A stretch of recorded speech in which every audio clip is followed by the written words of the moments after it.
Dimension X.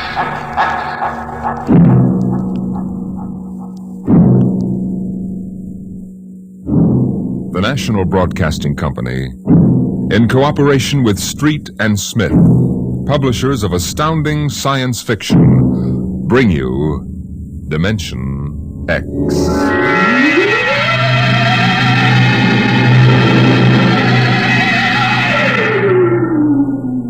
Ralph Waldo Emerson speculated, if the stars should appear one night in 1,000 years, how would man believe and adore and perceive for many generations the remembrance of the city of God? Now, this was philosophically interesting. But on the edge of the galaxy, there is a planet which swings on its orbit in a cluster of 6 suns. These suns hang in the sky above. Never less than 2 shine down through the entire 23.8 hours of the planet's day. The yellow light has burned down on the planet continuously into the past, till the mind of man runneth not to the contrary.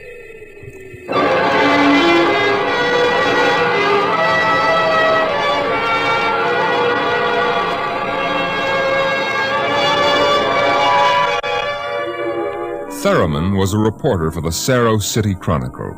He covered them all, from the night police beat to politics to the sports pages. And the city editor wanted him to cover the biggest story of the year, perhaps of all time. It was an interview, a particularly difficult interview. But then, since his first days as a cub, Theremin had specialized in difficult interviews. He didn't expect violence, though, from an astronomer. You're from that newspaper? Well, you've got a lot of gall coming here. Now, wait a minute, Dr. Aton. It's only a job. I've read your paper. You've been riding this observatory for 2 months now. You've attacked me personally. I have nothing to say to you. All right, look, this is your chance to get your side in the paper. I'll give it to you straight. 2 months ago, the observatory issued a press statement that the world was coming to an end. That's the same story that the cult of Revelations has been preaching.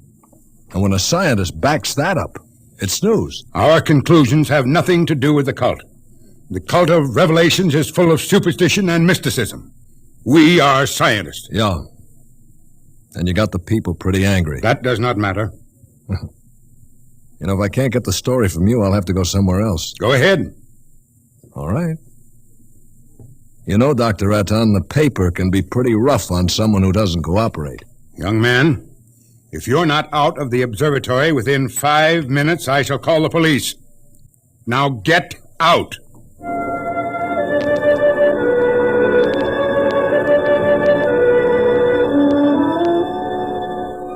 The reporter walks down the long hall from the observatory.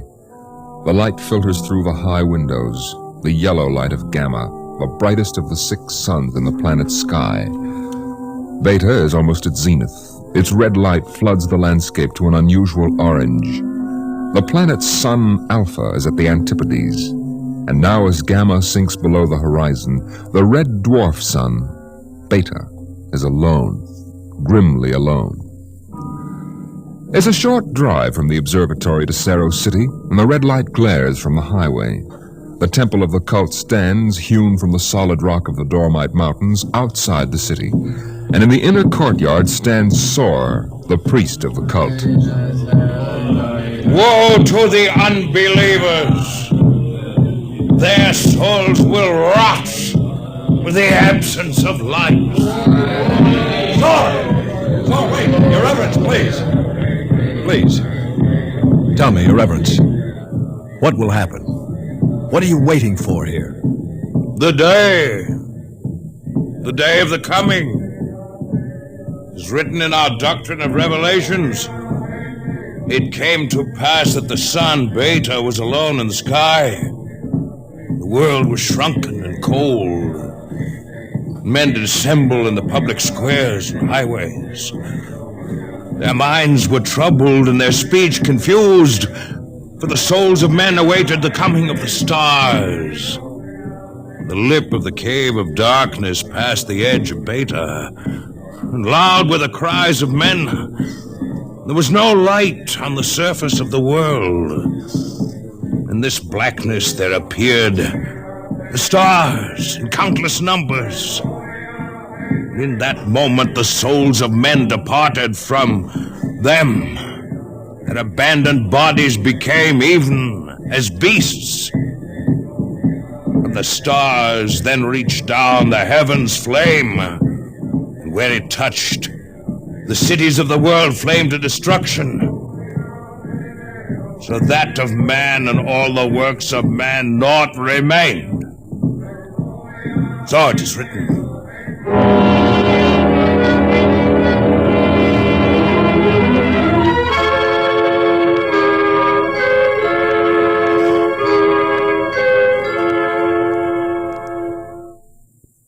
Dr. Sharon, you're the only scientist I could find in the city. Where is everybody? In the hideout. In the hideout? The place bored me. I wanted to be out here where things are getting hot. I want to see the stars the cultists are talking about. Besides, they don't want me at the hideout. I'm too scrawny to survive. Well, wait a minute. What is the hideout? Well, we professors have managed to convince a few people that our prophecy of doom is valid. We've got about 3,000 people. They're supposed to hide where the darkness and the stars can't get at them. We hope they'll survive and leave records. Survive? Survive what? Oh, there are lots of names for it. The cultists have their myths. Oh, yes. What about that? What is there to these myths? As a matter of fact, what is there to this doctrine of revelations? I'm a psychologist, not an archaeologist. How true it is, I don't know, but the cultists say that every 2,050 years, all the suns disappear, and there is a total darkness. And then they say things appear called stars. Of course, men go mad. They mix all this up with a lot of religio-mystic notions, but that is the central idea. Yeah. Well, that's impossible, isn't it? I mean, there are always at least 2 suns in the sky, most of the time 4 or 5. There are not now, only Beta. Dr. Sharon, you mean that there's going to be worldwide darkness tomorrow? That all mankind will go violently insane? What's behind that? Well, for one thing, this is history of civilization of the world. We've located a series of cycles of civilizations comparable to our own, all of which, without exception, were destroyed by fire at the very height of their culture. All right. But is there any scientific theory behind this and that would explain it? The University Observatory finished their calculations 2 months ago. Tomorrow there will be an eclipse of Beta so that the planet will become dark. That eclipse comes every 2,049 years. Darkness comes. Maybe those mysterious stars that no man has ever seen. And then madness and the end of civilization. I see. And the scientists expect to live through this at the hideout, huh? They plan to photograph the eclipse and leave the records, and then the rest of mankind will know what to expect. Mm-hmm. Dr. Sharon, what is there in darkness to drive men mad? Have you ever experienced darkness, young man? No, but I know what it is. It's just... well, no light. Draw the curtain. Well, what for? If we had 4 or 5 suns out there, we might want to cut the light down for comfort, but with only Beta... That is the point. Just draw the curtain and then come here and sit down. All right. What? Dr. Sharon, I can't see you. Feel your way. Yeah, but I can't see. I can't see anything. Do you like it? Well... No, it's awful. The walls. They seem to be closing in on me. I want to keep pushing them away. All right. Draw the curtain back again. The light. The light. Dr. Sharon, have you got a drink? Right here. That was just a dark room. Yeah. It wasn't really so bad. You're afraid. Yes, I am. Just darkness can do that? This isn't just a metaphysical theory, young man. It's promulgated from observed data. Come with me. Where? The locked ward down the corridor. All right. Were you at the Sarrow City Centennial Exposition 2 years ago? No, I was overseas on assignment. You remember hearing about the tunnel of mystery that broke all records in the amusement area? Yeah. Wasn't there some fuss about it? The Anti-Vice Society had it shut down? It was shut down, all right, but the Blue Noses had nothing to do with it. Oh? That tunnel was nothing but a mile-long passage through darkness. You rode in a little car, and it took 15 minutes to get through. Very popular while it lasted. Popular? There's a fascination in being frightened when it's part of a game. Absence of light is one of the instinctive human fears. People came out of that 15 minutes of darkness shaking and half dead with fear. Half dead? I thought there were some deaths. Bad hearts, but that wasn't the big danger. Now, which key is this? Wait a minute, Dr. Sharon. Where are we going? You'll see. No, the heart attacks were actually good for business, but there was something else. Here, I'll show you. I want you to see somebody. Latimer. Latimer? Go away. Latimer, I want you to meet somebody. This is Mr. Theremin. No. No, go away. Hello? He's pushing me. Make him stop pushing me. Go away. I'm not touching him. What's wrong? Latimer is afraid. The walls. They're falling in on me, the walls. I've got to get out. Let me out. You can't go out, Latimer. It's all right. I've got to get out. Let me out. Let me out. At sleeping period, we have to give him a shot of morphine. Otherwise, he'd bat his brains out against the wall. What's wrong with him? Nothing. Nothing but 15 minutes in the darkness of the tunnel of mystery. Oh, Doctor, that's impossible. 1 person out of 10 came out of the tunnel that way. That's why we had to shut it down. Why? Why should darkness do that? It's obvious man cannot exist without light. Longer periods of darkness would obviously be fatal. The scientific theory is that the consciousness of light is necessary for mental activity. Please, doctor, let me outside. Let me outside. Please, I can't breathe. They're pushing me. They're always pushing me. I can't stand it. I can't stand it. There you are, Theremin. That's what 15 minutes of darkness will do. Man just wasn't built to operate without light. There are always at least 2 suns in the sky, most of the time more. Yeah. Just 15 minutes of darkness. Now then, look out of that window. Imagine darkness everywhere. No light as far as you can see. Black. Everything black. And the stars, whatever they are, well, can you conceive it? Your mind wasn't built for that conception. When the real thing comes, you'll go mad completely and permanently. There's no question of it. Tomorrow there won't be a city left standing in the world. Well, why, Doctor? Why should the cities be destroyed? If you were in darkness, what would you want more than anything else? What would it be that every instinct would call for? Light. And how would you get light? I don't know. You'd burn something, and every city in the world will go up in flames. Shall we go back to my office, Mr. Theremin, and have another drink?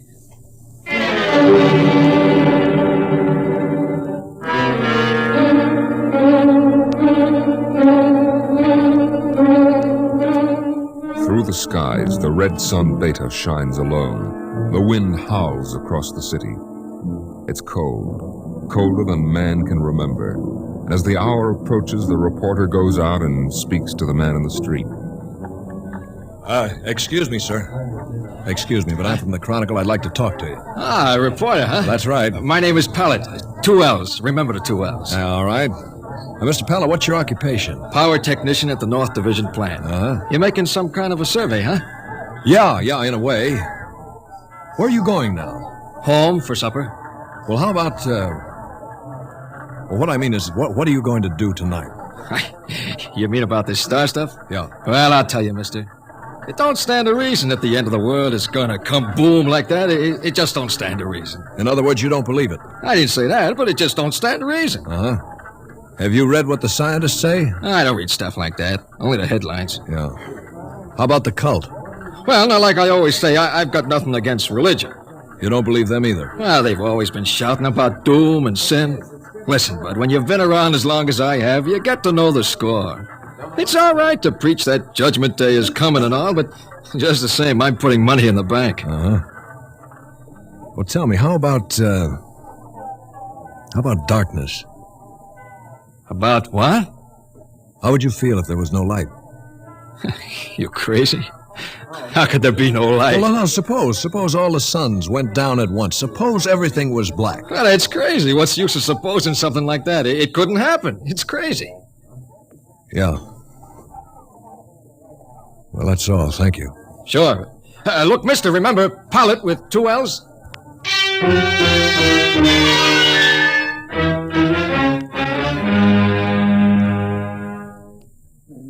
Excuse me, sir, but I represent the Chronicle, and we're conducting a poll to determine public opinion with regard to the predicted end of the world. How do you feel about it? All this talk of scientific explanation. It's sinful. That's what it is. Oh, I see. Well, then you're a member of the cult, sir. I sure am. Been a member since I was a boy. My daddy was a member, too. I've seen the books. It's all writ down in the books. Well, don't you believe the scientist's explanation? Don't need it. Going to save my immortal soul. Going to stay on the mountaintop in a white robe while the stars carry me away to glory. Blessed be the stars. Amen. Well, tell me, what are the stars? The glory. The breath of the heaven. The spirit of the ultimate. That's what they are. Uh-huh. Well, sir, the observatory has announced that it intends to take pictures of these stars. Blasphemy! I sold my house, gave all my money to the poor. Won't need it anymore. Going to heaven with stars. Glory, glory, going with the stars.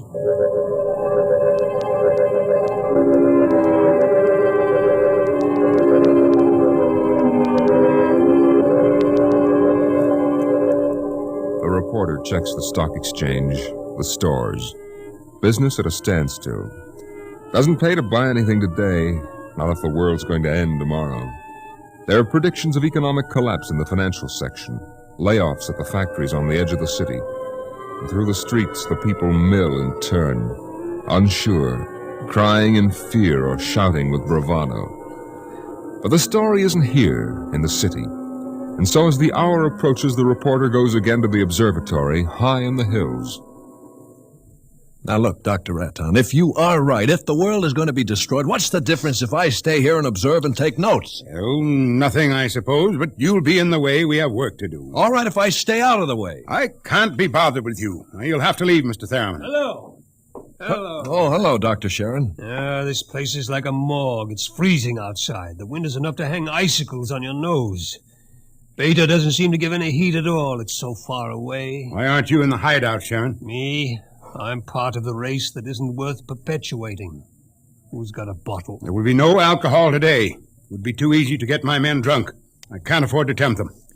Well, all right, Thurman, you can stay, but keep out of the way. Well, thank you, Doctor. Well, gentlemen, I think it's time we took our positions. The observatory dome is up these stairs. Yes, sir. After you, Doctor. What's that? The dome, quick! What is it?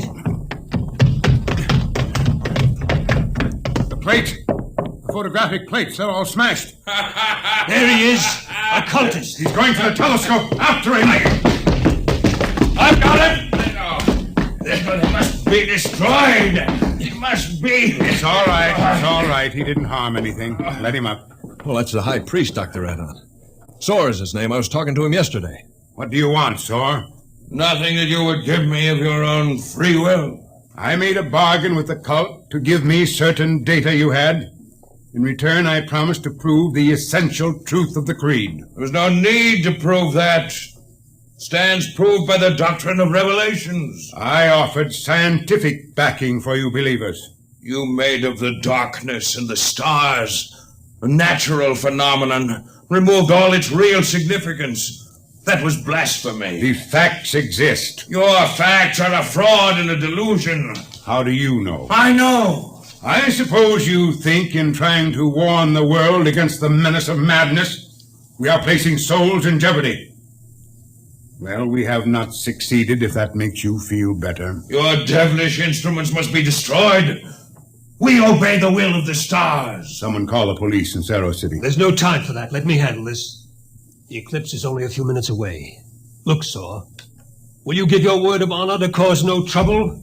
I will not. Listen, just as soon as the eclipse starts, we're going to take you and put you in a closet with the door closed, and you'll stay there. Then you won't see the darkness, and you won't see the stars. And that means the loss of your immortal soul according to the cult. All right now, will you give your word of honor? You have it. You will all be damned for your deeds of today. Look! Cameras! Yes, sir. Check the exposures carefully. We will, sir. You're shaking, Mr. Theremin. Well, I don't feel very well, that's all. You're not losing your nerve? No, I'm just not used to this. You could probably make the Now, hideout. look, I've been assigned to cover a story and intend to cover it. Professional honor? Yeah. And I'd give my right arm for a bottle right now. I need a drink. What's that? The cultist. That's the doctrine of revelations. Well, I don't understand it. He's chanting some old cycle language. The doctrine of revelations was originally written in it. There are probably 2 million people in Saro City who are trying to join the cult. One gigantic revival. Dr. Sharon, how do the cultists manage to keep the doctrine of revelations going from cycle to cycle? If everyone goes mad, who wrote this doctrine? There are some people who don't see the stars, the blind. They would have memories, and that, combined with the confused, incoherent babbling of the mad, form the basis for the doctrine of revelations. The cult will be riding high down there in the city. I hope they make the most of it. Dr. Sharon. Dr. Sharon. I've just heard from Hideout on private line. They're in trouble? They are safe. But the city is in shambles. You have no idea. It'll get worse. What are you shaking about, Doctor? How do you feel? I don't understand. The cultists are rousing the people to storm the observatory. Promising them salvation. Promising them anything. How long till the total eclipse? An hour. I'm going to check those cannons. It's a gamble. It'll take time to get a mob out here. If the darkness comes first, we're all right. Look at Beta. Yeah. It's cut in half. Getting darker. An interesting phenomenon. The collar's suddenly tight. Are you having any difficulty in breathing? No. Why? Difficulty in breathing is one of the first symptoms we've experimented. I'm cold. Seems to be getting colder. We'd better keep our minds on something else. Yeah. One of the astronomers has a theory about the stars. He thinks they may be suns that are too far away to see in the light. He developed a fantasy about a planet revolving around one sun. It's a mathematical possibility. Of course, there couldn't be any life. Part of the planet would always be dark and without light. Well, it's obvious. Without light, there can't be any life. It's time for the artificial light. We can't read the instruments. Artificial light? One of the researchers in the university worked it out. It's animal grease packed around a wick. Here, I'll light it with this spark. Why, it's beautiful. Yellow light. After 4 hours of red. It's beautiful. Light. Light.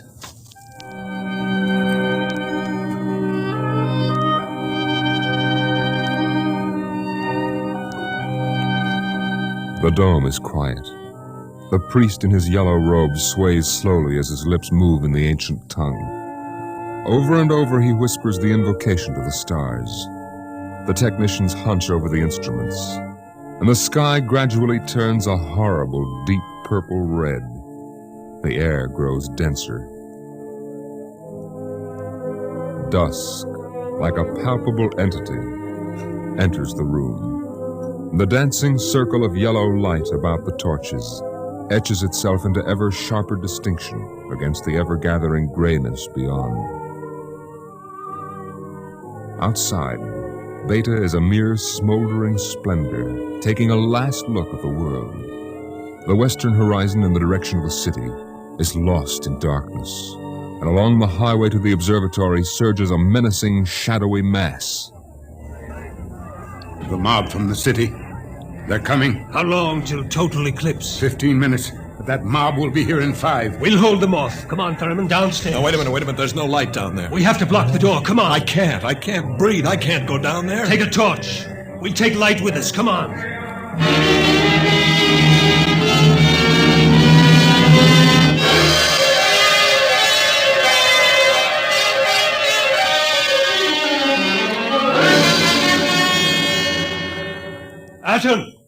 Atten! I'm here. Did you bar the door? They won't get in. All right now, everybody. 1 minute till totality. 1 minute. Just before totality, I'm changing the plate. That will leave one of you for each camera. Now remember, if you feel yourself going, get away from the camera. It's dark. It's getting dark. Sharon, where are you? I can't see you. I'm Sharon! right here. 30 seconds. Look out, the priest. I can't see him. And the wicked shall perish, and the souls of the true believers shall be transported in glory to the stars. You can see him against the torch. Don't let him get to the telescope. From the stars there reached down a heavenly flame, and where it touched, the cities of the world flamed to utter destruction. Grab him! I'll take care of him. The world must be destroyed by the stars. I got it! 5 seconds to totality. 4, 3, 2, 1. The sky is black, and through it shine the stars. 30,000 minute suns shine down in soul-searing splendor. It's more frightening in its awful indifference than the bitter wind that shivers across the horrible, cold, bleak world. The stars. The stars! The stars! The walls! The walls are coming in on me! They're coming in! Light! Light! Darkness. Forever and ever and ever, and the walls are breaking in. We did not know! We did not know! We did not know!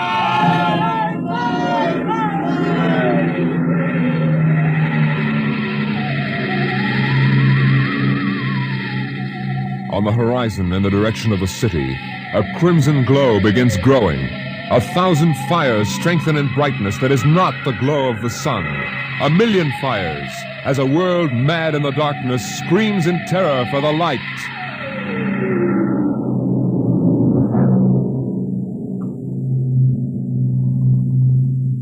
The night has come again.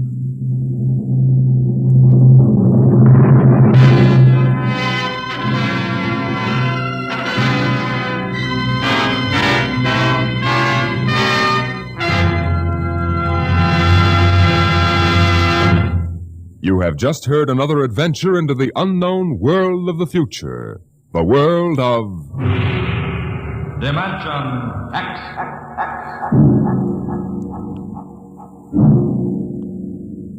With this program, Dimension X concludes the present series. We hope to return to the air in the near future. Watch your local newspaper and listen to your local station for the resumption of the series.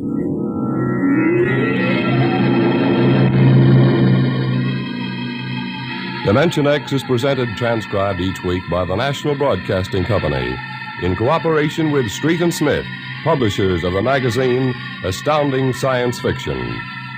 Today, Dimension X has presented Nightfall, written for radio by Ernest Kinoy from the story by Isaac Asimov.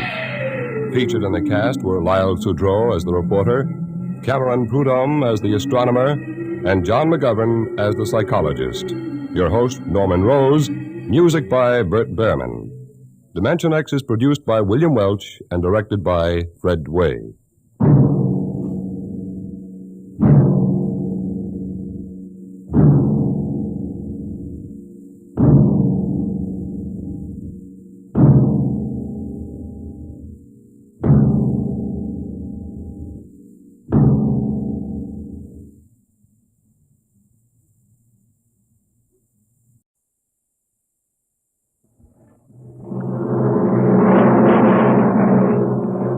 Adventures in Time and Space, transcribed in future tense.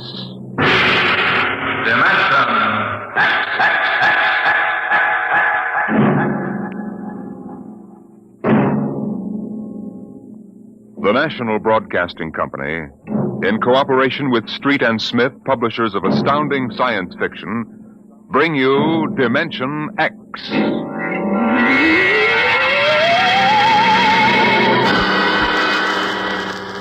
Tonight's story, First Contact, by Murray Leinster.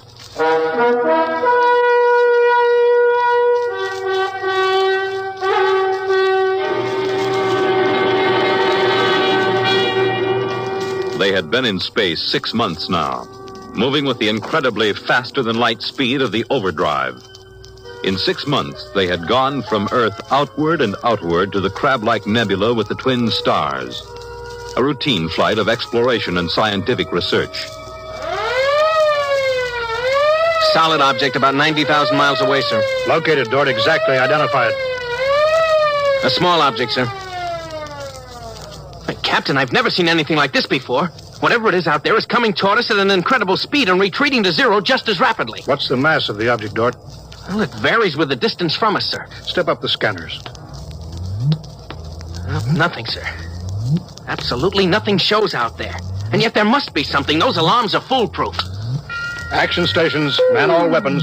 Condition of extreme alert in all departments immediately. Captain, what is it? Dort, I ran into the same thing once before on the Earth-Mars run. We were being located by another ship, and their locator beam was the same frequency as ours. Every time it hit, it registered as something solid and monstrous. But, Captain, we're the only Earth ship in 18 light years around. How? I didn't say it was another Earth ship out there, Dort. Another race? That's right. There's a spaceship out there, all right. But it's not manned by human beings.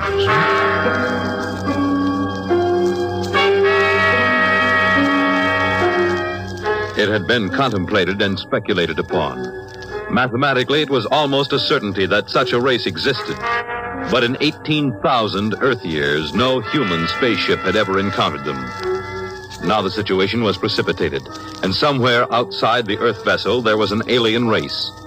Of what shape? Of what quality? Of what psychology?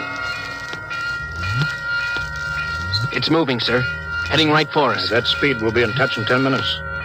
Heading right for us, huh? Just what we'd do if a strange ship appeared in our hunting grounds. Friendly? Well, maybe. We'll try to contact them. We have to do that. But friendly? Thank the Lord for the blasters. They may not be hostile, sir. Well, they may be. That's what I'm paid for. Put on this job for, to worry about the troubles that may never happen. To all hands, now hear this. A ship is approaching manned by an alien race. I'll give the signal for attack or defense if it be necessary. There'll be no move made unless I give the order. I do not wish to provoke trouble. Stand by. Their ship is slowing down, sir. It's stopped. Weapons Department, report. Weapons Department, report. Alien ship remarked. Target fixed. Weapons alert. Communications Department, report.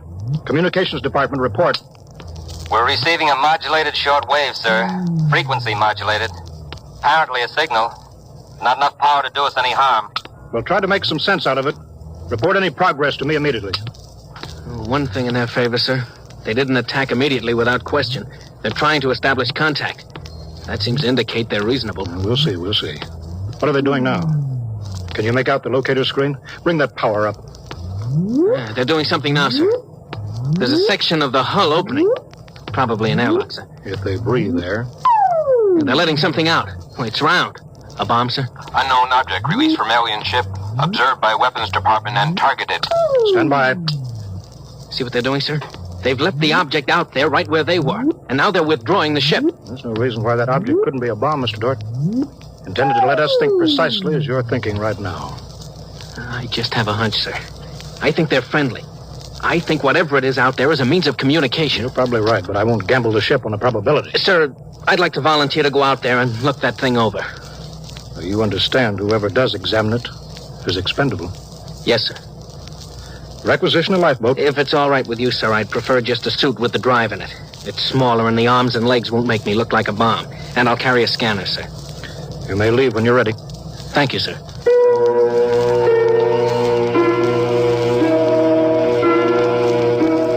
I'm all ready.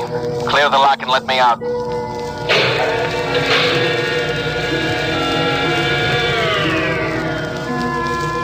Weapons Department reporting to the captain.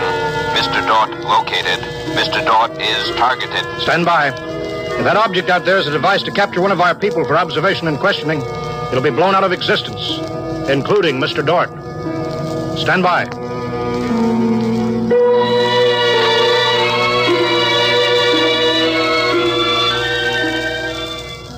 Mr. Dort. Mr. Dort. Report. Object, as you can see on the scanner, sir, is covered with many small horns, like the detonating horns of the obsolete mines formerly used in naval warfare. Is that their purpose, do you assume, Mr. Dort? I'm going to find out, sir. I'm going to grab one. Mr. Dort. I'm here, sir.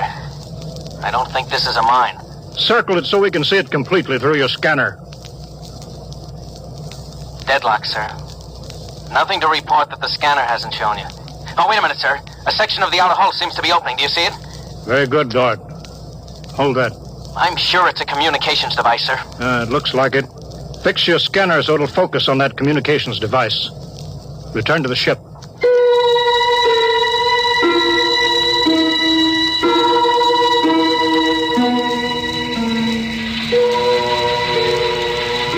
Communications Department. Communications Department. Progress report, please.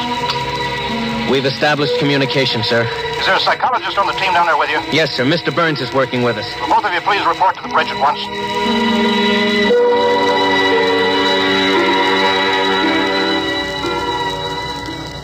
Oh, you look tired, Dort.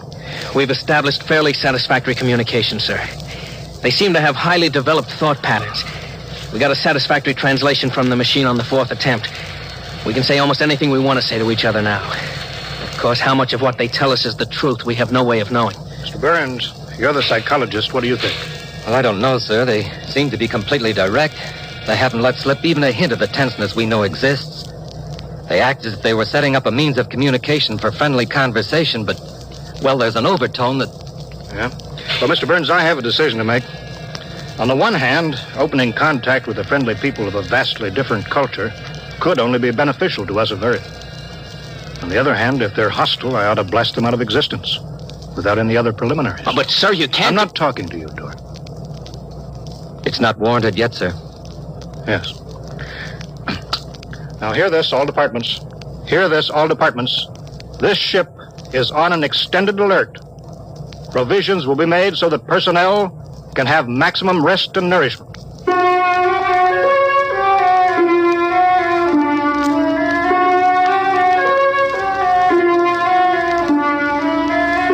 Communication continued by means of the artificial language set up arbitrarily between the Earthmen and the aliens, decoded by the mechanical decoders. Dort disobeyed orders. He lived on powerful stimulants so that he could stay with the communications machine. Talking to the aliens. Other people. Are we being received? We are receiving your message. The chief of this ship wishes to speak with the chief of your ship. The message is heard by the chief of this ship. The chief of this ship communicates that he will hear the message of the chief of that ship. Go ahead, sir. People of the other ship, I'd like to say the appropriate things about this first contact of two dissimilar civilized races, and of my hopes that a friendly intercourse between the two peoples will result. People of that ship, what you say is all very well, but is there any way for us to let each other go home alive? That's all, sir. They've stopped sending. Very direct people. Very direct. But, sir, I don't follow. I didn't know what that meant. Is there any way for us to let each other go home alive? It means what it says, Dort. Sir, what's to stop us from just cutting communication and leaving, and they can do likewise? What's to stop us? Simply that whichever ship leaves first will be followed by the other. If they find Earth and get back to their own planet and we don't know where that planet is, Earth will be completely at their mercy. If they leave first, we'll follow them. We'll attempt to find their home planet.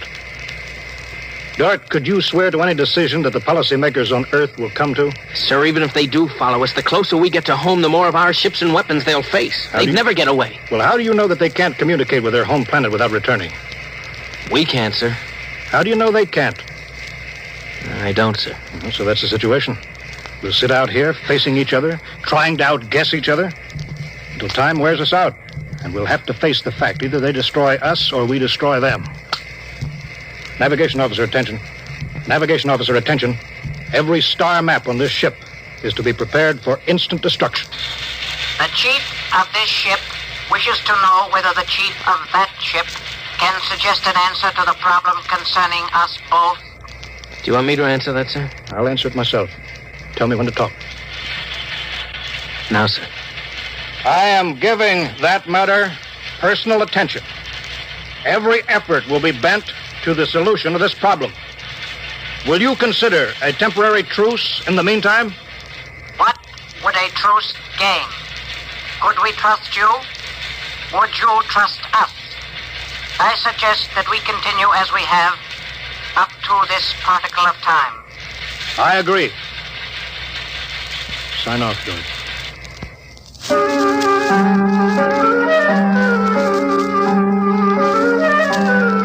Weeks went by, and during the weeks, the exchange of information continued without let-up. What particle of time are the people on that ship at? The resting time. All rest except myself and others on alert duty. Same on this ship. You people of that ship are very similar in many ways. Do you have a family? I have a mate. I have a mate and 3 offspring. It is too bad for them, as well as us, to have to kill each other. This ship can't see any way out of it. Can that ship? If we could believe each ship, yes. Our chief would like it. But we can't believe you, and you are afraid that we do not tell truth, although we do. This ship would trail you home if this ship were able to. That ship would do the same. But this ship feels sorry about it. I believe you're a friend. I share your belief and like you. But there is a possibility that you were put to make a trap for me. I will stop now and think it over.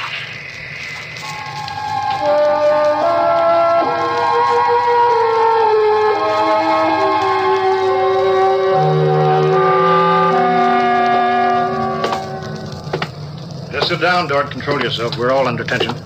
Doesn't do any good to pace like some caged animal. Yes, sir. All right, now, I've read the complete transcription of your conversations with this one alien. What does it prove, Dort? Sir, these people are so much like us in their thinking. Well, sir, they're likable. They're likable and they breathe oxygen. Their air is 28% oxygen instead of 20. But they could do very well on Earth. It'll be a highly desirable conquest for them. Dort, I'm as set against violence as you are. I don't see any way out of this. And I think we've got to break this status quo. So if in 70 hours we don't see any other way, then I have no further choice. I'll blow them to bits.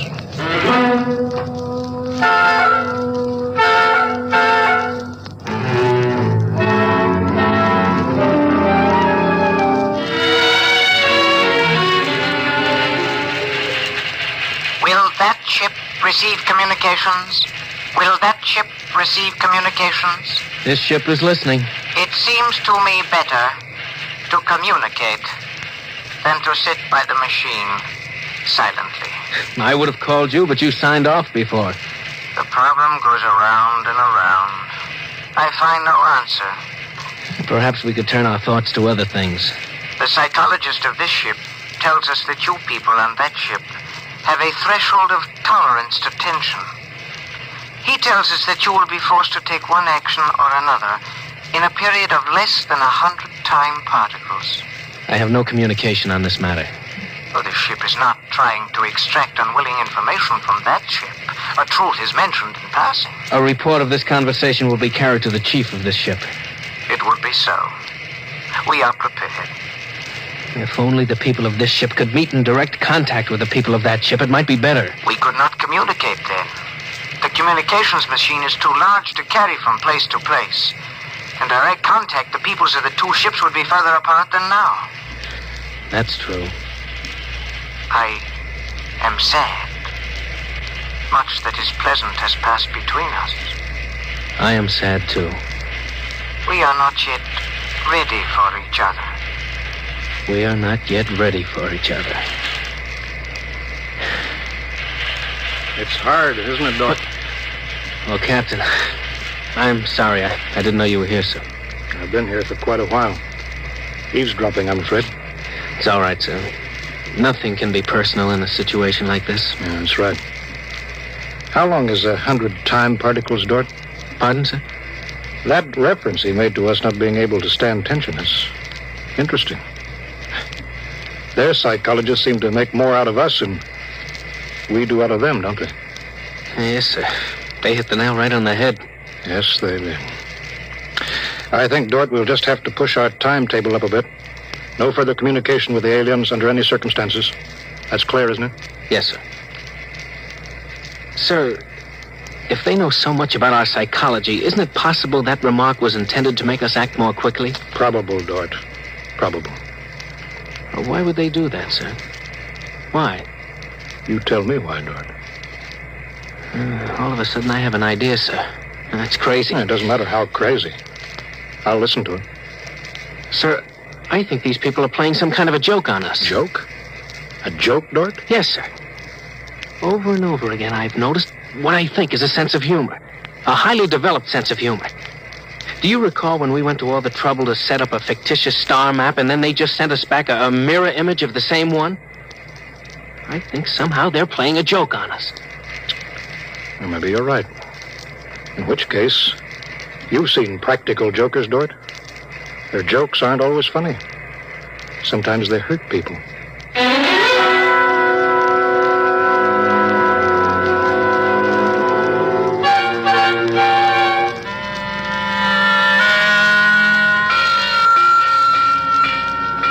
All departments, man, instant alert. All departments, man, instant alert. Report instantly. Report instantly. Weapons Department alerted. Target, the enemy ship. On target, sir. Stand by. Fire!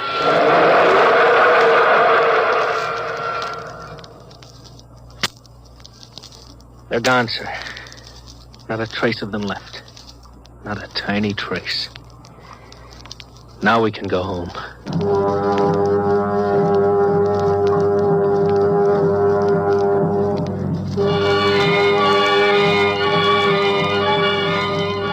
Communications to Captain.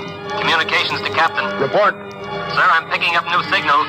Same frequency as the original alien signals. That's impossible. That ship was destroyed. I'm receiving signals, sir. Set the machine up. We'll be down there in a minute. Mr. Dort, come with me, please.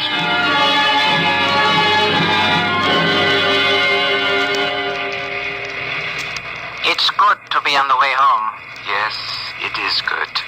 Do you suppose we'll ever figure out what happened to the other ship? Never. A blinding flash and they were gone.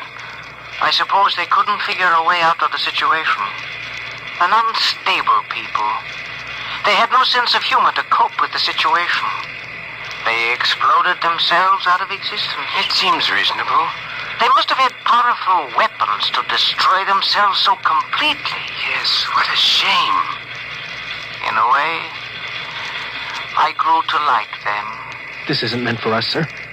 I don't know what's happening, but I think we're overhearing a private conversation. I understand, Dort. Be quiet, will you?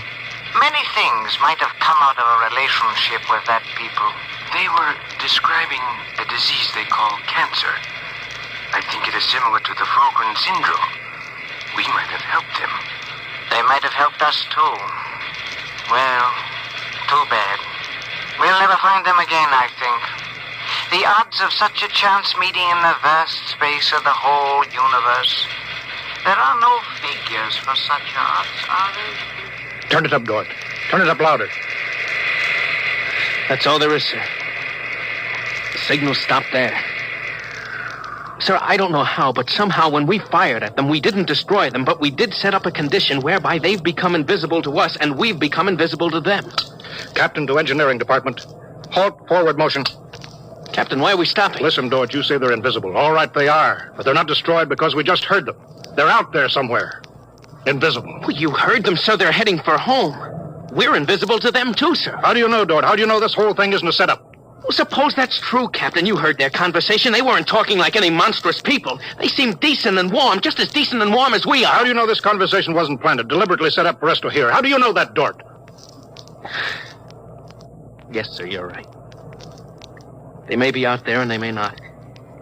They may be telling the truth or they may be trying to trick us. They may be friends or they may be the most deadly enemies. You said they had a sense of humor, Dort. What a joke to play. To deliberately set up a situation where we wouldn't know fact from fantasy, truth from lie. Wouldn't that be a joke, Dort? Yeah, but we don't know that they did that, sir. And we don't know that they didn't. We don't know anything. Sir, does that mean we never go home again? I don't know. I have to think about it. I have to think about it.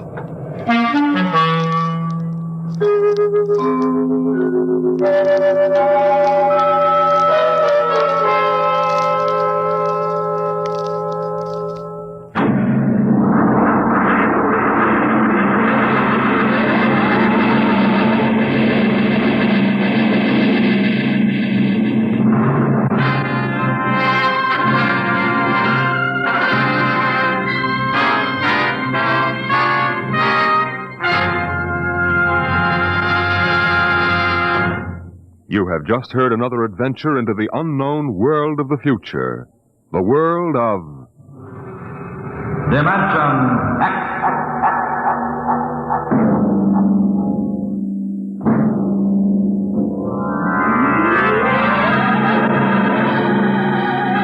Dimension X is presented each week by the National Broadcasting Company in cooperation with Street and Smith, publishers of the magazine Astounding Science Fiction.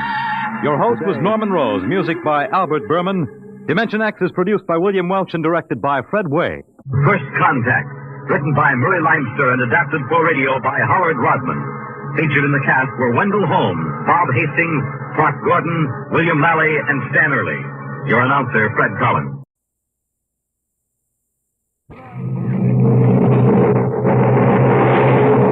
Adventures in time and space, told in future tense.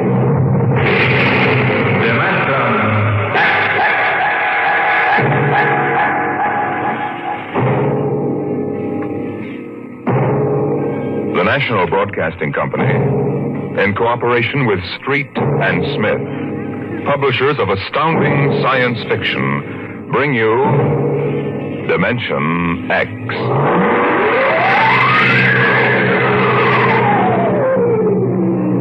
The soundproofed Happy Life home had cost $30,000 installed. It clothed and fed and rocked them to sleep and played and sang and was good to them.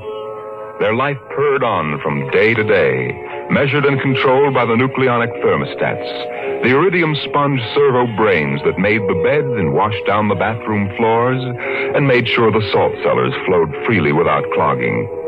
Twice a day the house paused, rang a quiet bell, and turned precisely 90 degrees on its axis in order that the view from the Solaroid living room windows might be varied to avoid ennui. Of course, the pride of the house was the nursery. The agent for the company had been most enthusiastic. This way, right down the hall. All right. What was that? Oh, it's all automatic. The nursery turns itself on when you come within 10 feet of it. Soft automaticity. That's the motto of the company. All right, now, this is the nursery. 40 feet by 40 feet and 30 feet high. Separate power unit with automatic overload circuit breakers, inspected and approved by the underwriter's laboratory. The nursery is educational, instructive, entertaining, and therapeutic. The entire control mechanism is adjusted to the electroencephalographic key of the child. How much does it cost? 30,000 FOB, Los Angeles. But that's as much as the whole house. Why, no. But we do want the best for our children, don't we? Oh, yes, we want the best for our children.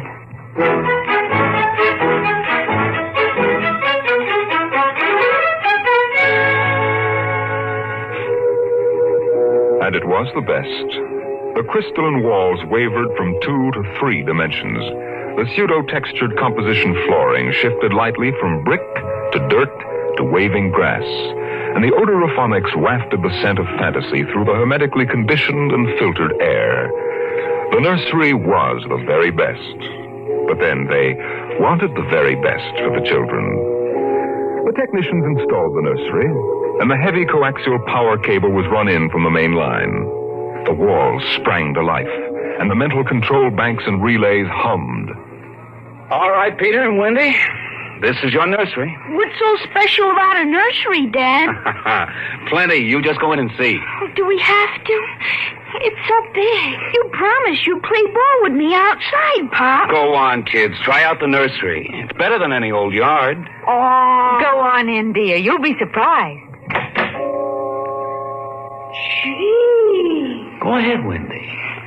I'm scared. I'm not. Hey, it's nice in here. It is? Come on in, Wendy. Boy, look at the pictures on those walls.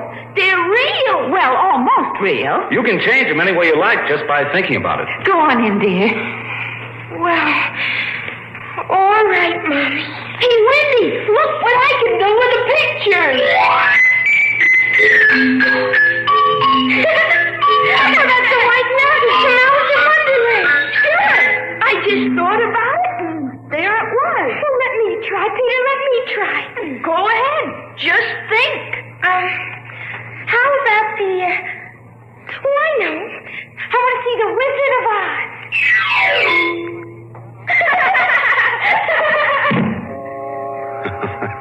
Well, dear, there we are. They like it, don't they? Well, why shouldn't they? All they have to do is think, and they've got whatever they want in 3 dimensions. Color, sound, and smell. Oh, think what it would have been like to have a nursery like that when you were a kid. It's nice that we can give them all the advantages. Why, sure. What else are we working for, huh? Right. Well, what do you want to do this evening? Well, the Petersons asked us over for bridge, but... Oh, we don't have to worry about the kids. They'll be all right in the nursery. Come on, Lydia. We deserve a night out.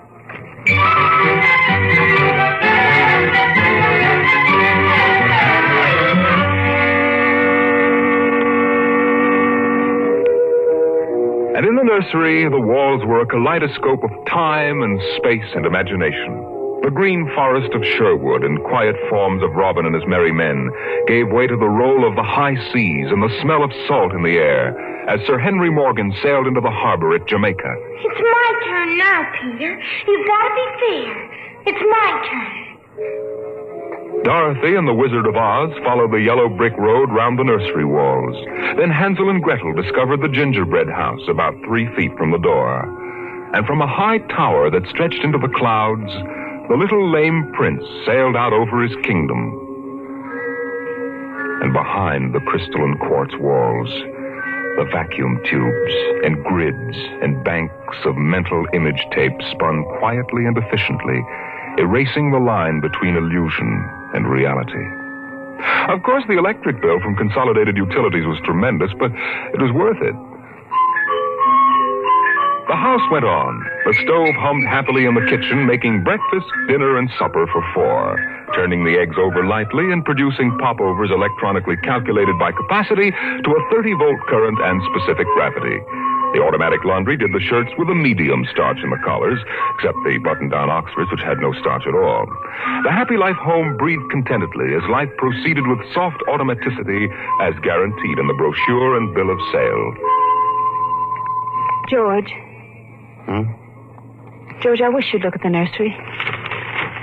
Well, what's wrong with this? Well, I don't know.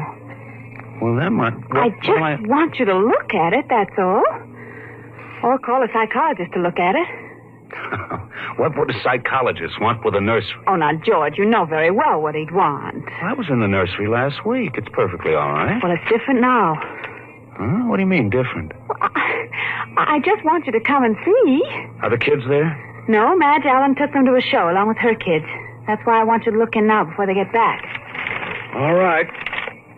What you expect me to do, I don't know. I'm no mechanic. This isn't a question of a leaky faucet, George. All right, dear, I'm coming.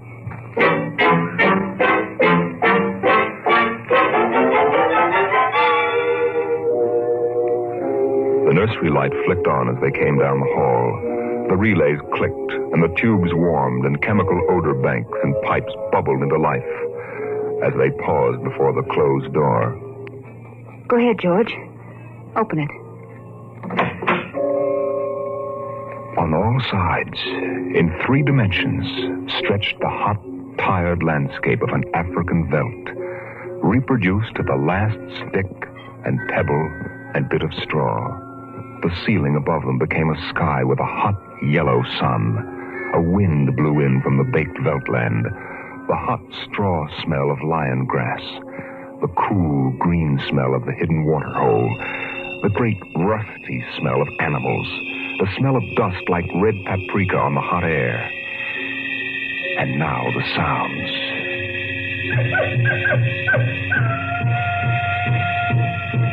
The howl of the jackal in the distance, the thump of distant antelope feet on grassy sod, and the papery rustling of the great vultures that wheeled and circled under the yellow burning sun. Oh, let's get out of this sun. It's a little too real. Oh, no, George. You promised you'd look around. Well, I don't see anything. Now, wait a minute. Look. There are the vultures. Filthy creatures. And there are the lions. Far over that way. Yes, I see them. They're on their way to the waterhole. They've just eaten. Eaten? Yes, I can't see what. The sun's too strong. Well, shade your eyes. Some animal. A zebra or a baby giraffe, maybe. Can you see it? Are you sure? It's a little too late to be sure. Nothing over there but clean bone. Vultures dropping for what's left. George, did you hear that scream? What scream? Just now. Sorry, hon, no. Here come the lions. George, they're frightening. Take it easy, Lydia. They're just illusions. It was a miracle of mechanical efficiency, the lions prowling toward them over the tawny veldtland. A miracle of inventive genius. Every house should have one. The lions were 15 feet away. So real, so startlingly real, you could feel the prickling fur on your hand. Your mouth was stuffed with the dusty upholstery smell of their heated pelts. And the yellow of them was in your eyes, like the yellow of an exquisite tapestry. The yellows of lions in summer grass. The sound of the matted lion lungs exhaling on the silent noontide. And the smell of meat from the panting, dripping mouths. George, I'm afraid. They're so real. They're only an illusion, Lydia, that's all. Watch out! Out, quick, outside! Oh, George. Lydia, my poor, sweet Lydia. George, they almost got her. No. Take it easy. Calm down. Yes, but I could feel their breath. No. Get a hold of yourself, Lydia. They aren't real. Walls, that's all it is. Crystalloid walls. But they look so real. Yes, darling. Of course they do. But it's all dimensional color reactionary process and mental tape film behind glass screens. It's all odorophonics and sonics. Now, here, take my handkerchief. I'm afraid, George. Did you see? Did you feel? It's too real. No, Lydia. We've got to tell Wendy and Peter not to read any more on Africa. Yes, of course, dear. Do you promise? Sure. And lock the nursery for a few days. Oh, now, wait a minute, dear. Let's keep our sense of proportion. George, I want you to lock that place up. Honey, you know how difficult Peter is about that. I punished him last week by locking the nursery for an afternoon, and he threw a tantrum, and Wendy, too. Honey, they live for the nursery. I tell you, it's got to be locked. That's all there is to it. Lydia, you need a rest. Oh, I don't know. Maybe I don't have enough to do. I have too much time to think. All I do is set the menu selector dials at the beginning of the week. But, honey, that's the whole idea. The house is automatic. I know. But couldn't we turn it off for a couple of weeks? Just a couple of weeks and take a vacation. You mean that you want to fry eggs for me? Yes, I do. And darn socks, too. I feel like I don't belong here. The house is wife and mother and maid. How can I compete with the African veldt? And you, George. You don't know what to do with yourself in the house when you're home. You're drinking too much. Am I? You feel useless, too. Yes, I suppose I do. George. Those lions can't get out of there, can they? Oh, of course not, dear. Now, don't think about it anymore.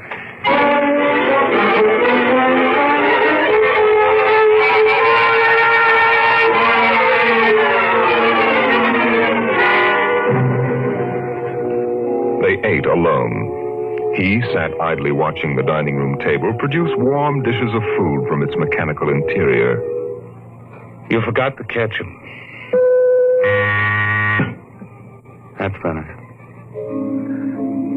It wouldn't hurt to lock the children out of the nursery for a while. It was clear that they'd been spending too much time in Africa. Oh, that sun. He could still feel it on his neck like a hot paw. And the lions, the smell of blood. Remarkable how the nursery caught the telepathic emanations of the children's minds and created a life to fulfill their desires. The children thought zebras, and there were zebras. Sun, death, and death. They were so young, but long before you knew what death was, you were wishing it on someone else. But this, the long, hot African veldt, the awful death in the jaws of a lion, and repeated again and again and again. The children came home dutifully at 8:30. Hi, Mom. Hi, Pop. Hi, Peter. You want something to eat, Wendy? No, thanks. Well, we're just having dessert. We're full of strawberry ice cream. And hot dogs. We'll just sit and watch. Sure. Peter, tell us about the nursery. Nursery? Yes, all about Africa and everything. I don't understand. Your mother and I were just traveling through Africa with rod and reel. There's no Africa in the nursery. Oh, come now, Peter. We know better. I don't remember any Africa. Do you, Wen? Run and see, huh? Sure. I'll be right back. Wendy, come back here. Wendy. She'll be right back, Pop. She doesn't have to. I've seen it. Now, come on. Sure, Pop. Wendy will tell us, though.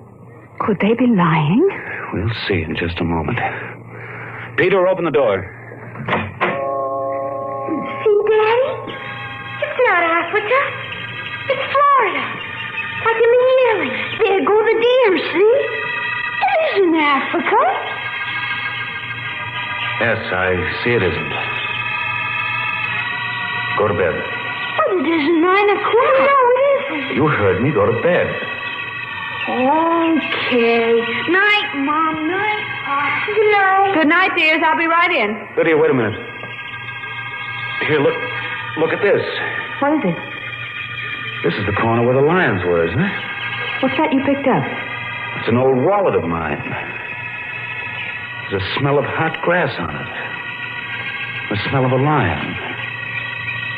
It's wet with saliva. And it's been chewed. George, those smears of blood. Come on out.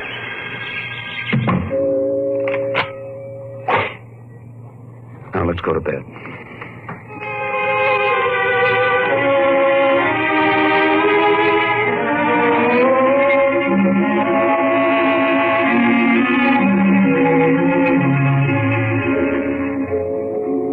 So they went to bed. But in the middle of the night, Lydia was still awake, and she knew her husband was awake. George. How did your wallet get in the nursery? I don't know. Wendy must have changed the walls from the African veldt. Honey, I'm going to keep it locked. Maybe it isn't good for the children. It's supposed to help them work off their neuroses in a harmless way. I'm starting to wonder. We've given the children everything they wanted. My father used to say children are like carpets.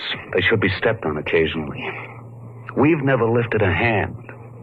They're spoiled. And we're spoiled. I think I'll have Dr. McLean come tomorrow morning and have a look at Africa. Yes, only it isn't Africa now. It's Florida and the yearling. I have a feeling it'll be Africa again before then. George, Wendy and Peter aren't in their room. No. They've broken into the nursery. Those screams. They sounded familiar. Did they? Yes, awfully. Oh, George.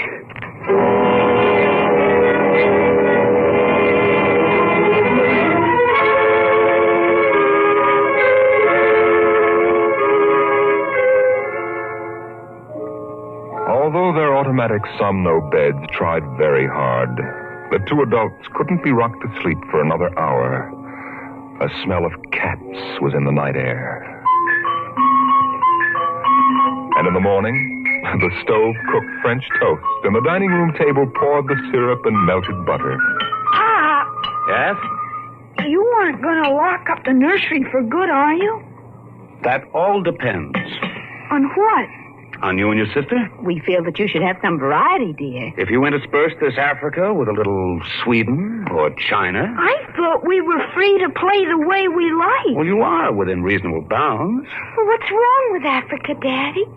Oh, so now you admit you've been thinking up Africa, I wouldn't want the nursery locked up ever. Well, as a matter of fact, we're thinking of turning the whole house off for about a month. Sort of camping out. You mean I'd have to tie my own shoes instead of having my shoe tire do it?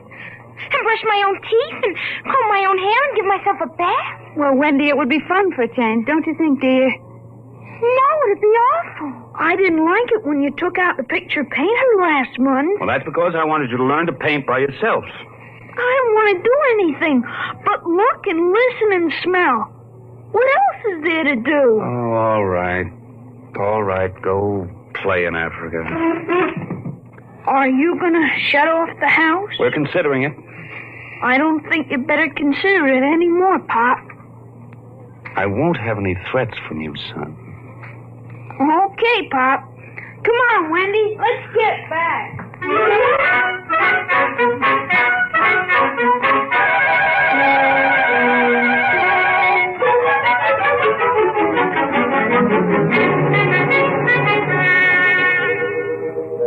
After breakfast, Dr. David McLean was announced by the audio knocker. And the dining room table, recognizing him as an old friend, poured an extra cup of coffee, light with 4 lumps. I saw the nursery last year, George. It looked all right to me. You didn't notice anything unusual? No. The pattern showed the usual violence, a tendency toward slight paranoia. All children feel persecuted by their parents. Perfectly normal. I locked the nursery and they broke into it last night. I let them stay so they could form the patterns for you to see. There it is. Well, suppose we take a look at it right now.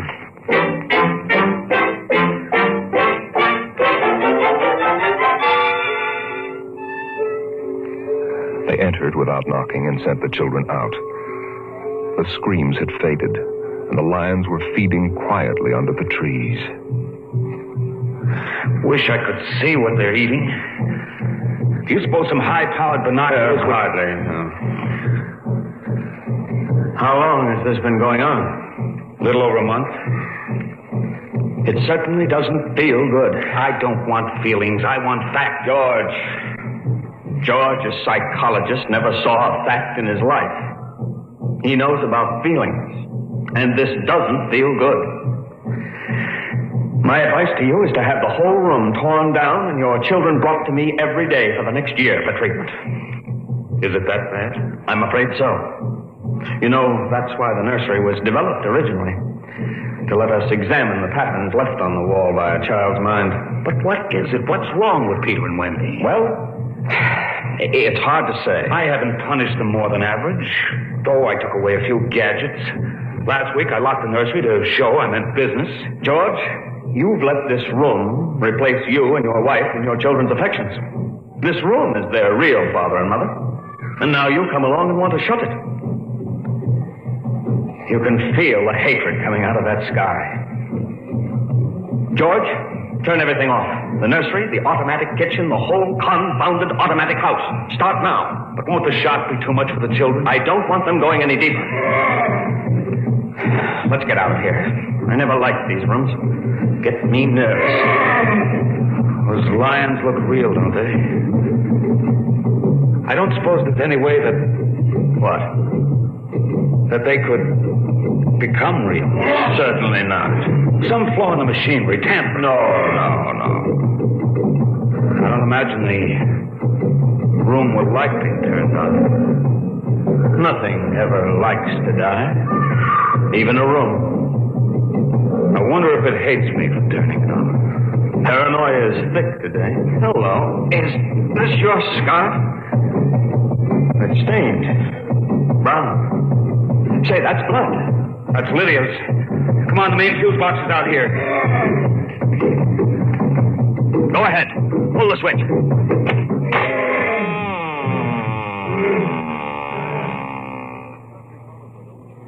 There. It's off.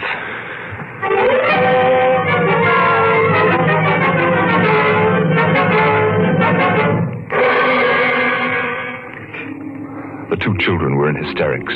They screamed and kicked and threw things. They yelled and sobbed and swore and jumped on the furniture, weeping. It's off and it stays off.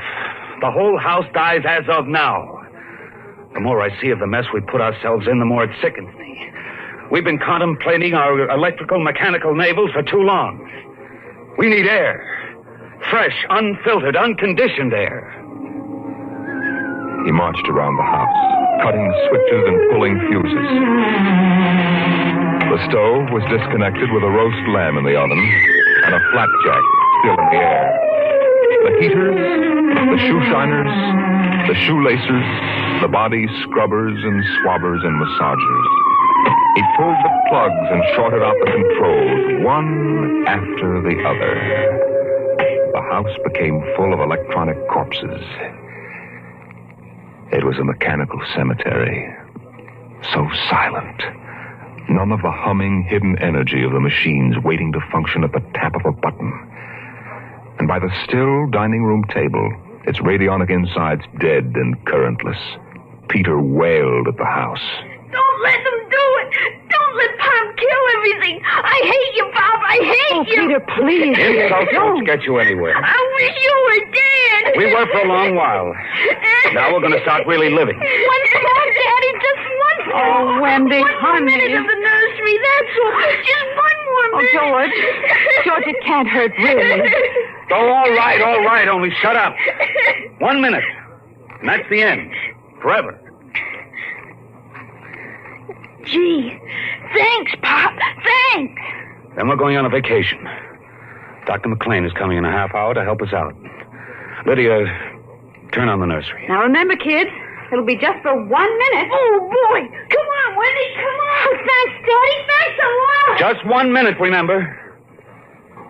Oh, where'd I put those suitcases? Lydia! Don't shout, George. I'm right here. Oh, Did you leave them alone in the nursery? Well, I've got to get ready, George. Oh, that awful Africa. What can they see in it?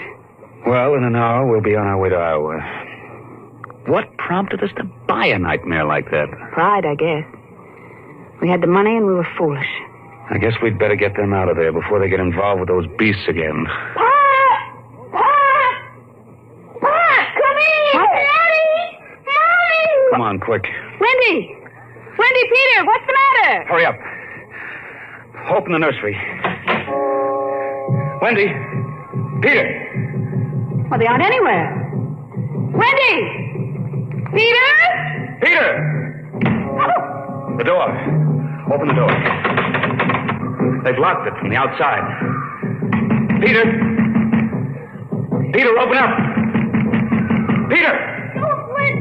Don't let them turn off the nursery! Now, don't get ridiculous, children. It's time to go. Wendy, open the door, dear! Let us out! Peter, open the door. It's time to go. Open the door. George, the lion! Peter, do you hear me? Open this door. They're all around us. George! Son, do you hear me? Let us out! George, look out! They're coming! Ah!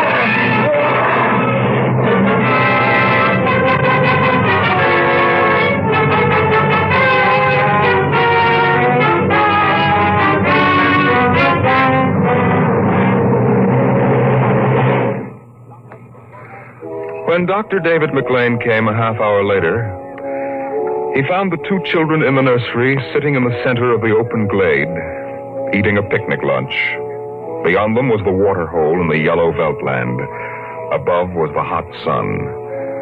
Dr. McLean saw at a distance the lions fighting and clawing, and then settling down to feed in silence under the shady trees. Hi, kids. Where are your mom and dad? Oh, they'll be here directly. Good. We've got to get going. He squinted at the lions with his hands up to his eyes. Now they were done feeding. They moved to the water hole to drink. A shadow flickered as the vultures dropped down from the blazing sky to finish what the lions had left. Dr. McLean. Dr. McLean? Huh? What? Have a cup of tea?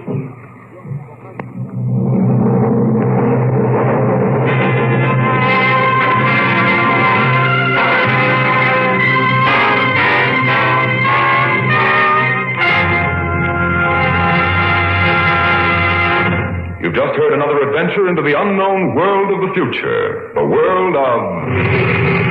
Dimension X.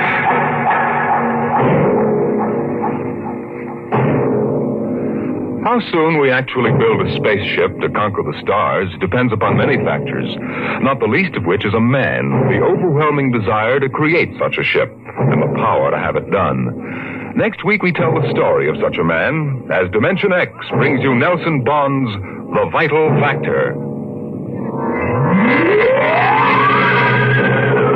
Dimension X is presented transcribed each week by the National Broadcasting Company in cooperation with Street and Smith, publishers of the magazine Astounding Science Fiction.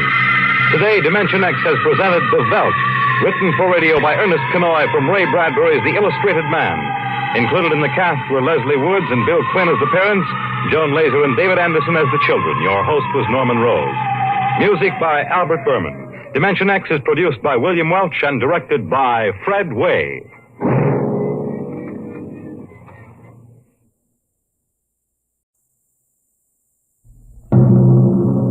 Adventures in Time and Space. Transcribed in future tense. Dimension X.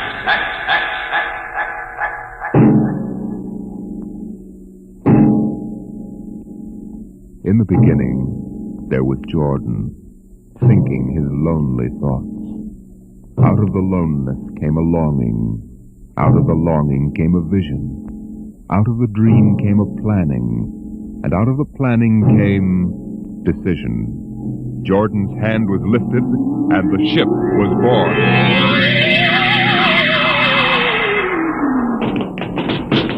You, look out! Are you all right? Yes, it missed me. What was it? A mutant with a slingshot. I think it dashed down that passageway. You want to go after it? We'd never catch it, Alan. It's probably 12 decks above us by now. I didn't think they ever came down this far. Patrols usually get them before they reach this level. They get more daring with each generation. This one looked like a female. Male or female, it might have killed us.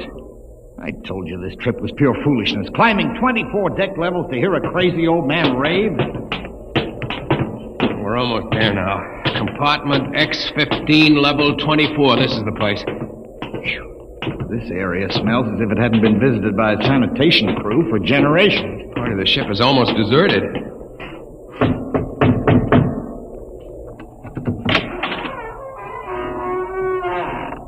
Yes? This is the compartment of John the Witness. Who are you? My name is Hugh Hoyland. I'm a cadet from the scientist barracks. This is my friend Alan Mahoney. What do you want of John the Witness? Only to talk. Are you a believer in Jordan? Naturally.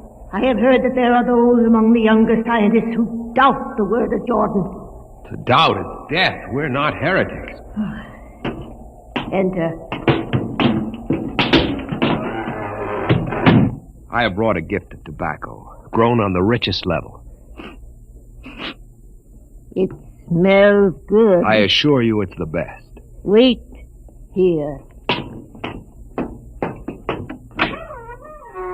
What a rat's nest. Shh.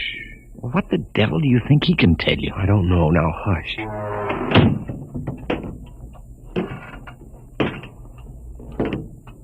Well, You are John the witness? I am. Good eating to you. I am Hugh Hoyland. This is my friend, Alan Mahoney. What brings a gentleman of the scientist class to my humble apartment? I have heard that you and your parents before you have long been keepers of the legend of the ship. Since Jordan gave the word. I am anxious to hear the word as Jordan spoke it. Why? You see, among the young scientists, there have been some who talk against the word. There are regulations against such heresy? Some of them say the ship has no purpose. They say that we're here accidentally. That we have no more grace in Jordan's eyes than the most deformed mutant who dwells in the highest level of the ship. What shall I say to you? I wish to hear the word from the mouth of one who knows, that I may become more convinced. Sit. You have gift for the witness? The finest tobacco. Good. I will dim the light. Now, pay close attention, for these are the words as my father's father's father gave them to his son's son's son.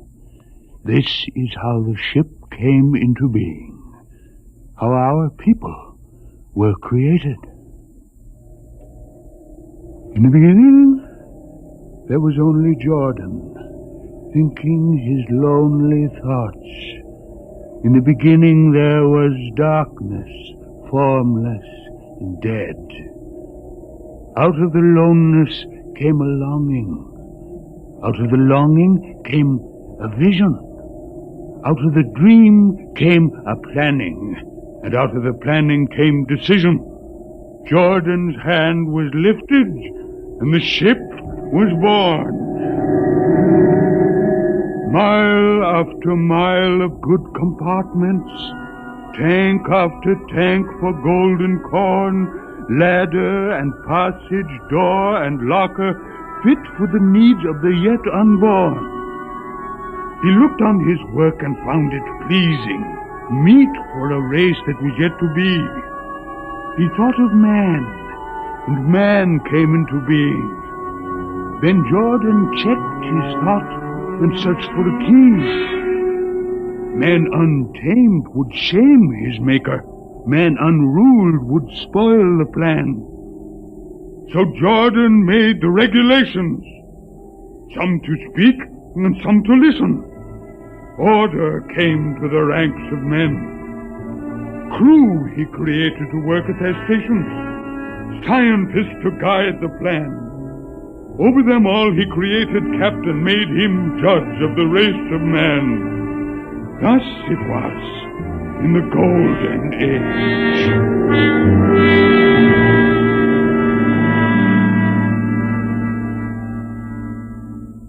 These are the true words? As my father's father taught them. But what of the strange beast-like people on the upper levels of the ship? Surely Jordan did not create them. Jordan is perfect. All below him lack perfection. You have heard of the legend of Huff? I have heard that he mutinied against Jordan. Darkness swallowed the ways of virtue. Sin prevailed upon the ship. And before wisdom prevailed and the bodies of Huff and his followers were fed into the converter, some of the rebels escaped and lived to father the mutants. They are tainted with the sins of their fathers. One more question, witness. Speak. What is the ship? The ship is a great sphere. 25 kilometers wide and 100 levels deep. I know that, but what about the upper levels? The regulations forbid us to venture into the upper levels, but it is said that beyond the levels of the mutants lies the forbidden place where Jordan's spirit prevails. So I've heard. But something troubles me. Something which prompted my coming here. Yes, my son. What lies beyond the ship? What? What lies beyond the ship? This is heresy. Answer me. I will not permit such talk. The ship is complete. The ship is universal. The ship is everywhere. The ship is endless. Your mutterings are those of a frightened old man. They answer nothing. You question the word? I think you lie. Hear me, Mr. Highland. For what you have already said, I can have your body fed to the converter. Your soul launched on the endless trip. You threaten me. You, for Jordan's sake. You think I fear this dried fig of a man? You. Sir, my friend is impetuous. He doesn't understand. I might be persuaded to forget a substantial gift. You pig. You. Come on, Alan. The sight of this so-called holy man offends me. No, you shall not leave. Look, don't try to frighten me with a gun, old man. Remain where you are, heretic. I warn you, put down the gun. No. No closer. Drop it. Very well, then. Death to the heretic. Alan, get him! Is he dead? I don't know. Come on, Hugh. We've got to get out of here. Now where? We can't go back. They'd feed us into the converter. What's that? The old woman must have turned in an alarm. Come on, the patrol will be here in no time. Where can we go? The upper levels. But the mutant. We'll have to take our chance. Listen, that's the patrol we've got to climb. There's a hatchway. Down the corridor. Quickly. Halt! Halt, do we fire? The ladder.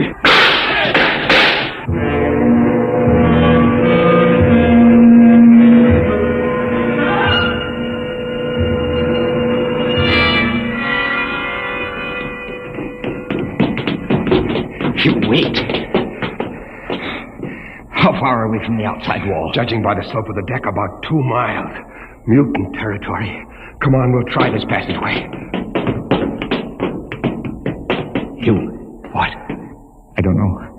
I feel as if we're being watched. It's your imagination. Perhaps not. Oh! It's only a ship's rat. Get a grip on yourself. It's as big as a dog. Come on. I can't drag myself much further. We've got to find a compartment with water. Oh, if only you hadn't asked him that stupid question. There's no use going over that. Why did you do it? Why? Alan, I've been thinking about it for a long time. And when he began to give me those stupid pat answers, well, I just saw red, I guess. But who are you to question the ways of Jordan? When you asked me to go with you to visit the witness, I thought you wanted spiritual help. I never dreamed I'm that sorry, Alan. I couldn't foresee this. I didn't know. Wait a minute. Oh, what? Another shipwreck? No. I thought I saw something move near that bulkhead. I didn't see anything. Maybe my eyes are going bad still. You behind? Alan, look out!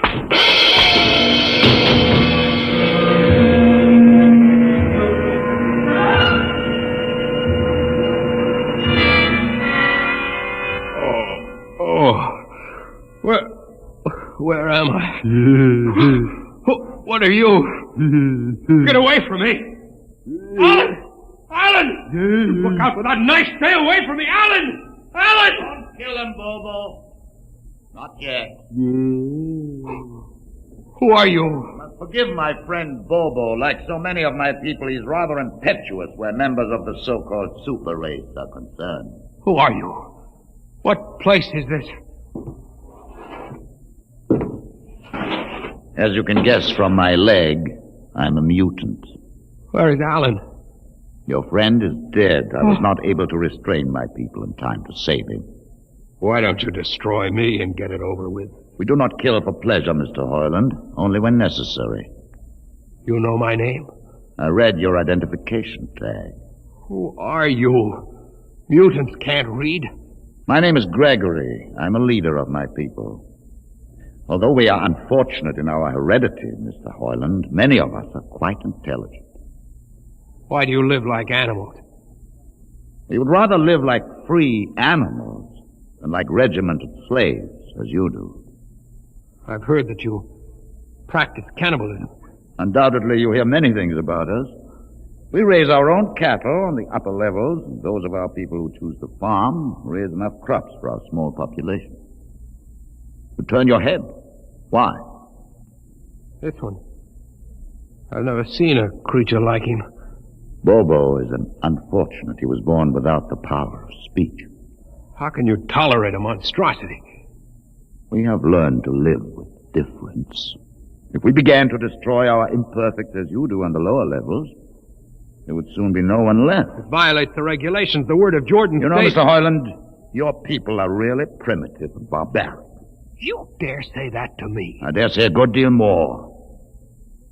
Let us go to my compartment and speak further. I'm always interested in information of the lower levels. I won't give you any information. Bobo, I want Mr. Hoyland in my cabin, please. Hey. I advise you to go quietly, Mr. Hoyland. Bobo has a hatred of superior beings, which is unfortunate, but quite understandable. Proceed.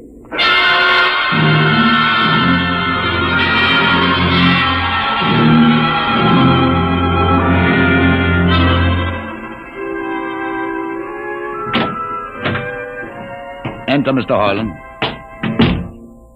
This is where you live? Yes. But you have books. Stolen from your libraries, Mr. Hoyland. Compton's Astrophysics.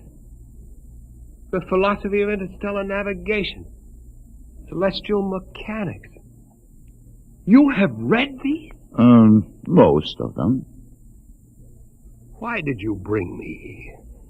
What do you intend to do? Do you believe in Jordan, Mr. Hoyland? There is no other belief. And the trip?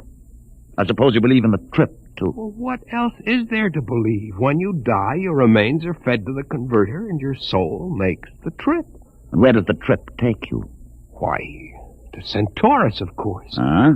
Well, what is Centaurus? Why, Centaurus, mind you, I'm just telling you the orthodox answer. Centaurus is where you arrive when you've made the trip.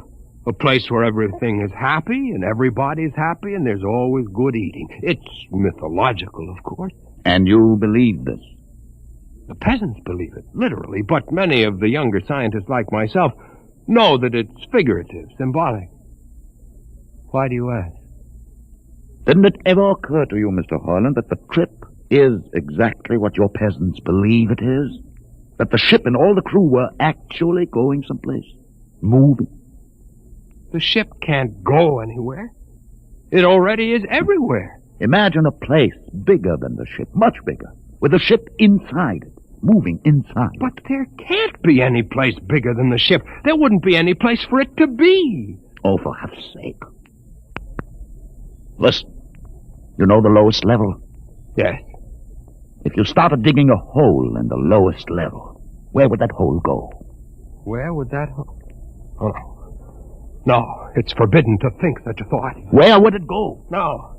No, I can't think about it. Bobo. Bobo, we're going to take Mr. Hoyland to the place. Where are we going? To the top level. But it's certain death. Nonsense. I've been there 1,000 times. Come along. No, I won't. You can't make me. I think we can. Now, shall we proceed peacefully, or shall I have Bobo persuade you?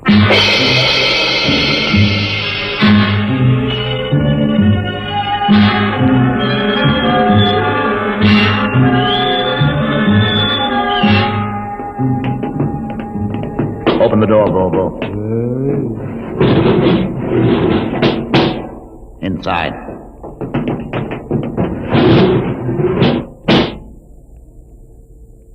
What place is this? This, Mr. Hoyland, is the main control room. Why, Mr. Hoyland, you're trembling. It isn't true. There is no such place except in mythology. You younger men are so wise, Mr. Hoyland, except for one thing. This happens to be the main control room of the ship. But it's nothing but a huge room with an instrument panel. What did you expect? How do you know this is the main control room? See these instruments?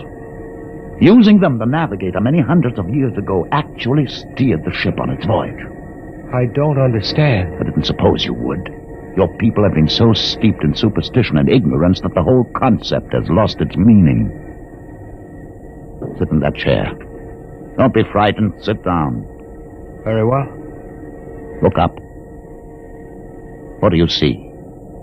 Nothing but a huge shield. Watch it for one moment, Mr. Hoyland. You are going to see something that few of us have ever been privileged to witness. Something so dazzling that you may find it hard to accept at first. But it is there. It is a reality. And ultimately you must accept it. What are you doing? I'm dimming the lights. Don't be frightened. Keep your eyes focused on the shield above us. Ready? Watch. The shield! It's sliding back! ghost of Jordan. Well? What am I seeing? The universe, Mr. Harlan. The universe in all its beauty. The stars, the planets, the sun, the moon, and the constellations. This is your heritage, Mr. Harlan. The heritage you've been too stupid to seize. But it can't be. The ship is the universe. There is nothing but the ship. Ah, but there it is. You see it before your eyes, spread out like a canopy of glory. You still deny it? Answer me, Mr. Hoyland. Do you deny it?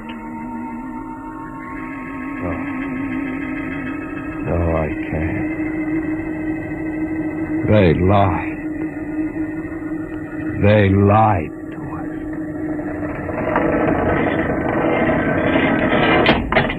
Good.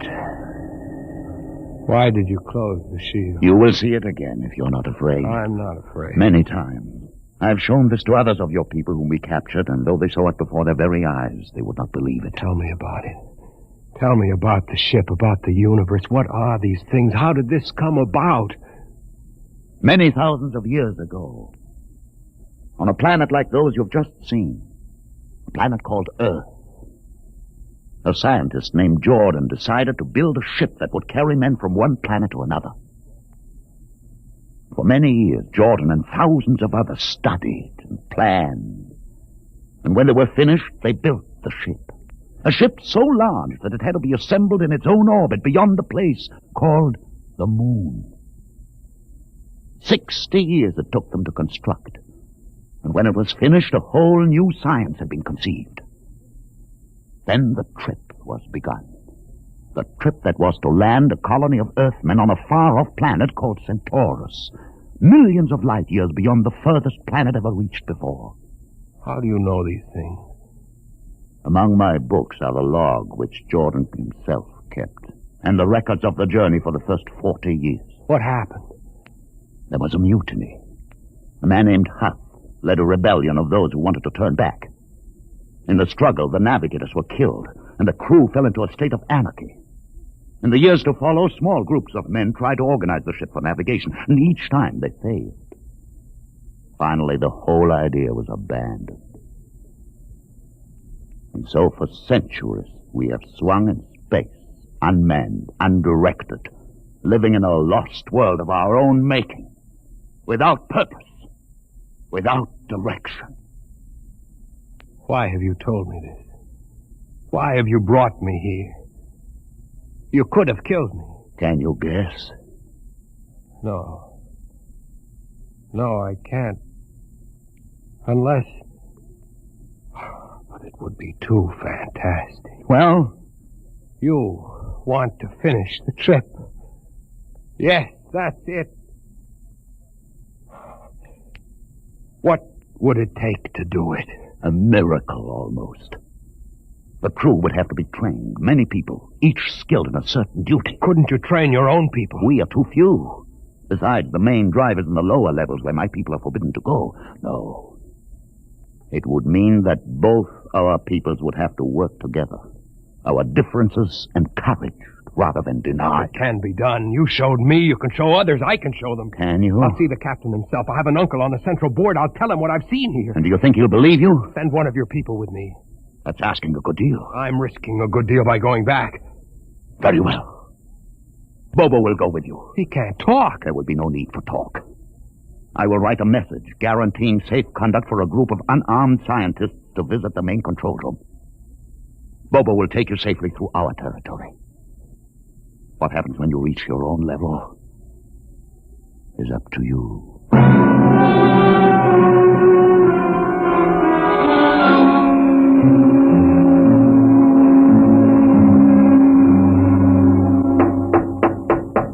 One moment.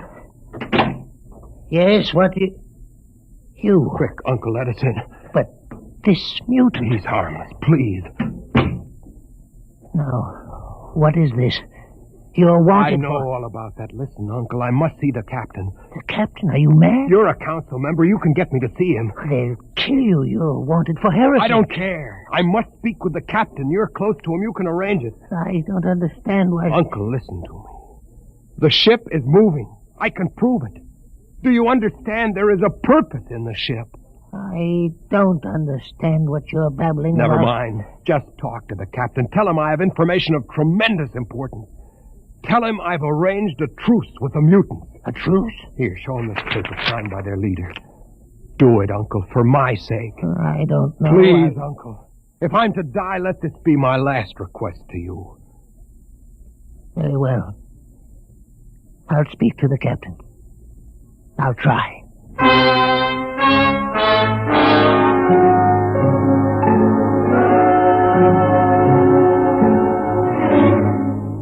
And you say, Mr. Hoyland, that you saw this with your own eyes? I swear it, Captain. I swear it on the word of Jordan. Let me see that paper again. What do you think, Commander Erst? I don't know, sir. It might be a trick. I guarantee you safe conduct. If these things are as Mr. Hoyland reports them, it would pay to risk a few lives. The man is a convicted heretic. Still, we mustn't discount his word entirely. He has a safe conduct. The mutant risked its life coming with him. I think we might investigate. You will do it? I'll have an expedition outfitted. Dismiss, Mr. Hoyland. Thank you, sir. Thank you. Captain, do Commander Erst. Sir. You'll make the necessary arrangements for an expedition. I trust you understand. Perfectly, sir. Perfectly.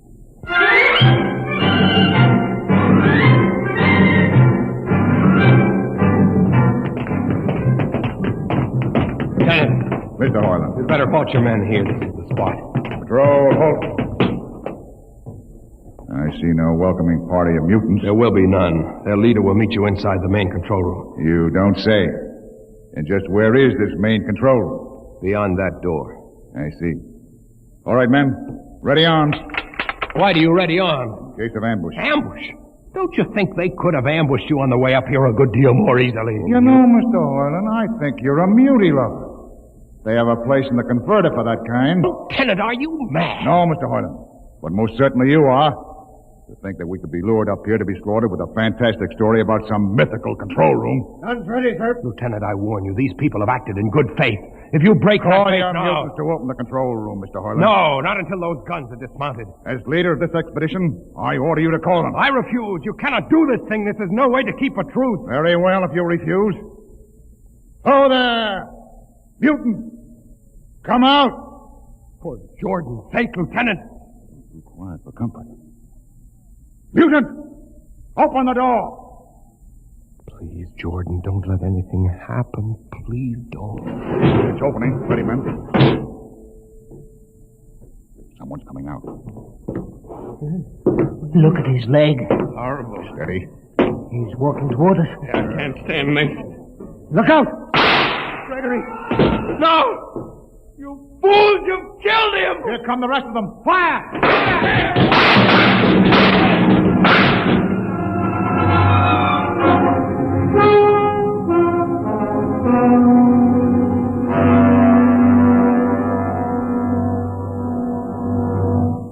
That should teach them a lesson they won't forget. All right, men. Inside the room. Hoyland, you're under arrest as a conspirator in this ambush. Ambush, you fool, you blind, stupid fool! That'll be enough. Have you been inside this place before? Yes. What's all this machinery? These are the controls he would have used to steer the ship. He's gone out of his mind, Lieutenant. Steer the ship? Who? The leader. The one you killed. This ugly mutant? This ugly mutant happened to be a man of true greatness. You're mad. Am I? This man had a vision which could have saved you, but you chose to kill him because you couldn't stand the sight of his difference from you. I'll not listen to these ravings. Close your ears. Shut your minds against the conscience that tells you it's wrong to kill. That tells you that your need to be arrogant only proves your inadequacy to yourself. Shut him up. Don't listen to him, man. You can't shut your ears. My words sting you. You cannot shut your mind. And you cannot shut your eyes. Don't! To this! The roof. It's moving back. Look. Let the vision of this confound your ignorance and blind your eyes. This is the heritage you tried to stifle in your own breast. This is the heritage of stars and open skies for which men have yearned for centuries. Try to destroy this, and you will only destroy yourself. Death to the heretic. Kill me if you choose. But I say to you that this you cannot keep from our people, that they will seek it out, and the ship will be manned, and the ship will be steered, and there will be freedom and purpose and respect for ourselves. This is your heritage. Look upon the universe. Kill him! Kill him! Kill him!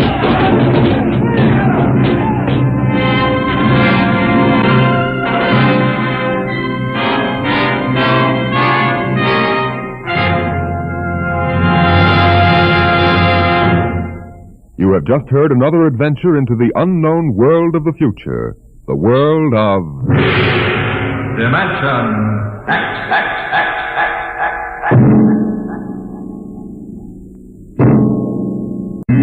Today, Dimension X is transcribed Universe, written for radio by George Lefferts and based on a story by Robert Heinlein. Featured in the cast were Mason Adams as Hugh and Peter Capell as Gregory. Your host was Norman Rose. Music by Bert Berman. Engineer Bill Chambers. Sound created by Manny Siegel, Max Russell, and Wes Conant. Dimension X is produced by William Welch and directed by Edward King.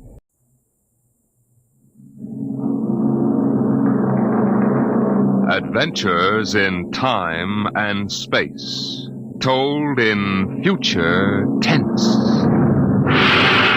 Dimension X.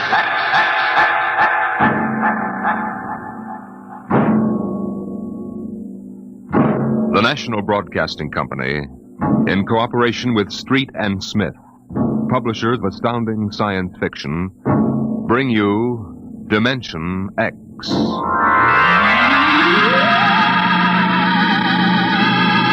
"20 years had passed since the last of the giant migration ships had crashed to the surface of Mars, bearing its pitiful handful of survivors of the Earth Wars. 20 years of scratching at the stubborn Martian soil.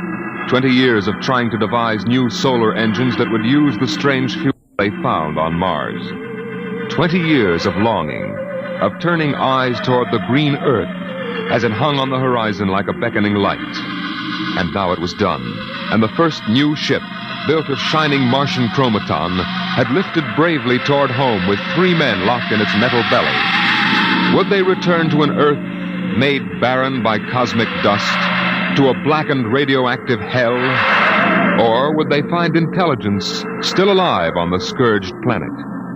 What had 20 years of death and radioactivity done to our beloved Earth?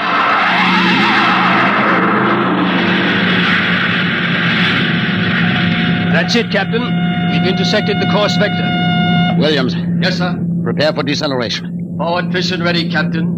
Read us off, Evans. We'll enter the gravitational field of the Earth in exactly 10 seconds. 9, 8, 7, 6, 5, 4, 3. Fire 2 and 4. 1, 0. 2 and 4. What's our momentum, Evans? -3. Fire 1. 1. -4 now. Steady as she goes. How are we? On parabola now. If we can hold, we should breach the heaviside layer somewhere north of what used to be Murmansk. Let's have a look at her. Visor, please. Yes, sir. Mother Earth. 20 years. We're going home, Evans. We're going home. Home to what, Captain? Home to a burned-out radioactive planet that is incapable of supporting human life? Evans and I don't agree with that, Williams. We think the Earth is ready for us again. That should give us another chance. I'm sorry, Captain, but I was born and brought up on Mars under the new central government. We younger men disagree with you about migrating back to Earth. For us, Mars is home. Well, we'll see. If there is some form of life on Earth, we'll find out soon enough. Williams, head for New York.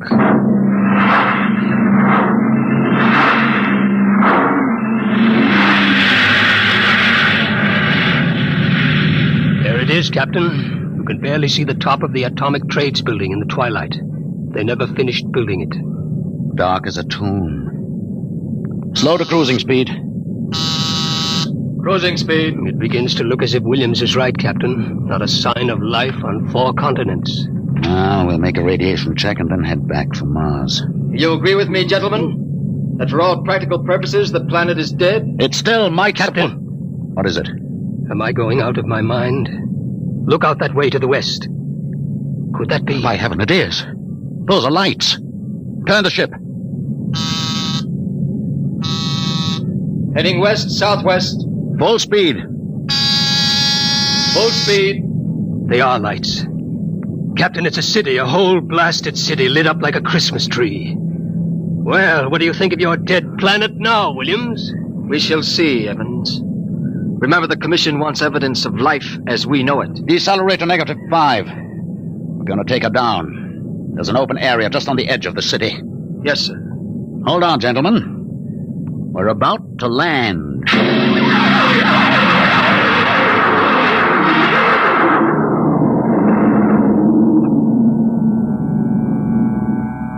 Landing jacks are down, sir. Open the airlock.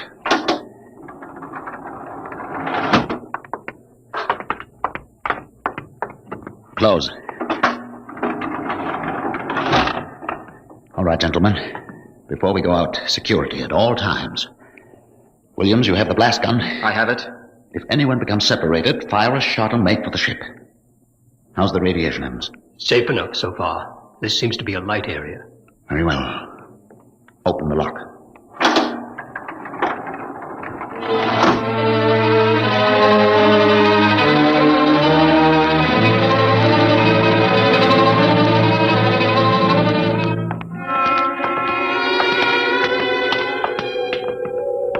Oh, it's unbelievable. We've been walking for hours now, and not a soul to be seen. There must be someone. How do you explain the lights? I don't know. Municipal building. Shall we have a look here, sir? Possibly the records might contain some clue. Good idea. Keep your weapons ready.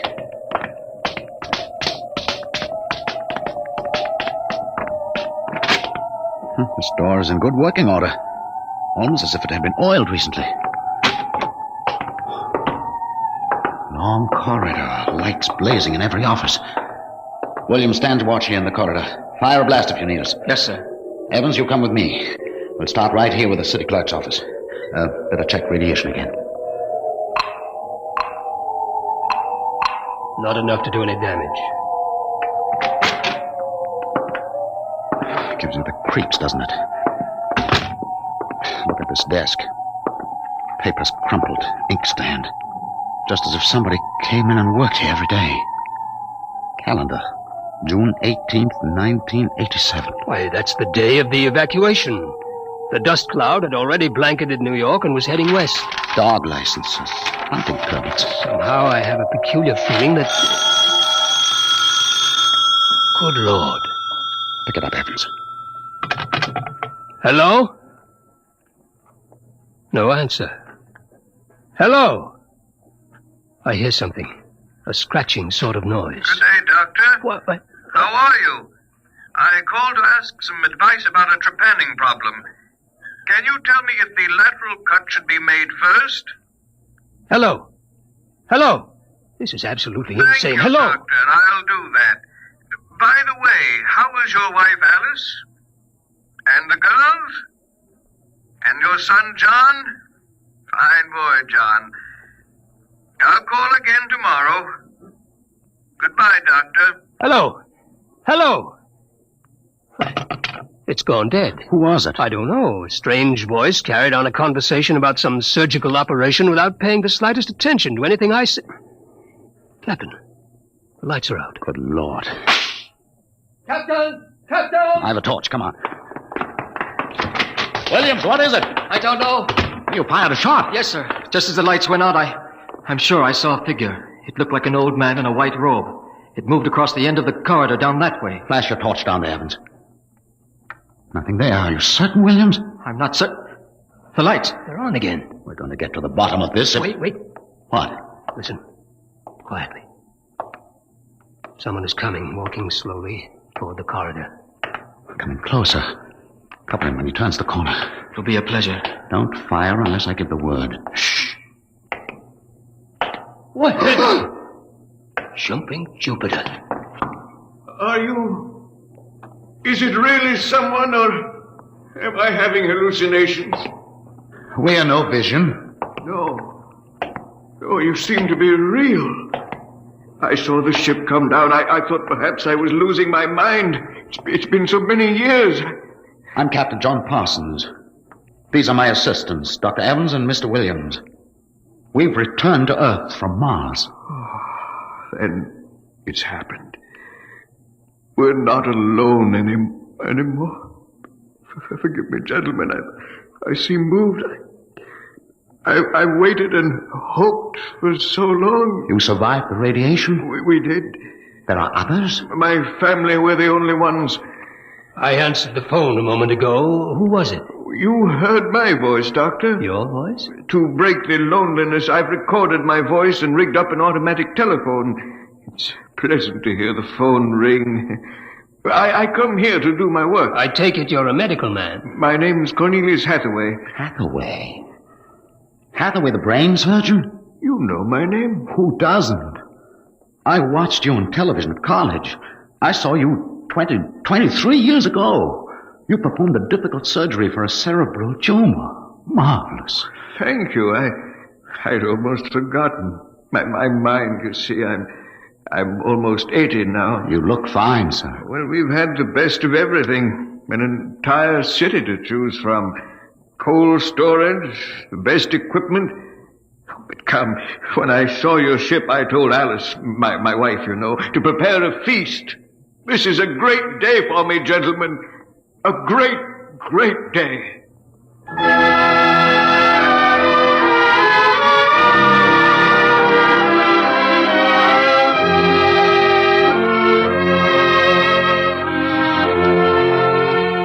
This is my wife, gentlemen. Alice, this is Captain Parsons, Dr. Evans, and Mr. Williams. How do you do, Mrs. Hathaway? Now, if you'll follow me, gentlemen, we'll meet my children. Lord, what a beautiful woman. She looks no more than 35. These are my daughters, Susan and Marguerite. This is my son, John. Nice to meet you. Sit down, gentlemen, sit down. We'll have a feast in honor of this occasion. Susan, Marguerite, get the best silverware and the damask napkins. John, fetch the glasses. Oh, yes, Father. It'll only take... Excuse me, John. Sir? How old are you? 23, sir.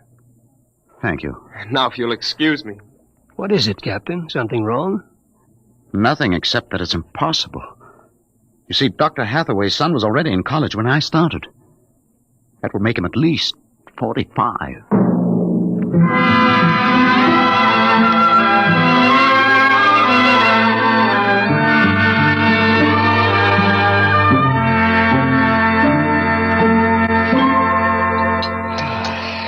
That was a wonderful meal, Mrs. Hathaway. Doctor, your wife is an exceptional woman. Thank you, sir. How would you gentlemen like some fresh gingerbread with your coffee? I baked it this morning. Oh, wonderful. Smell that, Evans? Oh, it's like coming home, Mrs. Hathaway. We enjoy having you here. Mrs. Hathaway, may I compliment you on your having preserved your youth and beauty so well? Thank you. We have had no worries here, no competition. Only the things we need for material comfort. Parsons and I were wondering, Dr. Hathaway, if the radioactivity had any effect in preserving tissue. Your children all look so young, too. It is possible, gentlemen, of course. Radiation does strange things to living tissue. Alice, could we have some champagne? Of course. I'll only be a moment. An amazing woman. Did you ever see such grace? Such complete relaxation. It doesn't seem quite natural. I beg your pardon, gentlemen? Captain Parsons was just about to ask how you and your family managed to escape, Dr. Hathaway. We were very fortunate. I was working in the Sierra Mountains at the time. I had a lead-lined laboratory where I did X-ray research on my pet project. And what is that, sir? The study of machines as they relate to human function and the corollary of... Well, to continue, when the dust cloud covered America, we remained in the laboratory, well supplied with food and water. Later, when the radiation permitted, we made our way east, back to our old home, in the hopes of finding other survivors. But by that time, every living creature had been evacuated to Mars. We were stranded. The migration ships didn't wait for stragglers. That's true. My father and I were on the last rocket out of New York. I've always loved this old house. But the loneliness of those first years... At least you had your wife and children. Yes. Yes, I had my family. If it were not for them, gentlemen, I assure you I would long ago have put a bullet in my head. Here we are. Champagne, Captain. Oh, thank you, Mrs. Hathaway. May I propose a toast? Oh, let me. Gentlemen, to Earth. To Earth. Earth. May she never be a stranger to man again. Hathaway, what is it? Nothing really. It's just a rather sharp pain in the chest. I think you should lie down, Doctor. Yes. Perhaps you're right. Let me help you. No.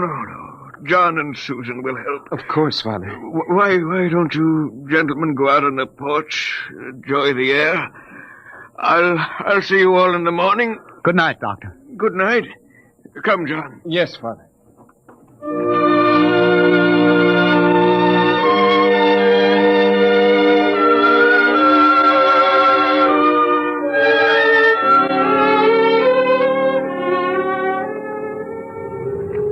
Well, what do you think of old Mother Earth now, Williams? Smell that summer breeze. Look at that view of the city lighted up against the sky. It has a certain quality. Well, score 1 point for the back-to-earth proponents. I didn't say that. You're beginning to feel it, though, Williams. I can tell. If you don't mind, gentlemen, I'm quite tired. I think I'll turn in. Excuse me. Well, Captain? Well, what? What do you make of all this?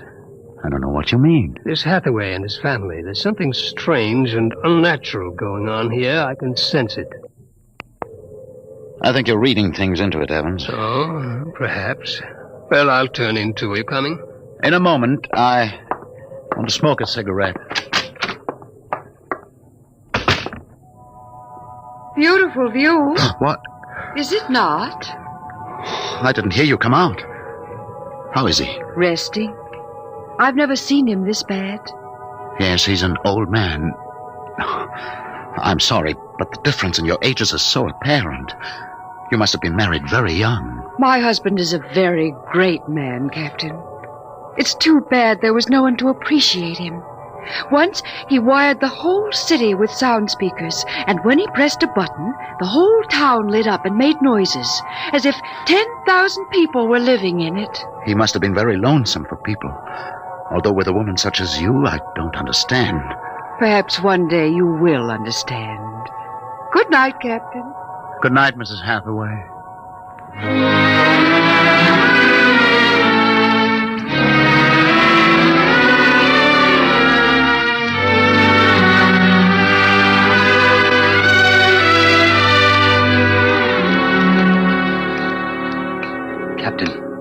Captain Parsons. Who's there? It's Dr. Evans. What time is it? 2 a.m. What's wrong? I couldn't sleep. A few minutes ago, I heard someone slip out the front door. The moonlight, I saw it was the old man. He was headed toward our ship. What are you suggesting, Evans? Nothing, except that it's fairly unnatural for an old man with a bad heart to go wandering off at 2 in the morning. Very well. We'll follow him.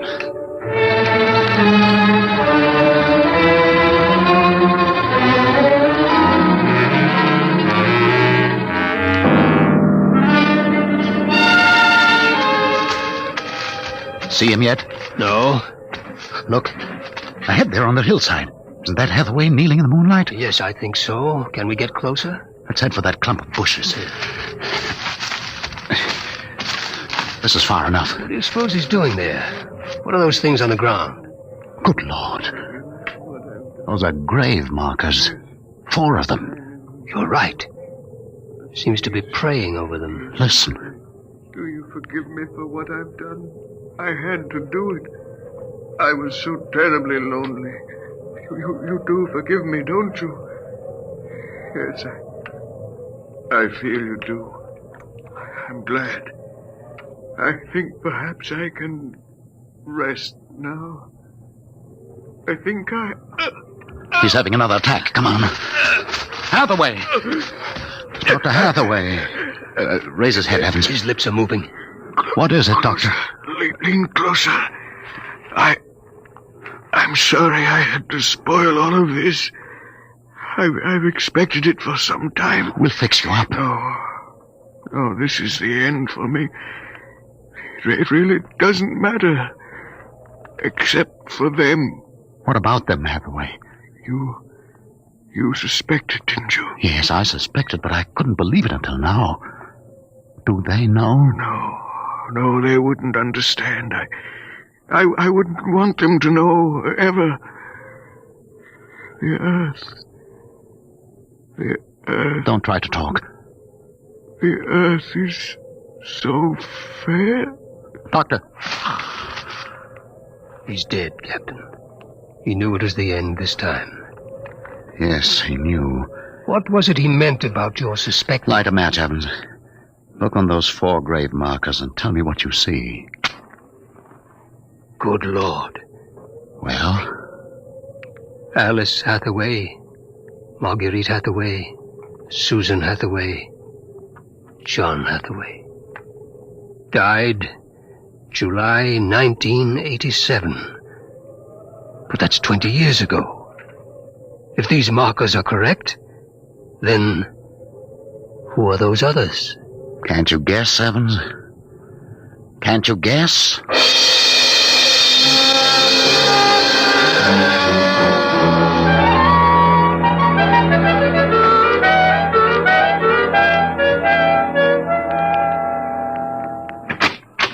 Mrs. Hathaway, are you awake? Yes, Captain? May I come in?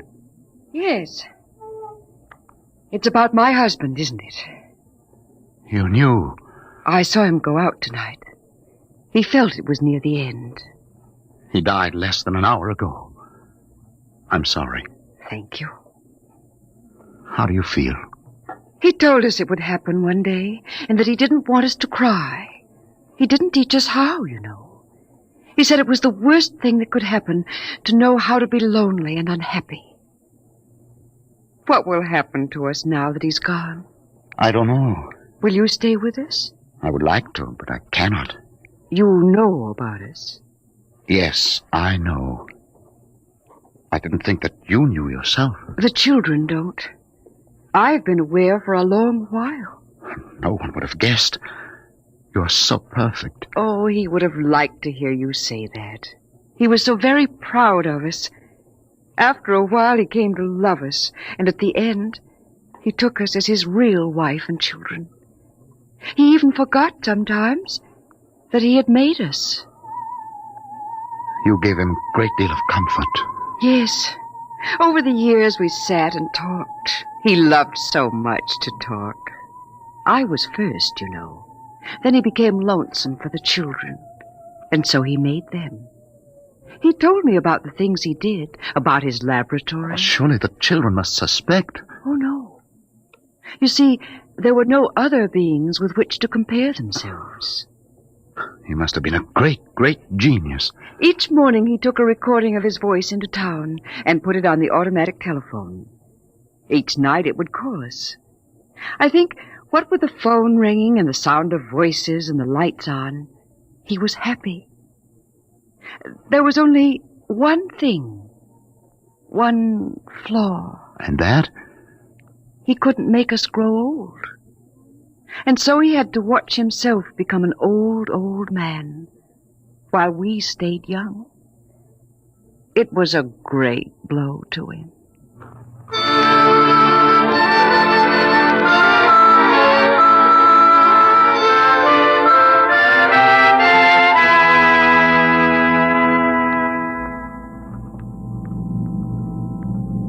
And so we commend the body of this man Cornelius Hathaway to his maker.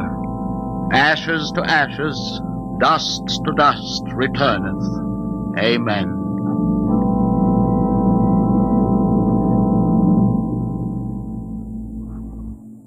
Come, John. Yes, Mother. Susan. Marguerite. Evans, Williams, stay here a moment, please. What is it? Let them go back to the house. I want to speak to you. I know what you're going to tell us, Captain. I saw the names on the grave markers. Well? It's a mockery. A blasphemy of everything we believe in. For a man to do something so evil. Can't you imagine what he faced? Can't you imagine what it must have been like to have watched his wife and children die slowly of radiation burns? To know that he was the last man on the face of the earth? Alone? Eternally and unalterably alone? Good Lord, man, what would you have done if you'd had his medical and technical genius? That's incredible. Yes, it is. But with an entire American city on which to draw for supplies and equipment, a brilliant man might accomplish anything, even that. What are you suggesting, Captain? That we take them back? We haven't enough space on the ship for that. Every ounce counts. Still, to leave them here, like that, alone. I think I have an answer, cold-blooded as it may seem. Go on. I suggest that we turn them off. Do you think that I could do that? No, but I could. After all, they aren't human. They're worse than robots. They're ghoulish. Have you talked to her? Has she smiled at you with that quiet, beautiful smile? Captain, we can't take them with us, and it would be less than human to leave them here without Hathaway. Could you do it, Evans?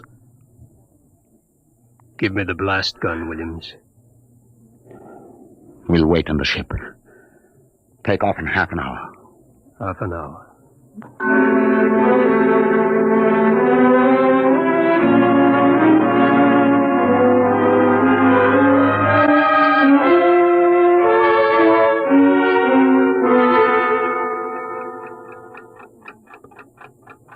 6:25.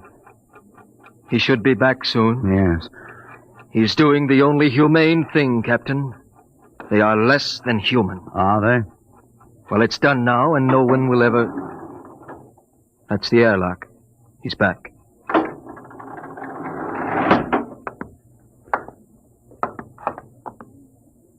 Well? Here's your gun. Did you do it? When I entered the house, she looked at me with those fine, intelligent eyes. I couldn't do it. It would be murder, cold-blooded murder. I prayed you wouldn't be able to do it. There will never be anything as fine as they are. Built to last 200, 300, perhaps 1,000 years. Well, get the course in the integrator, Williams. We'll take off in 20 minutes. I should be back by then. You're going out, sir? I'm going to say goodbye.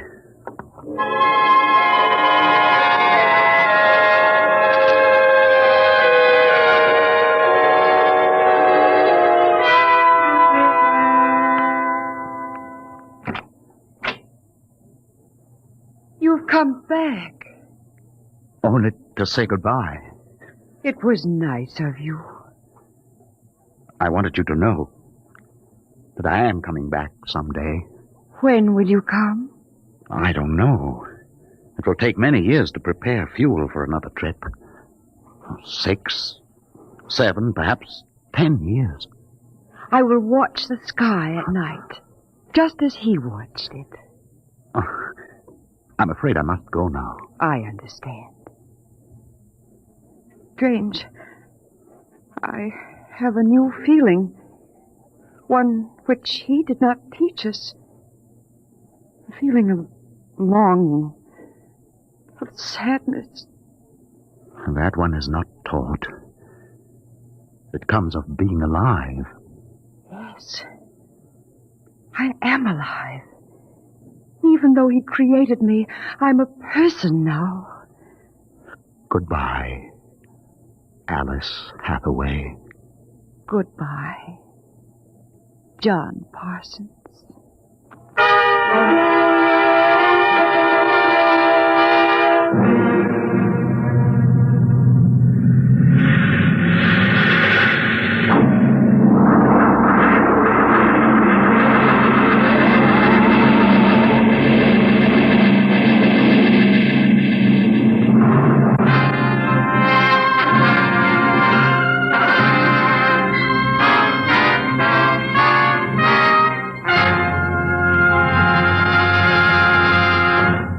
You have just heard another adventure into the unknown world of the future. The world of... Dimension X.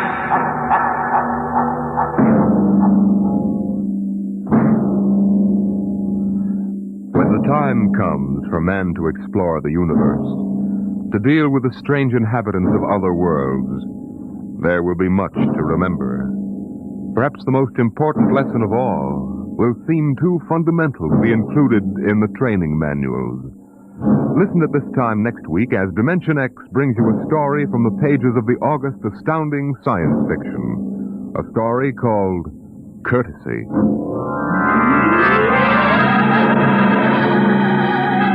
Dimension X is presented each week by the National Broadcasting Company in cooperation with Street and Smith, publishers of the magazine Astounding Science Fiction. Today, Dimension X has presented Dwellers in Silence, written for radio by George Lefferts from the story by Ray Bradbury. Featured in the cast were Peter Capell as Captain Parsons, Bill Griffiths as Dr. Hathaway, and Gertrude Warner as Alice. Your host was Norman Rose, music by Albert Berman. Dimension X is produced by William Welch and directed by Fred Way.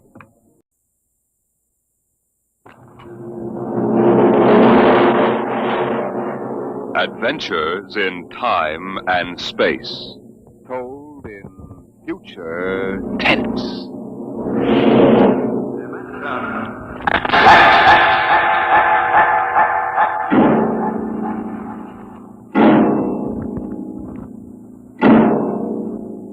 The National Broadcasting Company, in cooperation with Street and Smith, publishers of astounding science fiction, bring you Dimension X.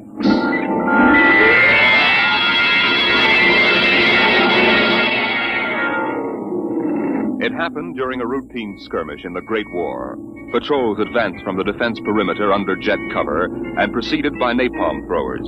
The enemy defended in depth and mopped up with guided 98s fired from 40 miles to the rear. The blast area was 10 miles in circumference, and the medics didn't find much to pick up over 500 yards in.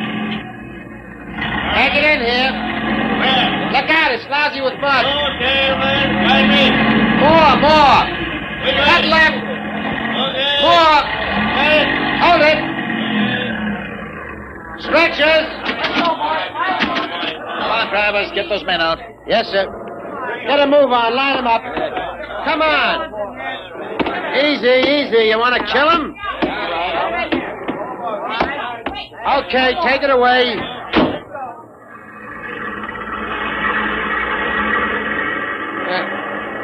They might have left these Joes where they was. Half of them won't last till the plane comes. As long as they're alive, they'll be treated. Get out the tags, Travis. Start talking names. Yes, sir. This one must have been 1,000 yards in. Get his dog tag out. What a mess. Here. Hartley Allen, Captain G5, Chem Research, AN73D, number SO238694003J. Alan Hartley? Alan Hartley. Well, that could be the hunter that wrote Children of the Mist and Conqueror's Road. Never heard of him. Major, I think maybe he's part conscious. Maybe I should give him another shot. Go ahead, Sergeant. There isn't much else we can do for him. It's a rotten shame. Ain't it always? Okay, Captain, give me your arm. There.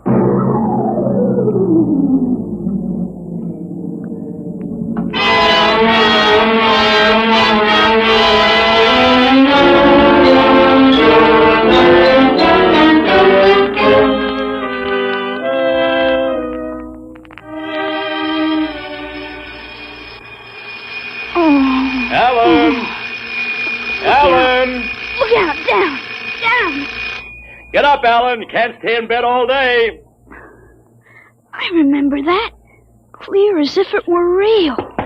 Up and at 'em. Hit the deck. Remarkably vivid. Strange. Alan, you all right? I'm all right. What's wrong with my voice? It's too high. What are you doing? Practicing singing? My voice has changed. Is that all? You're growing up. Happy birthday, son. Happy birthday? Hey, wake up, son. Wake up. I am awake. Come on, out of bed. I don't understand. Breakfast waiting. Now, how to better, I'll turn it over. All right. It's a dream. Maybe, but you're wide awake now. I am awake now. Well, half awake anyway. That's the bell of St. Boniface, isn't it? What day is it? You kidding? You forget today's your birthday? No, I didn't forget. Neither did I. Here, son. Happy 13th birthday. You won't guess what's in here. A rifle. A light 22 rifle. How'd you know that? I remembered. Did I spill the beans sometime? I could have sworn it'd be a surprise. Well, go on, open it. Like it? Yeah, it's perfect, Dad. I'll be shaving, Alan. Come down to breakfast when you're ready. It's a big day today. You're almost a man. Almost. You're still groggy. Snap out of it, Alan. I will. There's a dream in it somewhere. But I'm not sure which. What? Never mind, Dad. I'll be right down for breakfast.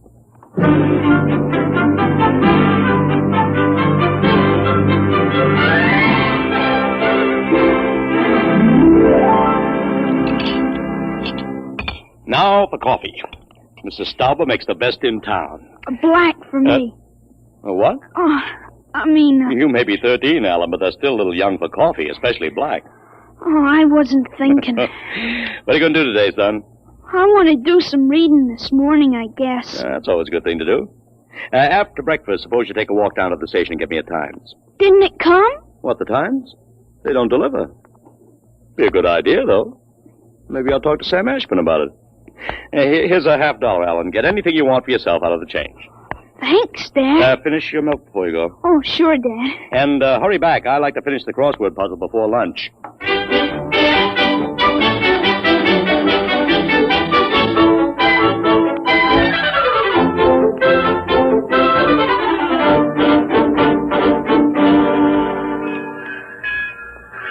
Here you are, Alan. 1 Times.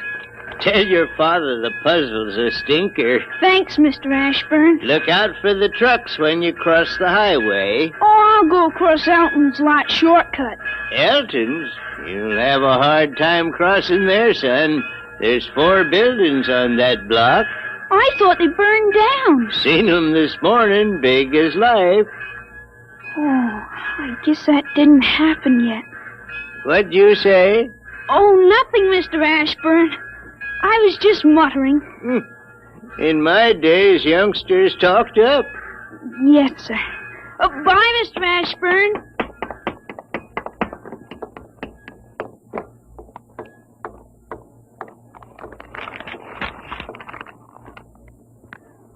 Monday, August 6th, 1945. Okinawa 1, bombing Japan. Hey, Alan, wait up. Larry Morton. Hiya, Larry! Hi, Al. Hey, you want to have a catch or something? No, I have some things I want to do at home. Wow, get him. Fancy pants talk. Things I want to do at home. Oh, go chase yourself around the block. Go jump in a garbage can, will you? Go take a flying jet to the moon. Hey, that's a new one. A flying jet to the moon. Hey, you thought up a new one, Al. Yeah. Hey, how about us going swimming at the canoe clubs after? Gee, I wish I could. I gotta stay home. After. You see the football movie at the Grand? Boy, what a team. Notre Dame. I thought you liked Cornell. Cornell? Ha, they couldn't even beat Vassar. You're going to Cornell, aren't you? Me? Cornell? Fat chance. I'll bet you do. I wouldn't take your money. I know you wouldn't. You'll go to Cornell, all right. Cornell. Far above Cayuga's waters, there's an awful smell. Just the same, you'll go to Cornell. I've got to hurry, Larry. Well, so long, Al. See ya. So long, Larry. See ya.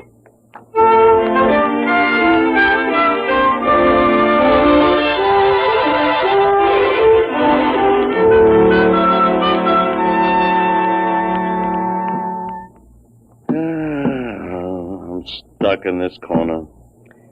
A 7-letter word to mix in proportion. Titrate. Huh? T-I... It fits. How'd you know that, Alan? What? Oh, I read it somewhere, I guess. Oh. What are you reading now, Tarzan again? No, not Tarzan. It's refreshing to see you with a book. Sometimes I think I ought to forbid comic books in the house. Yeah, they must be raising the devil with those bombing raids in Japan. How long do you think the war in Japan will last, Dad? Oh, I'd say the middle of 1946. They'll have to invade those islands foot by foot. I wouldn't be surprised if the war was over very suddenly. How, by magic? There isn't a thing on earth will make those Japanese surrender.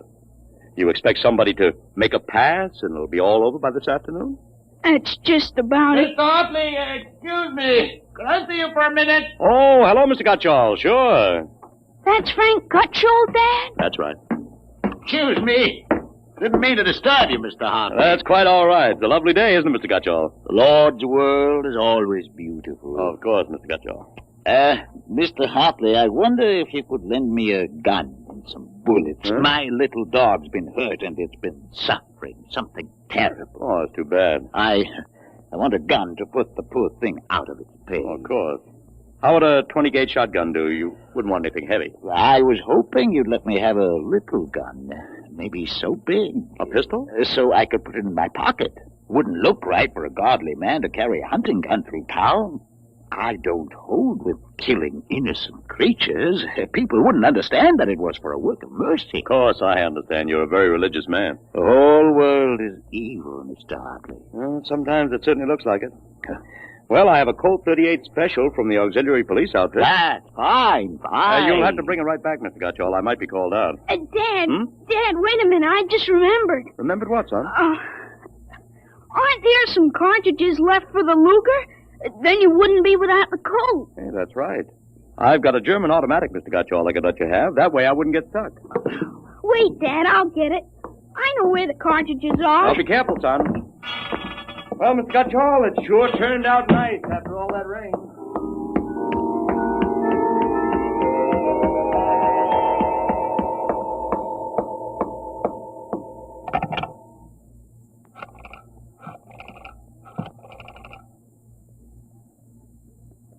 Hello, police headquarters? This is Blake Hartley. Frank Gutchall, who lives on Campbell Street, has just borrowed a gun from me ostensibly to shoot a dog. What? No, he has no dog. He intends shooting his wife. Yes, I'll take out the firing pin. He'll walk home. If you hurry, you can get a man there on time. Right.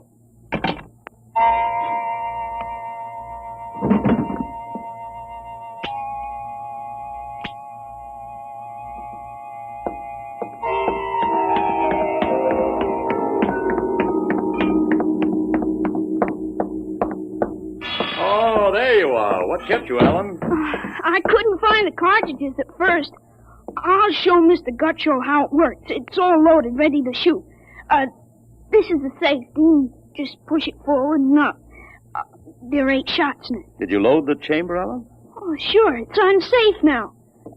You understand how it works, Mr. Gutchall? Yes, I understand. Thank you, Mr. Hartley. Thank you, Sonny. Goodbye. Goodbye, Mr. Gutchall. Return the gun when you're done. Yes, I'll be done with it soon. Goodbye. Alan, you shouldn't have loaded that gun. I guess it's all over now. I had to keep you from fooling with it. Didn't want you to see I took out the firing pin. You what? Gutchall didn't want that gun to shoot a dog. He's a fanatic. He sees visions, hears voices. The voices probably put him up to this. I'll submit that any man who holds intimate conversations with disembodied spirits isn't to be trusted with a gun. He wants to shoot his wife. What are you talking about? While I was upstairs, I called the police. I put a handkerchief over my mouth and told them I was you. Why'd you have to do that? I couldn't have told them. This is little Alan Hartley, 13 years old. And suppose he really wants to shoot a dog. What kind of a mess will I be in then? No mess, because I might. But you'll have to front for me. They give me a lot of cheap boy hero publicity, which I don't want. This is crazy, Alan. This is absolutely crazy. We'll have the complete returns in 20 minutes.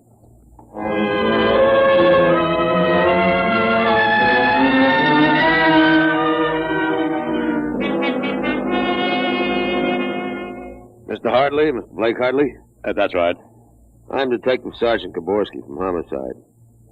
Here's your Luger. Thank you.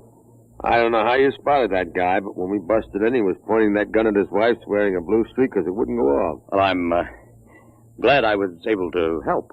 They may have some kind of citation, Mr. Hartley. Oh, I don't think that's necessary. Well, in the department, we figure a little publicity never hurt nobody. Even a lawyer, huh? I really prefer to have it kept quiet. Well, whatever you say.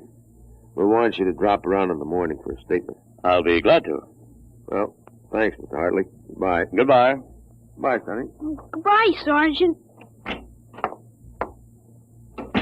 Why don't you take the citation, Dad? Well, you were right. You saved that woman's life. Let's see you put back the firing pin. Sure. There. Suppose we have a little talk. But I explained everything. You did not. Yesterday, you wouldn't even have known how to take this pistol apart. Today, you've been using language and expressing ideas that are outside of everything you've ever known before. Now, I want to know. Well, I hope you're not toying with a medieval notion of obsession. What? You say I'm changed. When did you first notice it? Last night, you were still my little boy. This morning, I don't know. You've been strange all day. Alan, what's happened to you? I wish I could be sure myself, Dad. You see, when I woke up this morning, all I could remember was lying on a stretcher injured by a bomb explosion. I was 43 years old and the year was 1975. 1975? That's right, you'll be 43 in 1975. But a bomb? Yes, during the siege of Buffalo in the Third World War. I was a captain in G5 Scientific Warfare General Staff. Buffalo? You mean Buffalo, New York? Yes, there had been a transpolar invasion of Canada. I was sent to the front to check on service failures of a new lubricating oil. I got hit by a bomb blast. I remember being picked up and getting a narcotic injection. The next thing I knew, I was in bed upstairs, and it was 1945 again. And I was back in my own 13-year-old body. Alan, you just had a nightmare to end all nightmares, that's all. I thought it might be that at first, but I rejected it. It wouldn't fit the facts. But it's ridiculous. All this Battle of Buffalo stuff. You picked it up listening to the radio. All the commentators have been going on about another war after this one. You've just got an undigested chunk of H.V. Calvin born in your subconscious. But that isn't everything. I remember 4 years of high school, 4 years at Cornell, 7 years as a reporter on the Philadelphia Record, 3 novels, Children of the Mist, Rose of Death, and Conqueror's Road. I wrote detective stories under a phony name. I worked in chemistry. You think a 13-year-old can dream up all that stuff? Well, it's the only possible explanation. Maybe, but I can speak 5 languages today that I couldn't yesterday. French, German, Chinese, Russian, and Spanish. Although I've got a Mexican accent you could cut with a knife. But how did it happen? I can't believe it. All I know is here I am. I've been reading up on time theories. Nobody seems to know much about them. Evidently, time exists parallel as another dimension. And I've got kicked backwards and somehow. But how? It may have been the radiations from the bomb. Or the narcotic injection. Or both together. But the fact remains I'm here with full knowledge of my future identity. This was quite a shock, Alan. But you do believe me, don't you? Yes, I suppose I must. You seem so strange, as if you weren't my son. I'm your son, all right. The same body as yesterday. I've just had an educational shortcut. Wait a minute. If you can remember the next 30 years, suppose you tell me when the war is going to end. This one against the Japs, I mean. Sure. The Japanese surrender will be announced at exactly 7:01 p.m. on August 14th, a week from Tuesday. Better make sure we have plenty of grub in the house by then. Everything will be closed up tight till Thursday morning. Even the restaurant. I remember we had nothing to eat in the house but some scraps. Tuesday week? That's pretty sudden, isn't it? Not after today. What do you mean, what happened today? Plenty. What time is it, Dad? 11:16. Is your watch right? To the second, why? It'll come at exactly 11:17:40. What'll come? The radio announcement. What are you getting at? Something important on the radio? We'll see. Don't bother, Dad. It won't work. I remember we had a tube burned out. Yeah, there is something wrong. What is this announcement of yours? I memorized it in journalism school at Columbia in 1954. What time is it? 11:18. They're breaking into the programs now. President Truman has just announced that an atomic bomb has been dropped on the Japanese industrial city of Hiroshima. The bomb was dropped 16 hours ago, and the announcement was delayed to ascertain the results of the explosion. A man named John Howard Peterson read the announcement from the Washington newsroom of NBC. I don't believe it. No? Listen. That's the Burt Plate Factory whistle and the bells at St. Boniface. Next, the whistle at the Volunteer Firehouse. And it's true. It is true. Sure. Then Larry Morton came by on his bicycle. Hey, Al, you hear? You hear about the bomb? An atomic bomb. Yeah, we heard. Boy, atomic bomb. Oh, boy. I gotta go find my pop. He's on the golf course. Bye, Al. Bye, Mr. Hartley. You knew. You knew about it. The next bomb hits Nagasaki. I thought that stuff about atomic energy was so much fantasy. What? Was that the kind of bomb that got you? That was a firecracker compared to the one that got me. It was a guided 98, exploded 10 miles away. And that's going to happen in 30 years? I remember it. How about me? Oh, wait, never mind. I don't think I better know when I'm going to die. I couldn't tell you anyway.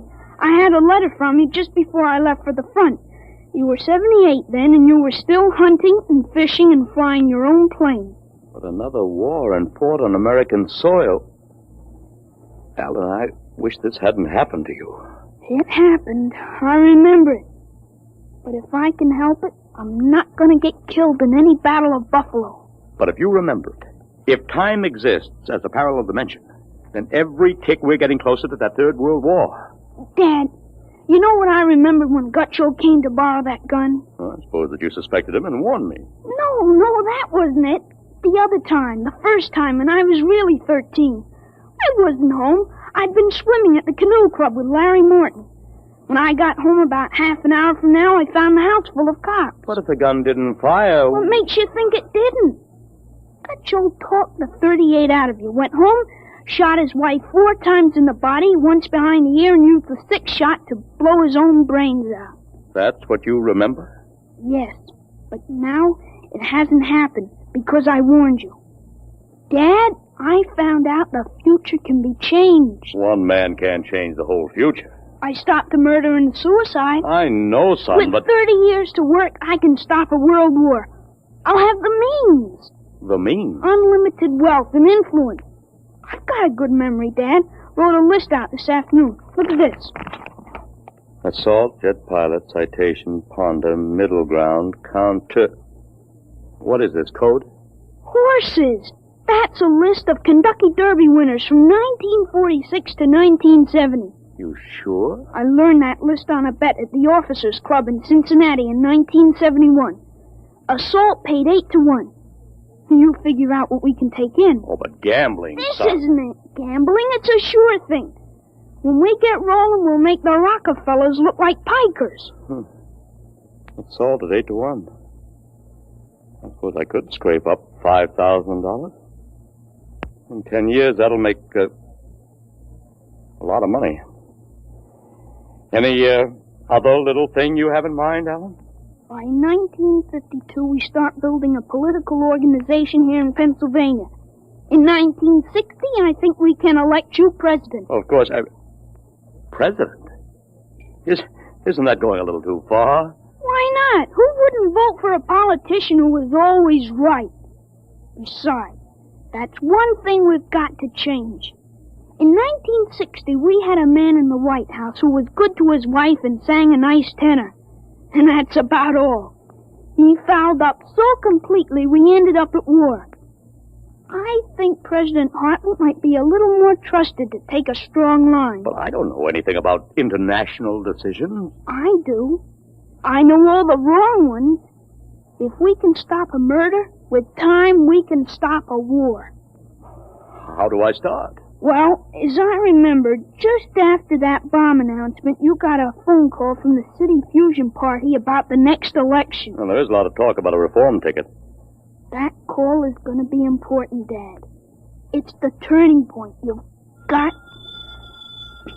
There it is. Well, what do I do? Answer. Go ahead. But, Alan, Don't worry. I'll tell you what to say. Go ahead. Hello?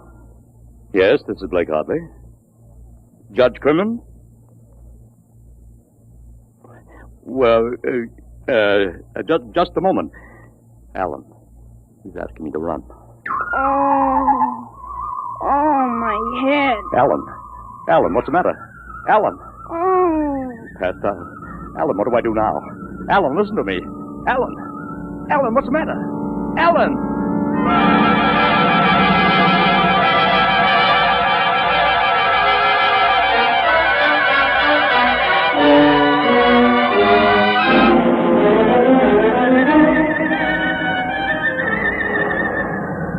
Captain Hartley. Captain Hartley. Captain Hartley. He was all right, Doctor. I gave him a shot and he was all right.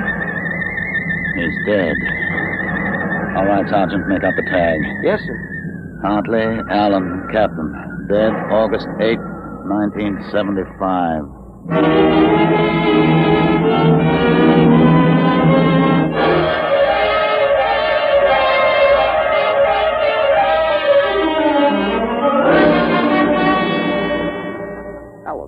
Alan, what happened?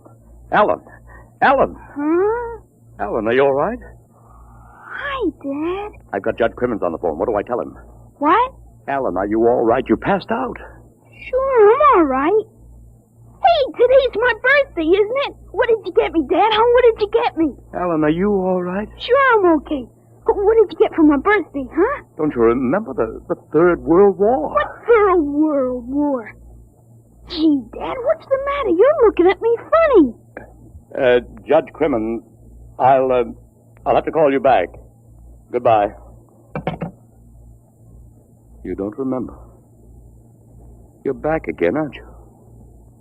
Back to 13 years old. Sure, I'm 13 today. For corn's sake, Dad. You must have died up there. It was only a mind transfer. That means now I'm on my own. I have to do it myself without your help. Help for what? Oh, if it's the grass, I said I'd cut it tomorrow. No, it isn't the grass. I've got to save your life, Alan. I can't let you die that way in 1975. What are you talking about, Dad?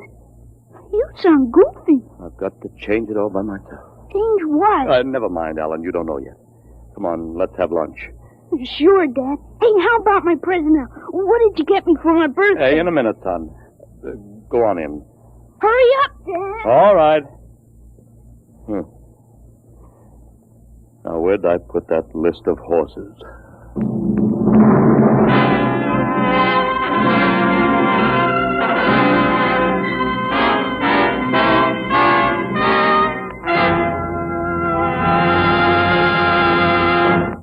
You have just heard another adventure into the unknown world of the future. The world of... Dimension.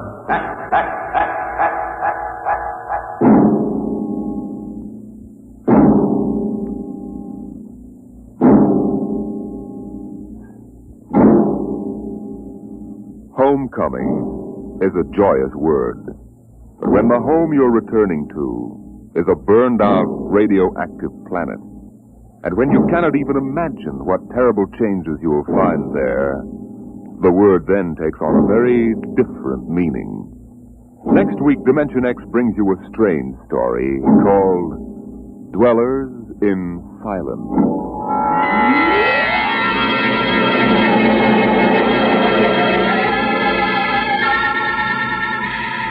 Dimension X is brought to you each week by the National Broadcasting Company in cooperation with Street and Smith, publishers of the magazine Astounding Science Fiction. Today, Dimension X has presented Time and Time Again, written for radio by Ernest Kenoy, and the story by H. Beam Piper. Featured in the cast were David Anderson as Alan and Joseph Curtin as his dad. Your host was Norman Rose. Music by Albert Berman. Dimension X is produced by William Welch and directed by Fred Way.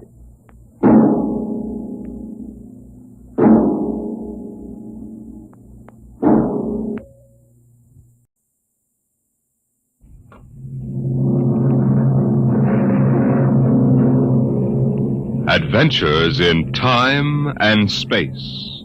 Transcribed in future tense. Dimension.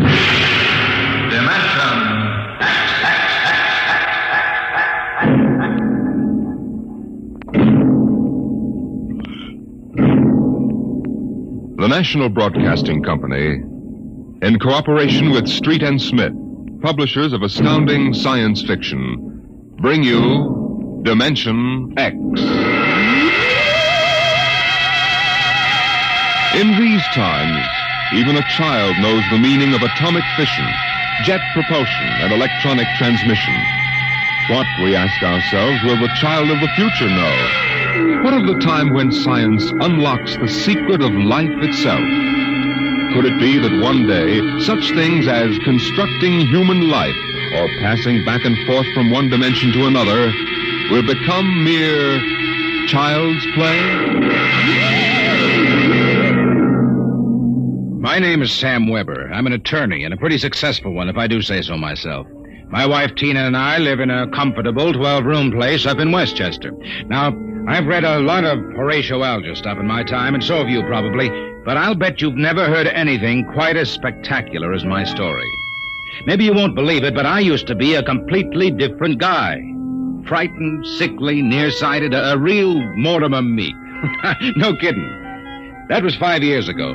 The big change in me began to take place on a cold December morning in 1945. Just a moment, please. Yes, please. Weber? Yes. Samuel? That's right. Step back. Okay, fellas, bring it in. Oh, just a moment. You must have the wrong address. Watch it, buddy. All right, sign here. Is, that for me? Weber Apartments. Looks like a coffin. I don't design them, Jack. I just deliver them. Sign here.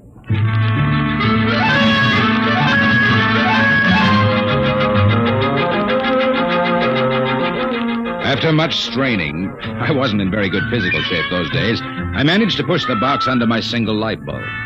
There was a card in a small envelope. Let's see. To Sam from your classmates at the Interdimensional and Cosmic Institute. Merry Christmas.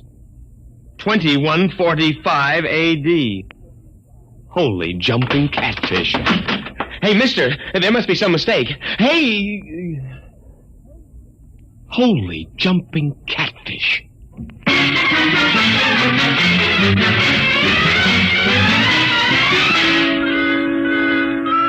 They were gone, and I didn't even know which delivery company it was. Well, I finally decided to open it up and see what was in it. After about a half hour of fumbling, I gave up. All right, then don't open. No sooner had I said the word open than it came apart like the skin off a banana. There inside was something resembling a kid's chemical set. Vials, jars, tubes, wires. You never saw so much scientific-looking junk in your life. And on top of it all was a book of instructions. Build a man set number 3.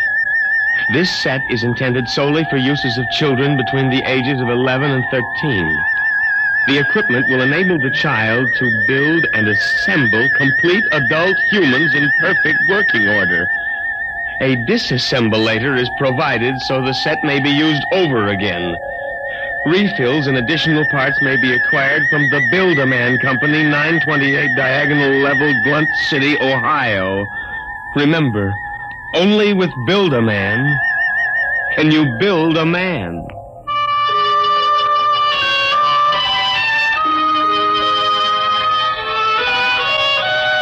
When I left for work that morning, my brain was still reeling with the stuff I'd read in the instruction book. Someone's had an Ojack, attorneys at law. Just a moment, I will connect you with Mr. Ojack. Oh, good morning, Mr. Weber. Good neuron. Good morning. Gotta get my mind off that book. Only with Build-A-Man can you build a man. Chapter 1, Making Simple Living Things. Chapter 2, Duplicating Babies and Other Small Humans. Oh, no. I've got to get a grip on myself. Do a little work. O'Brien versus O'Brien.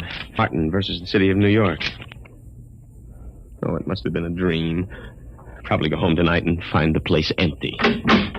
Well, if it isn't the poor man's Clarence Darrow. Oh, hello, Lou. I come as a bearer of sad tidings. Well, you don't look very sad. The boss wants to see you, laughing boy. What about? How should I know? Oh, and by the way, you'll be very happy to know that I've just been promoted. I'm handling all the criminal stuff from now on. Congratulations. You know what this means for Tina and me, don't you, Junior? Oh, well, cheer up.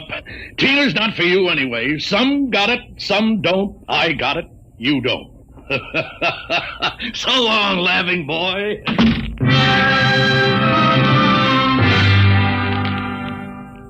That was my good friend, Lou White. In the year I'd known him, he'd already managed to steal the job I wanted, and he was now working on the girl I wanted.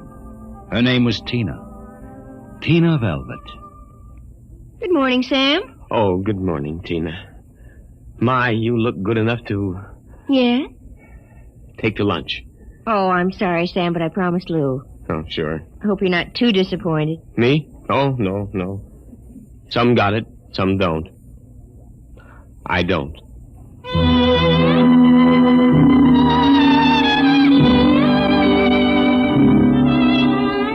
And that was Tina. I tried to steady my blood pressure as I walked into the boss's office. You sent for me, Mr. Ojak? Oh, yes. Sit down, Weber. Sit down. Oh, thank you, Mr. Ojak. Weber, I've been reviewing the work of my staff counselors for the past 6 months. I want to know only one thing. Yes, sir? What happened? I don't understand. You haven't had a single new client in 6 months. But no one has come in, Mr. Ojak. My boy, in this business, you've got to be aggressive. You've got to go out and create new clients. You've got to show some zip. Yes, sir. Do you have any zip? Oh, yes, Mr. Ojak. Oh, I've got zip, all right. I just can't seem to turn it loose, that's all. Well, get in there and punch now, Weber. I want to see a change in you in the next few months. As a matter of fact, I'd better. You got that? Yes, Mr. Ojak. I'll try to show some zip.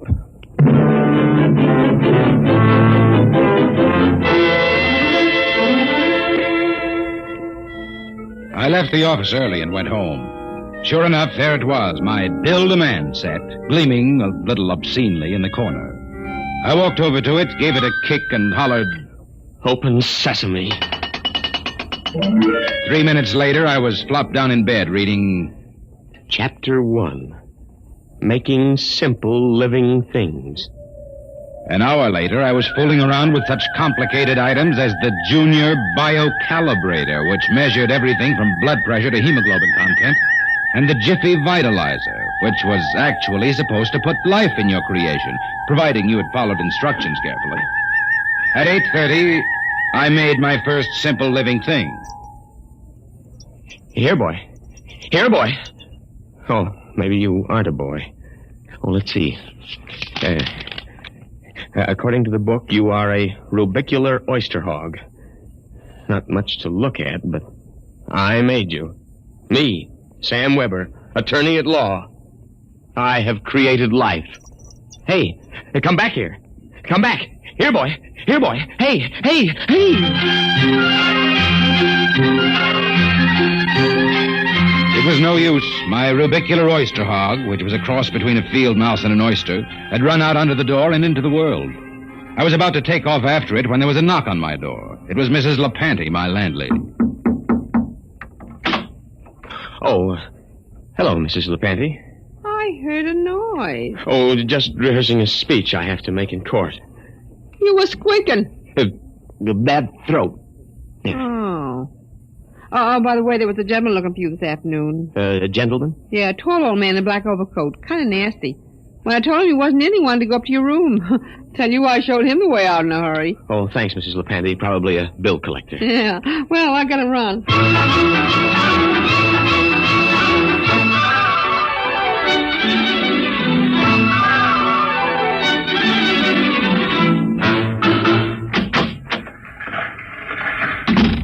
Good morning, Sam. Here's that memo on Rosenthal versus Rosenthal and also a letter for... What's the matter? You look tired. Oh, I had a bad night. You lumbago again? Yes. Oh, say, by the way, your client was here again this morning. A client? Mm-hmm. Yeah. Oh, it must be the same fella that called at my house the other day. Yeah. Well, what did you tell him? Oh, I said you'd be in later. Oh, thanks. Will that be all, Sam? Yes. Oh, no. Are you doing anything New Year's Eve?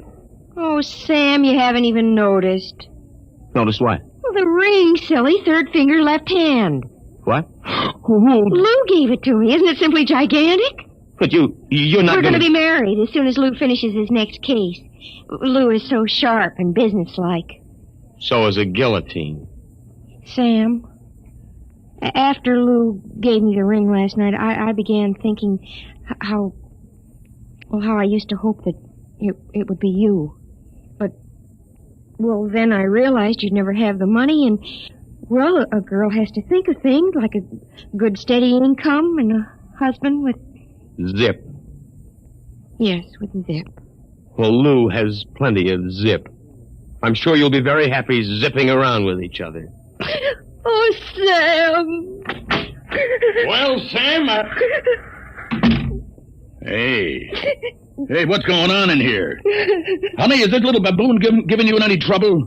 If he has, I'll take him apart like an egg crate. No. Take it easy, Strongheart. Tina just told me the good news about your engagement. She's crying with happiness. Is that right, honey? Well, then, no hard feelings, Sam. Just that the best man got the girl, you understand. Oh, say, by the way, we're having a little celebration at Segali's tonight. Drop in and we'll live it up a little, huh?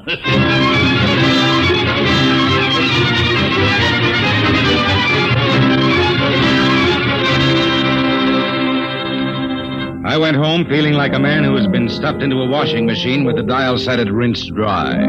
I was a failure. I walked over to the mirror for a heart-to-heart talk with myself. Nothing. That's what you've got, Sam Weber, in unlimited quantities. Nothing. We ought to just tear you down and start all over again. We ought to take you... Hey. Oh, no, not that again. But why not? Think of it. A Sam Weber without the psychological problems you've got. A dynamic, uninhibited Sam who could win a girl like Tina by sheer magnetism. Then when it was all over, we could just take the old disassemblator and presto. And I can do it, too.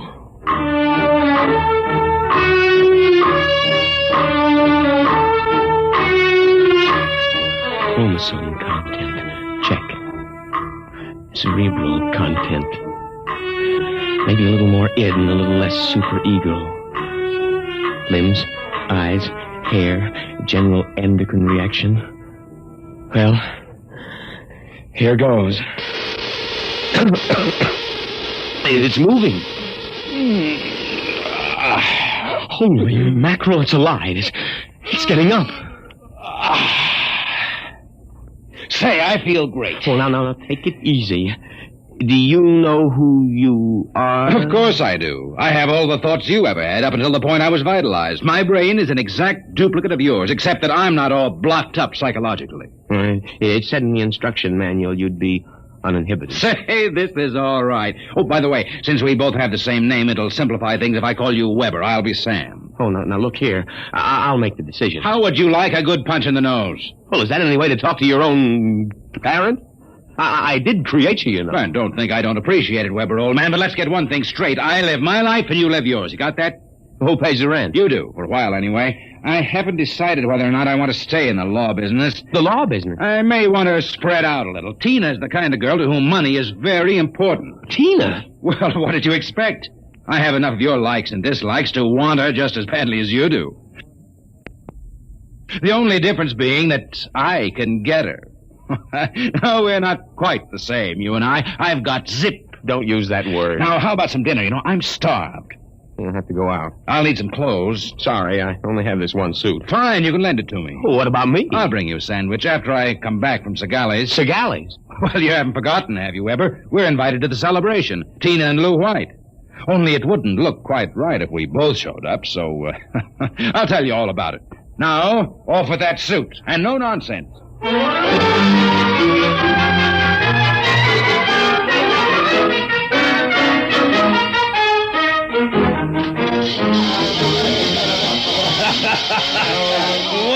this is living it up, folks.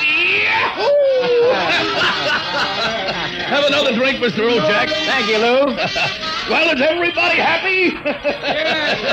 Hey, honey, are you having yourself a little old time? Oh, yes, Lou. Fine. Yeah, but you seem to be preoccupied. Oh, I was just wondering if Sam is coming. Sam? Oh, no. Did you hear that, Mr. Ojak? She's worrying about Sam. Why, that little runt probably got frightened by a noisemaker. Well, the happy couple. Sam! Good evening, cats. Everybody's lit up like a Christmas tree. Well, I'll be... Say, Sam, are you in the bag? Never touch the stuff, Lou, my boy. Never touch it. Boy Scout training. Oh, Sam, I was afraid you weren't coming. Miss a chance to be with you, beautiful. Never. Hey, what's got into you, Weber? Monkey glands? I don't read you, muscle-bound. Well, you seem different somehow, even your voice. Do you notice anything, Tina? Well, yes, it does seem richer somehow. Ah, nonsense. Sam Weber, you're nothing but a cream puff, and you always will be. Mr. Ojak, I think he owes me an apology for that. I should think so. All right, all-American boy, make with the apology. Apologize me? Oh, no. Why, for 2 cents? Folks, would you excuse Mr. White and me for a few minutes? We want to step out into the hall for a little private conference. Coming, Mr. White? I'll be right back, honey. Don't worry about a thing.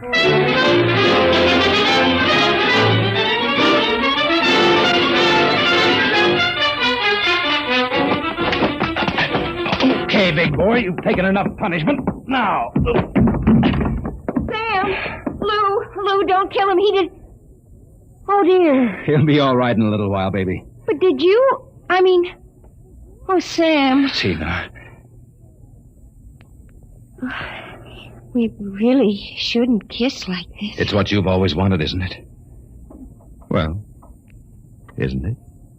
Oh, Sam.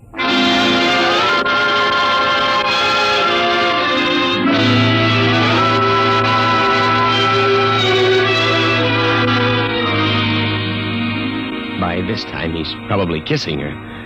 And there's nothing you can do about it, Weber, old man. Nothing. Hey, wait a minute. Where's that book of instructions? To disassemble a Build-A-Man model, merely focus the ray of the disassemblator device and press lever X. But that's murder, Counselor.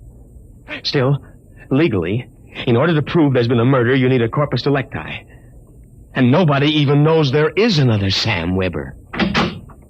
Oh, so you're finally home. I'm starved. Sorry, Weber, old man, but very pressing business detained me. I suppose you made a fool of me over at Segali's. Oh, on the contrary. What do you mean? My boy, you were looking at a man who in one fell swoop has got himself a raise, a promotion, and a wife. At least she'll be my wife tomorrow. Who? Tina, of course. I don't believe it. I had to put on quite a show, but all around it was a real success.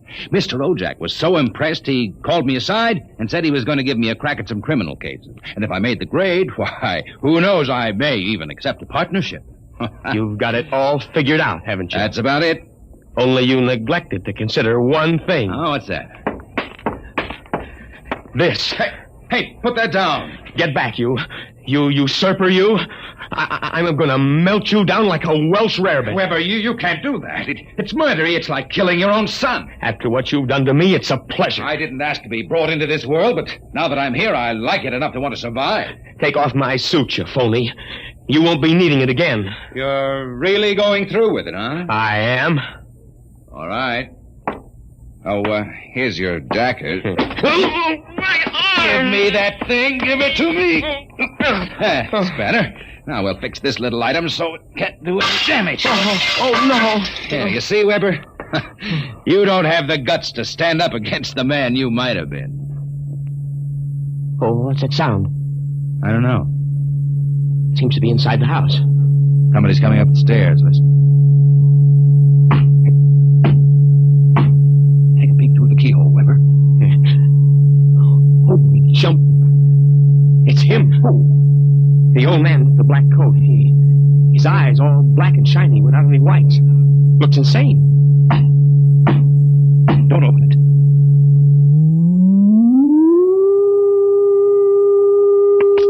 He's burning it. He's burning a hole right through the door.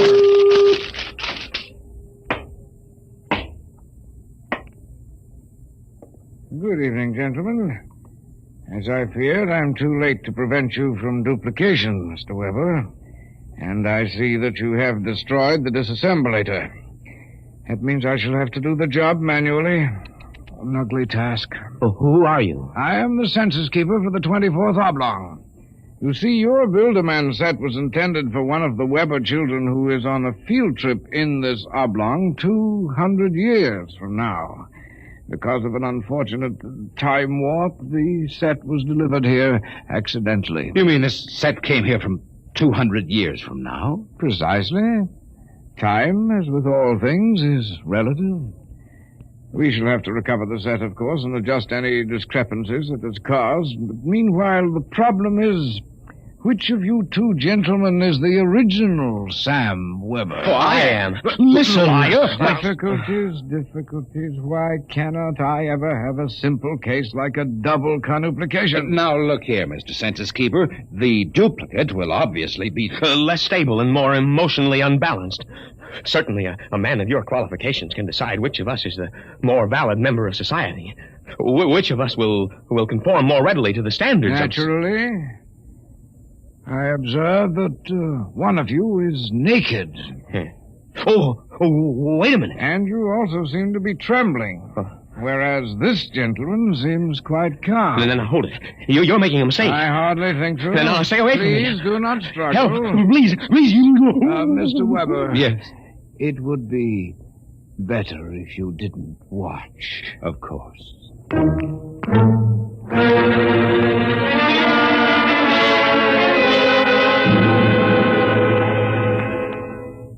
Well, that's my story.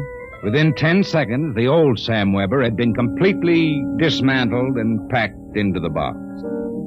Tina and I were married, and I went on to become a full partner in the firm of Ojak, Somerset, and Weber.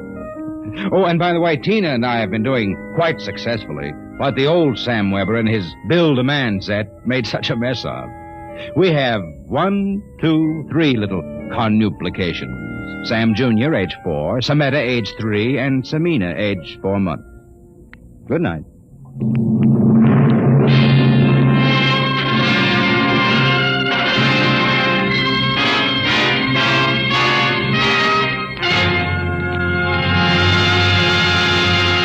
You have just heard another adventure into the unknown world of the future. The world of... Dimension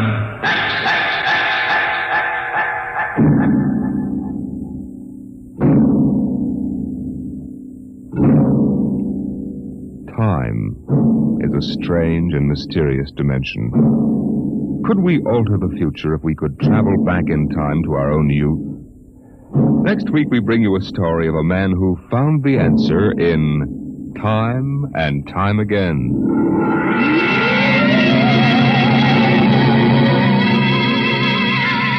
Dimension X is presented transcribed each week by the National Broadcasting Company in cooperation with Street & Smith, publishers of the magazine Astounding Science Fiction. Today, Dimension X is presented Child's Play, written for radio by George Lefferts from the story by William Tenn.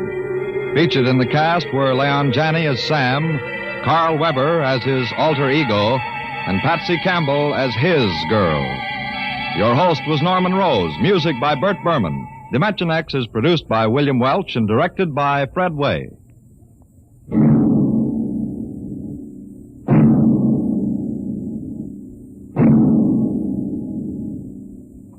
In reply to many queries from our listeners, last week's story on Dimension X, Pebble in the Sky, was written by Isaac Asimov.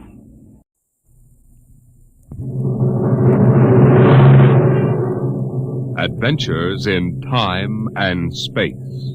Transcribed in future tense.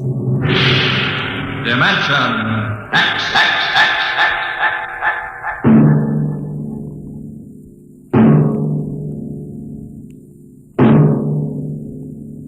The National Broadcasting Company, in cooperation with Street and Smith, publishers of astounding science fiction, bring you Dimension X.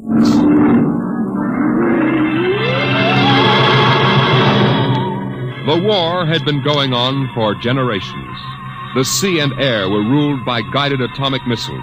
Radiations and total destruction drove man underground, and there the war continued. The great beds of shale and limestone trembled as an underground cruiser chewed its way through the ageless rock. The ship was squat, ugly, the top of its cutting head 40 feet above the clattering caterpillar treads. It was windowless, and behind the grinding duralloy blades were ugly lumps that concealed the guns. On the bridge, Commander Sanderson fought the bucking vibration, one hand tight on a stanchion. Culver. Aye, sir. What's wrong with the insulation? It's hotter than oven up here. Port refrigeration unit went out. Starboard can't carry the load. I've got damage control on it. We'll go back. Aye, sir. Give me a seismal reading. Severe shock 30 seconds back. Change course to 175 degrees. And half speed, please, sir, till I can chart the straightest. Mr. Culver. Aye, sir. 175, half speed. Aye, sir. Navigation, Lieutenant Watson. Bridge here. Change course to 175, Watson. 175. Aye, sir.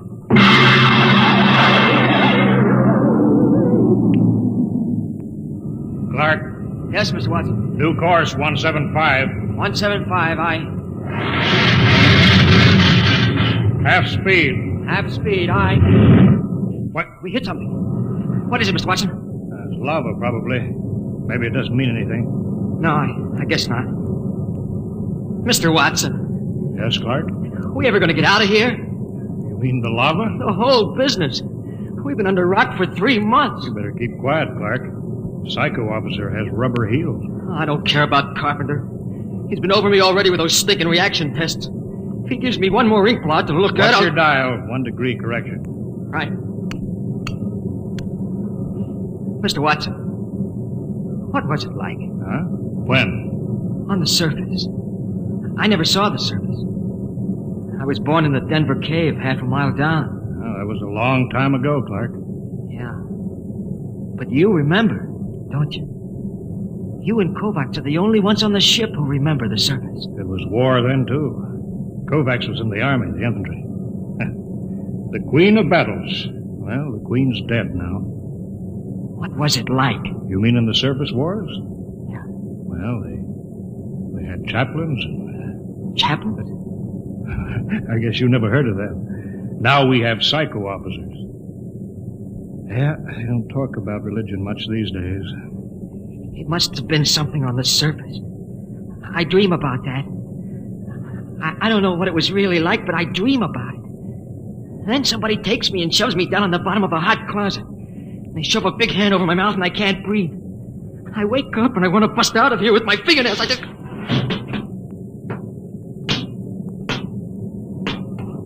What's the matter, Clark? Nothing, Dr. Carpenter. Nothing? No, sir. We were just passing the time, Carpenter. When's the last time you had an emotional reaction test, Watson? I don't know. I forgot. Just remember your seniority doesn't exempt you from psychiatric review. This isn't some slipshod surface vessel with organized superstition aboard.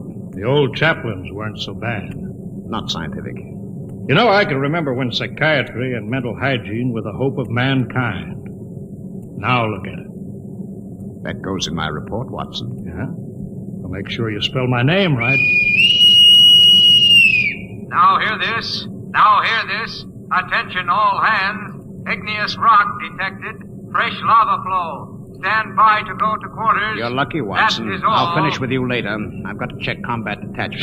Sure. Go play with your ink blots. I'm busy. Now go listen. on, get out of the way. Get down to the combat detachment. They'll be happy to see you. Clark, check those dampers.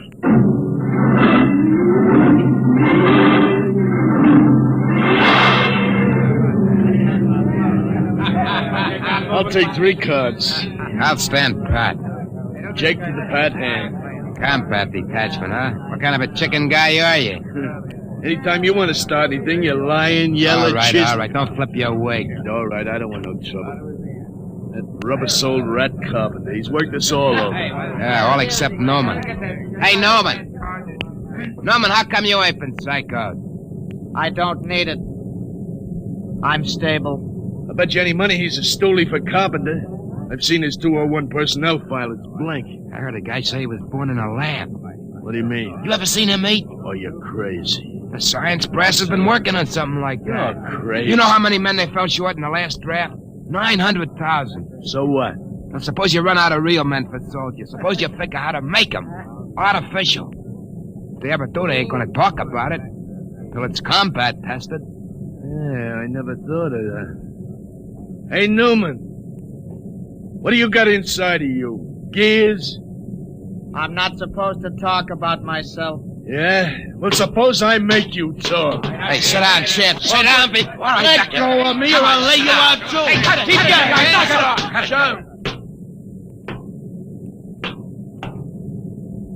it. At ease, men. Well, how's everybody feeling? You, Coke? All right. I'm all right, sir. Uh-huh.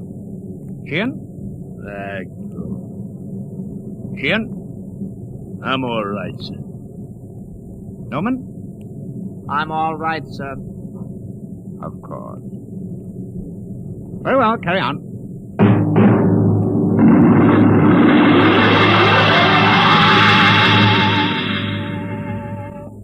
Commander Sanderson, I have my report. Later, Carpenter. It's rather important, sir. Serious personnel trouble is indicated below. It always is. Give your report to Culver. I'm busy. But, sir... Kovacs, give me a GO reading every 10 seconds. Aye, sir.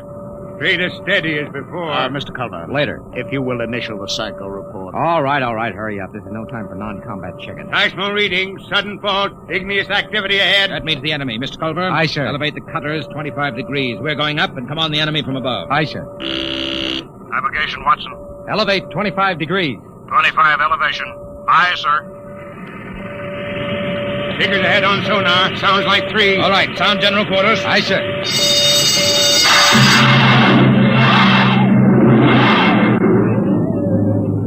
All right. General quarters. For all the stinking luck. Aces I got. Get into your armor, you tubbalot. Yeah, give me a hand, Shin. The oxygen valve on my helmet's stuck. It's too tight. Helmet's too tight. You eat too much. At least I eat. Not like Norman. Yeah, look at him. Full armor and he's still smoking. I bet he lives on nicotine. Hey, Newman. Yes? You live on nicotine? Tobacco is necessary to me. Say that, a rope. What did I tell you? All right, shut up and test your helmet radio. Snap it down. Okay.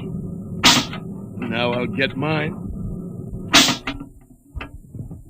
Can you hear me? Is my intercom okay? Okay. Keep the power up. Newman, check your intercom. I can hear you. Attention, combat detachment, move out. Where those chow runners with battle breakfast? Breakfast, huh? I can remember when I had meat in the chow. When I had cooks instead of food coming, first class. Quit griping, Coke. At least we eat. Yeah, we eat. How about him? Want any breakfast, Norman? No. I don't need breakfast. I can wait without it.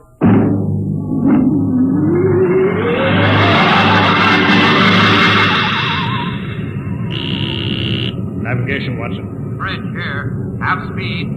Half speed. Half speed, aye. Clark? What? What's the matter? You got the shakes? No, I'm all right. Half speed. Half speed, aye. Attention, all hands. Enemy digger sighted. What? Huh? Prepare for action at close quarters. Enemy digger sighted. You hear that, Watson? Prepare for action at Close quarters. Full speed forward. No, I won't. What? Come on, full speed forward. No. Another inch. Stop this ship. Get away from there. Let me go. I gotta stop the ship. I won't be killed. I won't be killed. Get away from the controls, Clark. You hurt? All right, take it easy now. What? I've got a gun. Stop the ship.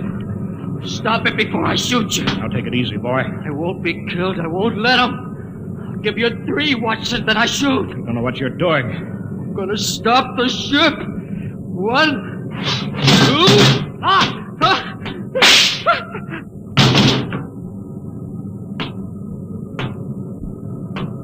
You could have wounded him, Carpenter. That would have been enough. My judgment was the Clark was more than a marginal risk. I acted accordingly. Sure. I'll get a detail to clean up after you.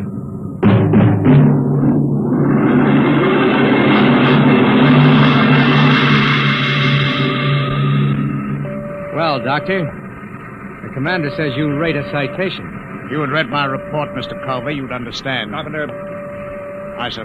Don't let the crew hear of this. Wouldn't do for them to know an officer was emotionally unstable. You won't keep it quiet, sir. There was a detail to remove the body. What's that? Enemy digger within 100 feet, coming in fast. Hold it, Culver. Don't reverse engines. Turn on the drill with the tread stationary. Aye, sir. Full speed drill. Threads cut out. We'll blow up a cloud of dust that'll blind their optical technician in the infrared. Stand by, gunnery. Stand by, gunnery. Ready, sir. Enemy will be breaking through any second. There it is. Halt drill blades. Navigation. Cut out drill. Cut out drill. Fire when ready. Fire!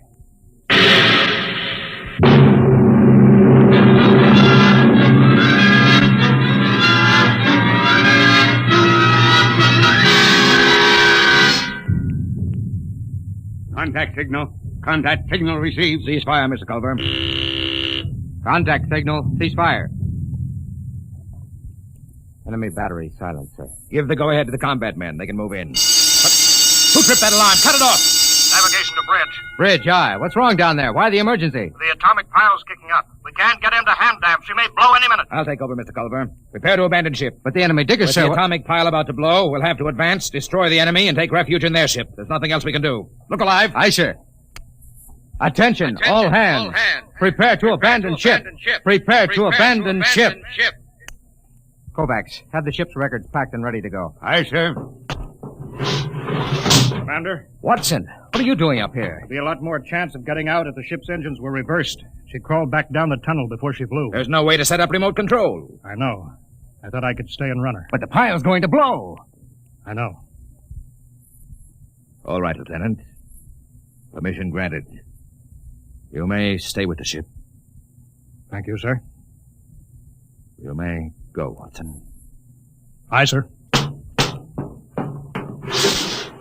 We can't let him do that, Commander. You can't ask any man to do that. This is no time for sentiment, Mr. Culver. Doctor, you're a louse. That's an unstable statement, Culver. It's obvious that Watson isn't worth much anyway. He might as well die. I've heard enough, Doctor. You've had this coming a long time. Now, get away from me. Culver! Pearson, get him! Let go of me, Culver. Yes, sir. All right, Kovacs. Release him. Aye, sir. Mr. Culver, I need you now, but if we come through this, I'll be forced to prefer charges. Kovacs, help Dr. Carpenter up. Aye, sir. All right, Mr. Culver. Give the order to abandon ship.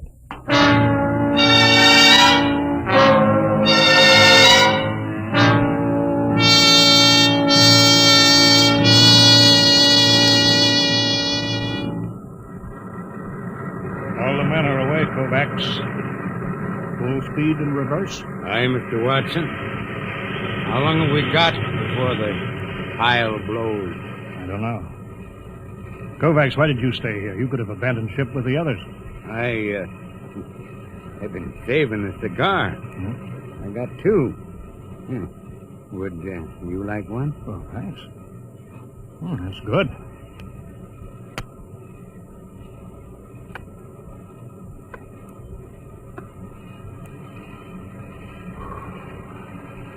You didn't answer my question, Kovacs. Why did you stay? How about you, sir? Me? I was in the last class out of Annapolis before it went underground and merged into the Geo-Warfare Academy. I guess I just hang on to illusions. Dead traditions of service. I suppose I did it because I thought it was the right thing to do. Yeah, I guess that's it when you get down to it. Kovacs, you saved a cigar against the rules. I've got something, too. It's a book.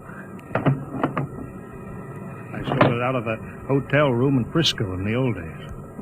A Bible? Yeah. Psycho officers don't allow them on board. Carpenter would have had me in the cells if he'd known about it. There goes the Geiger alarm. It'll blow any minute now. Kovacs, you remember this? The Lord is my shepherd, I shall not want. He maketh me to lie down in green pastures.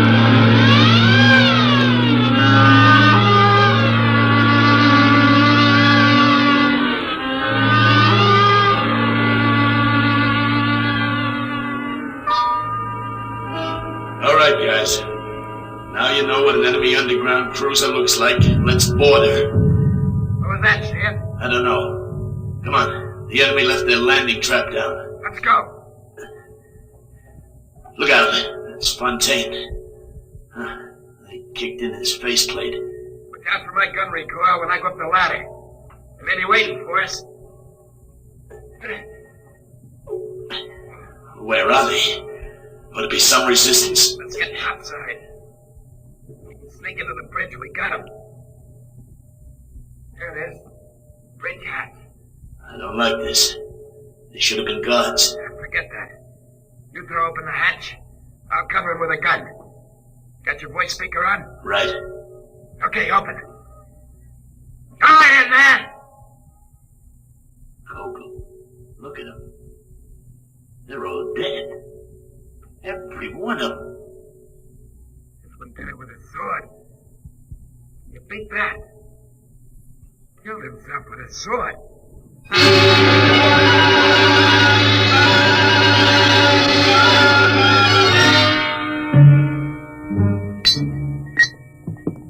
Confound this foreign equipment. Culver, how soon can we get this enemy ship underway? Give me the damage report. Aye, sir. The port tread knocked out, armor breached aft in the midships, gun batteries inoperable. Lieutenant Adamson estimates we can make limited headway in 2 days. Very well. Sir, is it necessary for me to have this guard tagging after me? You're under arrest, Culver. Excuse me, Commander, sir. Oh, go ahead, Coke. There was a message or something under the guy with a sword when I broke in. I kept it as, well, sort of a souvenir. Oh, give it to me. I didn't mean anything wrong, sir. Hand it over. Culver, you read the enemy language. I'm afraid I'm under arrest as a prisoner. That'll do. Go ahead, read it.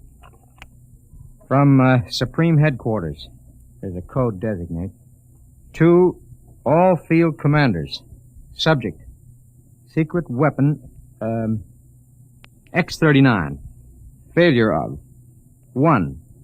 Research project X-9 released on South America front last night. X-9, a semi-living chemical process attacking all forms of protoplasm, was found to be uncontrollable, is spreading through our own armies all over the world. 2, you are instructed to... Well? That's all, sir. Quiet! Gentlemen, there is only one way to interpret this news. Carpenter, you will inform all hands that the destruction of the enemy is worldwide. The war is over. Hey, Newman, why don't you laugh, huh? Why don't you shout the war's over? I don't need to shout. Hey, Dr. Carpenter. Robot, Aye, sir. You will instruct the cook to serve double rations as a celebration. No, sir. I strongly advise against it. The psychiatric implications are... What's the matter? I don't know. Something it's inside me. I've got to get out. Carpenter! Coke, Newman, go after him. Come on. No. That can't happen to a man. Not that. It's Carpenter. You can see that. But that can't happen to a man. He's dissolved. What's going on here? You don't understand, Commander. You didn't listen to that enemy message. A semi-living chemical process attacking all forms of protoplasm. All forms.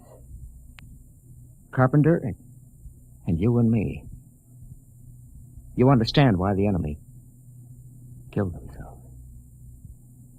They knew. The war's over, all right. There's got to be something to do. Culbert, Sun General Quarters! It's too late for that, Commander. The war's over. They invented the perfect weapon. The human race is dissolved. That's funny. Dissolved like Carpenter.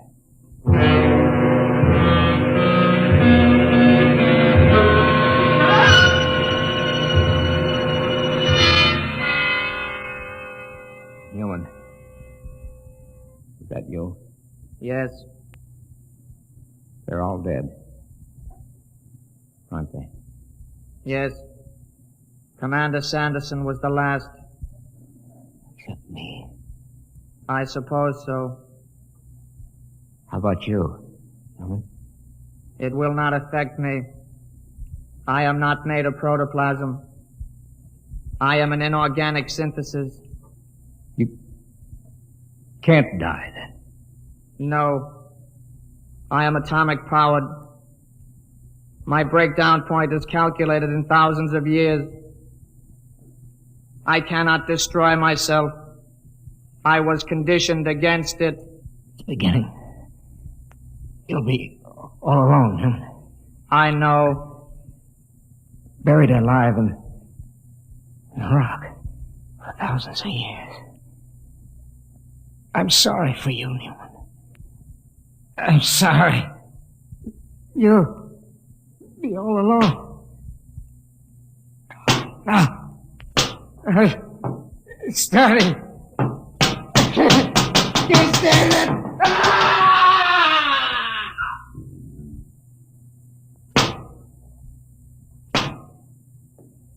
Why can't I die? Why didn't they make me so I can die like the others? I can't even kill myself. Why can't I die? Why can't I die?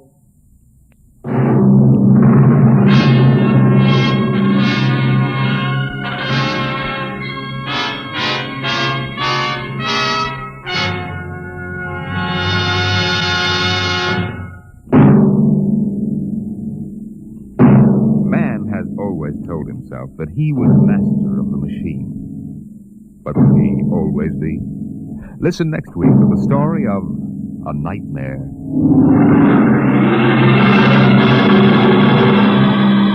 Dimension X is transcribed each week by the National Broadcasting Company in cooperation with Street and Smith, publishers of the magazine Astounding Science Fiction. Today, Dimension X has presented The Last Objective, written for radio by Ernest Kenoy from the story by Paul Carter.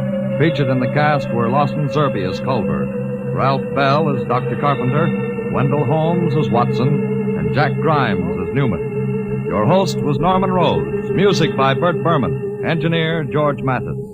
Dimension X is produced by William Welch and directed by Edward King.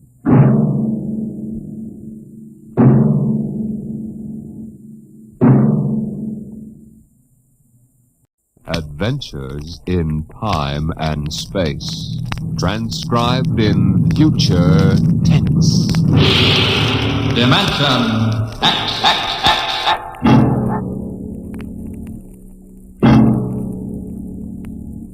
When the first space rocket lands on Mars, what will we find? Will we be welcomed with open arms, or will the Martians treat us as invaders?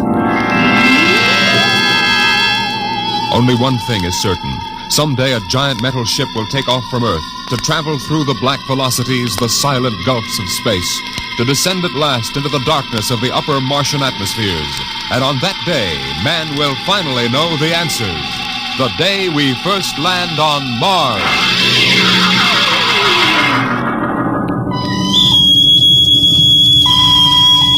Now hear this. Now hear this.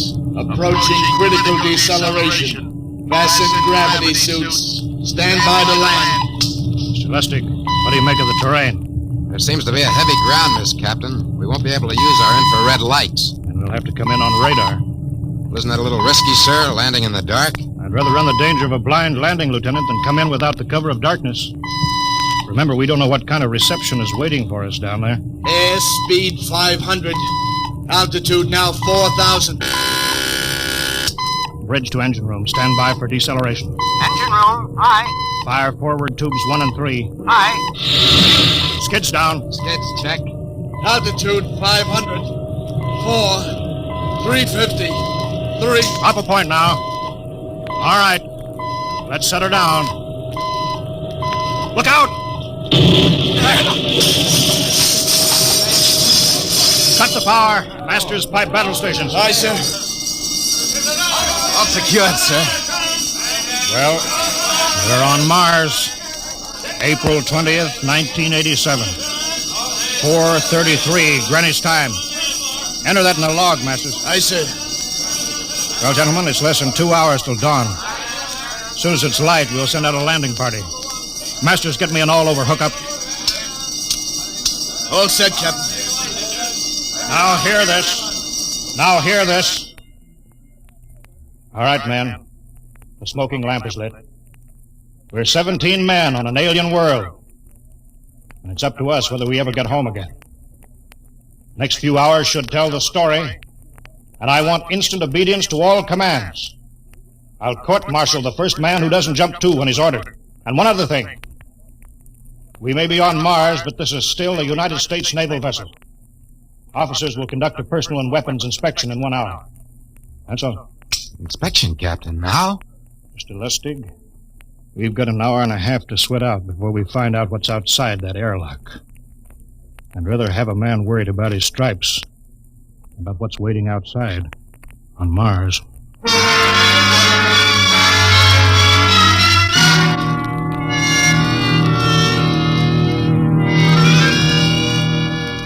Now hear this. Landing party report to forward airlock. Captain Black, Lieutenant Hingston, Lieutenant Lustig, and Dr. Horst report immediately to forward airlock. It is now landing time -5. Sounds like they're paging us, Hingston. You ready, Dr. Horst? Yes. Ready as I will ever be. Oh, come on. Let's report to the airlock.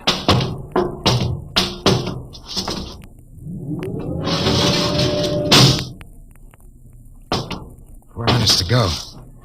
Where's the captain? Who knows? What difference does it make? Just want to get it over with, that's all. Has anybody, got a cigarette? I think you're smoking too much, Lieutenant Lustig. Are you nervous? Lay off, will you, Horst? Wondering what's hidden outside underneath that ground mist? Very unusual planet, Mars. Why? It has an atmosphere. Wonderful thing, an atmosphere. Where you find one, you find life. You mean Martians? What do you think they'll look like? Who knows? Intelligent life can take many forms. You mean they may have green skins and eyes on stalks or something? The comic book conception is possible. Or they may have developed to a point that is far beyond us. Perhaps they have a science that can produce weapons far more dangerous than our atomic missiles. You think we may have to fight our way out? After all, we are invaders. Now hear this. Landing time -2. Landing All time right, -2. we heard this. I know what I'd like to find outside that airlock. Good old Illinois. Ever been there, Lustig? Only Chicago. Well, you ought to see my hometown. Green lawns, big white houses. Sounds like my hometown. My grandmother used to have one of those iron deers on the lawn. Every Halloween, we'd paint it another color. One time, we painted it black and white like a Holstein cow. Where does your family live, Horst? I have no family. When I was a child, they were gassed to death in the Dachau concentration camp. That's tough. Oh, it has its advantages. I have no ties on Earth. Nothing to lose now. I imagine I'm the only one on board who is free to enjoy our present peculiar position. All right, Lustig. You can button it up now. Aye, sir. Now, gentlemen, in 1 minute we'll be the first men to set foot on Mars. Quite an honor, eh? As long as the medals are not awarded posthumously. Still uneasy, Dr. Horst? Captain Black, I've been uneasy ever since I can remember. On Earth and on Mars. Now, 30 seconds. Give me the intercom phone, Lustig. Masters? Aye, sir. Battle stations to be manned till we return. If we're not back in 2 hours, I want no rescue party sent out. Blast off and save the ship, you understand? Aye, sir. All right, gentlemen. 5 seconds. 4, 3, 2, 1. Lustig, open the outer airlock.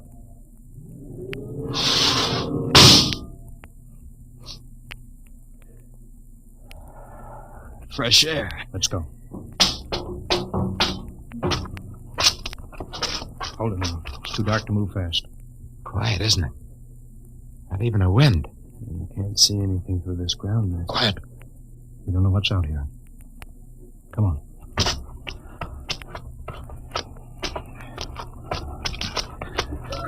What the? Quiet! Captain. I could swear that sounded like a rooster. I don't hear it anymore. A very unlikely sound. A rooster crowing on Mars? Kingston. Aye, sir. Set that machine gun 25 yards to the flank. We'll stay here till the ground mist lifts. Aye, sir. What do you make of the ground, Horst? Grass. Plain grass. You could see some large foliage there where the mists thinned out. What the heck is that? Kingston! Hold your fire, you fool! I hit it, Captain. What? Some kind of wild animal. I hit it. I could see the tracers, but it's still standing. Come on, Horst. Doctor, where are you? Up ahead. Admiring the wild animal. Careful, Horst. Wait for us. Don't worry, Captain. Huh. It's an iron deer. A lawn ornament. That's impossible. It's hollow. Interesting, isn't it? A whitewashed Victorian iron deer sitting on a lawn in the middle of Mars. I don't understand. Look around. The mist's lifting. Captain, look there. A house, a regular old-fashioned house. On Mars. Good Lord. I haven't seen carved scrolls and gingerbread like that in years. Look at that port swing. The geraniums. There. I told you it was a rooster, Captain. Give me the glasses, Lustig. I want to take a look through that front window. What? There's an upright piano. Some sheet music on it. Lustig, it's beautiful Ohio. Beautiful Ohio? That can't be. Look here, Horst. Do you think that civilizations of two planets could be identical? I don't know. That specific variety of geraniums is only 50 years old on Earth. Is it logical they should develop in Mars? How about that port swing, that piano, and beautiful Ohio? No, it's impossible. Captain Black, this looks like the town I was born in. Well, it looks like my hometown, too. I've thought of something, sir. It's the only solution. Maybe we're not the first ship to reach Mars from Earth. That's the only answer. That's impossible, Lustig. If there'd been space travel, it couldn't be secret. Do you have any idea what ships cost, what industrial power is needed? There's got to be some logical reason. Captain, I think perhaps we might find out. A light just went on in that house. Kingston, cover that door with the machine gun. Aye, sir. Come on, Horst. We'll ring that doorbell. There's got to be a scientific answer to all this.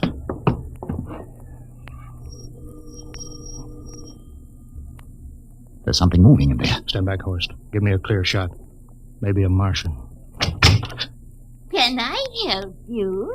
We were looking... Well, if you're selling anything, it's much too early. No, wait a minute. What town is it? What do you mean? Are you census takers? No, we're strangers here. We want to know how this town got here. Is this a game? No, it's not a game. We're from Earth. From where? From Earth. Do you mean out of the ground? Hey, are you sure you're feeling well? Madam, we came in a flying ship across space. We're from the third planet. This is Mars. Now do you understand? Mars. You go away now, you hear? I'll call my husband from upstairs and he'll chase you. Now go on. This is Mars, isn't it? This is Green Lake, Wisconsin, in the United States of America. Bounded on the east by the Atlantic and on the west by the Pacific. Now, go away. Goodbye. Of course, do you suppose it's really possible? I've got to find out more about this. For the last time now, go away. Pardon me, madam. What year is this? Year? Well, 1928, of course. Oh, for goodness sake. You hear that, Horst? And we know it's 1987. And we know it's Mars. Is it possible that we got fouled up, made some tremendous blunder, and circled around and landed back on Earth? In 1928? Well, maybe some switch in time or dimension. Could we have shifted somehow and gone backward in time? Horst, it won't hold water. It's not logical. We've checked every mile. We went past the moon and out into space. We're on Mars. Find out anything, Captain? No, we're going back to the ship till I figure out some logical explanation for all this. Lustig, out at point. Aye, sir. Hingston in the rear. Keep that gun at half load. Aye, sir. Horst, there's got to be some cold, logical solution. Captain. What? That house down the street. The white one with the green shutters. Lustig, what's the matter? I never thought. Thank God. Thank God. Lustig, come back here. He's running for the house. That crazy fool, after him quick. Lustig, stop. Come down off of that port. Grandpa! Lustig, what the devil do you think you're trying? Grandma and Grandpa, it is you. Lustig, what's going on here? Albert, why, it's been so many years. How you've grown, boy. Oh, it's so good to see you. Lieutenant Lustig. Oh, Captain. Grandma, I want you to meet my friend. This is Captain Black. Captain, I want you to meet my grandfolks. Howdy. Any friends of Albert's is friends of ours. How long you been here, Grandma? Oh, good many years. Ever since we died. Ever since you what? Oh, yes, sir. They've been dead 30 years. What? You mean to tell me that Mars is heaven? Oh, nonsense, no. All we know is here we're alive again. And who are we to question God's infinite ways? Lustig, we're going back to the ship.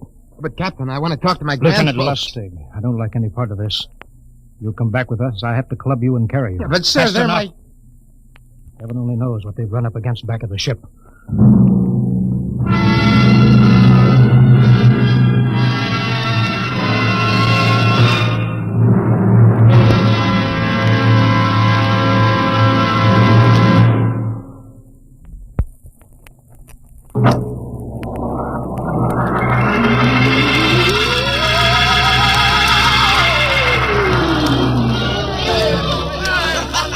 Horst, look at that crowd around the ship. Looks like we're being welcomed with a celebration, Captain. Celebration? They've abandoned ship. Every port is open. No guard set. You, Masters. Hiya, Captain. Meet my old dad. Dad, that's Captain Black, and he's not a bad guy for an officer. Of all the... Hingston! What, sir? Bring that man back. Use force if you have to. Excuse me, sir. There's my Uncle George. Hingston! I'll be right back, Captain. Uncle George! Uncle George! What the devil Don't is you going... understand, sir? They've all found friends and relatives. They're all here. He's right, Captain. I've counted. The whole crew's out on the crowd. But I gave orders. Definite orders. You don't understand, Captain. I understand mutiny. I don't care how many relatives show up. I'll have discipline on... Johnny! Johnny, you old son of a gun! Edward! It's you. It can't be. Of course it is. Johnny, you old son of a gun. Edward.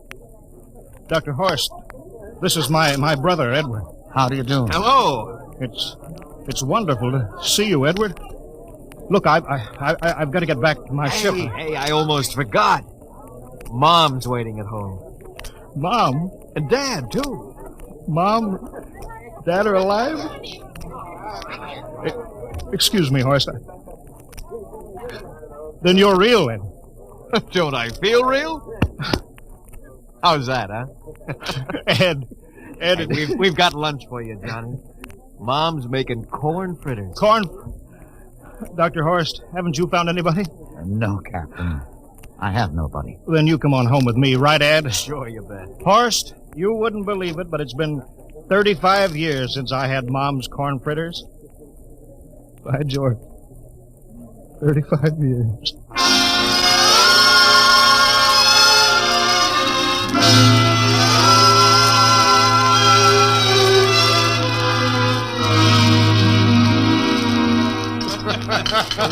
And there's plenty more in the kitchen, so don't hold back, Johnny. You too, Dr. Horst. Well, Johnny, you're still in the Navy, huh? That's right, Dad. I'm in command of the ship. We're an old Navy family, Dr. Horst. All three of our boys in the service. Ed was the best pilot in the Pacific. What did happen, Ed? Oh, what's the difference? I'm here now. Oh, you know, it's almost perfect. All we're missing is your brother Will.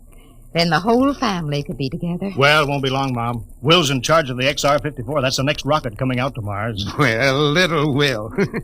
When does he leave, Johnny? Takeoff scheduled for September, but it depends on what we report. But there's no question about that now, eh? Christmas together again.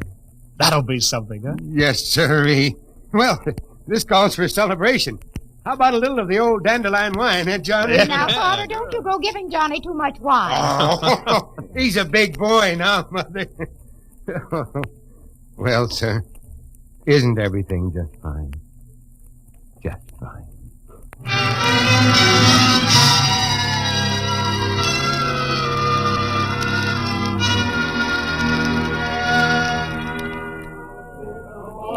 The candlelights are gleaming on the banks of the Wabash, far away.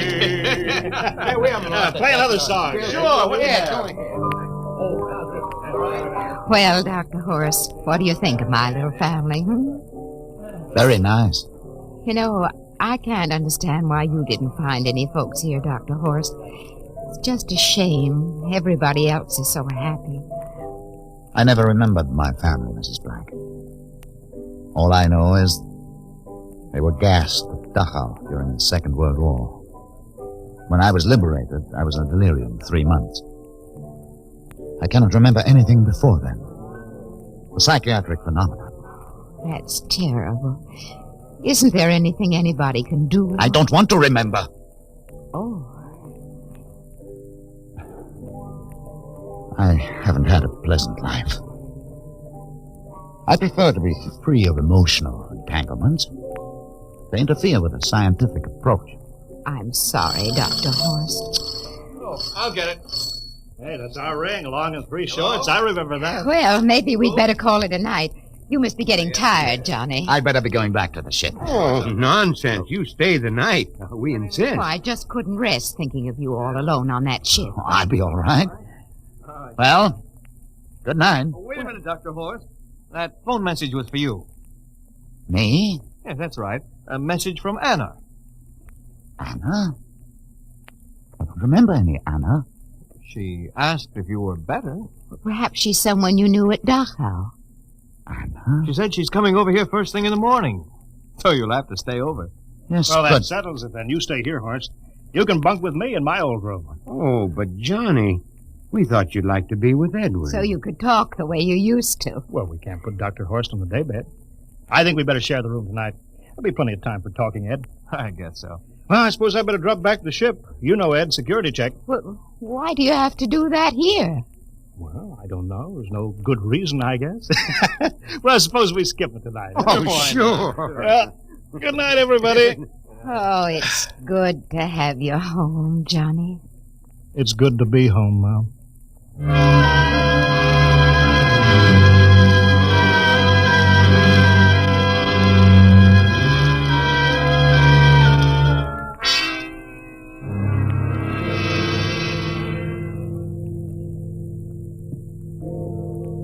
Captain Black, are you asleep? No.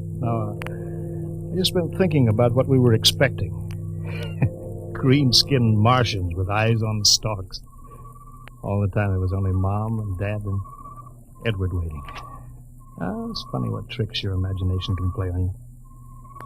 Yeah, I guess Mars is heaven, Horst. I've been thinking about Martians, too. Captain, just suppose there were Martians, and they saw us land. Suppose they thought of us as invaders.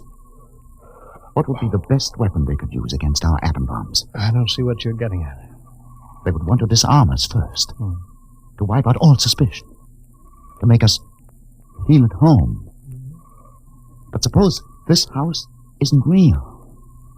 Suppose the people are just images, stolen from our own memories by Martians, created for us by telepathy, hypnotism. That's the craziest theory I ever heard. Maybe that's why there was no one for me. Because in all my life, there is no happy memory, no real loved person. How about that phone call from Anna? Yes. Anna. I didn't remember who she was, but I do now. I just remembered. When I was freed from Dachau, sick, delirious, I raved about a wonderful, kind nurse named Anna that took care of me. There you are. It's logical. She's coming to see you tomorrow. But there was no Anna. I'd been nursed by a man. What? Anna was only a dream. And there's only one way they could have learned about her. By reading my subconscious mind. But that's impossible, Horst. Why? The whole crew was thinking of home. Suppose the Martians read our minds. But there are Martians. If there are, they have us separated. Each man in a different house. Sleeping. Trusting. No one at the guns. I left my pistol downstairs. Do you think there's something to this, Horst? It's a... Who would suspect his own mother? His grandparents? How easy. Just a knife in the heart of each sleeping man. It's impossible, Horst. We've got to get back to the ship. Listen. The crickets have stopped. Come on. We don't know when they change back to. Whatever they really are. Where are you going, John? Ed, well, we wanted to drink of water. That's all, Edward. You're not thirsty, John. You don't want to drink. You don't want Look out! to drink. His face, it's changing! And his hands, he's a Martian! Run, Horse! You can't Run! get away, John. You can't get away. This way, Horse! Can't get away, Horse, John. where are you?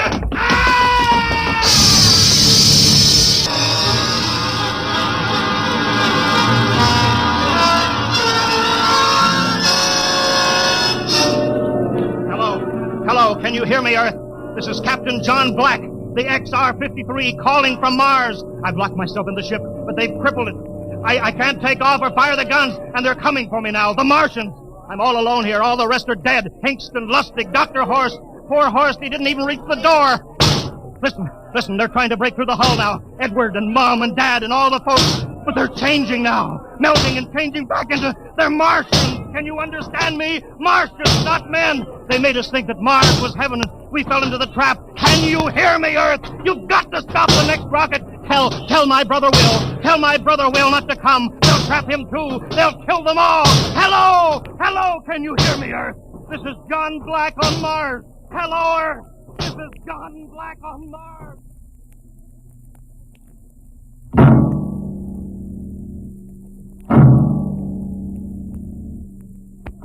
Tonight, Dimension X has presented and transcribed the Ray Bradbury story, Mars is Heaven, adapted for radio by Ernest Kenoy.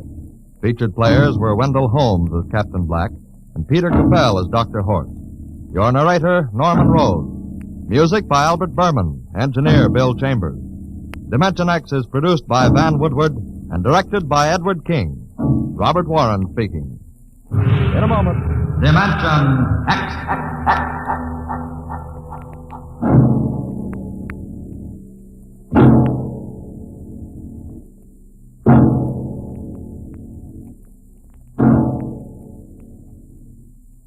The National Broadcasting Company is happy to bring you Adventures in Time and Space. Transcribed in future tense. Dimension X.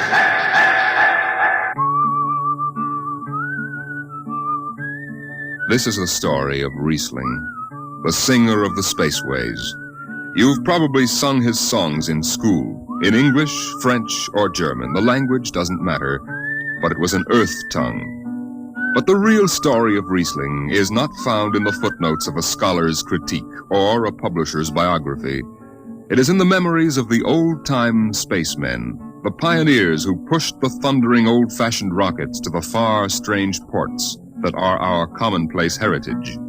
These men know the true story of Riesling.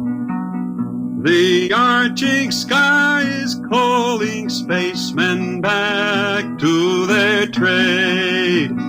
All hands stand by, free falling, and the lights below us fade. Outride the sons of terror, far drives the thundering jet, up leaps the race of Earthmen, out far and onward yet.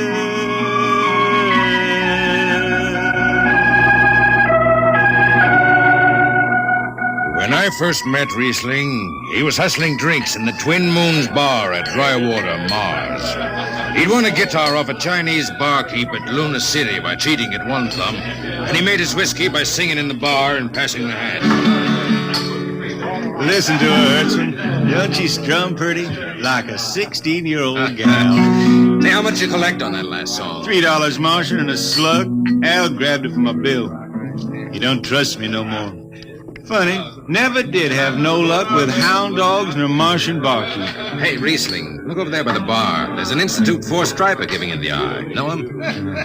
Captain Hicks off the Goshawk. He's sure giving you the once over. Maybe he's got a job. They don't make never no mind to me. I've been blacklisted. Hicks logged me for making up a song on watch. Right fine song, too. Hold it. Here comes the brass arm. Riesling, I've been looking for you. I've been right here, Skipper. You saw to that. I need a jetman on the Goshawk. Interesting. Real interesting. Well? I got news for you, Skipper. You blacklisted me, remember? Well, you kept your nose clean, and we need an experienced man. Been a little changing down aft in the Goshawk, ain't there, Skipper? How'd you know that? You got that new atomic pile drive. Last 3 of them tea kettles blew somewhere in the asteroids. Look, it's double pay, but if you're scared... Scared? Listen, fella. For double pay, I'd jump off the top of the Harriman Tower if you allowed me rubber heels for the landing. All right, then. You show up tonight to sign the book. Sober. Got no choice, Skipper. Money and me is total strangers. We lift at 11:30 Mars time. Sober, you understand, Riesling? You taking the job? Well, that Goshawk is one stinking old tub. Her engine's got more bugs than a beagle dog in spring. And that new drive is about as safe as a pretty gal in the Ozarks. But I reckon she'll do for one more trip.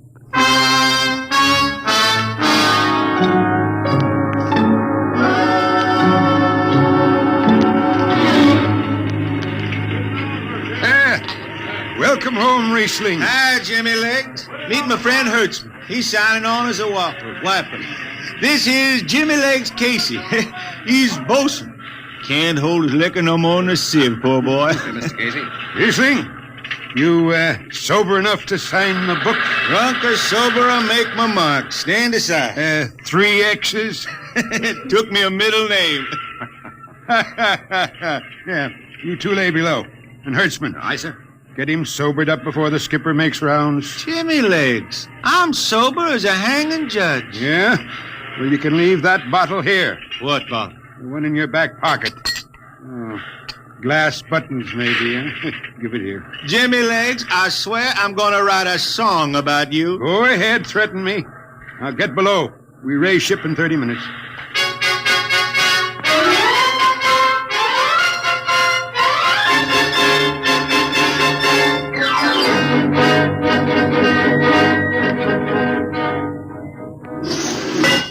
Hi, Skipper. Riesling, what the devil are you doing up here on the bridge without permission? Figured I'd take a little stroll. Riesling, get below before I have... Hold on, Skipper. You'll have that gold braid just crawling up your arm. I'm up here on business. Well? That number 2 jet ain't fit. Cadmium dampers are warped. Why tell me? Tell the chief engineer. I did. He says they'll hold. Well? He's wrong. He's wrong. He's got a Harriman Institute degree in power electronics. And some drunk space rat says he's wrong. Skipper, I was damping jets when that shirt-tailed tad wore pins for buttons. I've got no time for you, Riesling. Casey, sound takeoff. Aye, sir. I'm telling you, Skipper, that number 2 jet's gonna blow. Dampers warp crooked like a turtle's back. Riesling, drag your deadhead out of here. Get below. Go ahead from the control tower, Captain. All right, Casey. Fire 1 and 4.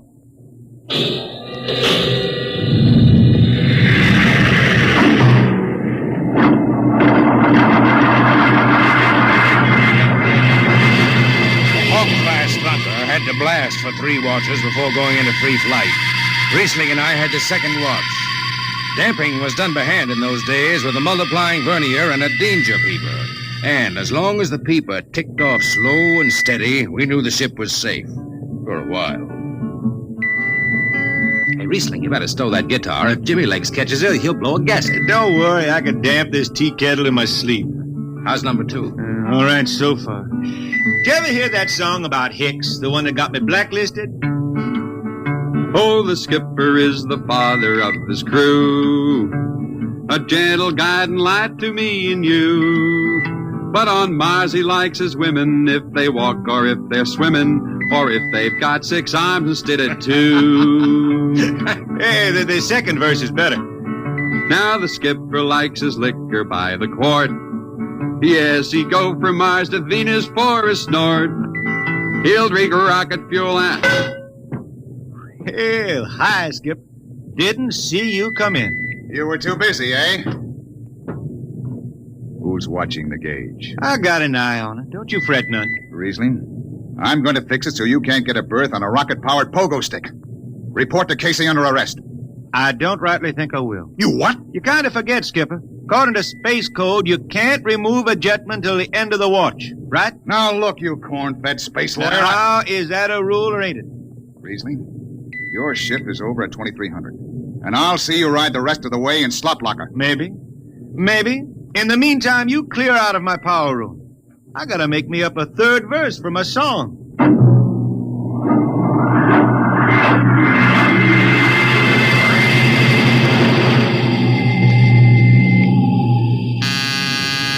I got it.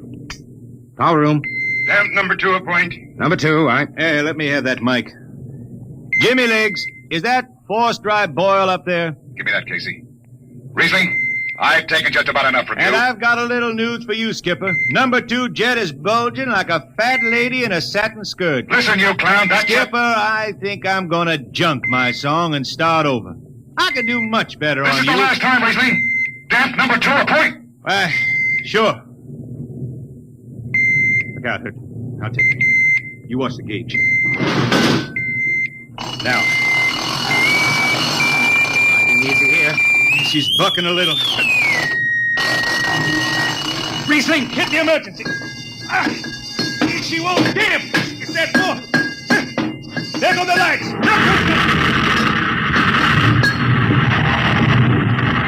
Riesling, stay down behind the baffle. I've got to take a look. It's radioactive. Look out. I've got to piece the hot stuff out of it, too. What's going on down there? Shut up, Jimmy Legs. I'm busy. She's tight now. What happened? Number 2 blew, you lunk-headed space rat. You all right? A little sunburn. The lights are gone. What's the matter with the emergency circuits? Riesling. Jimmy Legs, get some lights down here. It's dark. Get the emergency light on. They're on, Riesling. They went on after the blast. The lights are on. What are you talking about? Jimmy Legs. Jimmy Legs, turn on the lights. It's dark. Turn on the lights.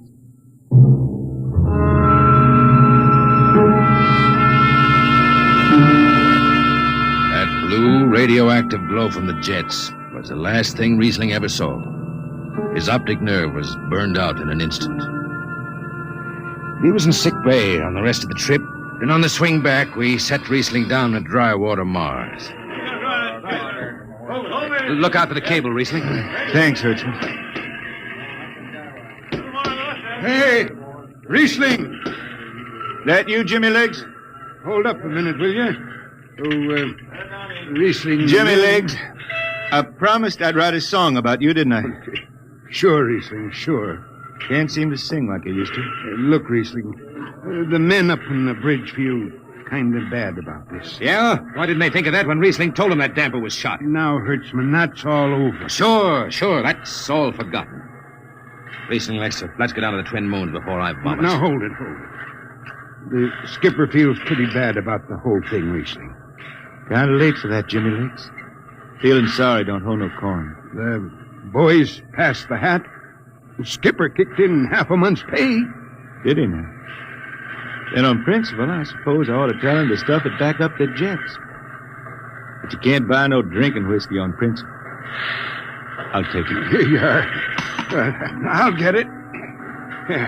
I'll be seeing you, Riesling. Sure, Jimmy Lee. Sure. Come on, Hertzman. Let's get that drink.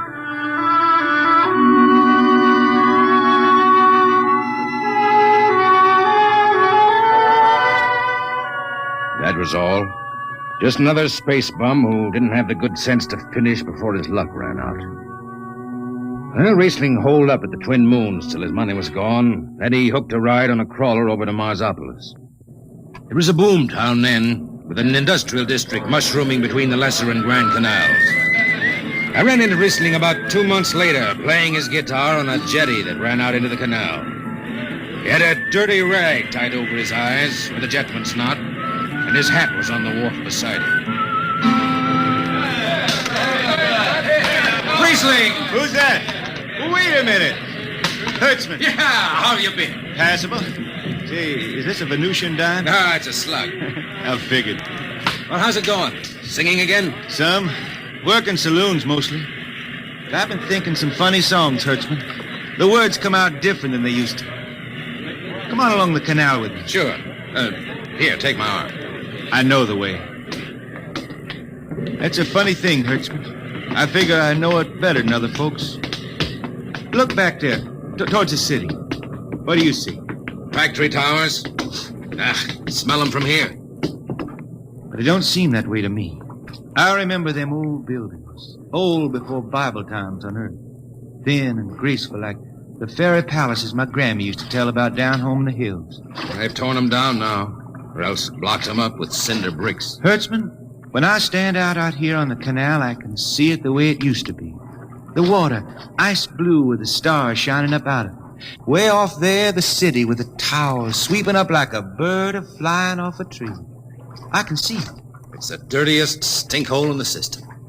Not always. Depends on how you see it. Bone tied the race that raised the towers, forgotten are their lores.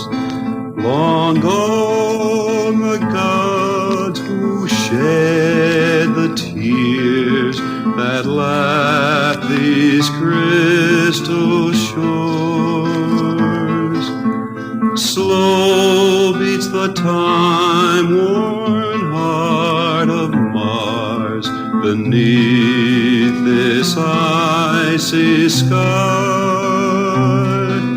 The thin air whispers voicelessly that all who live must die.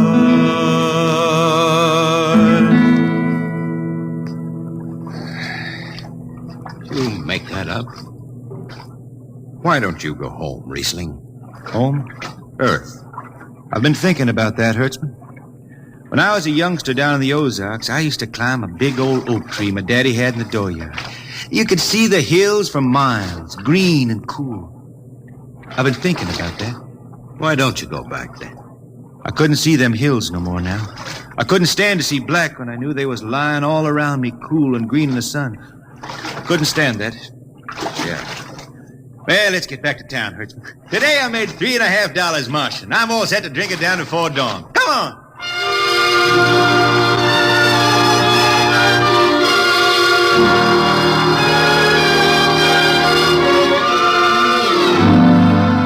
lost track of Riesling after that. I shipped out on a slow freight of the Condor class for Luna, and he hitchhiked a ride to Venusberg on an ore ship in the Tri-Planet run. So he beat around the system, Venusberg to Layport to Drywater to New Shanghai and back. Any spaceport was his home, and no skipper had refused to lift the extra mass of Riesling and his battered guitar. He made up his songs, sitting out watches down in the power rooms with old shipmates, while the monotonous beat of the jets shook the hull plates. Hear the jets, Hear the jets. hear them snarl at your back when you're stretched on the rack. Hear the jets, feel the pain in your ship, feel the strain in your grip. Hear the jets. Feel her rise, feel her drive, strands steel come alive on her jets.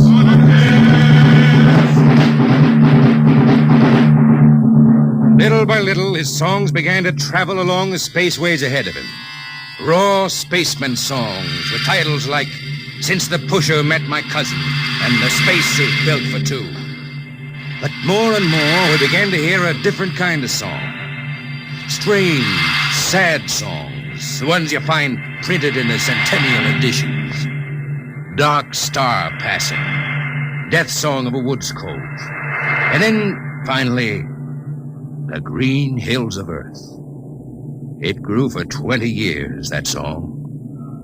They say it started way back when Riesling was down in the labor camps on Venus, singing for the indentured men. Now, if someone will kindly pass a bottle. Oh, it is not much, Riesling. Here. It'll do. What is that stuff? Tequila. You cannot make him good here on Venus. What do you use? Carac-bush. Home it is different. Where are you from, son? Tasco, Mexico. It's a long way from here. See, a long way.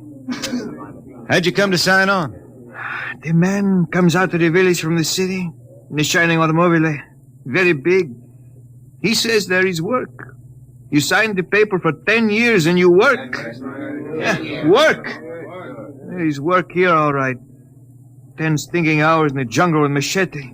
I tell you, when I get home to Earth... What'll you do, son? What is the use? We aren't getting home.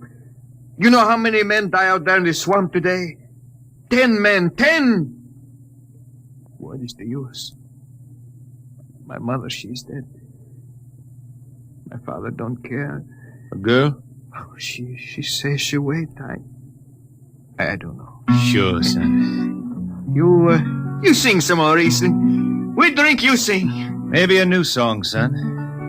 We rot in the molds of Venus. We wretched her tainted breath.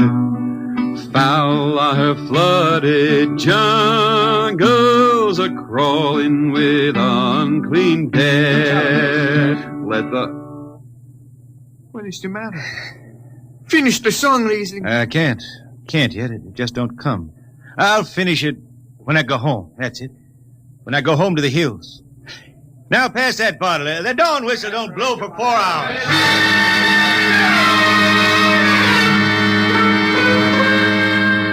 That's where the Green Hills started.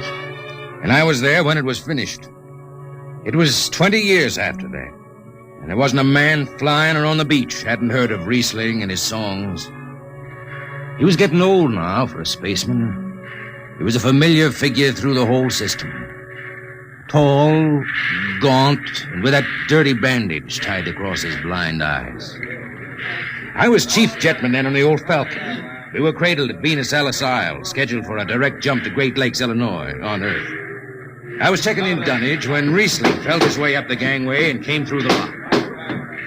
Riesling! Who's that? Mike Hertzman. Hertzman. Well, what are you doing on this old hog? I figured I'd ride her back to Earth.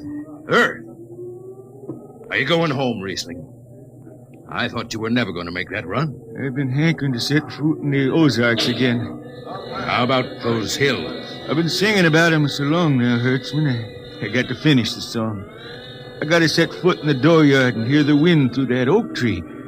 About the last thing I'll be doing. I got to get home before it... Riesling, there's a new company policy in effect. You see, Hertzman, I'm getting just a little old. Riesling, listen.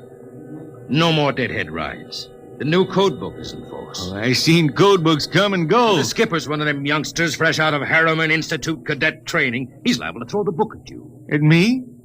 I've been around space as long as Halley's Comet and Brewster's Ridge. I'm going back to Earth, the cool green hills of Earth. I'm going home. All secured, Hertzman. What are you doing here? That's Riesling, Captain. Riesling, huh? I'm dragging it back to Earth, Captain. Not in this ship. Hertzman, have this man removed. Funny thing, Captain, I sprained my shoulder suddenly. Look, Skipper, you're a youngster. You're pretty new out here. I'm going home. You don't know what that means to an old man, going home. I can't take it. Against the Harriman Code. Oh, now look, Skipper. You can slide me by to the distressed spaceman's clause in that code book. Distressed spaceman, my eye. You've been bumming around the system for 30 years. Skipper, you make me do something I never done for no one before. I'm an old man. An old blind man, and I want to go home. I ain't never crawled in front of a four-striper in my life, but you gotta let me drag home. The law says a man's got a trip coming to him. You can stretch for a poor old blind man, now can't you? You got it, Skipper. All right, you old space rat. But keep out of the way. I run an efficient ship, and I don't want any trouble. No, sir, no trouble. I'll just lay down in the power room. I kinda like to be near the jets when they blast off. For Earth.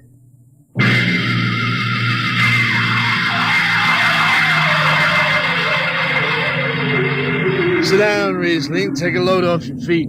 Thanks, Mac. Stand by for lift. Stand by. Best seat in the system.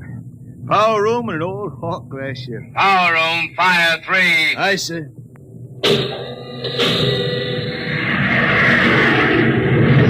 The cool green hills of Earth. Still singing that, Riesling? Oh, some. I changed her a little. Gonna finish her now, Mac. Going home to finish her. Yeah.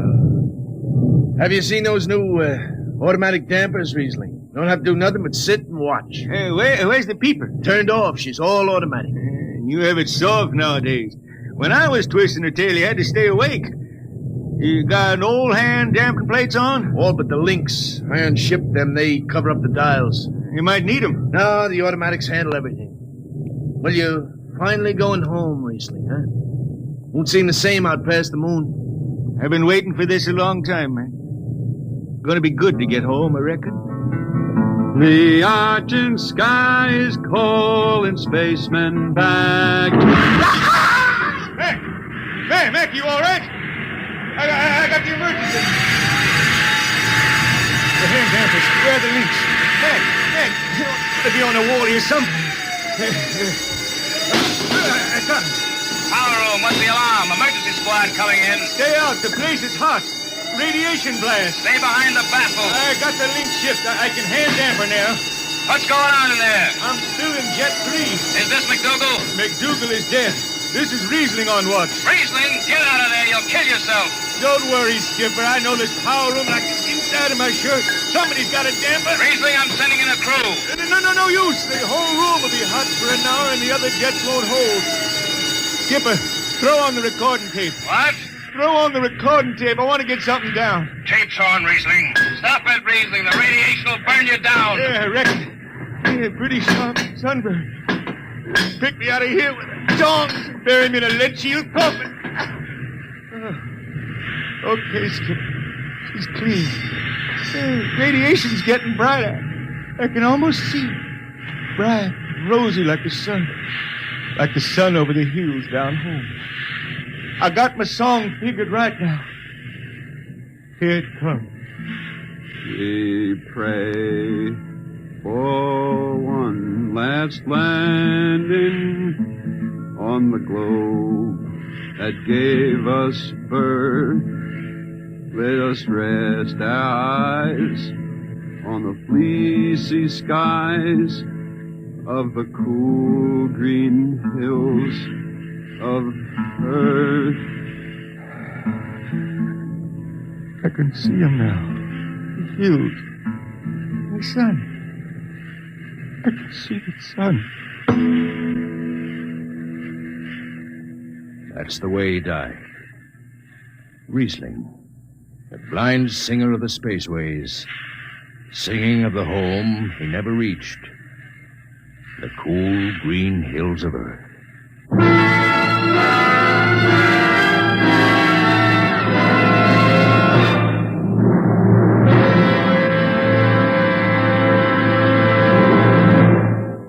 Next week, we bring you another story many of you have requested that we repeat. It's the strange tale of man's first visit to another planet and why he decides that Mars is heaven. Be with us at this same time next week for another adventure into the unknown world of Dimension X.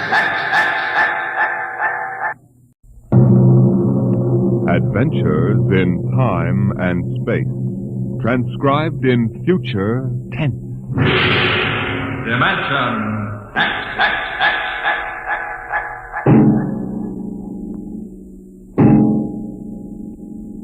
In the beginning, there was Jordan, thinking his lonely thoughts. Out of the loneliness came a longing. Out of the longing came a vision. Out of the dream came a planning. And out of the planning came decision. Jordan's hand was lifted, and the ship was born.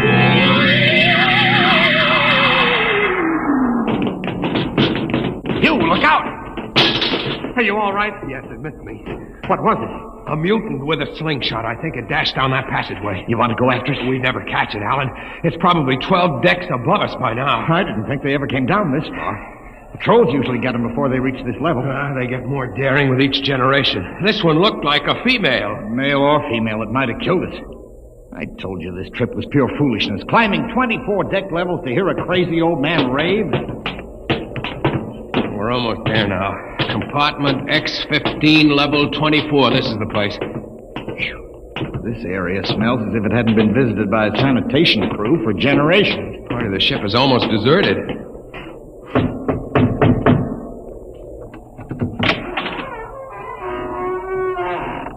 Yes? This is the compartment of John the Witness. Who are you? My name is Hugh Hoyland. I'm a cadet from the scientist barrack. This is my friend Alan Mahoney. What do you want of John the Witness? Only to talk. Are you a believer in Jordan? Naturally. I have heard that there are those among the younger scientists who doubt the word of Jordan. To doubt is death. We're not heretics. Enter. I have brought a gift of tobacco, grown on the richest level. It smells good. I assure you it's the best. Wait here. What a rat's nest. What the devil do you think he can tell you? I don't know. Now, hush.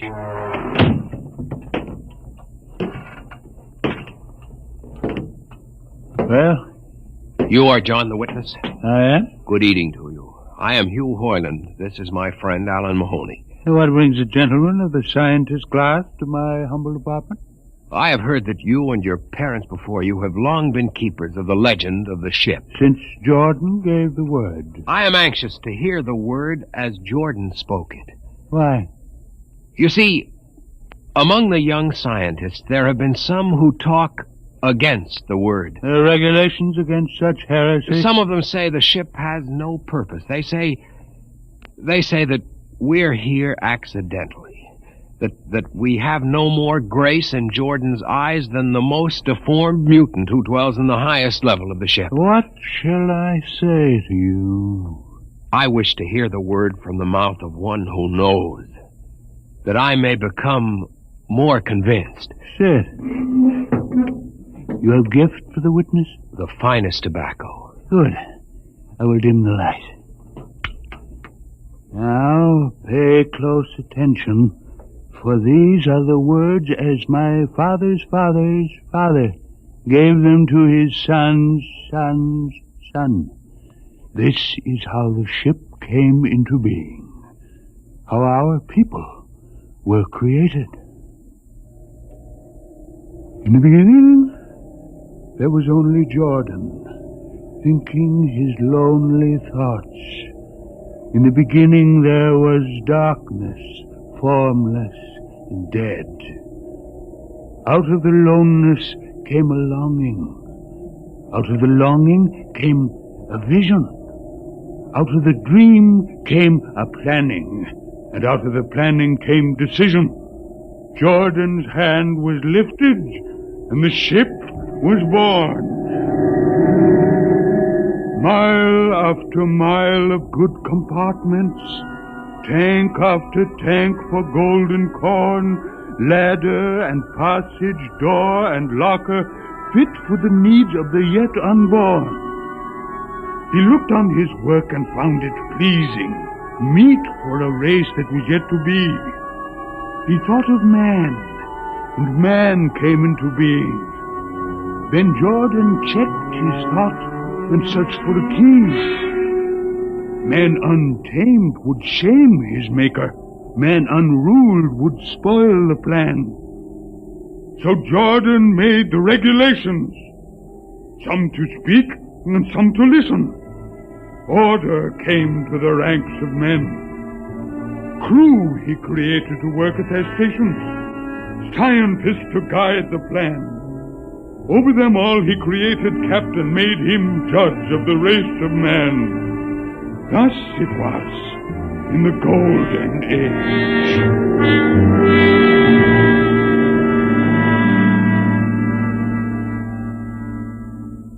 These are the true words? As my father's father taught them. But what of the strange beast-like people on the upper levels of the ship? Surely Jordan did not create them. Jordan is perfect. All below him lack perfection. You have heard of the legend of Huff? I have heard that he mutinied against Jordan. Darkness swallowed the ways of virtue. Sin prevailed upon the ship. And before wisdom prevailed and the bodies of Huff and his followers were fed into the converter, some of the rebels escaped and lived to father the mutants. They are tainted with the sins of their fathers. One more question, witness. Speak. What is the ship? The ship is a great sphere, 25 kilometers wide and 100 levels deep. I know that, but what about the upper levels? The regulations forbid us to venture into the upper levels, but it is said that beyond the levels of the mutants lies the forbidden place where Jordan's spirit prevails. So I've heard. But something troubles me. Something which prompted my coming here. Yes, my son. What lies beyond the ship? What? What lies beyond the ship? This is heresy. Answer me. I will not permit such talk. The ship is complete. The ship is universal. The ship is everywhere. The ship is endless. Ah, your mutterings are those of a frightened old man. They answer nothing. You question the word? I think you lie. Hear me, Mr. Highland. For what you have already said, I can have your body fed to the converter. Your soul launched on the endless trip. You threaten me. You, for Jordan's sake. You think I fear this dried fig of a man? You. Sir, my friend is impetuous. He doesn't understand. I might be persuaded to forget a substantial gift. You pig. You. Come on, Alan. The sight of this so-called holy man offends me. No, you shall not leave. Look, don't try to frighten me with a gun, old man. Remain where you are, heretic. I warn you, put down the gun. No. No closer. Drop it. Very well, then. Dip to the heretic. Alan, get him! Is he dead? I don't know. Come on, Hugh. We've got to get out of here. Now where? We can't go back. They'd feed us into the converter. What's that? The old woman must have turned in an alarm. Come on, the patrol will be here in no time. Where can we go? The upper levels. But the mutant. We'll have to take our chance. Listen, that's the patrol we've got to climb. There's a hatchway. Down the corridor. Quickly. Halt! Halt, do we fire? The ladder.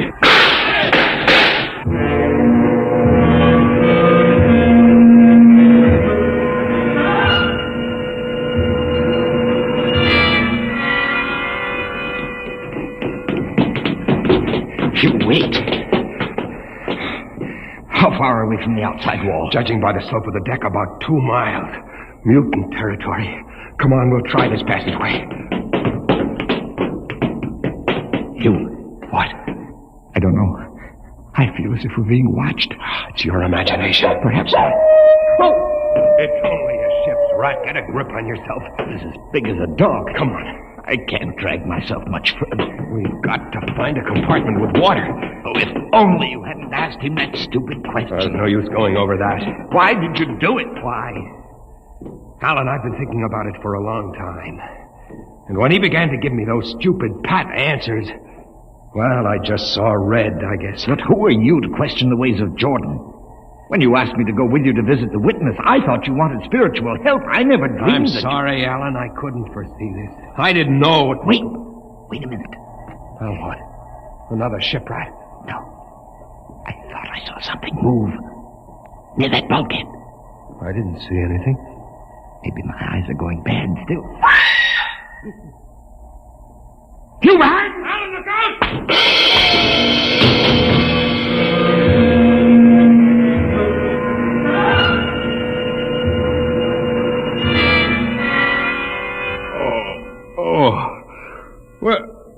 Where am I? What are you? Get away from me! Alan! Alan! Look out for that knife! Stay away from me! Alan! Alan! Don't kill him, Bobo. Not yet. Who are you? Forgive my friend Bobo. Like so many of my people, he's rather impetuous where members of the so-called super race are concerned. Who are you? What place is this?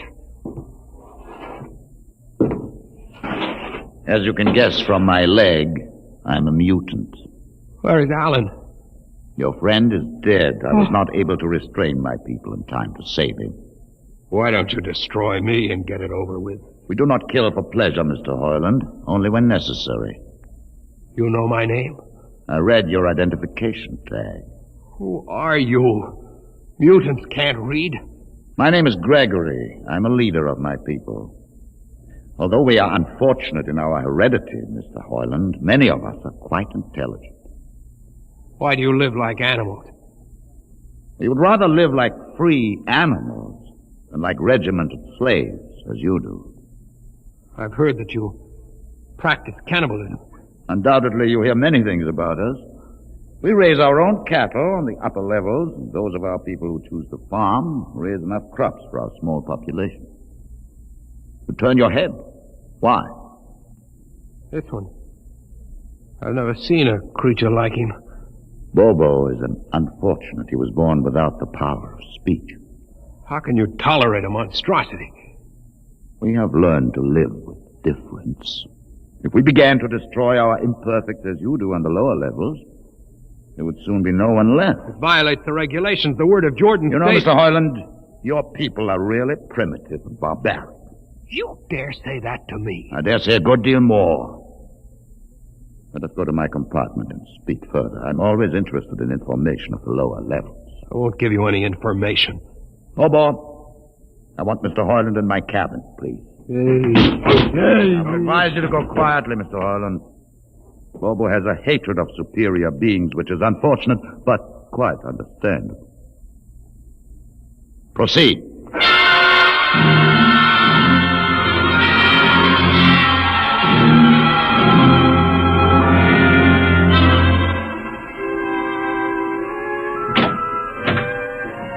Enter, Mr. Hoyland.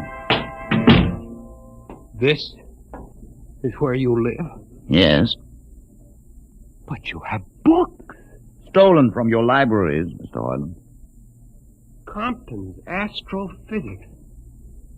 The Philosophy of Interstellar Navigation.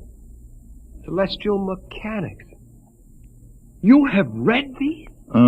Most of them. Why did you bring me here? What do you intend to do? Do you believe in Jordan, Mr. Hoyland? There is no other belief. And the trip? I suppose you believe in the trip, too. Well, what else is there to believe? When you die, your remains are fed to the converter, and your soul makes the trip. And where does the trip take you?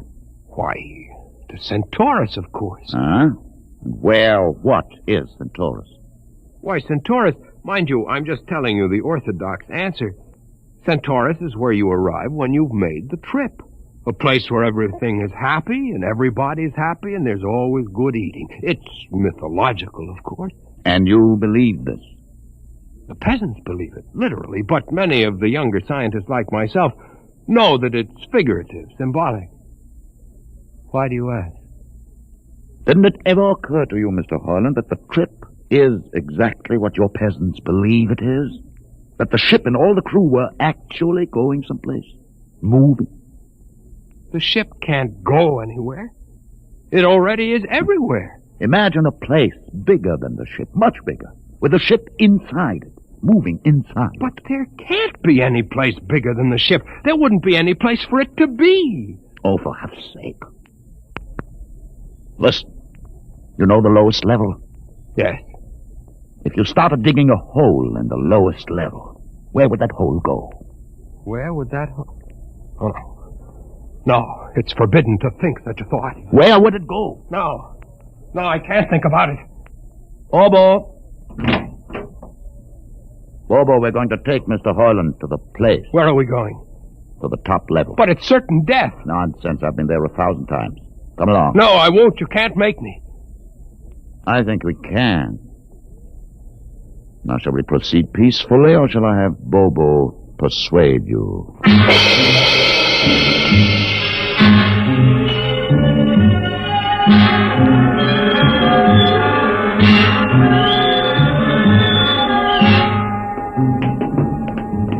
Open the door, Bobo. Inside.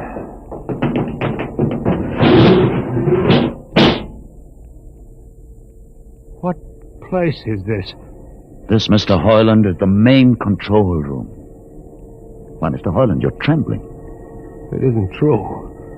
There is no such place except in mythology. Oh, you younger men are so wise, Mr. Hoyland, except for one thing. This happens to be the main control room of the ship. But it's nothing but a huge room with an instrument panel. What did you expect? How do you know this is the main control room? See these instruments? Using them, the navigator, many hundreds of years ago, actually steered the ship on its voyage. I don't understand. I didn't suppose you would. Your people have been so steeped in superstition and ignorance that the whole concept has lost its meaning. Sit in that chair. Don't be frightened. Sit down. Very well. Look up. What do you see? Nothing but a huge shield. Watch it for one moment, Mr. Hoyland. You are going to see something that few of us have ever been privileged to witness. Something so dazzling that you may find it hard to accept at first. But it is there. It is a reality. And ultimately you must accept it. What are you doing? I'm dimming the lights. Don't be frightened. Keep your eyes focused on the shield above us. Ready? Watch. The shield! It's sliding back! Ghost of Jordan! Well? What am I seeing? The universe, Mr. Hoyland. The universe in all its beauty. The stars, the planets, the sun, the moon, and the constellations. This is your heritage, Mr. Hoyland. The heritage you've been too stupid to see. But it can't be. The ship is the universe. There is nothing but the ship. Ah, but there it is. You see it before your eyes, spread out like a canopy of glory. You still deny it? Answer me, Mr. Hoyland. Do you deny it? No, I can't. They lied. They lied to us.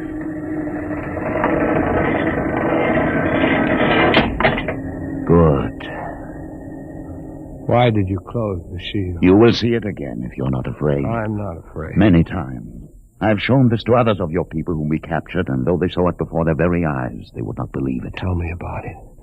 Tell me about the ship, about the universe. What are these things? How did this come about? Many thousands of years ago, on a planet like those you've just seen, a planet called Earth, A scientist named Jordan decided to build a ship that would carry men from one planet to another. For many years, Jordan and thousands of others studied and planned. And when they were finished, they built the ship. A ship so large that it had to be assembled in its own orbit beyond the place called the Moon. 60 years it took them to construct. And when it was finished, a whole new science had been conceived. Then the trip was begun. The trip that was to land a colony of Earthmen on a far-off planet called Centaurus, millions of light years beyond the furthest planet ever reached before. How do you know these things? Among my books are the log which Jordan himself kept, and the records of the journey for the first 40 years. What happened? There was a mutiny. A man named Huth led a rebellion of those who wanted to turn back. In the struggle, the navigators were killed, and the crew fell into a state of anarchy. In the years to follow, small groups of men tried to organize the ship for navigation, and each time they failed. Finally, the whole idea was abandoned. And so for centuries, we have swung in space, unmanned, undirected, living in a lost world of our own making, without purpose, without direction. Why have you told me this? Why have you brought me here? You could have killed me. Can you guess? No. No, I can't. Unless... But it would be too fantastic. Well? You want to finish the trip. Yes, that's it. What would it take to do it? A miracle, almost. The crew would have to be trained. Many people, each skilled in a certain duty. Couldn't you train your own people? We are too few. Besides, the main drivers in the lower levels where my people are forbidden to go. No. It would mean that both our peoples would have to work together. Our differences encouraged rather than denied. It can be done. You showed me. You can show others. I can show them. Can you? I'll see the captain himself. I have an uncle on the central board. I'll tell him what I've seen here. And do you think he'll believe you? Send one of your people with me. That's asking a good deal. I'm risking a good deal by going back. Very well. Bobo will go with you. He can't talk. There will be no need for talk. I will write a message guaranteeing safe conduct for a group of unarmed scientists to visit the main control room. Bobo will take you safely through our territory. What happens when you reach your own level is up to you.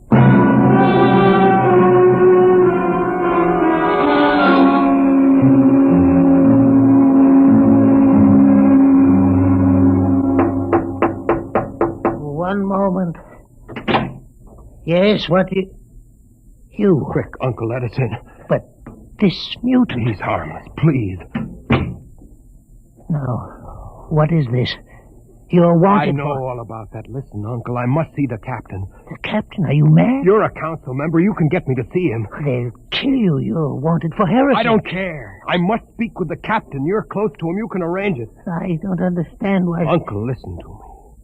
The ship is moving. I can prove it. Do you understand there is a purpose in the ship? I don't understand what you're babbling about. Never mind. Just talk to the captain. Tell him I have information of tremendous importance. Tell him I've arranged a truce with the mutants. A truce? Here, show him this paper signed by their leader. Do it, Uncle, for my sake. I don't know. Please, Uncle. If I'm to die, let this be my last request to you. Very well. I'll speak to the captain. I'll try.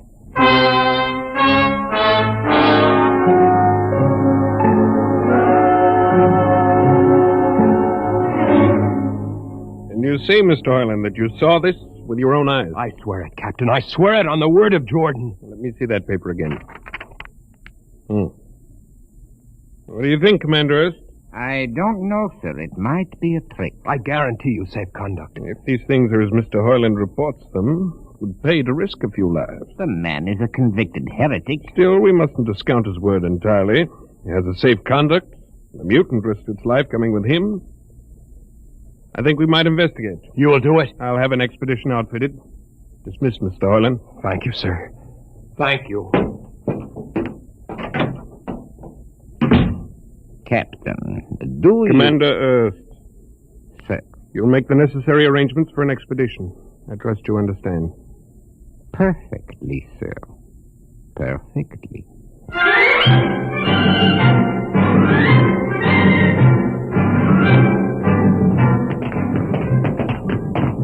Lieutenant. Mr. Hoyland. You'd better halt your men here. This is the spot. Patrol, halt. I see no welcoming party of mutants. There will be none. Their leader will meet you inside the main control room. You don't say. And just where is this main control room? Beyond that door. I see. All right, men. Ready arms. Why do you ready arms? In case of ambush. Ambush? Don't you think they could have ambushed you on the way up here a good deal more easily? You know, Mr. Hoyland, I think you're a mutie lover. They have a place in the converter for that kind. Lieutenant, are you mad? No, Mr. Hoyland. But most certainly you are. To think that we could be lured up here to be slaughtered with a fantastic story about some mythical control room. Guns ready, sir. Lieutenant, I warn you, these people have acted in good faith. If you break that Call faith your now... mutants to open the control room, Mr. Hoyland. No, not until those guns are dismounted. As leader of this expedition, I order you to call them. I refuse. You cannot do this thing. This is no way to keep a truce. Very well, if you refuse. Oh, there! Mutant! Come out! For Jordan's sake, Lieutenant. Be quiet for company. Mutant! Open the door! Please, Jordan, don't let anything happen. Please don't. It's opening. Ready, men. Someone's coming out. Look at his leg. Horrible. Steady. He's walking toward us. I can't stand this. Look out! Gregory! No! You fools! You've killed him! Here come the rest of them. Fire!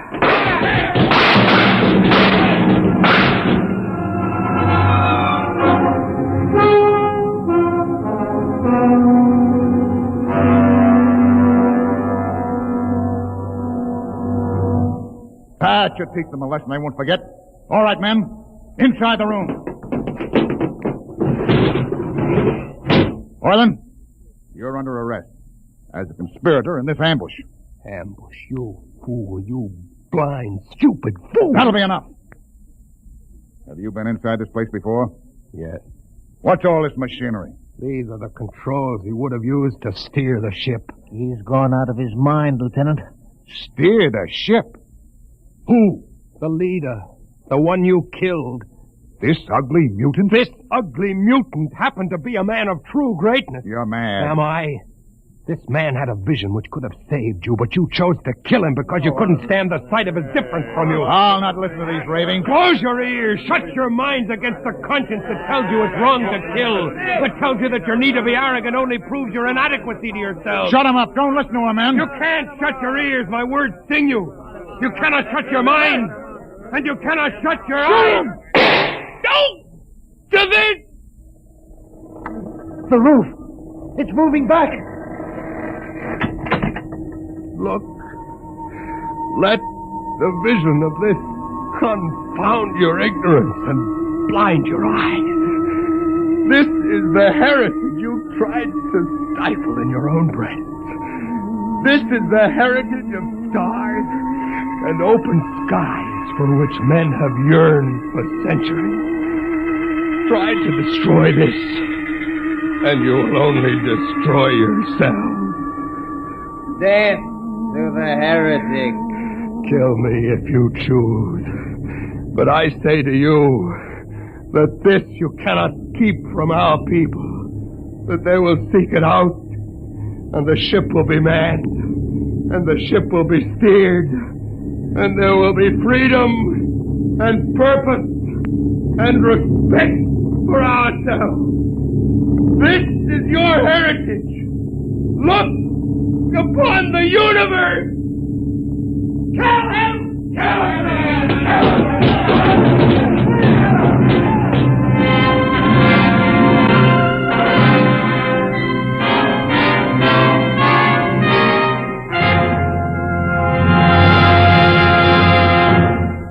You have just heard another adventure into the unknown world of the future, the world of...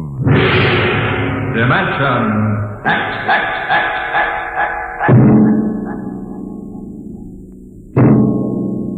This has been the concluding broadcast in the current series of Dimension X.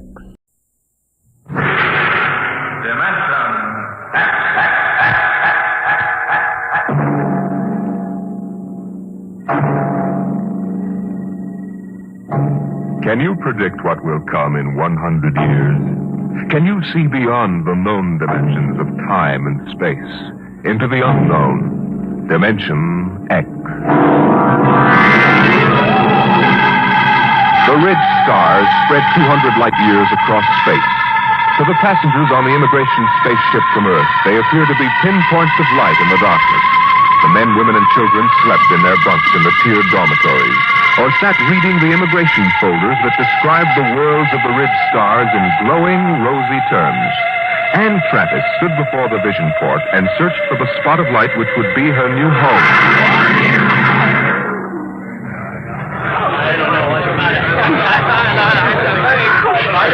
You can't tell which is which, can you? Well, I asked the steward for mine. There it is, you see?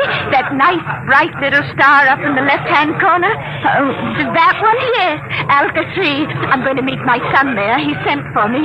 Harry always was a good son. I used to say to my husband just before he died, Harry is a good son. I'm going to Dora 3. My sister's there. Oh, isn't that nice? It's a wonderful thing for a young girl like you to start life way out here. I used to tell Harry's father that if he had any spunk, he'd be out on the ridge stars making a fortune.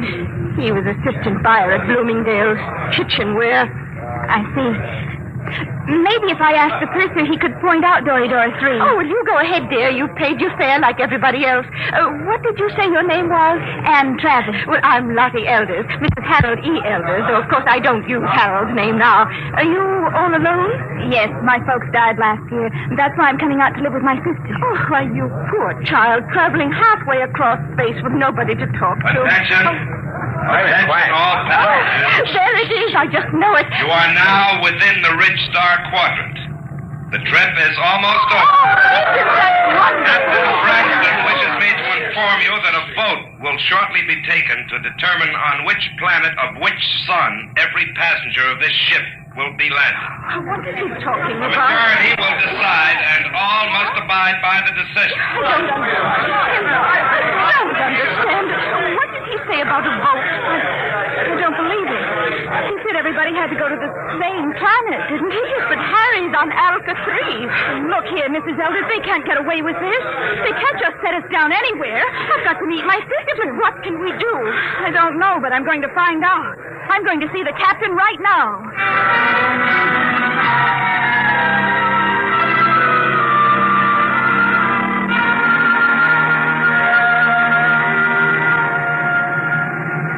Landing manifest 12436. Cargo holds 1 through 12 at premium rate, including... I want to see the captain. Oh, look, I'm busy now. What kind of an outrage is this? I'm going to join my sister on Dora 3. That's where I bought my ticket for, and that's where I'm going. Vote or no vote? That's what you think, baby. I'll call you back, Jerry. I want to see the captain immediately. Do you hear? Yeah, sure, I hear. Perfect in both ears. What's the meaning of this? What are you people trying to get away with? We're not trying to. You're in space now, kid. We don't go by Earthside red tape. But my ticket... Oh, you can paste that in the scrapbook. That's all it's worth. Where you're going, kid, fortunes are made and lost every day. The rich stars are wide open, and what the big operators say goes. But my sister's waiting for me. Oh, she'll get tired. It's a game, kid, and you're it. The folder said you were encouraging immigration. Oh, sure. But all the improvements in Earthside working conditions in the past 50 years were to prevent wholesale immigration to the rich. That's why we have to cut the price of the tickets below cost and suck you immigrants out here. Why did you lie? Why won't you take us where we want to go? It's simple, kid. The only way to make a profit is to dump each shipload in one place. This cargo goes to Delphi 2. But the announcer said there was going to be a vote. Oh, sure. But we've got it rigged so Delphi 2 gets it. Simple, isn't it? But you can't. Oh, it's not so bad, Delphi. It's okay. We'll bomb it. Great world. Especially for a kid like you. But how would I get to my sister? She's expecting me on Dora 3. Can I take another ship? Not where you're going. What do you mean? Look, baby. Space travel is an Earthside monopoly. They own the patents on the rocket power that makes space travel possible. Now, the rich government offered a prize for a new kind of power that wouldn't infringe on Earth rocket patents. But until that drive is developed, you just won't get off Delphi 2. You can't travel to another planet? That's right. There isn't any public transport, and only a millionaire could afford a private jet. You mean I'm just stuck? Like a fly on flypaper. Hey, where you going? Back to my bunk. I want to lie down. Wait a minute. I'm afraid you can't leave here till that boat is taken. Why not? Well, I'm a kindly type, friendly fella. I always give a straight story to anybody, but that means I've got to keep them under wraps. So, you'll stay right here till we land on Delphi 2.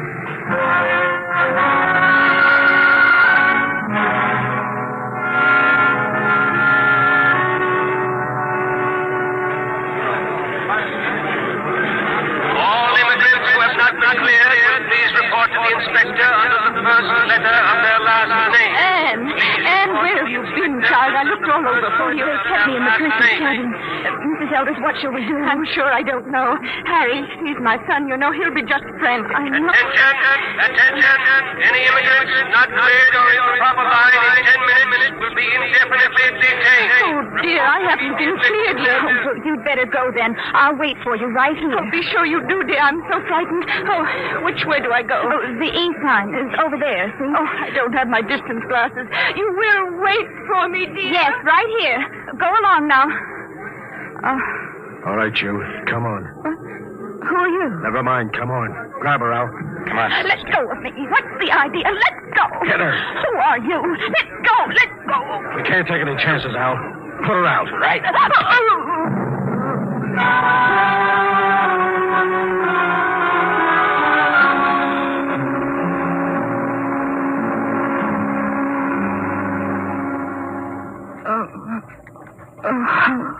Come on, up. What happened? Come on, sit up. What? Who are you? Your face. That's a motor-driven face dissolver mask. I've read about them. I've never seen one. Who are you? That's why I'm wearing a mask, because I don't want you to know. But there must be... Look, lady, quit babbling. I hauled you in because you're pretty and intelligent-looking. But why? You're going to make 1,000 stellars for yourself, whether you like it or not. Now stop looking like a scared rabbit. You can't do this. I'll call the police. The police? What do you know about the Red Star's government? Obviously. Well, out here things are different. Now listen. You go to the New Sol Hotel. As soon as you're registered, you go to the Fair Play Employment Agency. They'll take care of you. Now take this. It's a tape reel. Play it back in your room. It'll tell you what to do. After it's played once, it'll destroy itself. Is that clear? I don't understand this at all. Have you ever heard of the 7-day poison? I don't think so. Well, it's an interesting device. It feeds on the blood. On the 7th day, undergoes a chemical change and... Oh. Very easy to use. You just inject it like this. Oh. Yeah, it's all over. For 7 days. The beauty of this poison is it can be made to look like a lock pattern in many thousands of small variations. The only antidote must be some of the original poison at its base. And I have that. Don't get hysterical. I'll keep the antidote here. You can get it after you've done what I want. But I don't know where I am. I don't know who you are. What if something happens to you? That's your problem. But remember, the police can't help you. I have the antidote to the poison. All right, I'm through with her. Take her out and drop her at the hotel.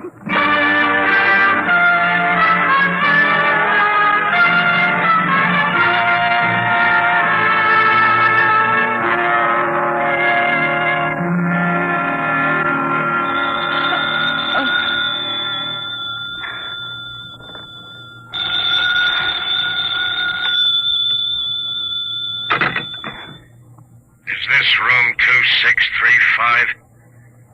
Yes? And Travis? Yes? Who's this? Play that tape reel and get started. We'll be watching you. Hello? Hello? Hotel New Seoul desk. Can I help you? I was cut off. Someone was speaking to me. I'm sorry, there was no incoming call on your line. Can I help you? No, never mind. I'd better play that tape. Guess you push this button. You will find in your purse a full cigarette case. Half of the cigarettes are doped. Tomorrow, you will be hired as private secretary to Arthur Blord. When you're alone with him, you will give him one of the cigarettes. The case ejects 2 at a time. The outer one is doped. When he's unconscious, push the brown knob on the case. That will call my men, and they will come for you. You must come with them if you wish the antidote to the poison. After that, you'll be transported to any Ridge Star you wish. As soon as you play this reel, go to the Fair Play Employment Agency. There's no time to waste. Tomorrow, the 7-day poison will have only 6 days to go. Now that the reel is finished, it will destroy itself. Why do they have to pick me? Oh, the reel! Come on, Travis. You've got 7 days.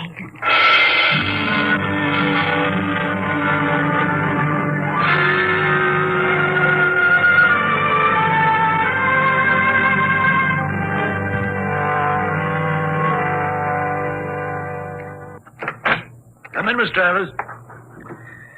Well, everything seems in order. I must verify one thing. Yes, Mr. Margaret. You did arrive just yesterday on that immigrant ship from Earth. Oh, yes, sir. And this is your first job, not only on Delphi, but on any planet other than Earth. Yes, sir, that's right. We'll check that, of course. In the meantime, we can go up to see Mr. Blord. You'll be his private secretary. Just wait, please. Did you say... Did I say what? Never mind. Nothing. Have you heard of Arthur Blord before? Not exactly. You would if you'd been in the Ridge Stars longer. Amazing man. Amazing. We'll wait here for the elevator. He must be very important. Important? There are names out here that they've never heard of back on Earth, and the greatest name is Arthur Blord. Really? In less than 10 years, he's made himself an astronomical fortune. Astronomical. Here we are, after you. Penthouse. What's he like? You'll see. Very dynamic. Sharp. He outsmarts the big shots, the planetary operators. They exploit whole worlds. He exploits them. They hate him, the Ridge Star operators. Well, here we are. Come along, Miss Travers. Mr. Blord is waiting for you.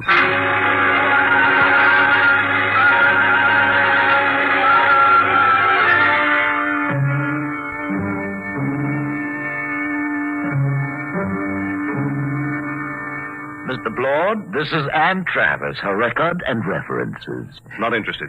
You check them. Margerson, get out. Yes, Mr. Blord. Ready, Miss Travis? Yes, Mr. Blord. Take this dictation.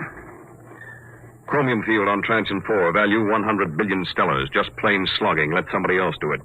Trigona 7, Forest, all treasure wood, priceless. Dennis Carey, operator, hard, cruel, brilliant.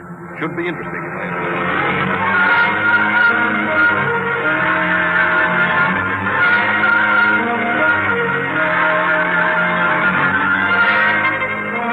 All right, Miss Travis. You're new to Delphi, too, aren't you? Yes, Mr. Blord. I like new cities, new planets. They're soulless. They have no culture, no institutions with hardening of the arteries. Yes, sir. Now, I came out here as a wiper in an Earthside liner and jumped ship at Transion 4. That was 10 years ago. You couldn't do that on an old world. Earthside, they developed the science. Out here, we use it. The great developments today aren't in science. You don't believe that, do you? I'm not sure, sir. Will there be any more dictation, Mr. Blord? No, that's all. Don't leave yet. Mind if I smoke? No. Like a cigarette? I, sir? I asked if you'd like a cigarette. Oh, thank you, but I have my own. Oh? Earth cigarettes? Would you mind letting me have one? They're very rare out here. Of course. That's an interesting case. Eject 2 at a time. Here, Mr. Blood, take one. Yes, thank you. Haven't smoked one of these in years. Light, Miss Travis? Thank you. Oh, drop the lighter under the desk. I'll get it. Sit back in your chair. Should be down here.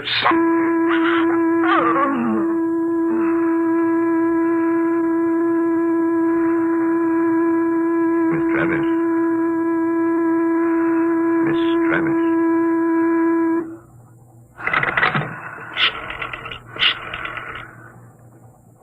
Hello, Dr. Gregg. Lord. I've got a girl here I want you to examine. No, she's out cold. Nope. Had her sitting in that wired chair, and I just threw the switch. There was something phony about her from the beginning. The pickup needle from her chair was jumping like a kangaroo, and when I mentioned cigarettes, it practically blew a fuse. That's what I want to find out. Why she should be carrying doped cigarettes. I want her examined. The full hypnotism treatment if necessary. I want to find out who sent her. I want to know who's gunning for me.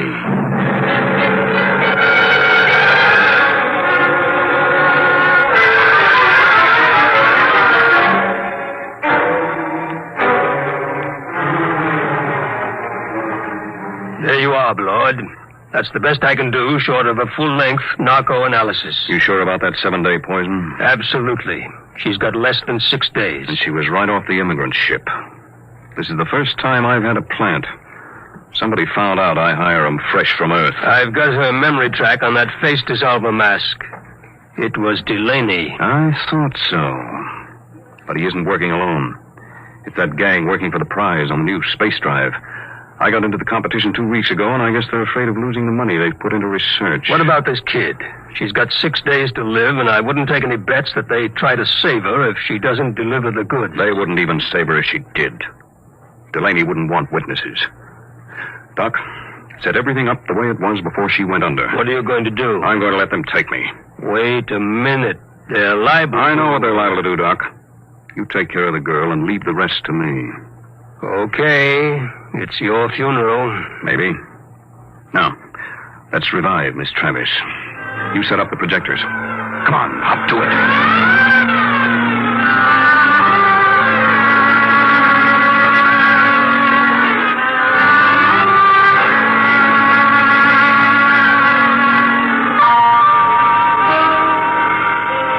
All set now. When you reverse the field, she'll come to, and she won't even know anything happened. You remember exactly what you were doing when you knocked her out? Sure.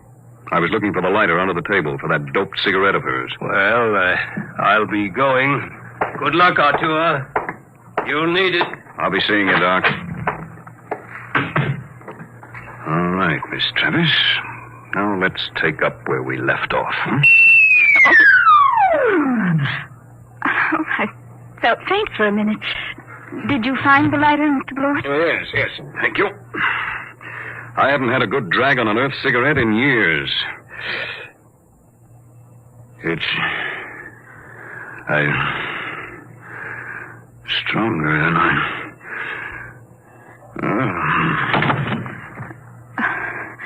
I've got to call those men now. Let's see the brown knob on the cake.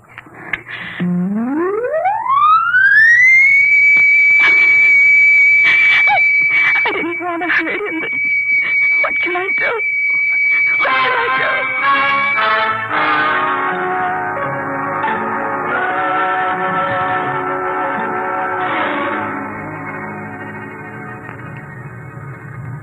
How's Blood, Al? I'd like a light. This dame sure fixed him. Where are we going? What do you care? Tell her. In 6 days, it won't matter. The boss give orders.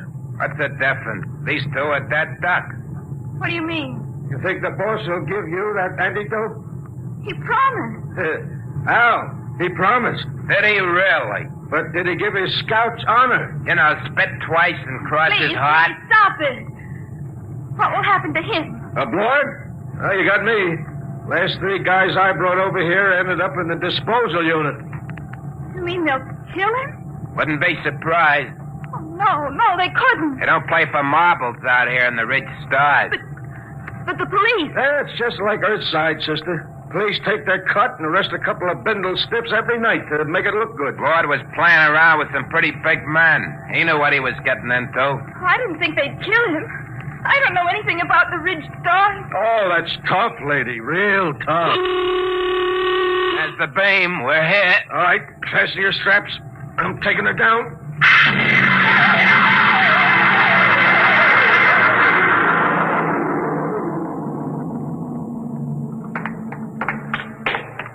Where are we going? You're on Delphi 1. What is this place? A private escape. Very private. How you coming with Blore now? He's happy. All right, we stop here. I gotta spring the voice lock. Combination 1, 3, alibi, Peter, uranium. Repeat. These things never work. 1, 3, alibi, Peter, uranium.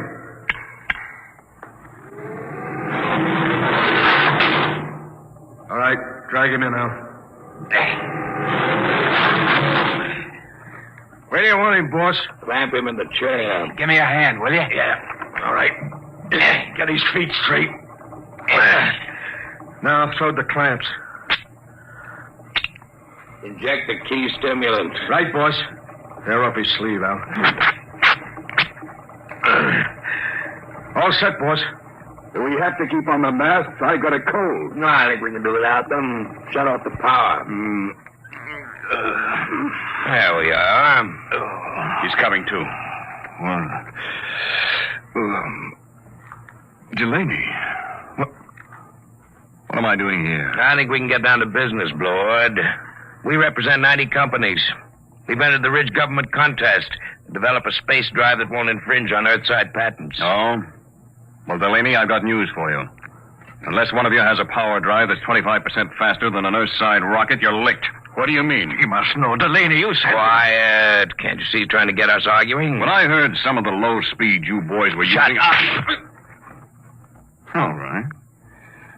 You have the floor, Delaney. 2 weeks ago, you entered the contest. We know your reputation. You can't afford a failure. Your whole financial structure is a bluff. We know you have the drive. Lord, you better save time. Tell us now, what does your space drive run on? Twisted rubber band. You'll force us to extremes, Lord. All right, take that girl out of here. No, let go of me. You can't kill him.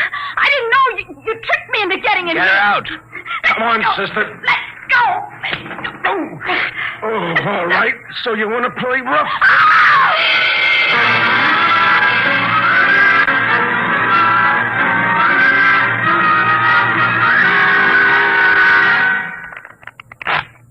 Okay, that's 23 you owe me.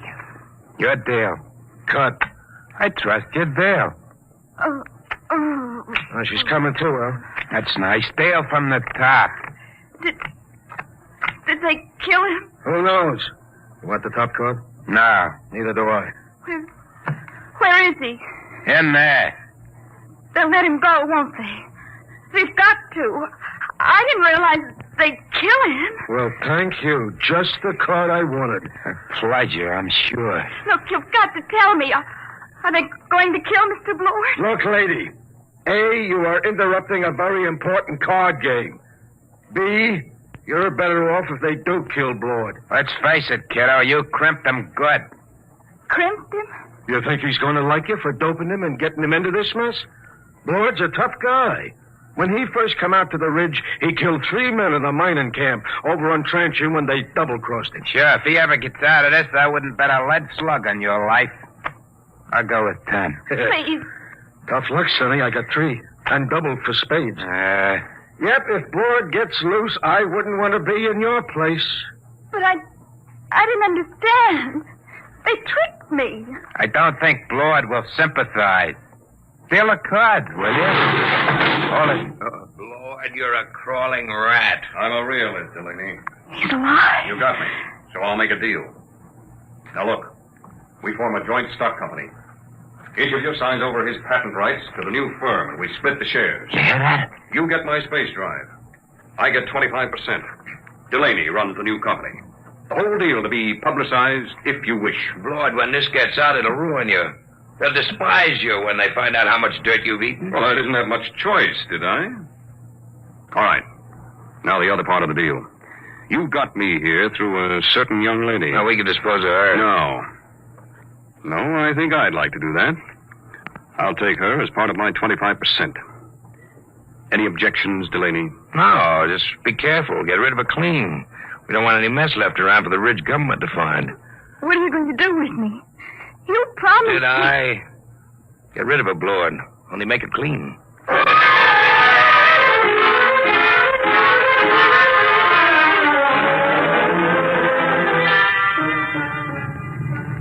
You can loosen your strap now. We're on automatic. Where are we going? Back to Delphi 2. I didn't understand what they were going to do. I know. I didn't realize. I'm sure you didn't. Miss Travis. What are you going to do? I'm going to pay you off. Let go of my arm. Let go. Let go of me! Shut up. What are you screaming about? Now hold still. This won't take a second. Just one small injection. No, don't. Let me go, please. Stop strangling. Stop. There. Scratched my face like a cat. Will it take long? What? For me to die. For you to... Stop it, please. Please, stop it. But it's funny. It's very funny. That was the antidote. The antidote? The 7-day poison Delaney gave you. I got it from him before we left. Young lady, I knocked you out in my office and had your mind examined. I knew just what you had done. I came here because I wanted to. You mean you're not angry with me? Certainly not. Besides, everything turned out my way. Your way? But they forced you to give them the drive. You signed away the right. I'm a percentage man. Let them do the operating. Besides, it was their drive in the first place. Their drive? Yes, it's simple. I knew that after the contest there'd be a merger of research, so I merged it before instead. Wait till they discover they signed away their own patent rights. I don't think they'll feel like laughing then. But to give Delaney control of the new company. But don't you see, I had to get him to go along. He had the antidote to your poison. What about me now? Look at the vision port. Now turn up the scale. That's the ridge. You can have your pick. Name your world, and I'll take you there. You said your sister was on Doridora 3. Yes, but... But what? I wonder if the opportunities for advancement aren't greater on your planet, Mr. Blower. You know, Miss Travis, I wouldn't be a bit surprised if they were.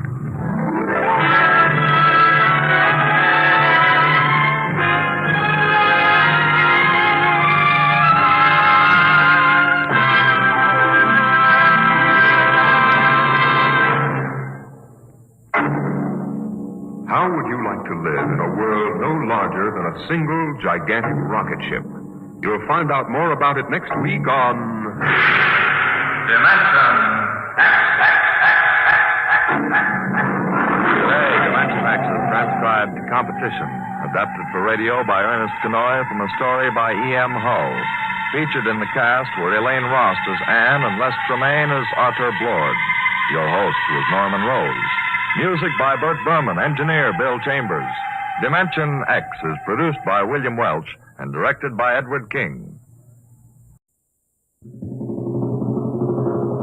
Adventures in Time and Space.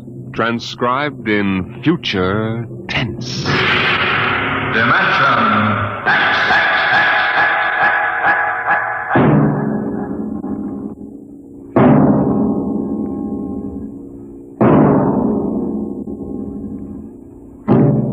Can you predict what will come in 100 years? Can you see beyond the known dimensions of time and space into the unknown Dimension X?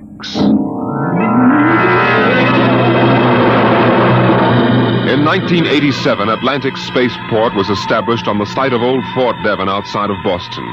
And as the ships pushed deeper and deeper into space, the time of voyage increased by geometrical progression. It became more and more difficult to persuade able spacemen to sign on for flights which lasted for years, 10 to 15 monotonous years in the cramped forecastle of a deep spacer.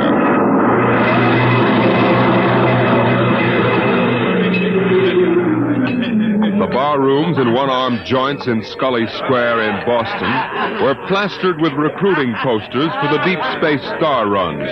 Flashy four-color signs with a blue-eyed young man gazing into a star-studded sky. Seek your future in the stars. Jeff, there's your last chance to get out of the wedding. Sure. Just send Judith a short note. I can't get away to marry you today. I'm 300 million light years away. Very funny, very funny. Well, think it over, boy. Tomorrow, the shackles of matrimony. But tonight, the stars. The mystery of the galaxy. Eat, drink, and be merry, for tomorrow you commit matrimony. Oh, come on. We came here to have a little fun. We might as well be at Mother's Music Hall on Commonwealth Avenue. Please. The problems of the rich. Hey, Jeff, just where does the coffin fortune come from, I guess it started in Nantucket. My great something or other used to be a whaler. A whaler?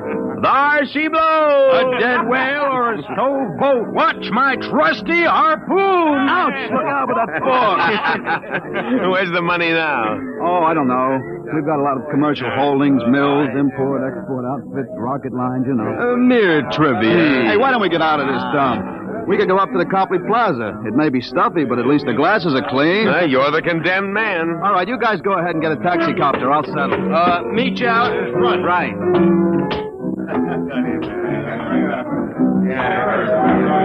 Excuse me. You want something, bud? The check. Okay. Hey, Milton, check. He'll be right out. Right. Hello, mate. Huh? Nice night, eh? I suppose so. I've been watching you. Celebrate? Sort of. Well, so am I. Just got off a deep space run out to Centaurus. Centaurus? That's a 15-year run, isn't it? 15 and 3 blooming months. How'd you know? You a spaceman? No, not exactly. Hey, barkeep, where's that check? Hang on to your hat, bud. Milton is slow, but he's sure. Fill it up, Charlie. Say, why don't you join me, mate? Here, Charlie. No, thank you, no. Oh, come on, won't take off on Mo. Celebrate whatever it is you're celebrating on me. Come on, pour it, Charlie. Yeah, sure. Well, I guess I might as well. Thank you. Cheers. Cheers. Was that varnish? Charlie's special brand, eh, Charlie? Yes. Hey, look, could you get that waiter out here? I've got to meet my friends. They're waiting outside. What's your hurry, mate? You got plenty of time. Sure. Sit down. Take it easy. You don't look so good. I don't feel so good. Well, here now, you sit right here. You'll feel chipper as a blooming grasshopper in a second. Gotta get outside. In a hurry. Where's the check? Check! Oh! All right, come on. Get him out the back before his mates turn up. Grab his other leg. Let's go. In a hurry, is he? That's what he thinks. Where he's going, he's got plenty of time.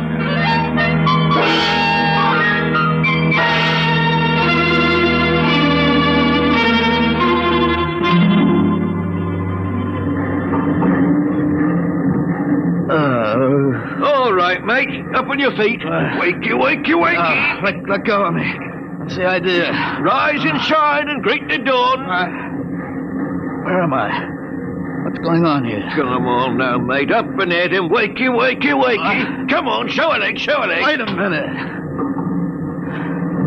Hey. You were at that bar.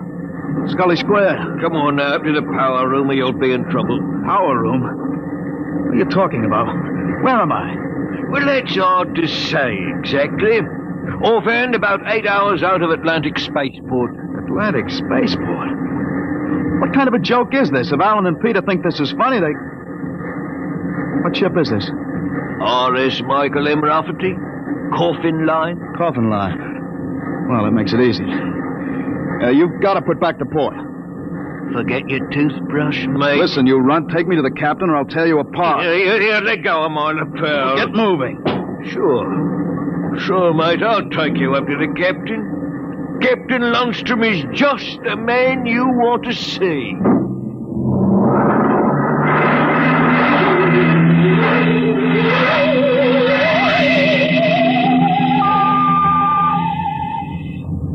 Martin, what the devil are you doing on the bridge? Get below. Right away, sir, right away. Only this here gentleman asked to see you. Now, that's right, Captain. There's been a mistake made. I'm afraid it was supposed to be a joke. Oh? Yes, you see, I'm going to be married today, and I suppose my friends thought it would be funny to make me miss the ceremony. I'm sure it won't be too much trouble to have you drop me off back at Atlantic. What?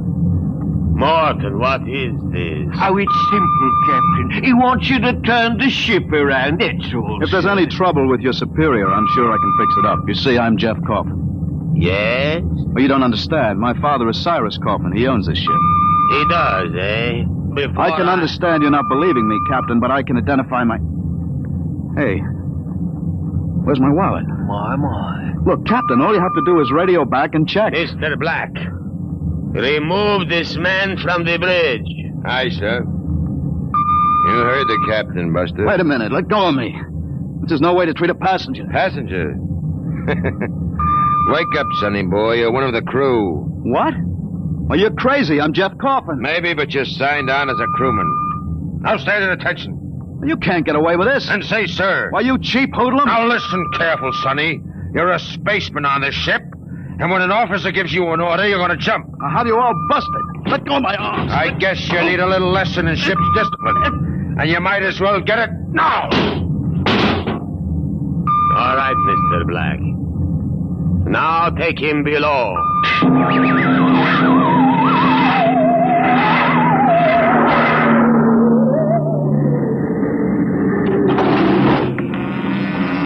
All right now, mate. You grab yourself a buffer and you get to work on those deck plates. I can't get away with this. It's kidnapping. Maybe yes, maybe no. Now get this here deck nice and shiny. We might even see about some grub. I'll be back in 2 hours. And mind you, I want to be able to see my bloomin' reflection in it. Hey, you'd better get started. I can't get away with it. The law says once you sign on, you're under absolute orders. I looked it up. But I didn't sign on. I was kidnapped. You won't be able to prove it. Come on, mister, please. I didn't get anything to eat today. Give me a break. All right. You run the buffer over it, is that it? Yeah, that's right. Like this. Yeah, okay. You sign on? Yeah. I ran away from home. What? How old are you? 16. I'll be 30 when we get back. What do you mean 30? We're headed for Mars, aren't we? Only to refuel. We're bound out to Centaurus. But no, we can't, but that's 15 years. Morton! I've got to get back. It's no use. I'm getting married. You'll think I'm dead. Morton! Now what's up? You want me to call Mr. Black again? He'll give you what for. No, listen. Now listen, I've got to get back. I can't disappear for 15 years. How is that a fact? Look, we stop at Mars, right? Yes, and you'll be below decks under lock and key. Listen, I can make it worth your while if you get me off at Marsport. Jumping ship? Why, that's real naughty, mate. $1,000. Why, what would I tell me poor old mother in Battersea? 2,000? 5. In advance. What do you mean in advance? I'll bet you're the one that rolled me for my wallet. There's a way. They don't believe you, young Coffin. Maybe I know better. All right? It's a deal? All right. Look, Mr. Coffin, can you take me with you? I didn't realize what it would be like. I'll pay my share. I could work it for you, or maybe borrow money. I couldn't stand 15 years. I'd go crazy. It'll cost you another 1,000. You cheap swindler. Here now, Mr. Coffin.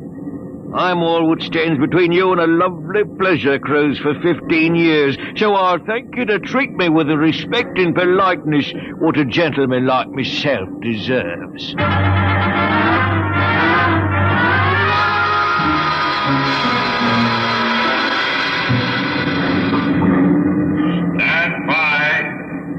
Stand by for landing procedure. All right now, listen careful. This here's the cable locker for the grappling anchor. When she lands, this hatch will open and the cables go out. Don't get yourself caught in the middle. Be tore apart. All right, we got that. Are you sure we can get out? You just do what I say. When you drop down, run for the blast pit. Nobody's there for a landing. Lay low until dark. You got that? All right. Don't worry. I'll tell the patrol you help us get away. That'll help you when they catch up with this gang. Well, thank you, sir. Thank you kindly. I've got to get to my station now. Good luck. Thanks. Thanks, Mr. Morton.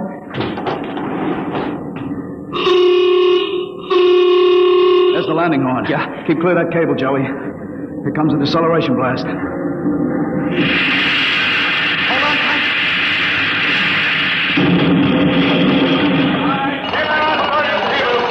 There goes the grappling cable. All right, come on. Drop to the hatch. It's about 6 feet. It's clear. Hurry up. What? Here I go. You all right? Twisted my ankle. It's all right. There's the blast pit. Come on, get going. Yeah. Yeah, we're all right so far. The ship hides us. Here's the pit. Get down so they can't see you. I don't know how to thank you, Mr. Carpenter. I must have been crazy to sign on that ship. That's all right, Joey. What happened? Ever fight at home? Yeah. Wait a minute. Huh? I hear somebody coming. What? Keep still. Maybe we better look. If we stick our heads over the edge, they'll see us sure. Keep down and keep quiet. I hear him too.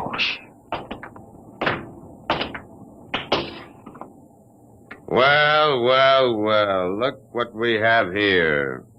2 little babes in the wood. You 2 move and I'll shoot you each once in the belly. Morton, you got good eyes. I told you I saw him come this way, Mr. Black. Jumping ship. Why, that's a terrible thing to do. You double-crossing rat. You got paid in advance, didn't you? Then turned us in. I'll see the port police about this. Yeah? We already turned your papers over to the port police as ship jumpers. Papers? I didn't sign any papers. You just don't remember signing them. We got them stamped nice and legal. It's no use, Mr. Coffin. We haven't got a chance. My, jumping ship. Well, don't worry, mate. You'll see your girl again in 15 years.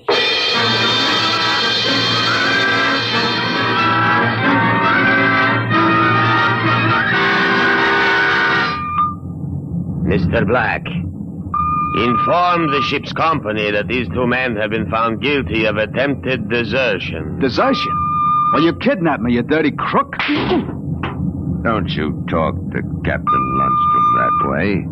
I'm sentencing them to 24 hours hull watch. Take them away. Morton, take him to the aft lock. Aye, sir.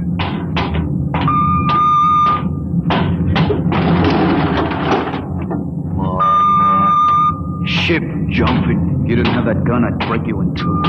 Double-crossing rat. You calm down after 24 hours hull watch. What's hull watch? Very simple. We put you 2 in spacesuits and shove you through the airlock on the end of a line.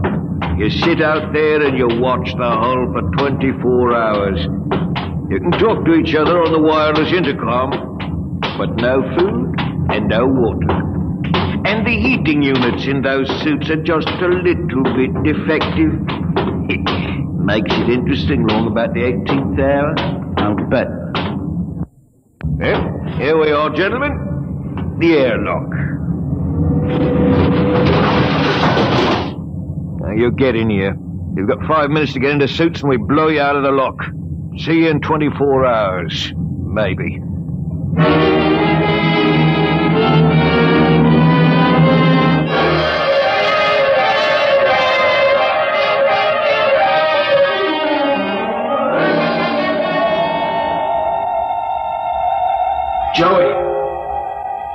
Joey, can you hear me all right? Yeah.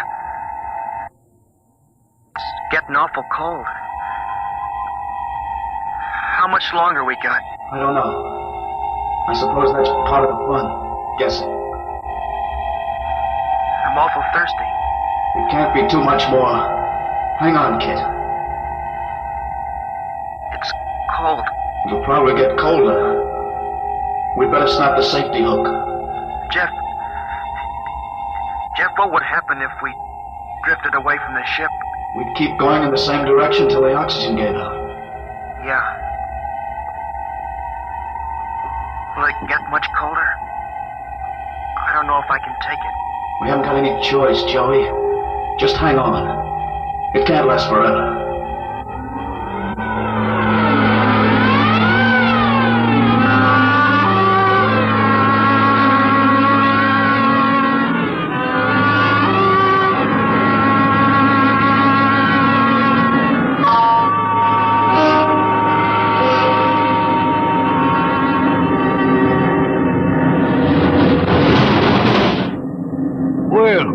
Welcome back to our little home. Water. Thirsty? Get water. Right here. Here. Slopping like a bloody animal. Joey, passed out. You'll be all right. Help him. Teach you a lesson, both of you. Just take my advice and behave yourselves. You've got 15 years to go on this here ship, and you might as well make the best of it.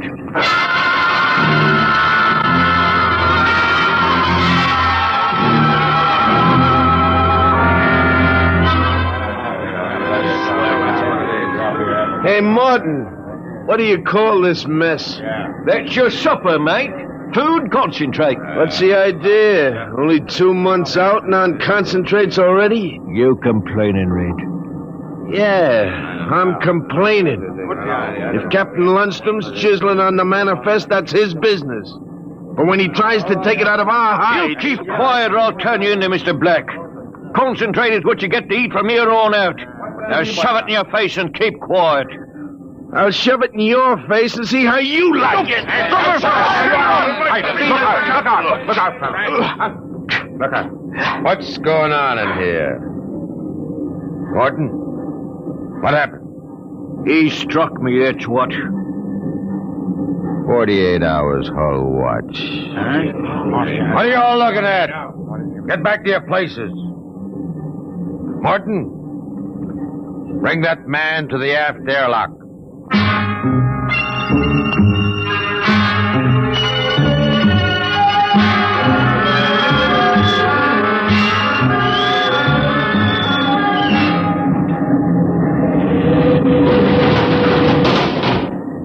All right, Red. Come on out of there. Your time's up. Come on. You, mate. Go in and get him. Come on, Joey. Gee, 48 hours out there. Unsnap the helmet. Careful. Get it off. Come on now, hurry up. Bring him to. I can't. What? He's dead. Get him undressed. Hang up that spacesuit. He must have had a heart attack.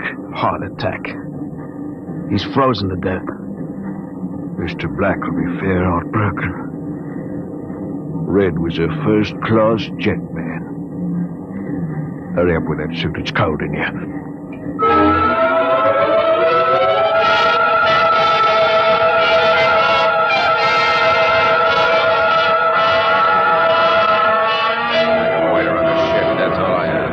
It's murder, that's what. Just plain murder. Space Code gives a 30-hour limit for punishment. They didn't even have a burial.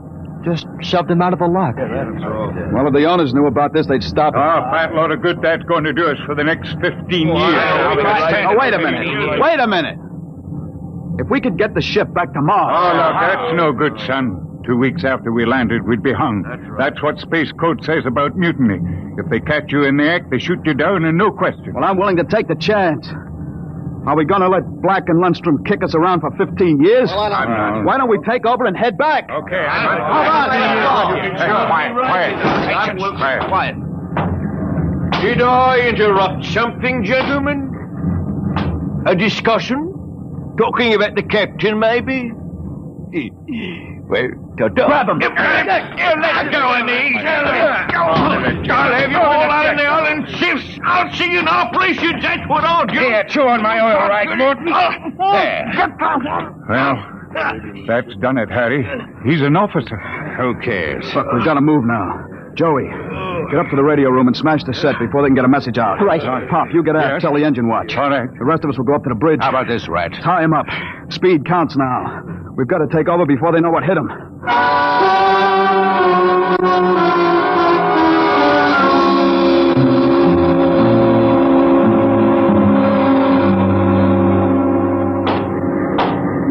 Careful. We've got to surprise them. We'll get him cold. Jeff, quiet. Sparks was sending when I got in, but I knocked him out and smashed the set. We're all right. All right, come on. Let's get up to the bridge. Hey, look out. Let's close the hatch. We're cut off from the bridge. We'll never get through that. They must have found out somehow. Forecastle intercom. Black must have turned it on from the bridge. He must have heard the whole thing. Yeah. We better get out of here. Yeah. What'll they do? I don't know. They got all the controls up there. We can shut down the drive, but we can't steer. Better dog down the hatch behind us. Well, what next? All right, men. Captain Lundstrom's giving you 1 minute to give up quiet. In a pig's eye, Black! You'll hang for mutiny, every one of you. What do we do now? Quiet. They can hear everything on the intercom. Not if I cut the switch. Got to get through to the bridge. Well, it's a Mexican standoff. We can't get at them, they can't get at us. What's that? Air leak. The pressure's down. Fellas, what is it? Lundstrom, he blew the hatch in the mess hall section, just opened it up and let the air out. Oh, anybody caught? Al Haynes, he was cooking supper, dead as a doornail. Well, they can kill us all. They'll do it, too. All they've got to do is bleed off the air. They've got the atmosphere controls up there. I'll see all of you blokes swinging from a landing crane. I will, you scum. Morton, you know what Black's going to do? Bleed off the air down here. Oh, serve you all right. If I had my way, I'd see you all out in the yard till you froze stiff. You're forgetting something, Morton. You're back here with us. What do you mean? If Black and Lundstrom blow out compartments one by one or bleed the air off, you'll get it too. They'll take care of me, don't you worry about that. You think so? Joey, plug that intercom back in. Yeah. Black! Heavy up? We've got Morton back here. Yeah? If you try anything on us, he'll get it too. What am I supposed to do? Try? You don't care if he dies? Well, that's his problem. We're going to drop the oxygen level 5%. But you can't do that to me. Captain! It's unfortunate that you were captured, Morton. But the security of my ship comes first. You mean you don't care? You'd see me dead? Precisely. Well, you can't. It's murder, that's what. I'm not one of them. You can't kill me. You can't. Joey, pull the intercom plug. You can't do it. I always followed orders. I did the dirty work and Paul. He can't hear you anymore, You can't Morton. do this. Shut up.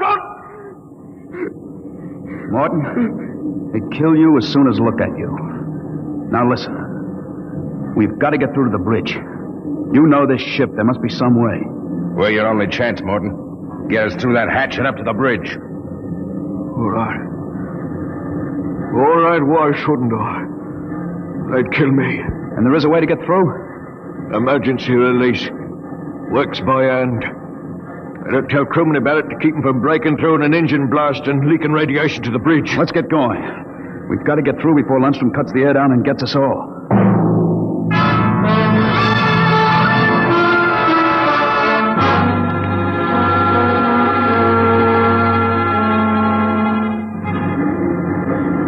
Here's the hatch, Morton. Where's the release? Under the floor panel. You can pry it up. Harry? I got it. It's up. Works on a key. Ready? Back against the walls. They've got the guns. Let them have them. I want to wrap my wrench around Black's neck. All right, Morton. Open it up. Here goes. Look out! They had it quiet. Morton! He's dead. Electrocuted. And the hatch is still closed. He didn't get to turn that key. It killed him instantly. Harry, you got your watch gloves? They're insulated. Oh, sure. They'll take any gloves. Let's get Morton out of the way. Hey, don't touch him, Joey. He's got the current through. Yeah, I'll pull him away with the glove. All right, now stand by. Here goes the key. Let's go! Get him! Hey, back there! Back! Like this. Drop the gun. Johnny, look out! Oh, let go of the gun, Lundstrom. Hold them both. You don't have to worry about Black. I got him square with a wrench. Anybody else hurt? I am. In the side. I think it just grazed me. We'd better tie Lundstrom up. What do you think you are going to do now? Turn around and go back home. I don't think so. I have burned the navigation tape. None of you can recalculate. What? You'll just wander in space till the fuel gives out. You'll die right here on the ship.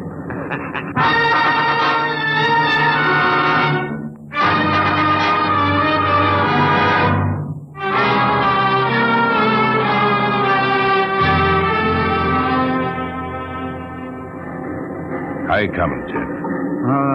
It's no use. I've had a little space math, but not enough to compute a flight. Sooner or later, you're going to beg me to let you surrender. Jeff, the interceptor screens went on. Meteor? No, it's a ship. A patrol ship coming up on us. Hey, must have got off an SOS. No, we don't have to worry. We can just tell them the truth. Sure. You are not familiar with the space code, young man. Mutiny is punished by immediate execution on the ship itself. In other words, they don't ask questions, they shoot. He's right, Jeff. We're through. Can we get away? Not from a patrol ship. They've already sent us a heave-2 flash. If we run, they'll blow us out of space. I'm afraid your mutiny is over, gentlemen. Soon they'll be alongside with an airlock coupling. And 10 minutes after that, you will all be dead.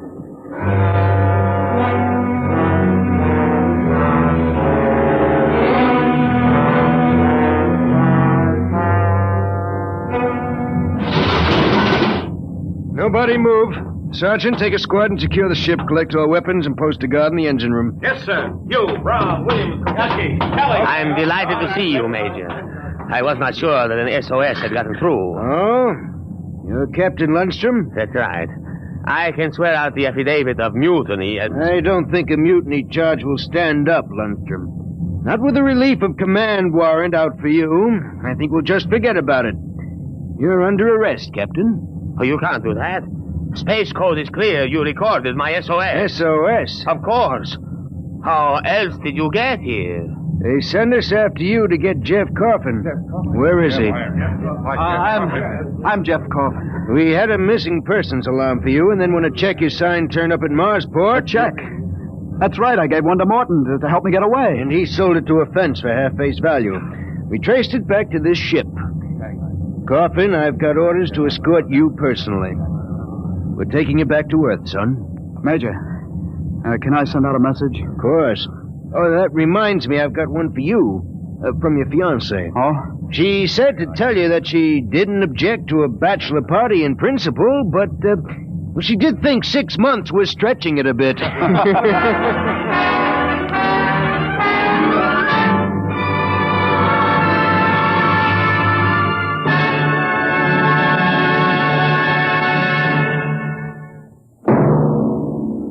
Competition, they say, is the life of trade, and it will be as true 2 centuries from now as it is today.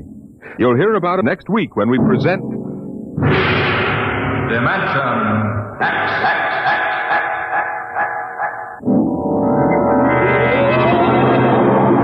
Today, Dimension X has transcribed Shanghied, an original story by Ernest Kenoy. Featured in the cast were John Sylvester as Jeff and William Griffiths as Morton. Your host was Norman Rose. Music by Bert Berman. Engineer Bill Chambers. Dimension X is produced by William Welch and directed by Edward King. Adventures in Time and Space, transcribed in future tense. Dimension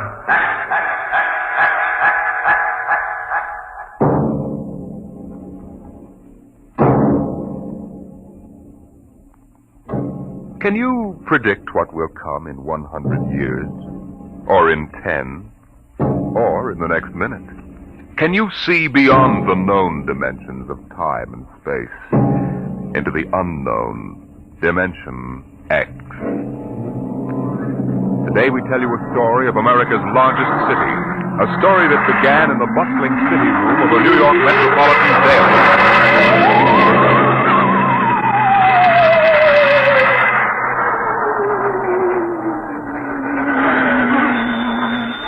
Citizen. Sweeney? Listen, Pop, give me a rewrite, quick. I'll take it. Okay, now look. I'm up on Riverside Drive, see? So? So, at 12:45 today, just 3 minutes ago, Grant's tomb disappeared. It's what? I'm telling you, it disappeared. It's gone. Listen, Sweeney, get yourself to a Turkish bath. Sober up. Pop, I swear I'm sober as a judge. Listen to me, will you? Just a minute. Albert, What's up, Pop? call the 100th Detective Precinct. Find out if anything's been reported missing. Like what? Like Grant's tomb. Go on, make it snappy. Okay, Pop. All right, Sweeney, now give it to me slow. This better not be a gag. No gag, Pop. Now get it down. The traffic at the drive was at its noon hour peak, and the benches and structure were filled with happy, laughing people. Then, without a warning, a rumble sounded in the alarm populace started with horrified... Hold it, Sweeney. Well, Albert? I don't get it. They say that Grant's tomb is gone. Okay, call composing. Tell them to hold everything for an extra.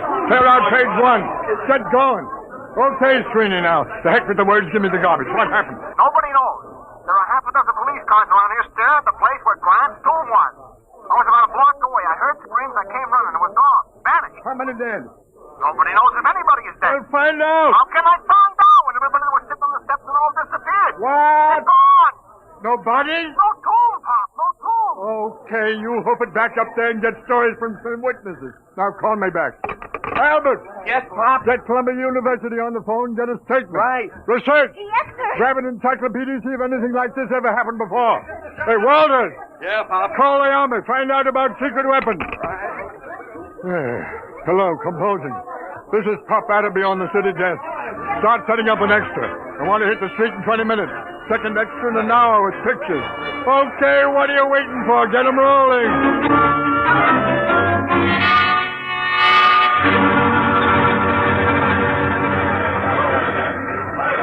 Pop? Pop. Oh, I'm busy, Albert. Yes, sir. Pop, Mr. Colborne wants to see you. Pronto. Tell him I'm busy. Well, he says to come now. Oh, of all the flat-headed publishers to saddle a newspaper with. Okay. Sweeney calls, switch it to Colburn's office. Okay, Pop.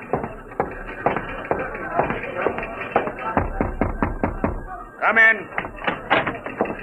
Listen, Mr. Colburn, I'm very busy now. There's an extra on the rollers and... I know. I just called composing and ordered them to stop it. Stop it? Are you... Atterby, you've been on the city desk of the Herald for 25 years now. Since when do you waste thousands of dollars on an April Fool issue? April Fool? Listen, Grant's tomb is missing. Is that a story? Or am I dead from the neck up? Did you check it? Yes, and Sweeney... How do you know it's true? Well, if you... What do you mean spreading cold terror all over town? But Sweeney... The devil with Sweeney. How do you know it isn't just a hallucination? Mass hypnotism, something like that. Well, what if it is? Atterby, if this is a farce, we'll be in Dutch, but good. Civil suits, criminal action. We're the only paper in town on the streets with an extra. The other editors don't believe this story for one instant. It takes guts to run a paper. Well, if that's what it takes, you've got too many. You took the authority for this without even trying to find me and get an okay. Your father-in-law knew a story has to run while it's hot. All right. You ran this while it was so hot, our first 10 papers drove the city into a panic. How do we know this whole thing isn't a big... Hello. Now there's Corborn. Yes, he's here. It what? Oh, well, that's fine. That's fine and dandy. You're fired. What? It's your star reporter, Mr. Sweeney, formerly of the Herald. Formerly? Give me that phone. Hello, Sweeney. Did you get the pictures? How are things up there? I'll need more witnesses. Hey, what? It's back. Fine. What did you say? It's back. Grant's tomb is back. I'm sorry. You're sorry. All right, golden boy. Now give it to me slow. Make it sound intelligent. It just reappeared, that's all. What about the people who were inside? All back. Don't remember a thing. It's just like it never happened at all. It's a miracle. It's a miracle. We got an extra on the streets with 28 types screaming that Grant's tomb has vanished, and you calmly call me up to tell me that it's back. But it was gone. I tell you, Pop. Sweeney. What? Do me a favor, will you? Yeah, what? Drop dead. Well, Atterby? Guess we run a retraction. Just doesn't make sense. 12 police cars saw it. We've got statements from witnesses. I told you it was hysteria. Look at the man from Mars broadcast that Orson Welles did. 1,000 people will swear they saw the monsters. Oh, I don't know. I'm all confused. Well, let's look at it this way, Adderby. Maybe you've had enough. Enough what? You've been on the city desk 25 years now. That makes you, 55? 54. What are you driving at, Mr. Colby? I mean, maybe you ought to retire. Retire? We need new people, new ideas. I've been thinking about it for some time now. With Social Security, you'd get... About $20. Fine. Now, you listen. I brought this paper into the world, and it's going to take me out. I was on that city desk before you ever heard of a stick of type. Then you come along and marry a publisher's daughter. That's enough. I made a mistake, okay. Anybody can make a mistake. I still think there's something in this story. Sweeney's been around too long to blow one like this. Even when he's drunk, he's a better newspaper man than most. I'm sorry. Effective today, you're relieved as city editor. Sanford will take over. Sanford? Why, he's green as grass. If you want to stay on in some minor job... Such as... Well, how about science editor? Science editor. You could have the office right next to mine. It'll pay the rent. Well? Oh, I don't know. I don't know what I'll do. Been on the city desk so long. Well, maybe it's too much excitement for a man your age. Stop writing me off, will you? I'm sick. I'm 54. And a man at 54... He's no longer a boy.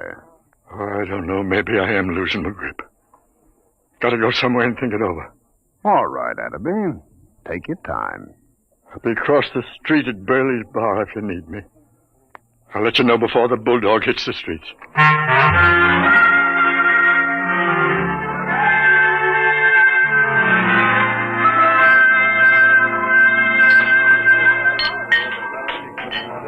Burley!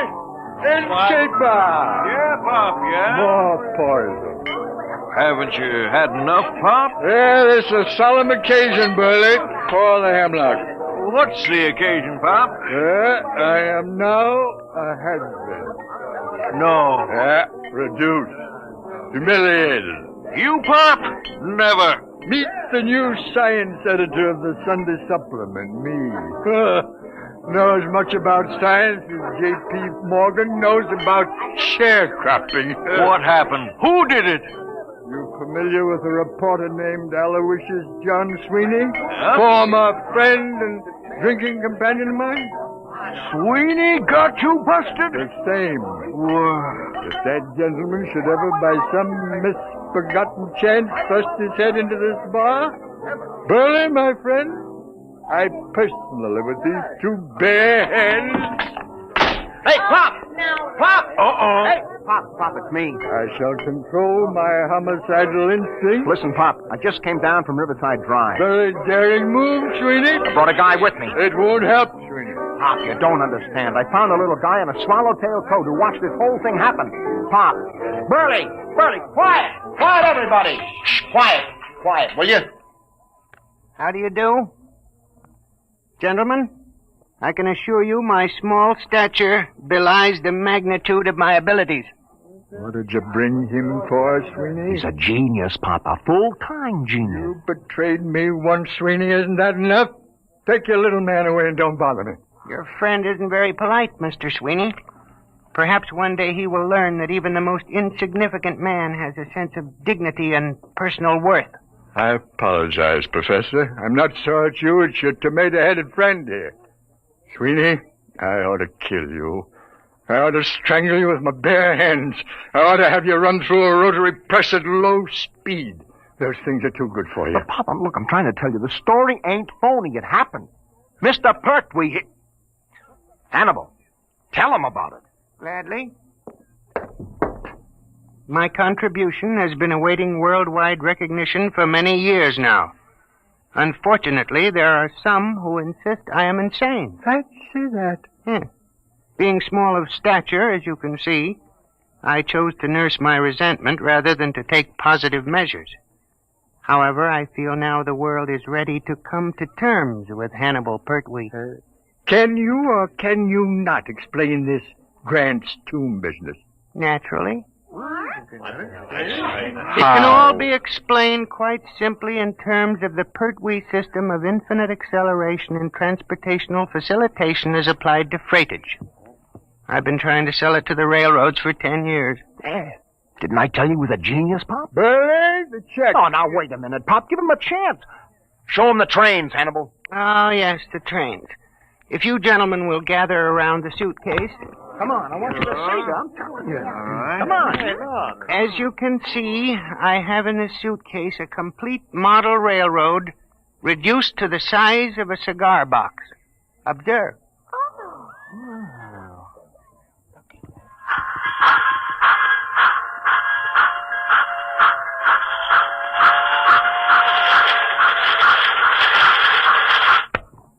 That's enough, I think. They run!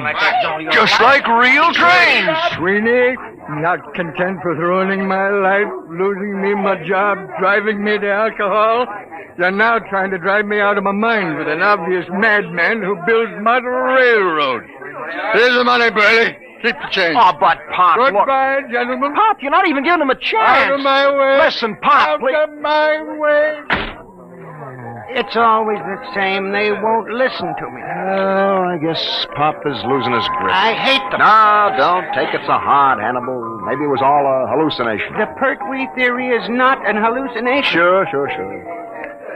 Well, it was a good try anyway. I guess I'll go back to the office and pick up my stuff. But I'll show them. Someday they'll listen. Sure. You'll show them, Hannibal. Hey, Burley, fix Professor Pertwee here with a double scotch. Go ahead, make it a triple.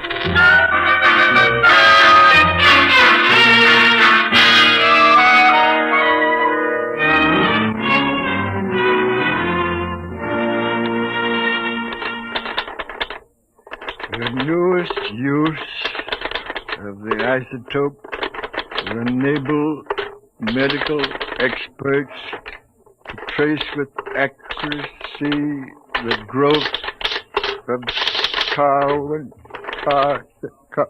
nuts. Yeah, maybe it's better to be unemployed. Science editor speaking. Pop?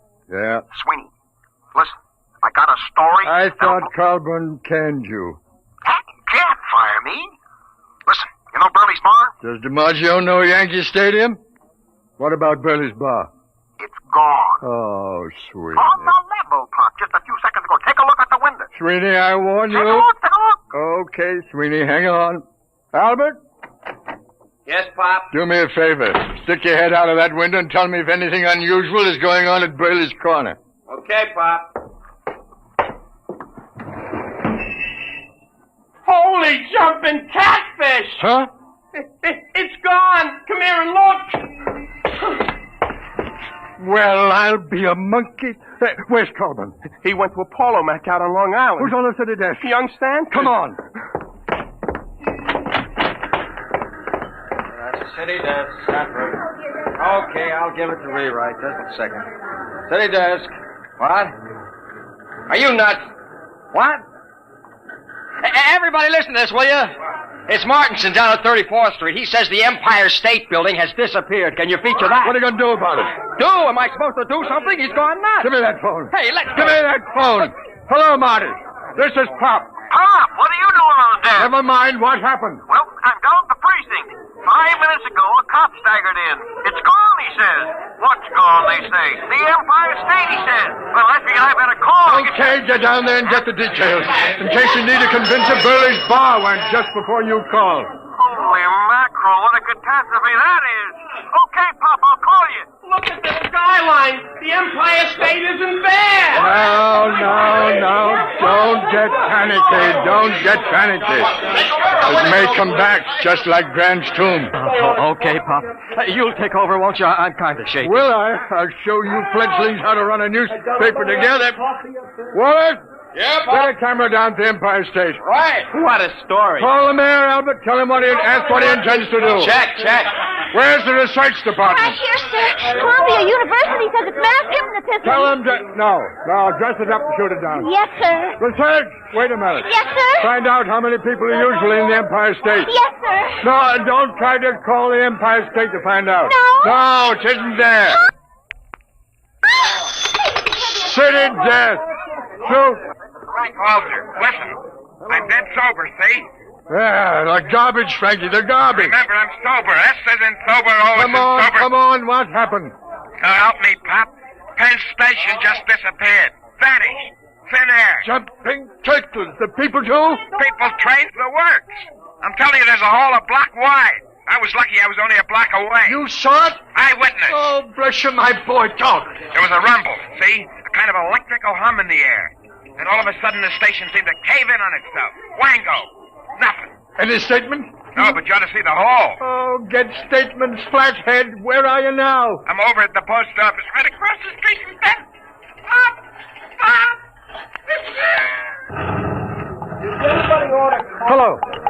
Hello, Frankie. Frankie, operator. Pop, we got a flash. The United States Post Office just went. The whole darn city is going piece by piece. Don't lose your head, Albert. Hello. This is the composing room about that Empire State Building story. Well, it's old news. We've just lost Penn Station and the post office. Get out a new banner head. New York City vanishing. What about copy? You don't need copy for a story like this. Tell that linotype operators to use their imagination. Albert! Pop? Anything else missing? Price for building, maybe? Nothing yet, Pop. Oh. Anything reappeared yet? No word on anything. Maybe things are stabilizing. Call composing. Tell them to start rolling. Right, Pop. And find Sweeney. Telephone from downstairs a while ago. I forgot all about him. Tell him he's hired again. I'll print any statement that isn't immoral. Uh-oh, Pop. Here comes Mr. Trouble. Adam B! Oh, now take it easy, Colburn. Adam B., what are you doing at the city desk? Where's Sanborn? What's going on here anyway?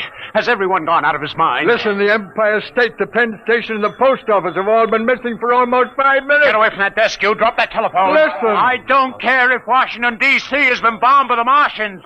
I want you out of this office in 2 minutes. Albert, cancel those extras.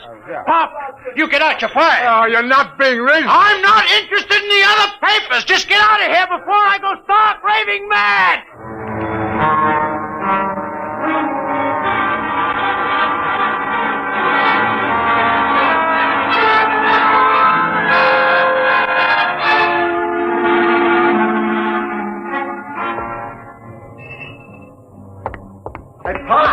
Hey, Pop. Oh, hello, Sweeney. Where have you been? I've been trying to make up my mind whether to come up or not. When you left me hanging on the phone, I thought you was insulting me. Hey, how come you aren't on the desk? Oh, I'm canned. Are you kidding? Oh, it's been coming. They really had the place jumping. You should have seen me, Sweeney. It was like the San Francisco earthquake. Oh, I need a drink. How about... keep forgetting. Isn't any Burleys anymore? No. Just a big hole in the ground. Let's walk over. I want to browse around. Oh, Pop, there's nothing to see. Well, let's take a snoop anyway. Just for old time's sake. Well, okay, Pop, let's cross. We got the light.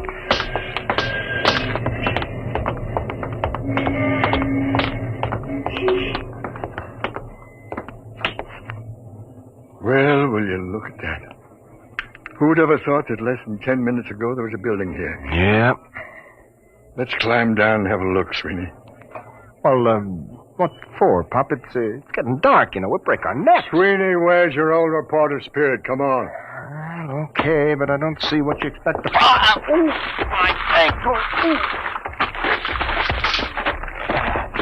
Easy, easy.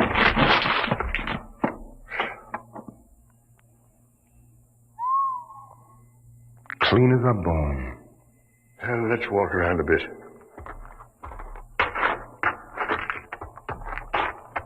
See anything? No, just rock, pieces of the foundation. I'll bet you...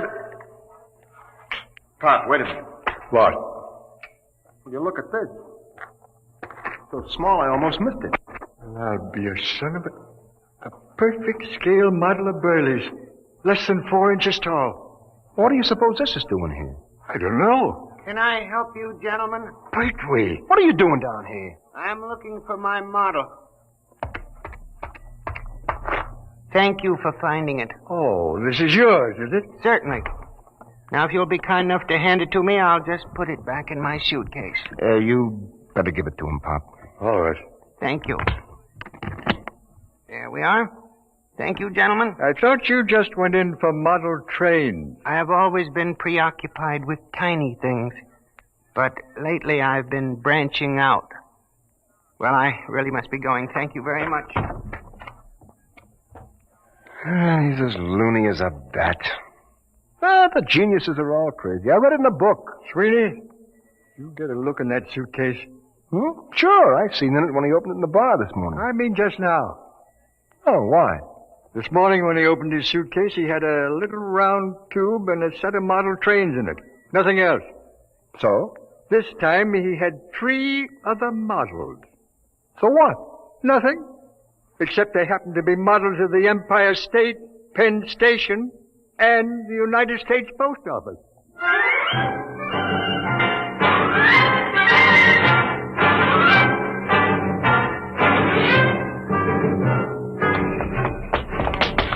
There he goes down the block, Pop. Pertwee, come back here. He's starting to run. Here's a cab. Come on.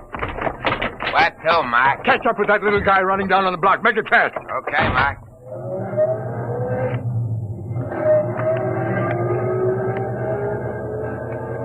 There he is. Hold it, cabby, hold it. Come on, Sweeney. Hey, how about my dough? Hey, you bum! Stop, gentlemen. Stop, I warn you. Hey, Pop. He's got that little tube out of his suitcase. He's pointing. Grab him, Sweeney. All right, give me that thing. Let go of my arm. Give it to me.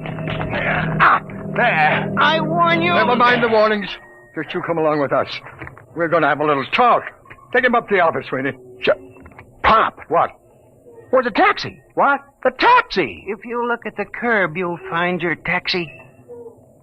Jumping saints. Pop, look at it. Now, gentlemen, perhaps the world will believe in the validity of the Pertwee system of infinite acceleration.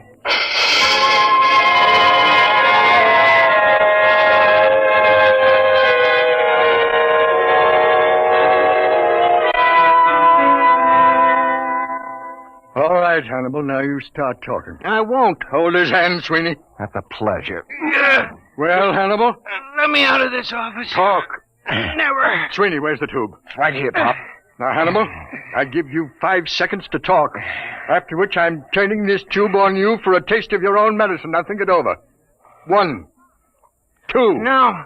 3. I hate them. Why should I save them? 4. All right. Put it away, please. That's better. Now, how did you do it? Many years ago, Einstein posed the theory that if an object were sufficiently accelerated, it would gradually flatten out and eventually disappear altogether. Working on this approach, I evolved a method of accelerating the atoms within the molecules, setting an object spinning in 4 rather than 3 dimensions. For many years, I tried to sell my idea to the railroad for condensing freight and storage. And you start the thing spinning with this little tube? The tube sends out a whirling ring of electrons which engulf the object. Why did you turn it on those buildings? I was driven to it. Only something dramatic could shock the world into realizing my greatness. But you'll restore them. You brought back Grant's tomb. I can restore them, yes. Not can, Hannibal. Will. On one condition. Well? That your paper give me full credit for my scientific achievement. Front page, pictures, a complete story. It's a deal. Wait a minute, Pop. We don't even work for this paper anymore, remember? We'll take care of that little matter, Sweeney. Mr. Coleman, this is Pop Atterby. You've just rehired me. Now, if you'd care to step down the hall into my new office, I think I can show you something make your hair stand on end. I have 3 missing buildings in my desk drawer. Well? He's on fire. Says he's coming down here to have me committed to an institution. Fine. All right, Atterby. All right. What's going on here? I fired you. I ordered you off these premises. If this is a joke, Well, Mr. Colburn, you see these models? What about them? What would you say if I were to tell you that these 5-inch models are actually the Empire State, Penn Station, the United States Post Office, and Burley's Bar, and a taxicab, all compressed 500 times, that there are people in them so tiny they can't see them, that even time is so compressed inside these buildings that movement is impossible. This is insanity. Who is this man? Sit down, Colburn. The show hasn't even started yet. Sweeney, put the taxicab out in the middle of the floor. Okay, Pop. Now, stand back. Hannibal, here's the tube. Now do your stuff. Stand back. Now. Good Lord. I don't believe it. It's getting bigger. I revert the polarity of the spin very gradually. What's the idea of blocking traffic, you lousy bum? Hey, where am I? Hey, what happened? How did my cab get in this office? Take it easy, George. What is this? Who are you? Hey, ain't you the fare that skipped out on me? Hey, what is this, a bug house? Well, Mr. Colburn? I don't understand. But you do believe. Well, yes, I saw it right before my eyes. Okay, well, then here's the deal. You give our boy Hannibal a front-page spread with pictures. He'll take these other buildings back to the original sites and restore them just like they were, with our cameras getting exclusive shots. Now, is it a bargain? Is it a bargain? I may not be the best newspaper man in the world, but this is the biggest thing since Noah's Ark. You're rehired as city editor at your old salary. My old salary? All right, plus a 500 bonus. There's a deal. Sweeney, call composing. Tell them to double the size of the front page. Have them hold it for a red banner full-page headline. Got that? Right. Hello, Albert. This is Pop. Listen, I want all photographers up in my office right away. Call research. Tell that girl to have Columbia send a battery of big shots over to the former site of Penn Station. Copy, Hey, Mac. Copy, boy! Hey, Mac. I'm busy, George. Sweeney, what's the word? Master. All right, what is it? All I want to know is, how do I get my hack out of this office?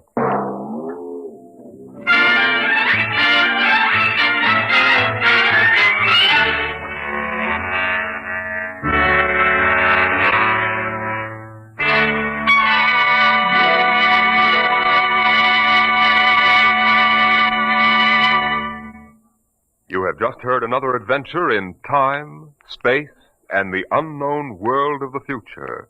The world of... Dimension X.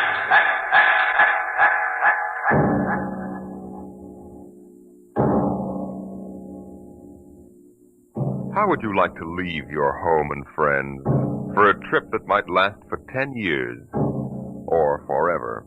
You'll hear all about it on Dimension X next week when we present Shanghied. Today, Dimension X has presented The Professor Was a Thief, an adaptation by George Lefferts of a story by L. Ron Hubbard. Featured in the cast were Arthur Maitland as Pop, John Larkin as Sweeney, and Jordan Gibson as the Professor. Your host was Norman Rose. Music by Bert Berman, engineer Bill Chambers. Dimension X is produced by William Welch and directed by Edward King.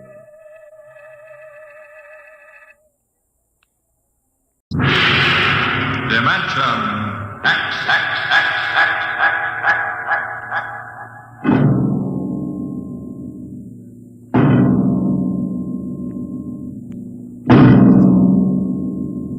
Tonight, a story of the future and a star of the future. The story, Hello Tomorrow, and the star, Miss Nancy Olson, the talented young actress who is currently winning critical acclaim for her performance in one of the outstanding pictures of the year, Sunset Boulevard. Tonight, Miss Olson becomes the first of a group of the stage and screen's most promising young stars of tomorrow to be invited to appear on the program of tomorrow, Dimension X. It was in the year 1991 that man disappeared from the face of the earth. The third atomic war had ended at last, leaving the land a mass of red radioactive dust, filling the air with gamma rays so deadly that life on the surface was no longer possible. There was only one way out. The few survivors went underground, burrowing their way deep into the earth like hunted moles, hiding from death in huge underground caverns. And it was there in the next 2,000 years that they built the new civilization. A civilization in which the genetic survival of the race came first. And every life and every law was shaped to serve that end. It is to this civilization, in the year of our Lord 4195 A.D., that we take you now.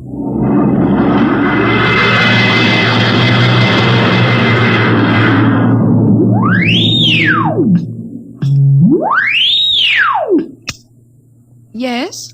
I have a call from the Director of Emotional Stability for the Third Oblong for Professor Lois Burton at the Institute of Genetics. This is Professor Burton. One moment. Go ahead, sir.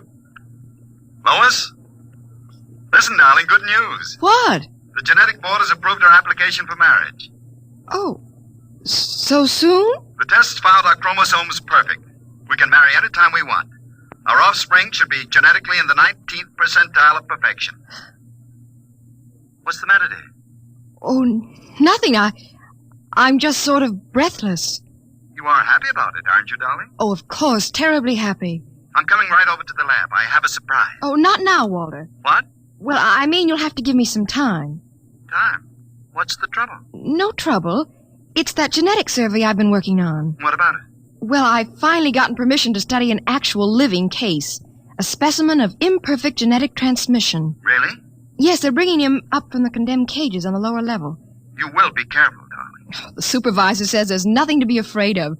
The specimen they're bringing is, XJ12. It's been studied before many times and is quite well trained. Well, I don't like it. Nonsense, darling. I've been waiting for this opportunity for years. Oh, there's my door signal. I'll have to hang up, darling. See you later.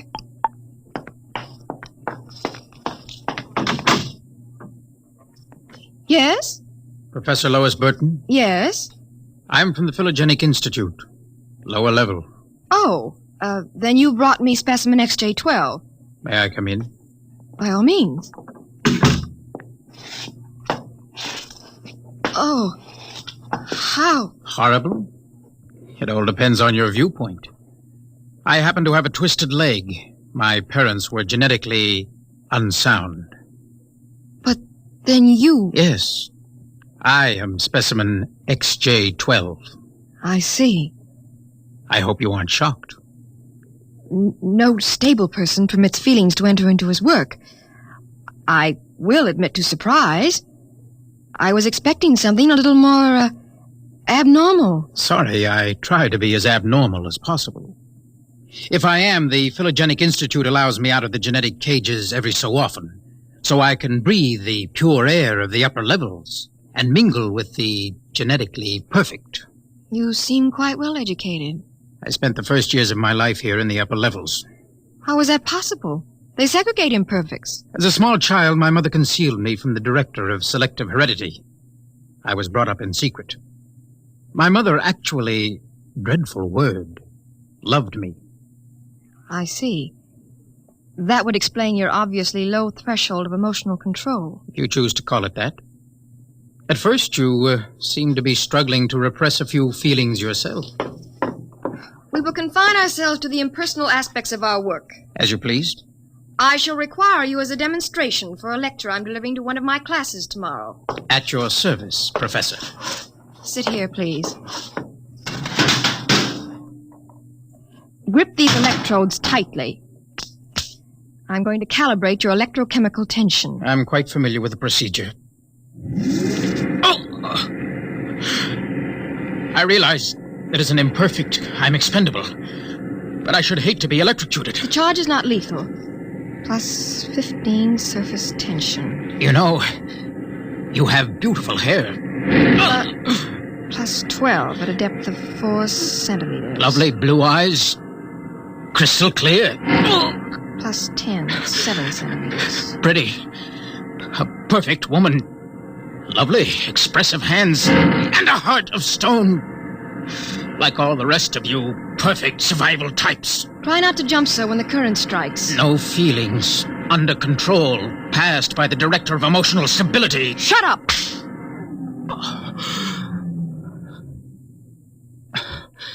Maybe I was wrong. Maybe you have feelings. That will be quite enough. I seem to sense an air of emotional tension.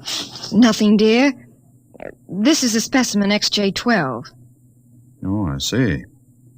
An inferior type. Quite. You, specimen. Can you understand me? Yes. Yes, what? Tell this dolt who I am, Lois. This is a director of emotional stability for the third oblong. He also happens to be my selected genetic partner. You will address him as Sir. Yes, sir. This creature seems quite impertinent. He's only a specimen, darling. I suppose. We'll use him and ship him back to the cages at the Institute. He's probably radioactive. You, specimen. Mr. Director? You will confine your speech to answering only those questions addressed to you. Understand? Yes, sir. Perfectly.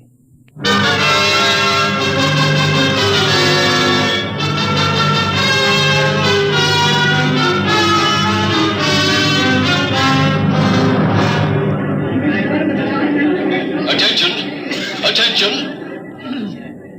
The next demonstration will be conducted by Professor Lois Burton of the Institute of Genetics.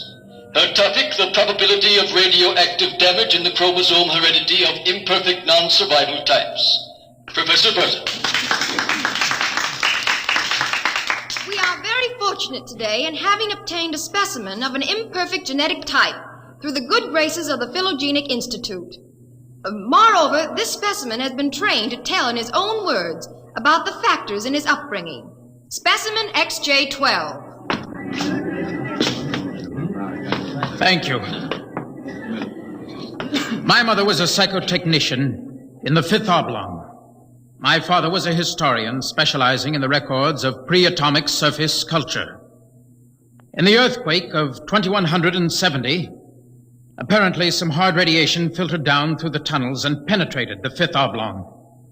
The effect on my hereditary factors is quite apparent in this twisted leg. I appreciate that you do not laugh. Most audiences seem compelled to laugh. Perhaps you are different. If so, perhaps you can be made to understand somehow what it means to be labeled an imperfect. Perhaps in some way I can penetrate the insulation with which the psychotechnicians, the drugs, and the glandular experts have surrounded your emotions. Wait. As Director of Emotional Stability for this oblong, I order you to confine yourself to the subject. My father taught me in the last days before he was executed that every human personality is born with certain inalienable natural rights. The right of free expression, the right to have feelings, and the right to mature, and above all, the right to be different from every other living organism, because every organism is different. I submit to you, distinguished students, that the attempt by this society to abridge these rights is a violation of nature.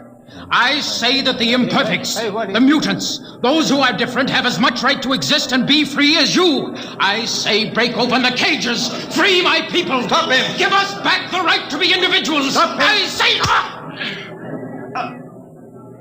Professor Burton, take this specimen back to your laboratory and confine him. Yes, Mr. Director. You, specimen, go quietly, I warn you. I have nothing but contempt for your warnings. I'll have you destroyed for this. The specimen is unstable. He doesn't know what he's saying. Then get him out of here, quickly. He's an affront to our genetic type.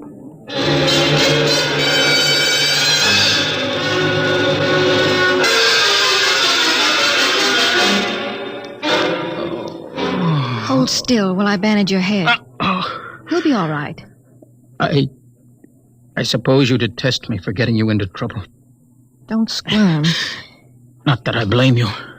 I don't detest you. Oh. In fact, I thought you quite magnificent. You... what? As you spoke, something began to stir in me. You don't hate me? I've never felt so strange. Tell me what you feel. If I moved you, then I must have moved the others, some of them at least. I don't know quite how to explain it. A strange sympathy. Compassion. For some reason, I took pride in what you were doing. Seeing you stand up against them. Why do you look at me like that? Because I can't help it. I wish you wouldn't. You're only an imperfect, you know. You have no rights. Please, XJ12. My name is Oren. Please. Say it. Oren. Oren? Again. Oren. Lois. Oren. Lois. What is it? Why do I feel this way? In the cages, they call it love. Love? We have no such concept in the upper levels. You've destroyed it. Would it be correct to say, I feel love for you? It would be correct. I feel love for you. Darling. Lois, what about Walter?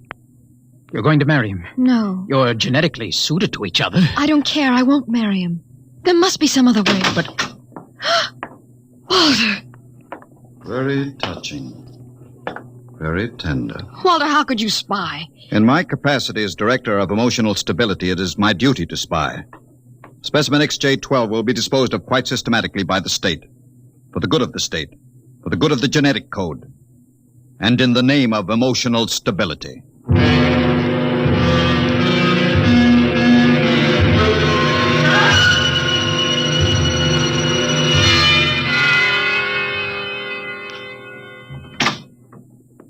Come in, Lois. I wondered how long it would be before you came to my office. Walter, I have to talk to you. Go right ahead.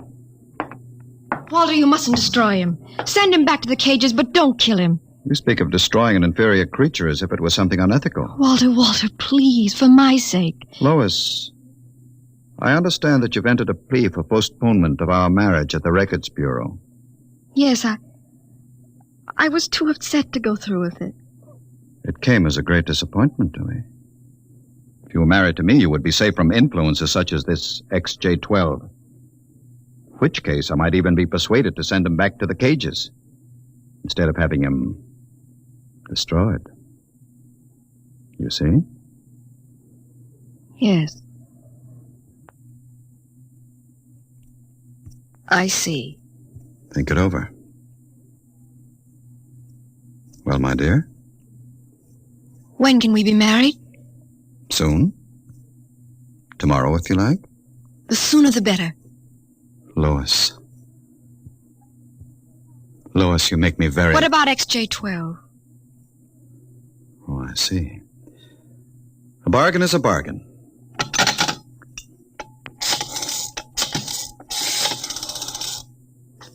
Let me talk to the custodian, please. Hello. This is the Director of Emotional Stability for the Third Oblong. I would like you to cancel the execution of specimen XJ12. Yes. Yes, that's right. Turn him over to the security guard. He's to be remanded permanently to the genetic cages. Let me talk to him, Walter. My dear, I don't think Please, that...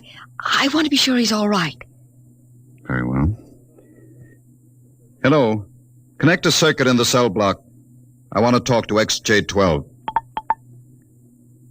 Here you are, my dear. Hello? Oren? Yes. No, I'm all right. How are you? Fine. Oren, I've been talking to Walter. He's going to send you back to the cages. Yes. Yes. No, I'm going to marry him.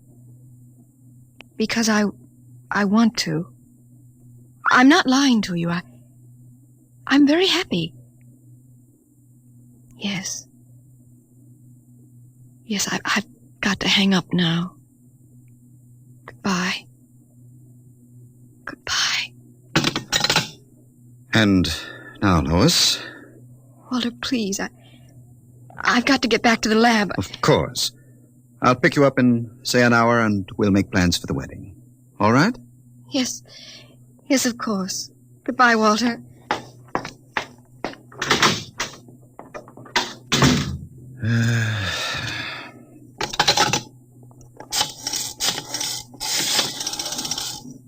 Hello. This is the Director of Emotional Stability again. I want you to cancel that last order. Proceed with the execution, but under conditions of absolute secrecy. No. Don't use the lethal chamber. Take him to the tunnels on the upper level. That's correct. Fine.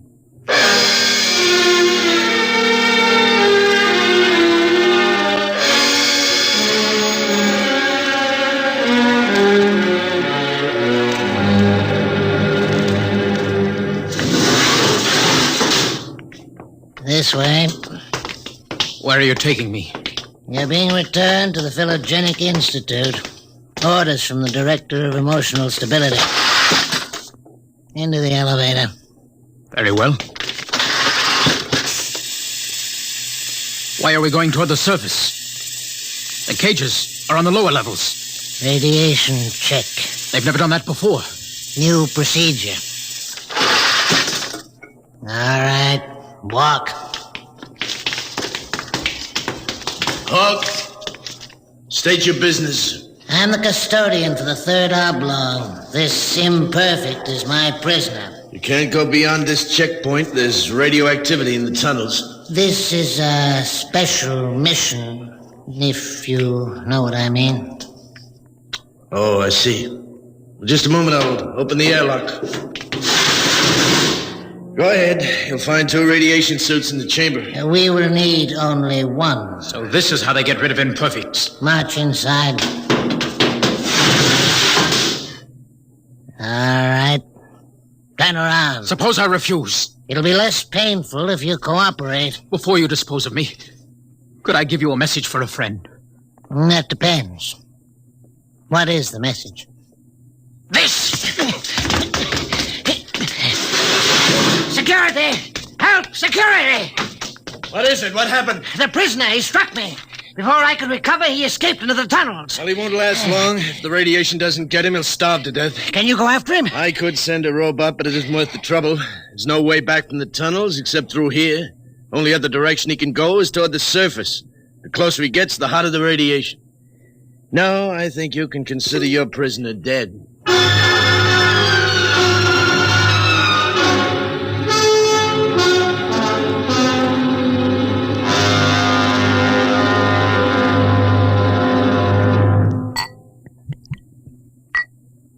More wine, my dear? No, thank you, Walter. You look very beautiful, my dear. Very beautiful. Thank you. These hydroponic fruits are delicious, aren't they? Oh, the wedding will just be a small affair. I've arranged for a few friends. The director of endocrine control, the chief of the security guards, 1 or 2 assistants to high council members. Walter, did... Yes? Was he returned to the cages? Now, why must you spoil this lovely dinner by bringing that up? Was he, Walter? Well... Was he? Well, as a matter of fact, there was a little difficulty. Difficulty? Yes, you see, he escaped. Escaped? He struck a guard and ran off into the tunnels. The tunnels? But that's death. He's free to return any time he chooses. When did it happen? Just a few hours ago, as a matter of fact. Walter... Now, don't become upset again, darling. You planned it, didn't you, Walter? Stability, darling. Stability. Stability. Stability. Is that all I'm to hear from you for the rest of my life? Darling. Here's what I think of stability. Well, we're not to be married. I'd be compelled to turn you over to the endocrine surgeons for doing that. Well, you can go right ahead, because we aren't going to be married.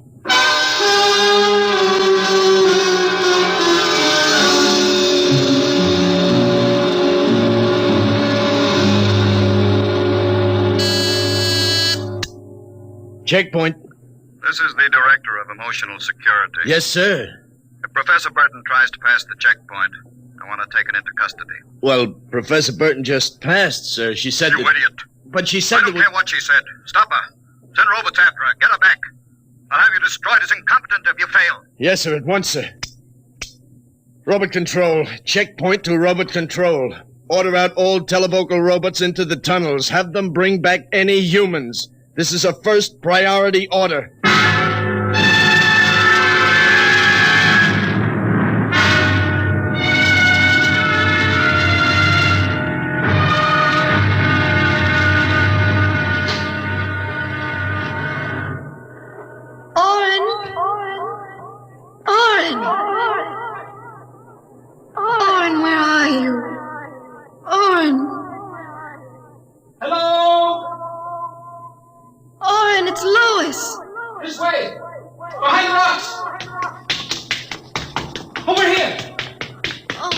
Darling. Lois, why did you come here? It's suicide. I had to. Darling, are you all right? So far. You've got to turn back. Give yourself up. They'll kill me. You can't stay here. The radiation is +4 at this point. It gets worse as you approach the surface. Go back, darling. What will you do? I'm going ahead. But you can't. I can. I'm going to the surface. Not even the robots can survive it. At least I'll be the first human in 1,100 years to see what the surface of the Earth looks like. Come back with me. No, darling. Then I'm going with you. Lois. Don't try to stop me, darling. There's nothing to go back to now. Nothing but Walter and emotional stability. Lois, you really want to come with me? Yes. You know what it means. I don't care. Oh, darling, I can't let you go. Oren, I love you. See, I know how to say it now. Say it again. Oren, I love you. Lois, what's that? Sounds... Oh, Oren, it's the robot control. It's looking for us. Come on, we've got to hurry. This way, hurry.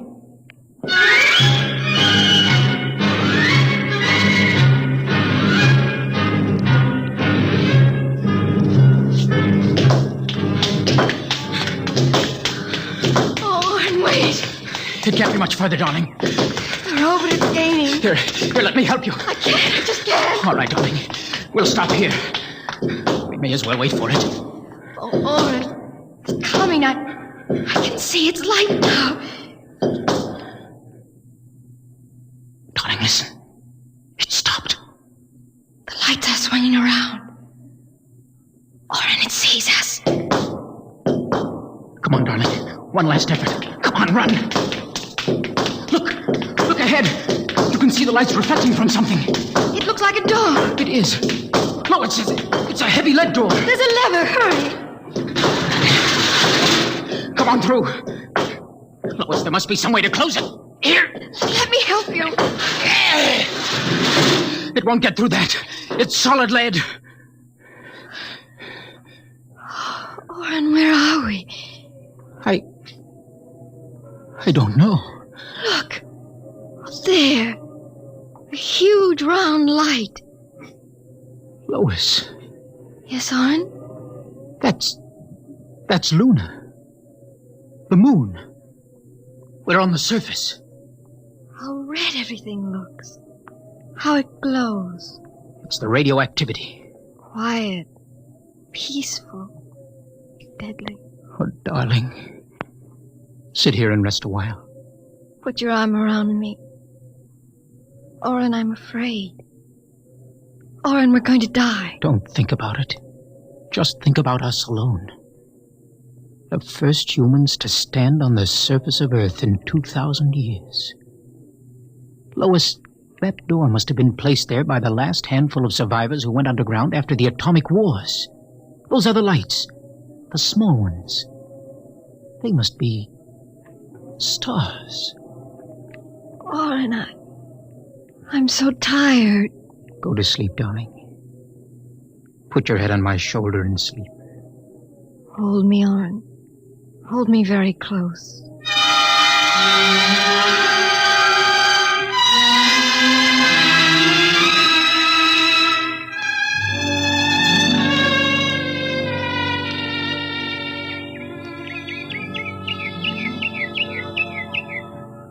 Oren. Oren, wake up. What is it? Look, it's light. What? The whole universe is light. Oh, Oren, how beautiful. Look. By all the laws of nature, we should be dead. Lois, no life could survive this. By all the laws of nature. Oren. What is it? We're not dead. This is Earth and we're alive. We're not going to die. But the radiation, it's present. You can see its effects. Oren, did you ever hear of adaptation? What? There is a natural law of adaptation by which an organism will try to adjust itself to its environment by changing. It's called a geotropism. I don't see what that has to do with it. All these generations, we've been bombarded by radiation filtering down through the Earth.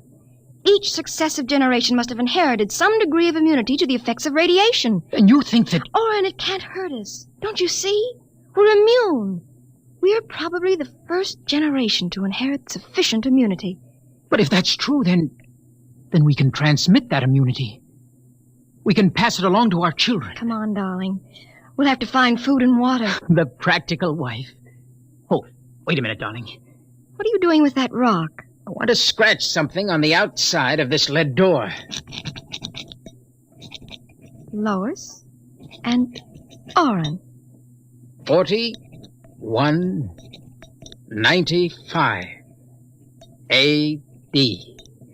Hello, tomorrow.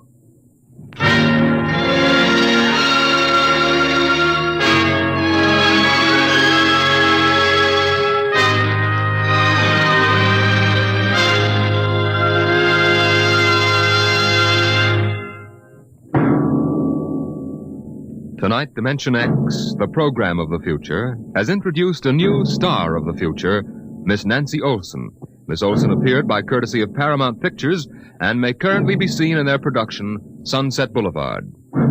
Next week on Dimension X, the strange and sinister story of Dr. Grimshaw's Sanitarium.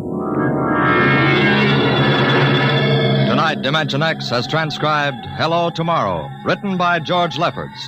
Appearing with Nancy Olson were Santos Ortega as Walter and Donald Buca as Orrin. Your narrator was Norman Rose. Music by Albert Berman. Engineer Bill Chambers. Dimension X is produced by Van Woodward and directed by Edward King. Adventures in Time and Space. Transcribed in future tense. Dimension X.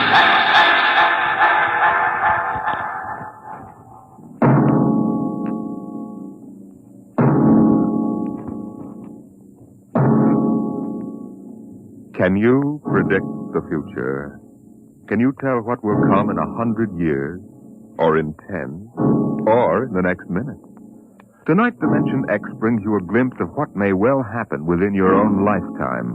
The Robert Heinlein story, The Roads Must Roll.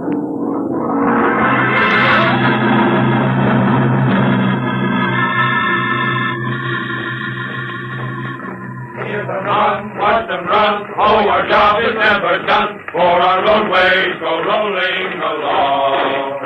While you ride, we are watching down inside, so your roadways keep rolling along. Oh, it's high, high heat, the roadermen are we. Check off the sectors loud and strong. 1, 2, anywhere you go. You are bound to know that your roadways keep rolling along. Keep them rolling! Your roadways keep rolling along. It was in the middle 1950s that the automotive age began to die. The traffic engineers had long expected it. For years they had watched our vast cities sprawl and spread out, spill over into the countryside, become more and more dependent on motor transportation. And then finally the inevitable breaking point was reached. The growing flood of cars and buses and trucks began to swamp the streets and arterial highways. The building of roads could no longer keep pace. The superhighways clogged, congested, became packed with cars stalled bumper to bumper. And the cities began to die of slow strangulation, for the traffic could no longer roll.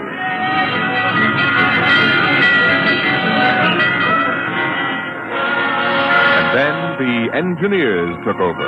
They banned the automobiles, tore up the superhighways, and in their place they built the rolling roads. Mechanized roads that moved like huge conveyor belts, whirling along on their giant rotors at speeds ranging from 5 to 100 miles an hour, carrying the freight, the food, and the people from city to city and coast to coast. An engineering miracle had changed the face of a nation. The automobiles and railroads vanished. The rolling roads had taken over all transportation. And no one worried over the fact that if the roads should ever stop, our whole economic life would stop. For the machinery had never failed yet. The machinery that rolled the roads was perfect. But people forgot that machinery depends on men, the men who run it. Who makes the roads roll? That's right. The engineers. Not the supervisors, not the mechanic union, but the engineers. We're the brains of the roads. And where would the public be if we didn't keep those roads out there rolling? Right behind the 8-ball, and everybody knows it. All right, then. We're the men who hold the power. And it's time we started using it. We've called this meeting of the Engineers Control Committee because that's what we want to do. Control. Yes, sir, boy. Because I'm tired of taking orders from the Transport Commission, from slick desk jockeys like Jim Gaines, who don't even know a rotor bearing from a field. Let Gaines yammer about our duty to the public. That's a lot of eyewash. We've got the power, and we're the men that count. It's time we quit fiddling around and use a little direct action to get what we want. Let's go. Mr. Chairman. The chair recognizes Brother Harvey of the Transport Mechanics Union. Thanks, boys.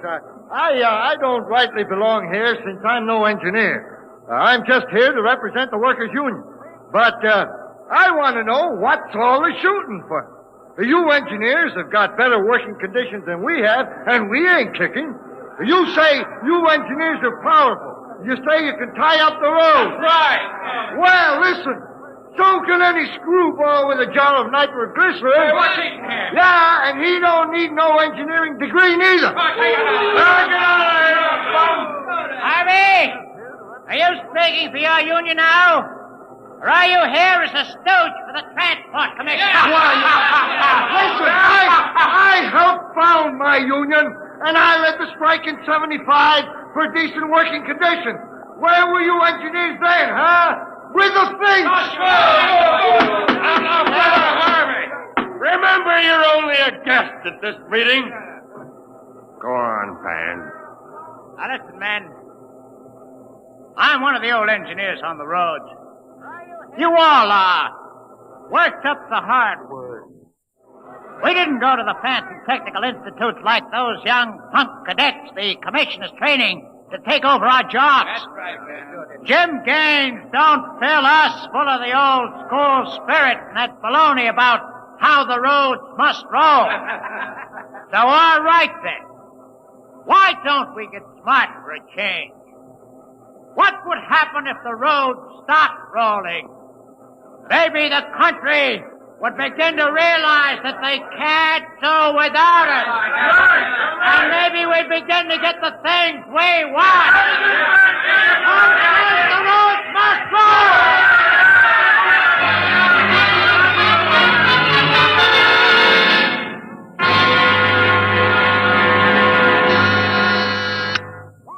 Yes? Your wife is calling, Mr. Gaines. All right, put her on. Jim, I want you to stop off on your way home. I'm sorry, darling, I can't make it.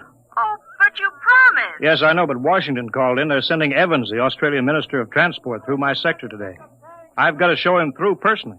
Well, can't somebody else? Well, I'm chief supervisor. It wouldn't be courteous. Darling, courtesy begins at home. I've planned this dinner for weeks. Honey, the roads must roll. Jim, if you quote that nauseating slogan at me again, I'll divorce you. Well, I can't help it, darling.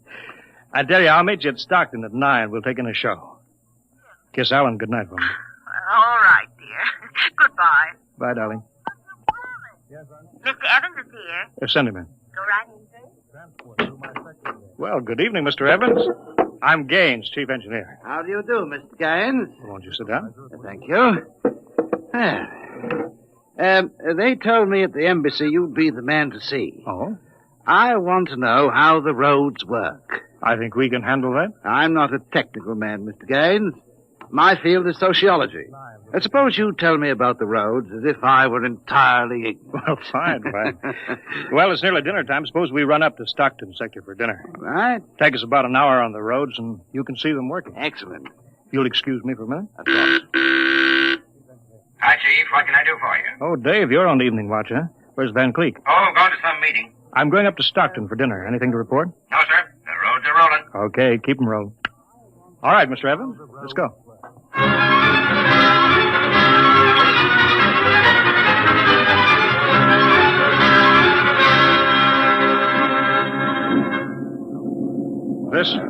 This here is the low-speed strip.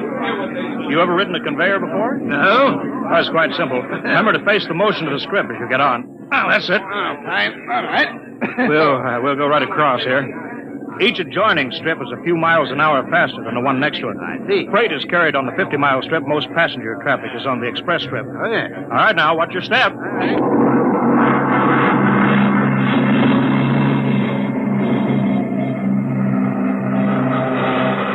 Here we are, maximum speed. 100 miles an hour. Amazing. This strip makes a round trip San Diego to Reno in 12 hours. Oh, here's the restaurant. Ready to eat? But is this a restaurant? There's a sign, Jake's Steakhouse, fastest meal on the road. Is it really a proper restaurant? Well, the best. Hooked right into the moving strip, of course. Shall we go in? Hello there, Mr. Gaines. We don't see much of you out on the road. Well, busy in the office, Jake. Oh, two, right this way. Thank you. Here we are. Now, what'll it be? Well, you order, Jake. Well, how about a steak? 2 inches thick from a steer that died happy. Oh, that's fine. That's fine. Plug me in the intercom, will you, Jake? Sure, there's a talk box right next to it. Flank 2, Ryan. If you excuse me, Mr. Evans. Davidson on watch. This is the chief, Davidson. I'm at Jake's Steakhouse. You can reach me at 10L66. 10L66, right. There now. They can get a hold of me in an emergency now. Mr. Gaines, what kind of an emergency could there be? Well, 2 principally. Power failure on the rotors would bring the road to a standstill. That happened during rush hour. We'd have to evacuate millions of people. Well, as many as that? Oh, yes, easily. There are 12 million people dependent on this section of road. Gaines here. Hello, Chief. Davidson. I just got the hourly reports in. Proceed. Cadet Engineer Gunther, while on watch, was found playing cards with C.J. Ross, technician on duty. Any damage? One rotor running hot, but still synchronized. It was jacked down and replaced. All right. Have the paymaster give Ross his time. Turn him over to civil authorities. Place Cadet Gunther under arrest. Bring him to Road Town Central. Yes, sir. All right. Keep him rolling. As I was saying, Evans, there are 2 possibilities of danger. Can you visualize what would happen if the strip under us would break? I hadn't thought of that. You don't realize you're traveling at 100 miles an hour. Well, it can't break, not now. The strip has a safety factor of over 12 to 1. It's a good soup, Jake. Thank you, Mr. Gaines. But you know, Evans, a break did happen once in the early days. That was on the Philadelphia-Jersey City Road. Dear me, no. That's right. The strip wasn't much more than a conveyor belt then. You know, it buckled for miles, crushing passengers against the roof. Yeah. Forward section in front of the brake spilled them down under into the rotors and the rollers. Was it very bad? Over 3,000 people were killed in that break. But, Evans, the roads had to go on. You know, the entire economic system hangs on the roads. They stopped now, the country would starve. Isn't it possible that you've become too dependent on these roads, Mr. Gaines? For example, what if you had a strike? We had a strike back in 75, but, there's not much danger of that anymore. Oh? Why not? Every cadet that goes to work on the roads today is a graduate of the United States Transport Academy. Oh, I see. They're all picked men, screened for emotional stability. They're trained to give us the same kind of loyalty that Annapolis and West Point developed in their men. You're a graduate, I suppose, Mr. Gaines? No, I was too old for that. The academy wasn't set up till after the strike in 75. But it won't be long now, maybe 5 or 10 years, Evans, before the oldest engineer on the roads is a man who's been through that academy. Now, Gaines here. Davidson. Chief, there's trouble in Sacramento, Sector.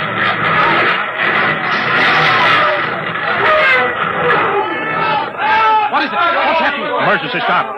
Hello, Davidson. The phones must be out. Come on. Jake! Hey, what is it? What's the matter?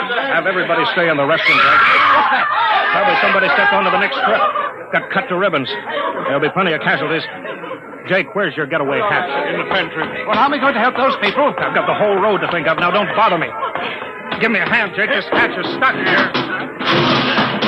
All right, if you're coming with me, Mr. Evans, you've got to move fast. I haven't got any time to waste.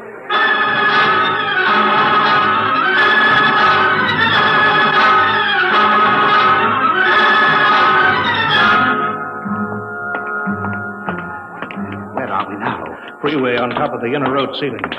That's the outer shell over us there. Are we going outside? No, there'll be an access down manhole over here.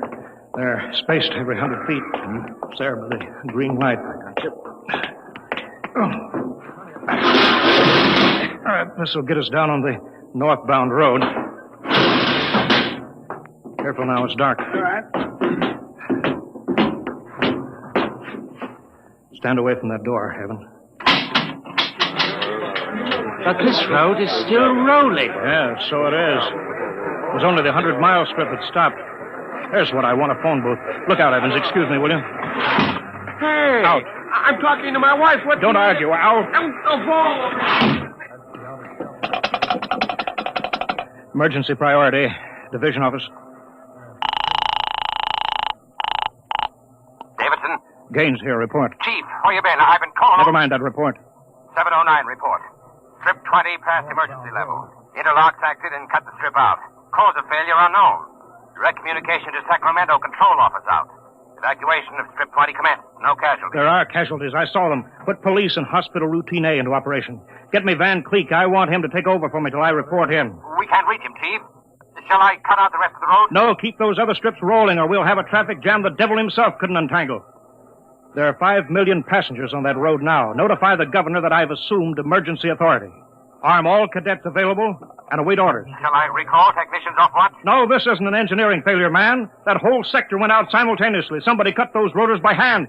Now, I want all available senior class cadets to report to Stockton Subsector Office 10 with pistols and tear gas. Yes, sir. Oh, the governor wants to talk to you. He called in. Refer him to somebody else. I'm busy. I'll get back to you. I'm going down under.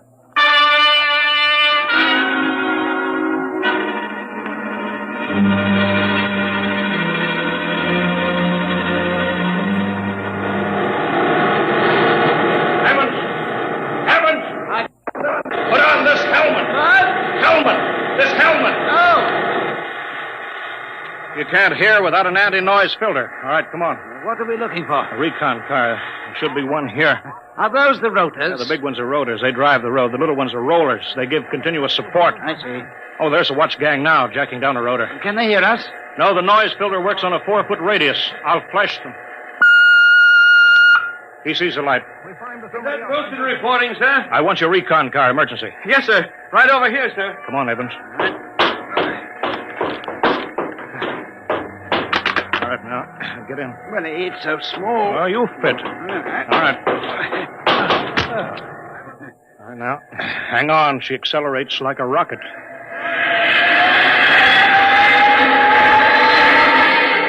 Oh, my stomach.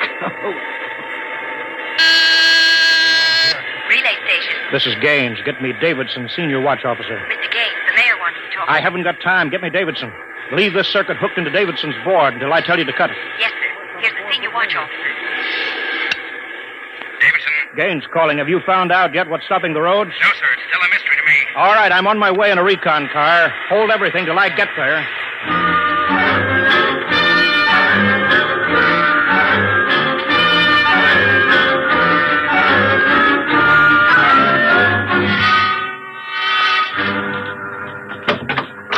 Cadet Edmonds reporting, sir. 3 platoons of cadet engineers standing by with tumblebug motorcycles. Are they armed? Pistols and tear gas is ordered. All right, good.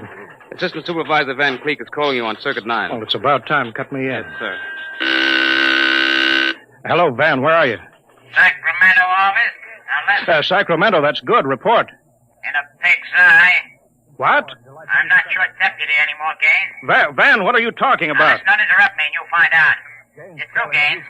I've been picked the director of the Engineers Control Committee. We're taking over. Have you gone off your rotor? You can't start Strip 20 until I'm ready to let you. Van! I can stop the whole road if I have to. Van Creek, I'll call in the Army. How'll you get him here if the roads aren't rolling, eh? Listen, Gaines. Whoever controls the roads controls the country. And right now, that happens to be me. Sign off, Gaines. I've got to call the White House. You behave yourself. You won't get hurt. I don't believe it, sir. He's got us, Edmonds. If we go in and blast him out, he may wreck the road. What's your rolling tonnage now? 53% under evening peak, sir. How about Strip 20? Almost evacuated. Yeah. Listen in on this, Davidson. Standing by, Chief. I'm going down inside with these cadets. We're going to work north, overcoming any resistance that we may meet. The watch technicians and maintenance crews are to follow behind us. Each rotor, as they come to it, is to be cut out from under Sacramento's control, then hooked into the Stockton control board. You understand? Got it. Check. If it works right, we can move control of Sacramento sector right out from under Van's feet. He can stay in his office there till he's hungry enough to be reasonable. Edmonds, get me a pistol. Mr. Gaines, there's a man here, and he's badly hurt. He wants to see you. Take care of him. I haven't got time to... He's from Sacramento sector. What? Sir. Send him in here. Mr. Gaines. Mr. Gaines. Take it easy. Mr. Gaines. You're Harvey from the mechanics show. I tried to warn you. Tried to get away. He shot me 3 times. Get a doctor, will you? All right, now. Easy, Harvey. Harvey, how long has this been building up? It isn't the men. It's the engineers. I told them they were crazy. Told them the road's got to roll. And when I tried to get away... Easy now. Bleeding from the mouth. Harvey. Harvey? Can you hear me? He's dead, Mr. Gaines. Come on, Edmonds. We better move.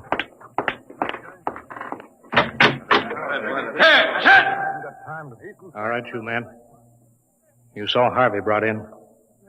How many of you want a chance to kill the louse that did it? All right, men. Anybody who hasn't got his mind on his job will be in the way. Now, here's the order. We move north, mounted on tumblebugs. We're going to try to regain control, rotor by rotor, before Sacramento sector knows what we're moving. Now, we've got to capture any watch personnel we run on before they can get word back, you understand?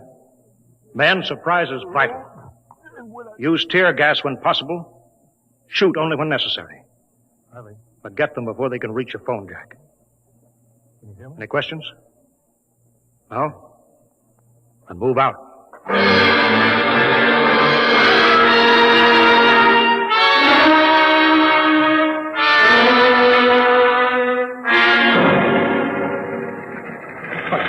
What's the score, Edmonds?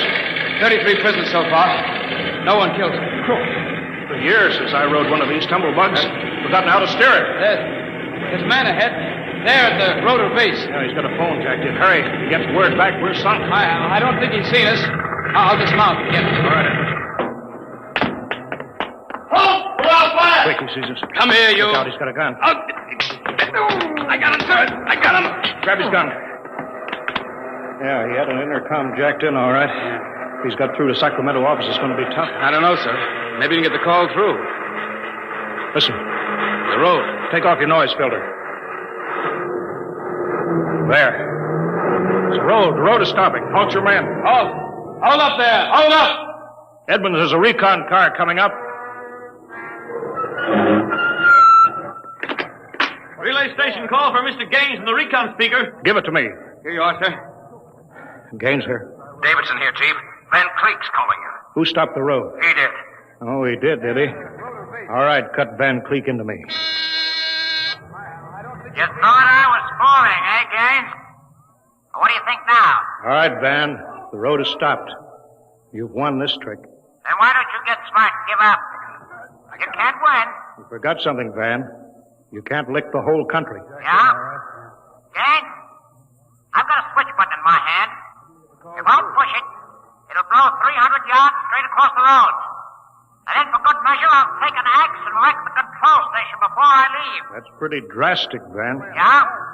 If I blow this charge in the middle of Sacramento sector, it'll get an awful lot of people. There are plenty of shopkeepers still on strip 20. That row of apartment houses next to the road will go. Now, look, Van, you don't want to blow the road, neither do I. Suppose, Van, I come up to your headquarters and we talk this over. 2 reasonable men ought to be able to make a settlement. Is this some kind of a trick? I'll come alone, unarmed. My men will stay here. All right. All right, Gaines. But one wrong move and I blow the road.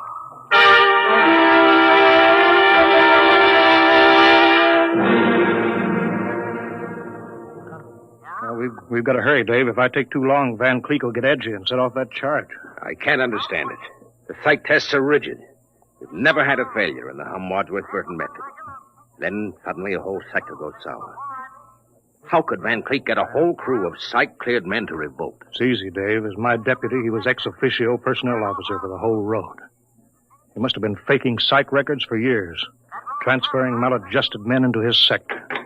I've got that personnel record, Mr. Gaines. Oh, thank you. This is Van's record here.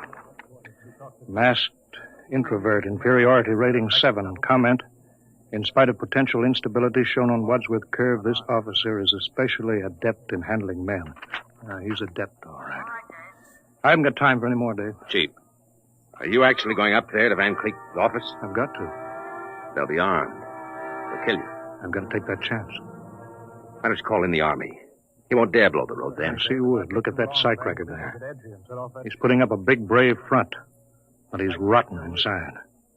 He wants to be taken seriously. He wants everybody to think he's the most dangerous man in this country. If I call the army in, he'll try to prove it by blowing the road. But how can you stop him, Mr. Gaines?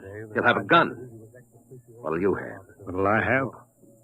Only a prayer. And what I know about Mr. Van Cleek.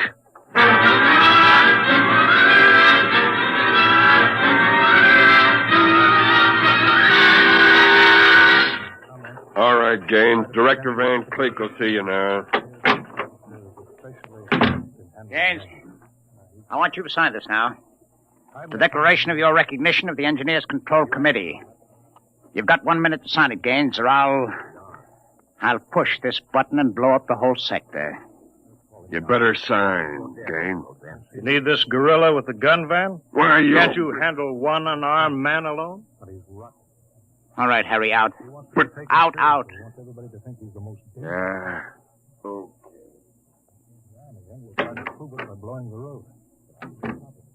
All right. Now sign. What's so funny? You are, man. You start a revolution because you think the engineers should control the road. Then when you've got control, the only thing you can think of to do is to blow it up. That's kind of silly, isn't it? All right. Tell me what you're so scared of. I'm not scared. Yeah, sitting there sweating all over that push button that you're holding. If your buddies knew how afraid you were, they'd probably throw you into the rotor. I'm not afraid. You're afraid of me right now, Van. You're afraid I'll have you on the carpet. Got 1 minute time. You're afraid the cadets won't salute you. You're afraid that they're laughing at you behind your back. No, I'm not. You keep quiet now. I've got a gun Yeah, here. you're afraid of using the wrong fork at dinner. You're afraid people are looking at you, Van, laughing at you. I am not. You dirty stuck-up snob. Just because you went to a high-hat school, you think you're better than everybody, huh? You and your crummy little gold-braid cadet. Van, you're a pathetic little shrimp. I understand you perfectly, Van. You're a third-rater. All your life, you've been afraid that someone would send you to the foot of the class, so you right out on your ear where you belong. I don't want to look at you anymore. I'll show you. I'll put a bullet in you. Put down that pop gun before you hurt yourself. Don't you come near me now. Don't you come near. I'll shoot now. Give me that, Van. No, let me go, will you? Give me that pistol. Yeah. I thought if I wounded your little ego, you'd forget to push that button and pull a trigger instead. I'm not afraid. I'm afraid you'll never make a good executive, Van. They have to know when to punch buttons. Davidson. Gaines here. Chief, are you all right? Yeah, I'm all right. Tack now, Davidson. Mop up. I'll hold the control room. I've got Van Cleek. I think his little revolution is just about over.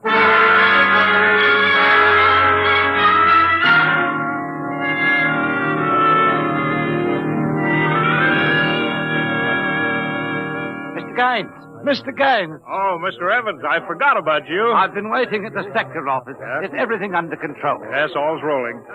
Those are the watch engineers going under to check Sacramento sector inch by inch now. Remarkable organization. Remarkable. Thank you. Hourly's in, Chief. San Diego Circle rolling. Bakersfield, Fresno, Stockton. Stockton, oh. Oh, no. What's the matter, Chief? There's trouble, Mr. Gaines? There sure is. I promised to meet my wife at Stockton for a show. She's been waiting there since 9 o'clock last night. Oh, dear me. Dave, see if you can get her for me. Try the sector office. All right, Chief. And Dave, see if you can calm her down. Oh, sure, Chief, sure. I'll tell her the road must roll. No, don't tell her that. I don't think she'd appreciate that. She's heard it too often. Well, I better get going. Bye, Dave. Keep 'em rolling. Keep the road and the roadways go rolling along.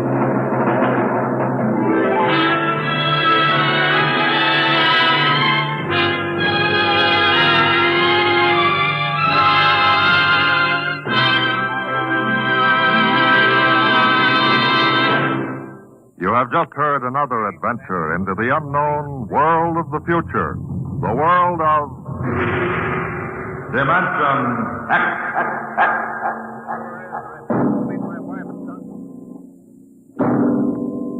Next week, the strange story of the test pilot who who became the first man ever to invade outer space, and of what he found when he got there. Listen next week to The Outer Limit.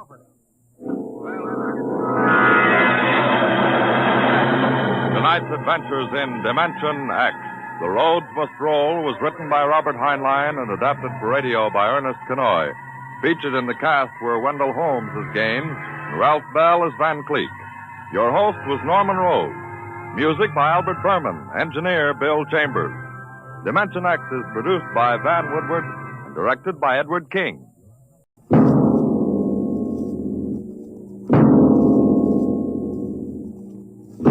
Now, tonight's adventure into the unknown world of the future. The world of Dimension X, where anything can happen.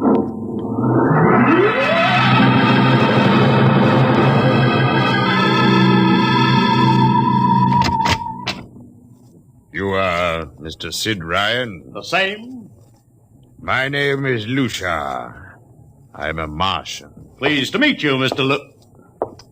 What was that again? A Martian. A Martian, eh? As in Orson Welles? Precisely. I'm a Rotarian myself. Sit down. Thank you. And now that we've had our little joke, Mr. Lucia, what can Publicity Associates do for you? It has been my observation that advertising and publicity are the very backbone of earthly civilization. Spoken like a true Martian, Mr. Lucian. Now, if you'll tell me the name of the client. The client, of course, will be the Martian. You don't give up, do you? Give up? The gag, I mean. Oliver. Oh, yes, Mr. Ryan? This is Mr. Lucia. How do you Mr. do, Lucia claims to be a Martian. Take him outside, will you, Oliver? Get the name of the sanatorium he escaped from and tell them to bring the butterfly net. Wait, sir. I'm happy to see, Mr. Ryan, that my telling you I'm a Martian has approximately the effect I supposed it would have. I believe we can do business. I have here the cash retainer of $5,000. Sit down, Mr. Lucia. Oliver, get the client a cigar. Yes, sir. No, the other box. Thank you. No. Well, now, what can I do for you, sir? I wish you to manage a publicity campaign. A very large, a very important campaign. Is the product established, or is it something brand new? Oh, something quite new. Now, what would you judge to be the most effective type of campaign? Well, if the client has a lot of dough to throw around, a suspense campaign is best. First, you place ads in the paper saying, watch this space. Then, about a week later, you run an ad saying XYZ or PDQ, and you get people guessing what it means.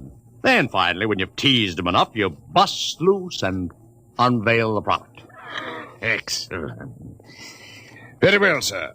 We shall conduct a suspense campaign. Of course, in this kind of campaign, secrecy is very important. Once the name of the product leaks out, it spreads like wildfire, and the whole campaign is kerfloppo. Yes, quite so. Utmost secrecy. That's right. You realize, of course, these things cost like crazy. Would, say, $1 million cover the expense? Come again? I said, would $1 million cover it? Yes, I imagine. You did say $1 million. I understood that you had handled some very large accounts. Of course, if this is too big... Oh, not at all. As a matter of fact, I seldom touch anything less. Right, Oliver? Huh? Oh, of course, that's right, Mr. Ryan. Absolutely right. Good. You will begin, then, by saturating the newspapers, the radio, streetcars, with a very simple statement. What's that? I shall write it for you. The Martians are coming. Say, that's not a bad teaser. Got that, Oliver? Yes, sir. The next ad will read, June 1st is Martian Day. June 1st is Martian Day. What happens on June 1st? The parade takes place. What parade? I wish you to arrange a parade up Fifth Avenue. You mean like the Macy parade? Exactly. Except that the theme will be the world of tomorrow.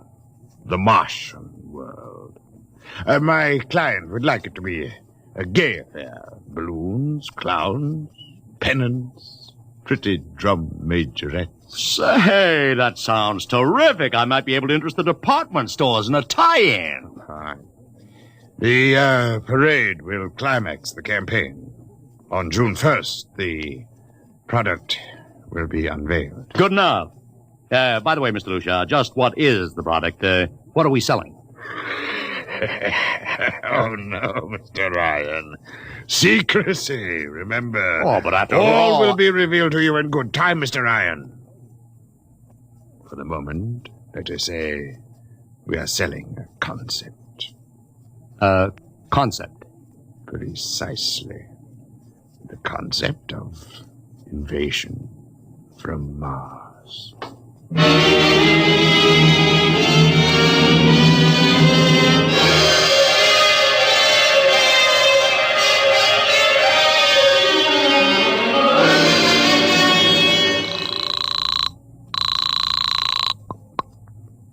Benny Marcus, please. This is Benny. Benny, this is Sid Ryan over at Publicity Associates. Listen, Benny, how you fixed for midgets? I got midgets. Fine. I need 40 midgets for a parade. 40. June 1st. And listen, Benny, I want them dressed in little spacesuits. What? You know, like men from Mars, okay? Midgets. And I want some movie extras, maybe 50 of them. Also rigged up like men from Mars. Make them look gruesome. Got that? Gruesome. Also, I need some horses with pretty girls on top of them. Maybe you can get that bunch from Maroney's Traveling Circus. The ones we booked for the Fireman's Parade in Albany last year. Oh, try, Sid. And never mind the expense. Just get me the talent, okay? I gotta hang up now. Call me back, Benny. How you doing, Oliver? Oh, fine, Mr. Ryan, just fine. We got full-page ads in all the dailies and 10-second spot announcements on every local station, but it's costing a fortune. The more it costs, the bigger our percentage. Spend like you are going to the electric chair, Oliver. Yes, sir. How you making out on the parade? If it comes off, it'll be the biggest thing since Barnum invented the midget. I've got Macy's, gimbals, and Saks to contribute floats. Everything is built around the Martian theme, see? Even the horses will have long feelers attached to them and funny-looking extra legs. It'll be sensational. Oh, yeah, it sounds fine, only... Only what? Well, Mr. Ryan, we don't even know what we're selling. Oliver, my boy, do you think old Sid Ryan has been sitting here spending all this moolah and not putting two and two together? You mean you know who Lucia represents? Just by accident, understand? I have learned that Century Pictures is making a big new epic. A space opera entitled Invasion from Mars. Get it? Oh, I begin to see. Also, by mere coincidence, it happens to be the premiere sometime around June 1st. You follow me? But, Mr. Ryan, Century has an exclusive contract with New Features Syndicate for all their publicity. Suppose Century Pictures doesn't like the way New Features is handling their stuff. They want to get out of the contract, but New Features says no. So they have to get around the contract. A man named Lucia, client unknown, starts publicizing the Martian invasion. Need I go further? Oh, I get it, Mr. Ryan. Gee, I suppose I should have thought of that. No, Oliver, that's what I like about you. You're so innocent.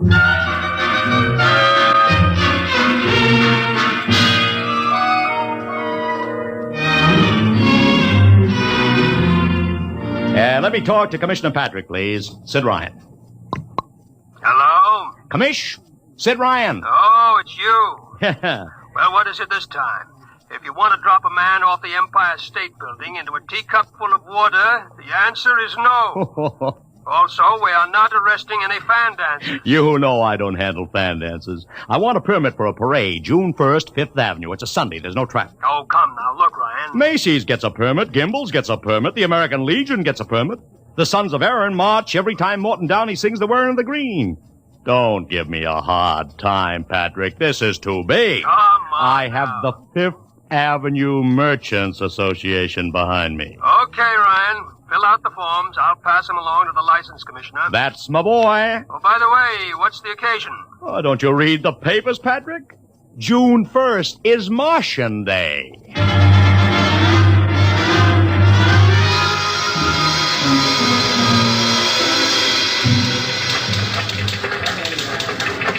Well, Mr. Ryan, how is the campaign going? Like fire, Mr. Lucia, like fire. Everybody and his brother is going along with the gag.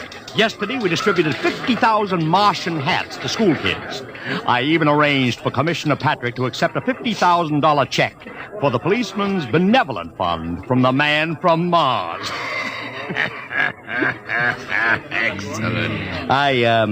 I understand Century Pictures spent over $1 million making that space opera. I beg pardon? Oh, come, Mr. Lucia. Sid Ryan wasn't born yesterday, you know.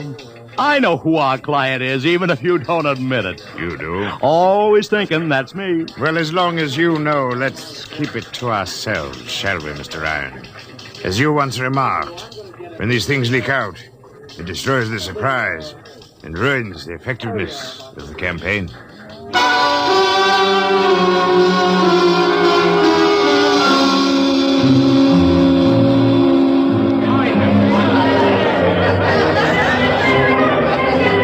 Ladies and gentlemen, this is Ron Heileman speaking to you from our portable transmitter atop the reviewing stand for the much-heralded Martian Parade on Fifth Avenue.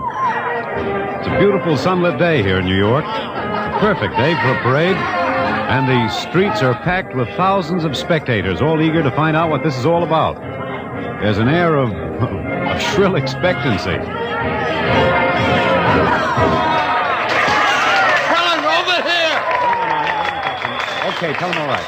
I've just had word from Sol Brown up at Central Park Mall that the Martians have landed from big pink balloons. And while we're waiting here for the arrival of the parade, we brought some people up to our microphone to tell you their reactions to this spectacular affair. What's your name, madam? Miss Ada Shackley. A little louder, please. Miss Ada Shackley. And where are you from, Mrs. Shackley? Columbus, Ohio. I see. And I see you have your family with you. Two little curly-headed boys. Are you in New York for your vacation? Yeah, we came for the Shriners Convention with their daddy. Well, what do you think of Martian Day, Mrs. Shackley? Well, it all seems very strange to me, but the boys have been pestering me to watch it, so we've been standing here for 2 hours. I can't make head or tail of it. Well, neither can a lot of other people, Mrs. Shackley, but judging by the thousands here already, there's a lot of curiosity. Curiosity killed a cat, folks say. Let's hope not. Thank you, Mrs. Shackley. And now here they come, ladies and gentlemen. The first units of the big Martian Parade swinging down Fifth Avenue. There's fanfare, colored streamers, music, confetti, floats, all the trappings of a Mardi Gras. Let's listen to the band for a minute.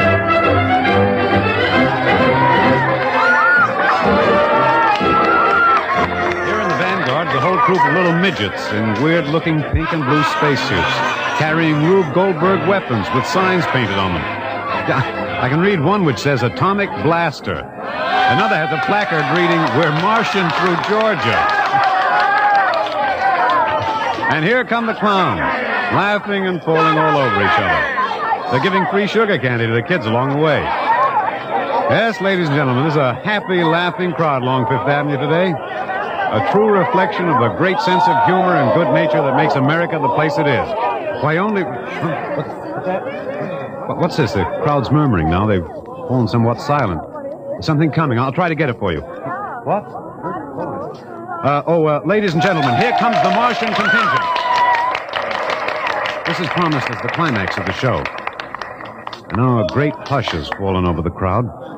It's quite a sight to see these thousands of people standing here expectantly, hearing only the great regular sigh of their mass breathing.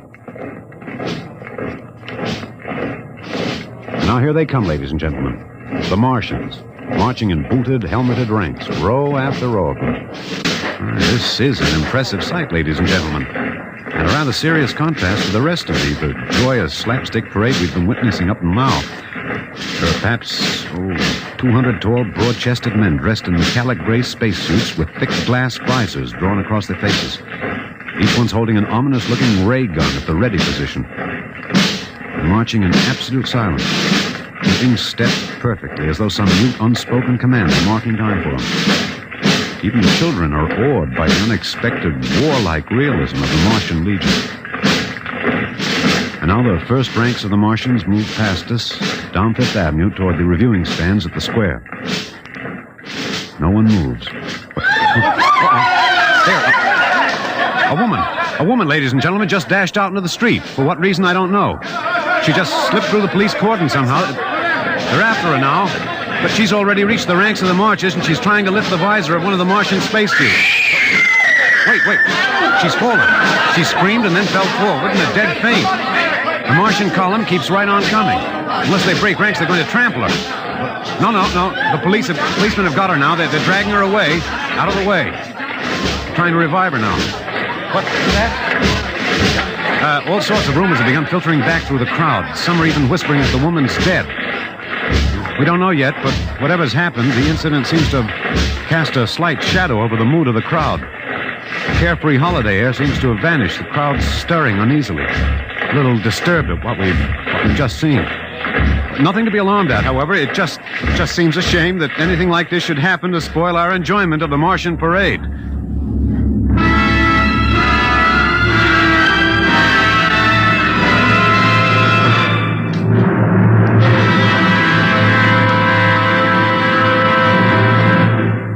Dimension X will continue in just a moment. It's National Wheaties Week. I want to take that again, Frank? Oh, sure. It's National Wheaties Week, and we're celebrating. And that voice you heard belongs to my severest critic, who is here to help us celebrate tonight. He's the fellow who's backstage when I'm telling you about the Wheaties. He listens to see that I tell you right. Wheaties' best friend, next to me, Blaine Butcher. I think you took that introduction a little fast, Frank. Now suppose... You see what I mean, folks? Seriously, Blaine, you say the Wheaties words once. Okay. All I'll say is this. Those of us who tell the Wheaties story believe what we say. And during National Wheaties Week, the good word is this. Get a package of Wheaties and try them just once. I'll be right behind you in line at your grocer's, between you and Frank Martin. Okay?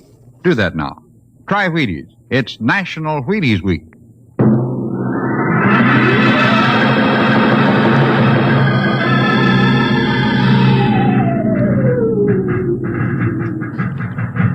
Mr. Ryan, did you see that? A woman fainted. She ran out into the street to get a close look at the Martians, then she screamed and fainted dead away. I'm well aware of that, Oliver, since I paid her $50 to do it.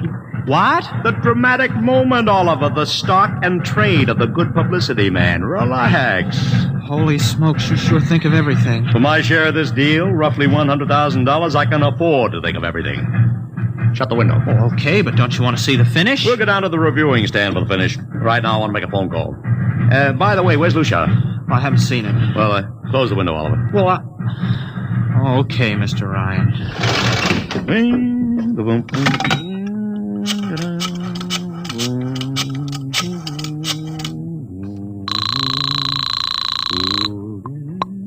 Marcus Tower Agency. Benny, this is Sid Ryan. Oh, say, listen, Sid, I was going to call you. I'm awful sorry about those Martians. What do you mean, sorry? They're terrific. No, don't joke, Sid. I mean it. Well, I mean it, too. They're great. Are you in a bag? Never felt better. You mean it, don't you? Of course I mean it. What is this? There are Martians in the parade? About 150. Of course, I only ordered 50, Sid, but under the circumstance... Sid! What is it? Sid, don't you know I couldn't get you a single movie extra? There's a studio strike in New York. Huh? Wait a minute. Where'd these guys come from if you didn't hire them? I don't know. Hold on. Oliver? Oh, yes, Mr. Ryan? Did you hire those Martians? Well, no, sir. I didn't... Benny, this is on the level, isn't it? Honest, Sid, I... Okay, Benny, I'll call you back. What's the matter, Mr. Ryan? I don't know. Just don't know. Wonder if Lucia hired him. What's Century Pictures number? Tremaine 4, 1000. Tremaine 4, 1... Century Pictures, the studio of the stars. Give me Marty Sanford, your publicity director. One moment, please. Sanford? Marty, this is Sid Ryan. Oh, hello, Sid. How's it... Fine. Listen, Marty, this is dead serious. On the level, get it? What's wrong? I've got to locate Lucia. Lou who? Lucia, come on now, Marty. This is life and death. The guy you sent over to hire me for the invasion picture. I never heard of a guy named Lucia. And, what invasion picture? Invasion from Mars, the space opera. Are you batty? Marty. That picture was shelved last month. What? Sure, back in the can. The big shots decided you can't sell a Martian invasion to the American public. It's too incredible, Sid. Who'd ever believe it could really happen? Of all the crazy... Mother in heaven. What is it, Mr. Ryan? You look terrible. It's too fantastic. Mr. Ryan, is something wrong? Open that window. I want another look at those Martians.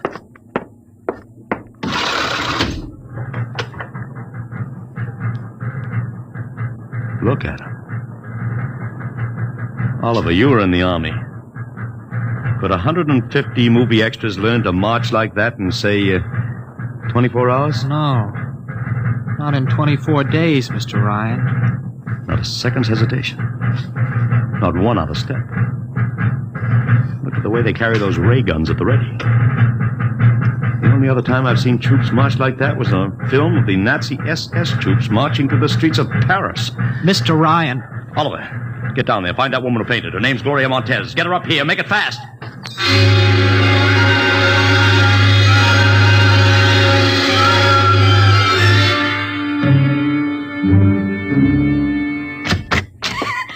Here she is, Mr. Ryan. I can't get much sense out of her. Stay away from me! Okay, Gloria. You can cut out the act and relax. It's me, Sid Ryan. You're a Martian. Gloria, settle You're wearing down. a mask. Baby, it's me, Sid. It's awful.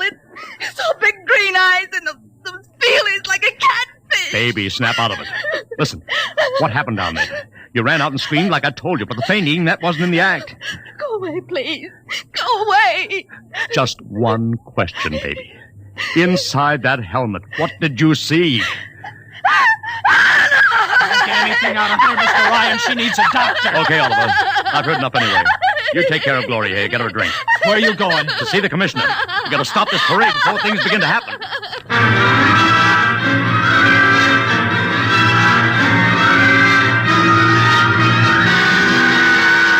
Okay, Ryan, what's the beef? Listen, Patrick, I don't know what it is, see, but something's wrong. You've got to stop that parade. I suppose you'd like the riot squad. That would get you a front-page spread on every paper in town. Now, look, Ryan, I've got no time for your cheap publicity gags. I'm a busy man. Listen, I'm trying to tell you I don't know where those Martians came from, who they are, anything about them. Oh, Ryan, I'm wise to your tricks. Now, if you let the sergeant show you out... You won't do it, huh? An honest citizen appeals for protection and you refuse it. I most emphatically do. Now beat it. All right, Patrick. I'll go right to the mayor's office. I'll have you busted flatter than the fried egg. Go ahead. I'm sure His Honor will be glad to toss you out on that phony nickel-plated skull of yours.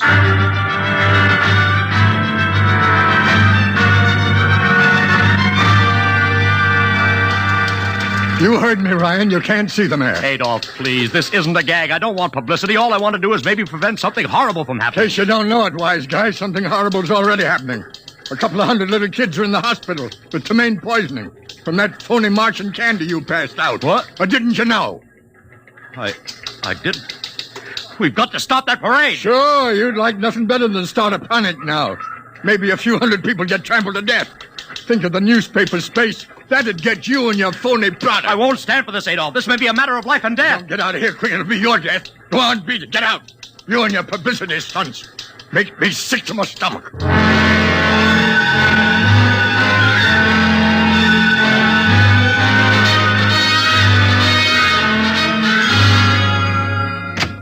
Oliver! Oliver! Oliver, where are you? Oliver! Oliver!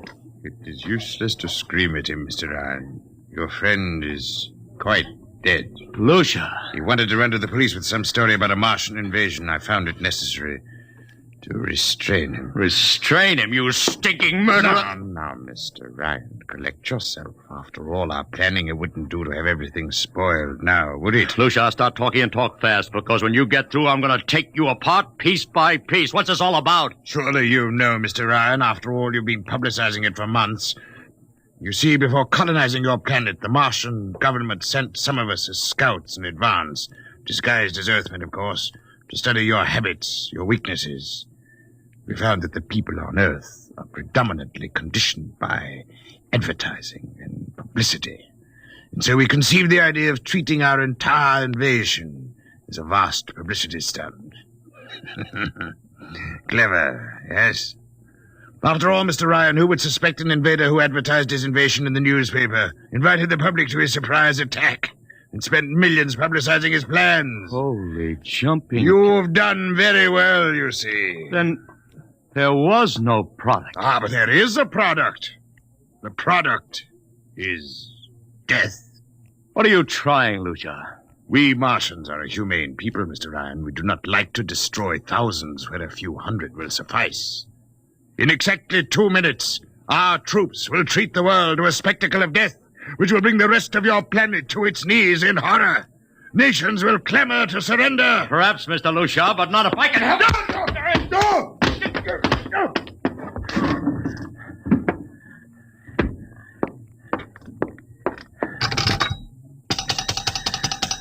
Yes, please? Operator, this is Mr. Ryan. Get me the field telephone on the reviewing stand of the Martian Day Parade. Hurry. Anyone in particular? Just hurry. Reviewing stand. Hello? Get me Commissioner Patrick. Hello? Hello? You have to talk louder. I want Commissioner Patrick. Patrick! Wait a minute. Things are quieting down. Hey, wait a minute. What was that you wanted? This is Ryan. I have to talk to the Commissioner. It's a matter of life and death. Oh, you can't talk to him now. The Chief Martian is presenting the PBA check to him. The Martians are going to fire a salute. Listen, you gotta stop him. What? Stop him! I'm sorry, Mr. Ryan. I can't hear you. Idiot! The worst is going!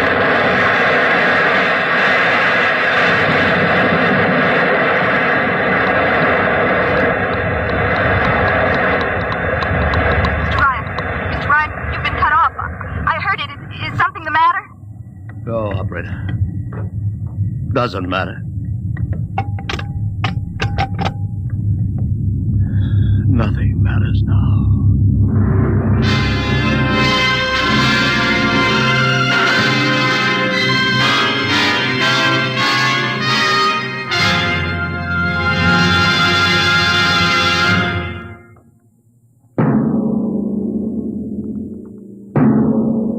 Tonight, Dimension X has transcribed The Parade, an original radio drama written by George Lefferts.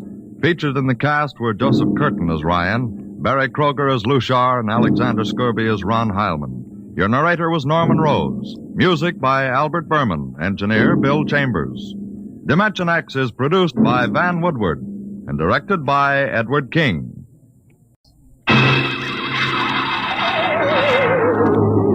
On stage tonight, Dimension X, another in the Wheaties' big parade of exciting half-hour presentations. It's National Wheaties Week. The week to buy Wheaties and eat Wheaties and enjoy them as never before.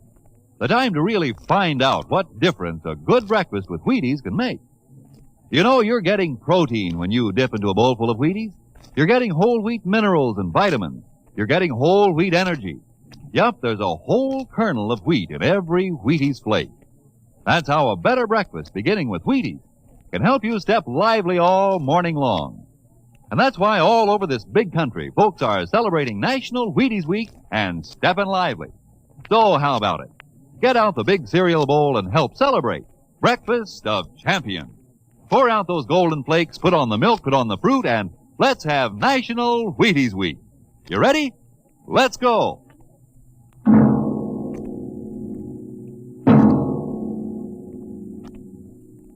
Tonight, Dimension X presents The Martian Chronicles, a dramatization of the new novel by one of our most brilliant young science fiction writers, Ray Bradbury. The Martian Chronicles.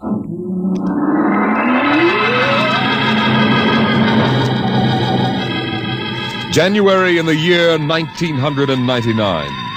1 minute it was Ohio winter with doors closed, the panes blind with frost, icicles fringing every roof, children skiing on snowy slopes.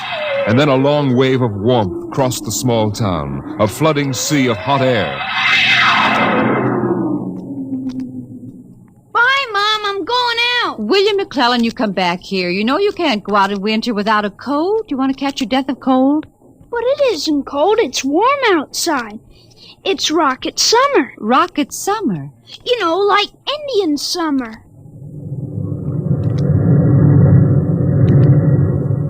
The rocket lay on the launching field, blowing up pink clouds of fire and heat, cracking the icicles, melting the snow, making summer with every breath of its mighty exhausts. It seared the faces of the watching crowd and drove them back.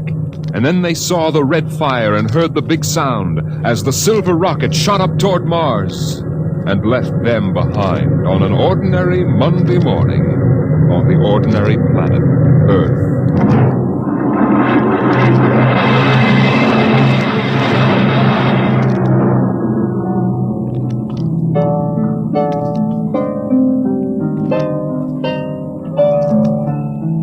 They lived in a house of crystal pillars on the planet Mars by the edge of an empty sea. And every morning you could see Ela eating the golden fruits that grew from the crystal walls, or her husband sitting alone in his room reading from a singing metal book over which he brushed his hand as one might play a harp.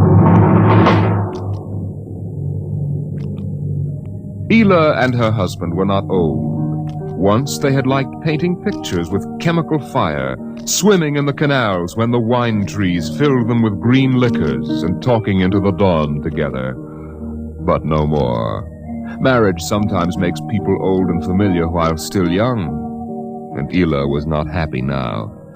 This morning she sat dreaming between the crystal pillars and wished that somehow a miracle might happen. And then suddenly... Ela, did you call? No. I thought I heard you cry out. Did I? I was almost asleep and had a dream. In the daytime? You don't often do that. Strange. How very strange. I dreamed about a man. A tall man. 6 feet tall. Oh, how absurd. He'd be a giant, a misshapen giant. I know. And yet somehow he looked quite handsome. He was dressed in a strange uniform. And he came down out of the sky in a long silver craft. Out of the sky? What nonsense. He spoke pleasantly to me in another language. But somehow I understood him with my mind. Telepathy, I suppose. Oh, really, Ela? And he said, I've come from the 3rd planet in my ship. My name is Nathaniel York. A stupid name. Whoever heard of a name like that? Perhaps they have names like that on Earth. That's ridiculous, Ela. Everyone knows the 3rd planet is incapable of supporting life. There's too much oxygen in their atmosphere. I suppose. But haven't you ever wondered if... Well, wouldn't it be fascinating if there were people there, and they traveled through space in some sort of ship? Really, Ela? You know I hate this emotional wailing. Now, let's get on with our work.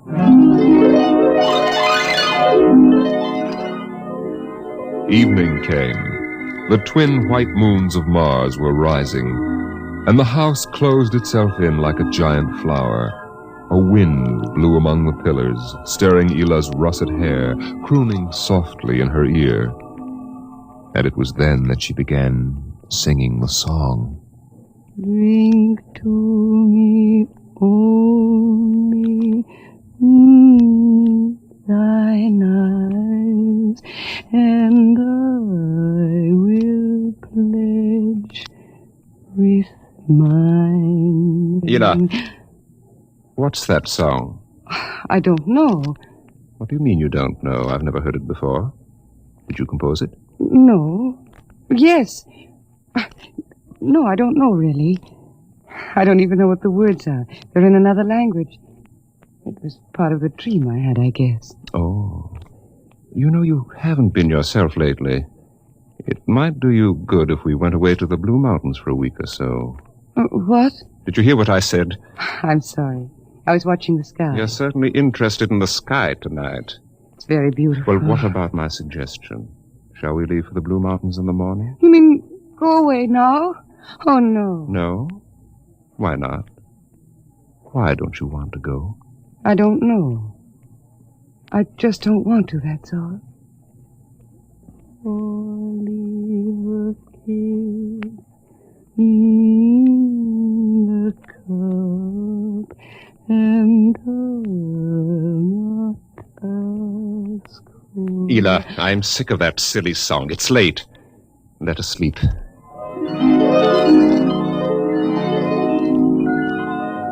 From the crystal walls poured a soft carpeting of mist to support Ela where she lay down to sleep. But through the night she tossed restlessly, until just at dawn the dream recurred. Ela, wake up. What? Oh, what is it? You've been dreaming again. You talked in your sleep. Did I? Yes. What were you dreaming?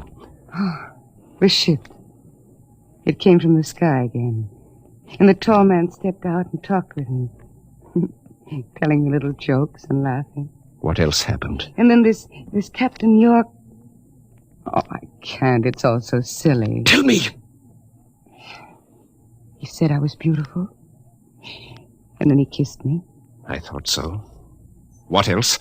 Why, Eel, you're so bad-tempered. It's only a dream. Is it?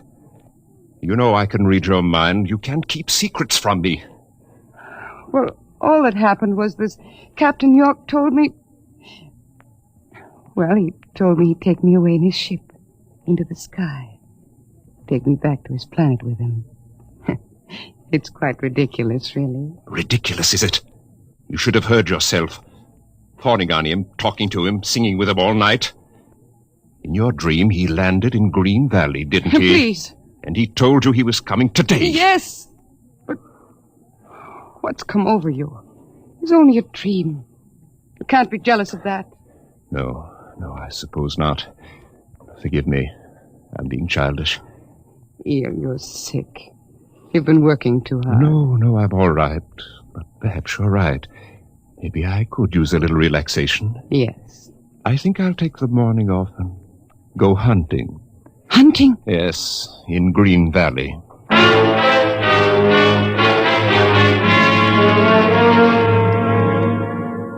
Numbly, she watched him go to a closet and draw forth an evil-looking weapon. And then her husband was gone, walking toward Green Valley. And Ela waited, watching the sky for an unknown thing, trembling with a nameless fear. And then it happened. A whirring, rushing sound. The warmth as of a giant fire passing in the air. The gleam of metal in the sky. He's come. It's true. The dream is true. The rocket vanished over the hill. The sky was empty again. And trembling, Ela waited again, looking toward Green Valley and seeing nothing. Listening for sounds and hearing nothing. Until... a shot sounded, very sharply. The sound of the evil weapon. Oh, no. No. Her body jerked with the sound, and she wanted to scream and never stop screaming. For now she knew the dream could never come true. There was nothing left but the song, the strange and fine and beautiful song. Drink to me only with thine eye, and I will pledge with mine, or leave a kiss within the cup.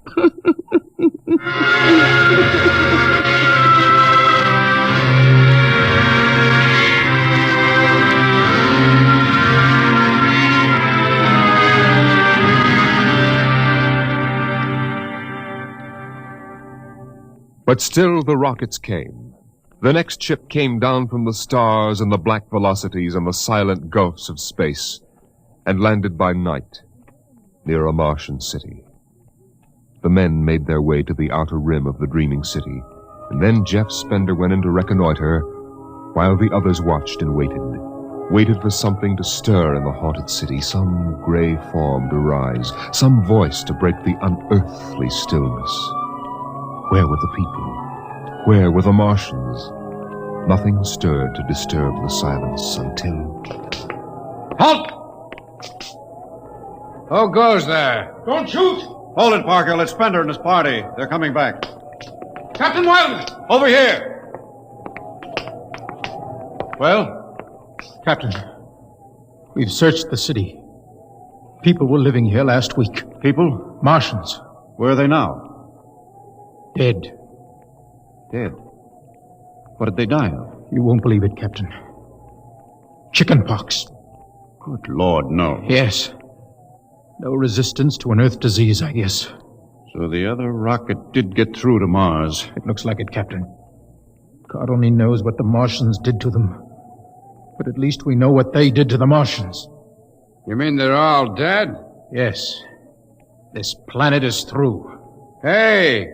You hear that, guys? We're safe! Break out a bottle, Cookie. Let's have a drink to celebrate. Stop it, Parkhill. Put down that bottle. What's eating you, Spender? The planet's ours now. We got a christener, don't we? I christen thee the city of... I christen... Hey, Park Hill City, huh? Park Hill, I warned you! All right, Spender, that's enough. That'll cost you a $50 fine. Cookie, McClure, take care of Park Hill. Spender, you come with me.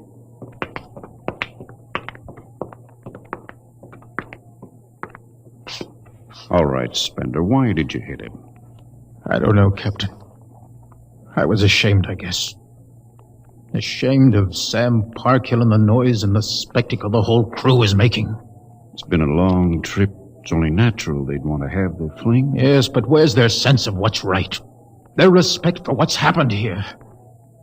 Captain, a race builds itself for 1,000,000 years, refines itself, builds cities like this one, does everything it can to give itself respect and beauty, and then it dies.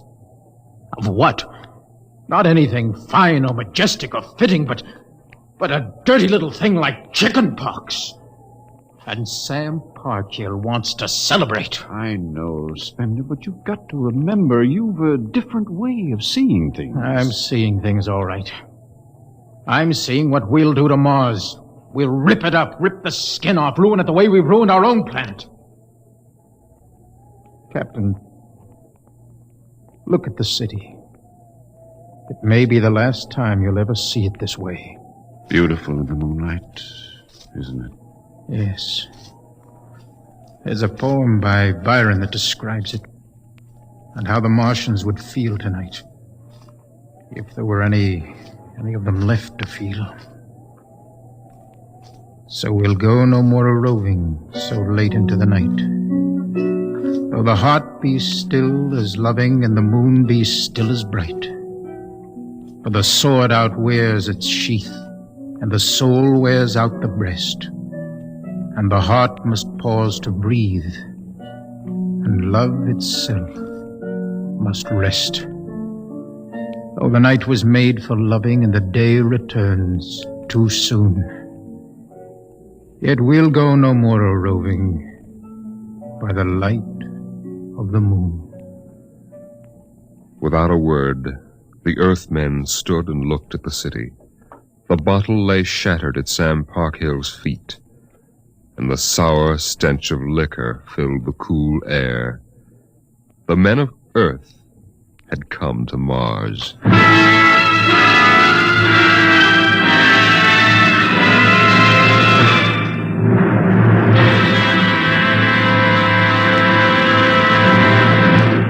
Dimension X will continue in just a moment.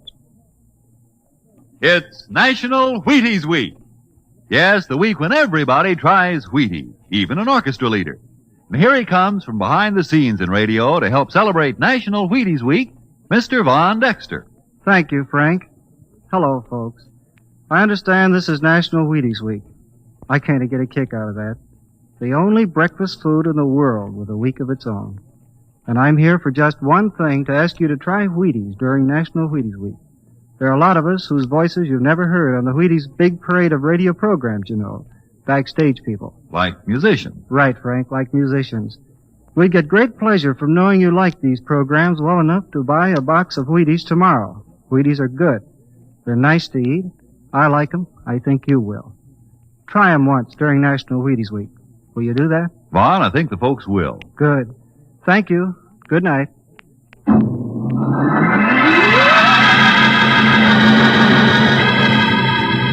The men of Earth came to Mars.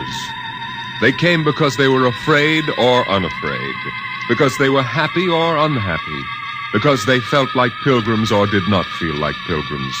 The government posters screamed, "There's work for you in the sky. See Mars!" And the men shuffled forward, all kinds of men, all coming for different reasons. The rockets came like drums beating in the night. They came like locusts, swarming and settling in blooms of rosy smoke.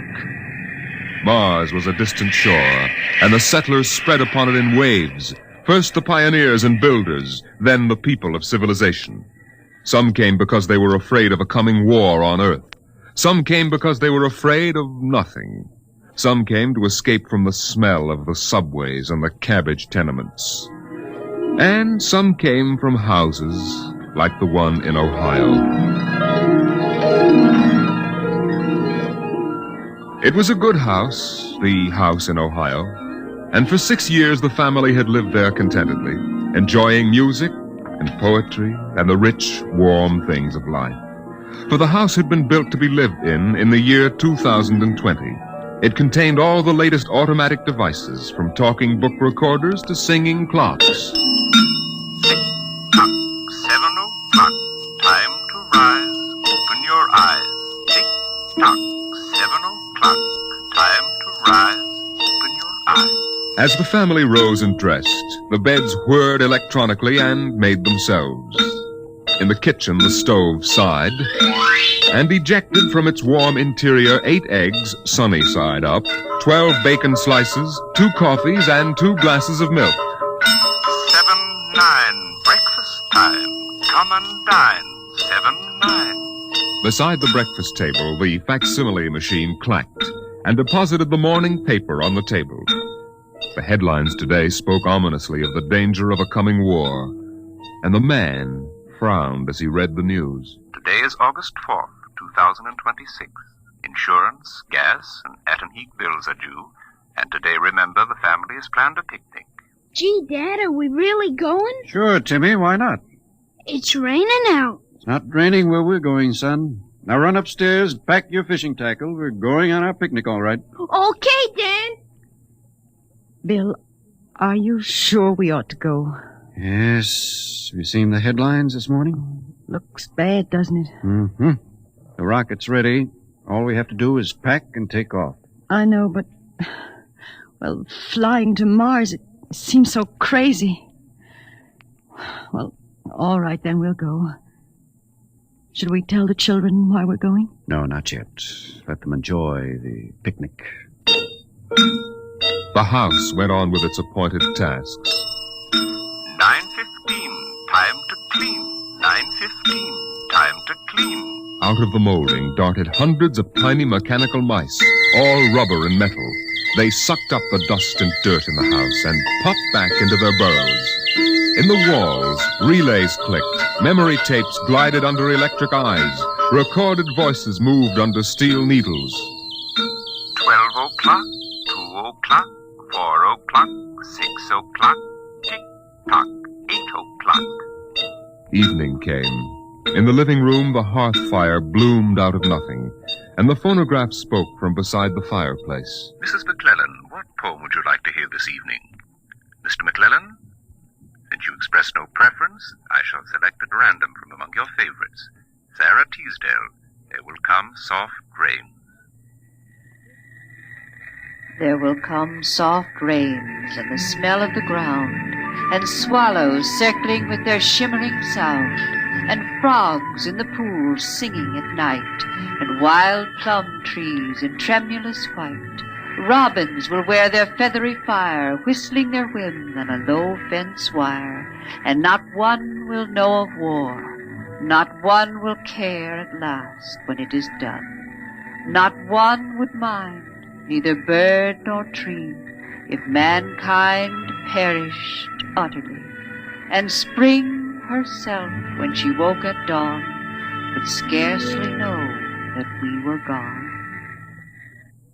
The phonograph finished the poem, but there was no one there to hear, for the family had gone to Mars.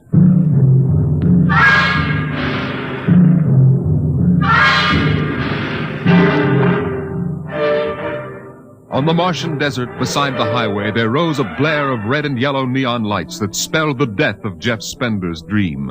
Sam's hot dog stand was what the sign read, and Sam, of course, was the same Sam Parkhill who had fought with Spender years before. 10,000 rockets were reported leaving soon for Mars, with 100,000 hungry customers, and Sam wanted to be ready for them. Hey, look up there, Elmer. See that green star up there? That's Earth. Ah, good old wonderful Earth. Makes you feel almost reverent, don't it? Yeah. Send me you're hungry and you're starved. Something. That's a poem I learned in school. Come on, Earth, send me your rockets. Here's Sam Parkhill with the only hot dog stand on Mars. Sam, what if the rockets don't come? What if there's a war on Earth? Don't worry, they're coming all right. Ain't nothing gonna happen to spoil my plans, baby. I figured it all out. Sam! Hey, Sam, look up there! Earth! Oh, what? Oh, no. It's catching fire. It's burning. Oh, no, that can't be Earth. Helmut, they can't do this to me. I got all our money invested in this place. Go ahead, Sam. Switch on more lights. Turn up the music. Get the hot dogs on the fire. There'll be another batch of customers coming along in about 100 million years. Oh, no, it couldn't be. What a swell spot for a hot dog stand. Let you in on a little secret, Sam. This looks like it's going to be an off-season.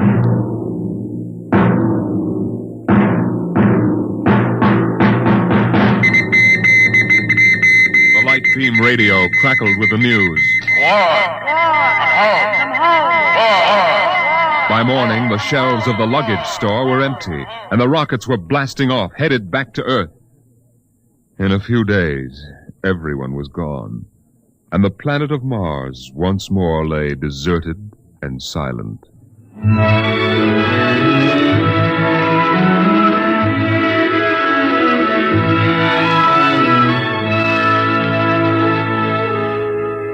And then, after all the rest had gone, one last rocket landed on Mars. A small, family-sized rocket come all the way from Earth. It seemed a long way to go for a picnic, but Dad had suggested a fishing trip, and Mother thought the whole family would enjoy a vacation. So here they were, floating down a Martian canal, with Timothy sitting in the back of the boat with Dad and Mother up front holding Alice the baby, and the deserted Martian towns drifting slowly by. Dad, What is it, Timmy? when do we see the Martians? You promised we would. Soon, Tim, soon. Oh, but William, the last Martians died out years ago. They're a dead race now. Not quite. Don't worry, son. I'll show you some real live Martians later on. Gee, this is swell. I wish we didn't ever have to go home. How long can we stay? 1,000,000 years. 1,000,000 years? Yes. It's time we told you, son. We're not going home. This is where we'll live from now on. But what about the rocket? What about Ohio? There's nothing there now but ruins. The last Earth radio just went off the air. That means the war is over and Earth is finished. We're going to blow up our rocket and start all over. See if we can't build a better world up here. You mean Mars is going to be our home? Yes. I hope you don't mind too much. No, sir. But what about the Martians? When do we get to see them? There they are, son. Look down at the water. I don't see anything there. Beside the boat.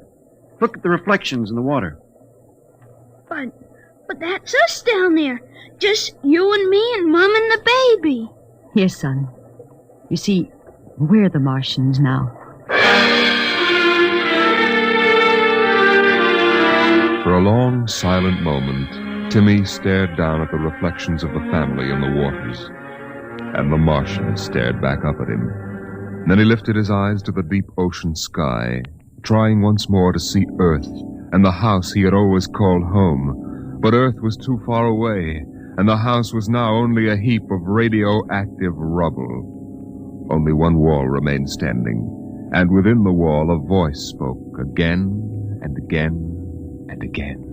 Not one would mind, neither bird nor tree, if mankind perished utterly, and spring herself, when she woke at dawn, would scarcely know that we were gone, that we were gone, that we were gone, that we were gone, that we were gone, Today is that we October were 5th, gone. 2026. Today is October 5th, 2026.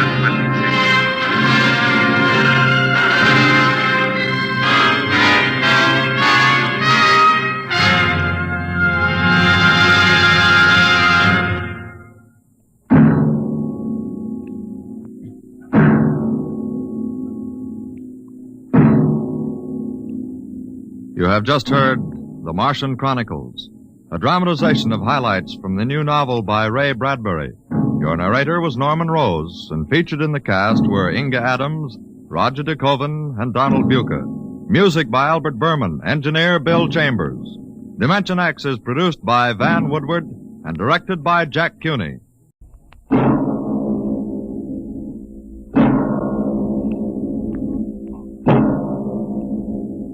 Now, tonight's adventure into the world of the unknown. The world of Dimension X.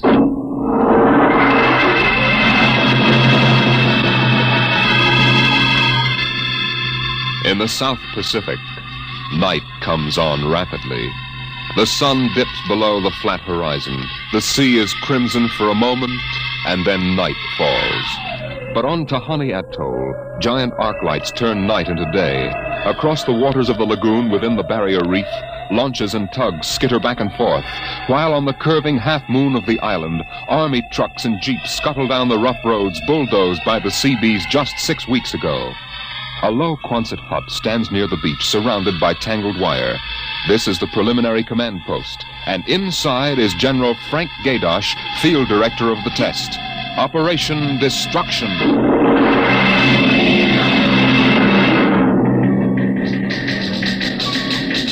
Well, everything on schedule, General Gaydosh. Radiological surveys complete. Instruments placement checked. Get me Navy and tell them HR is ordered. Send a periodic time check to Air Force and Ewintock and observation control on the Missouri. Yes, sir. I want a complete roster check on all personnel before HR. That test bomb is going off at 10 o'clock tomorrow morning.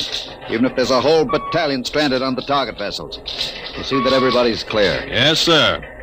Oh, Nate Cohen wants to see you. Who the devil is he? AP man. He's been selected by the press radio pool to interview you. I haven't got time. Tell him to speak to Major Breedenberg. He's the PRO. Well, I think perhaps you'd better see him, sir. The directive on public relations from Washington was very clear. Now, what blazes am I supposed to run a bomb test and play mother hen to a bunch of reporters? Washington, sir? All right. Bring him in. Relly. Yes, sir. Have me some black coffee. Yes, sir. This is Mr. Cohen, General Gaydosh. How do you do, General? Lousy, as a matter of fact. Is that an official statement? No. And run some of that world is at the crossroads baloney. I wrote that yesterday. General, what effect do you think the new bomb will have in the world situation? I can't tell you that, even if I knew. My job is to set the blaster thing off, see that nobody gets hurt, and collect the data. Can I speak with you for a moment, sir? Later, Alan. Go ahead, Cohen. Can you release anything on the scientific principles involved? I don't even understand it myself. Wait a minute. Dr. Muller. Yes? Come over here a moment, will you? Cohen, this is Dr. Fred Muller. How do you do? Civilian Scientific Director. He's the only one who knows what's inside that warhead. How do you do, Mr. Cohen?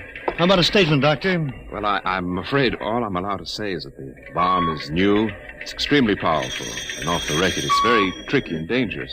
Well, what'll happen if it goes off prematurely? I don't think we have to worry about that. In fact, we wouldn't even know about it.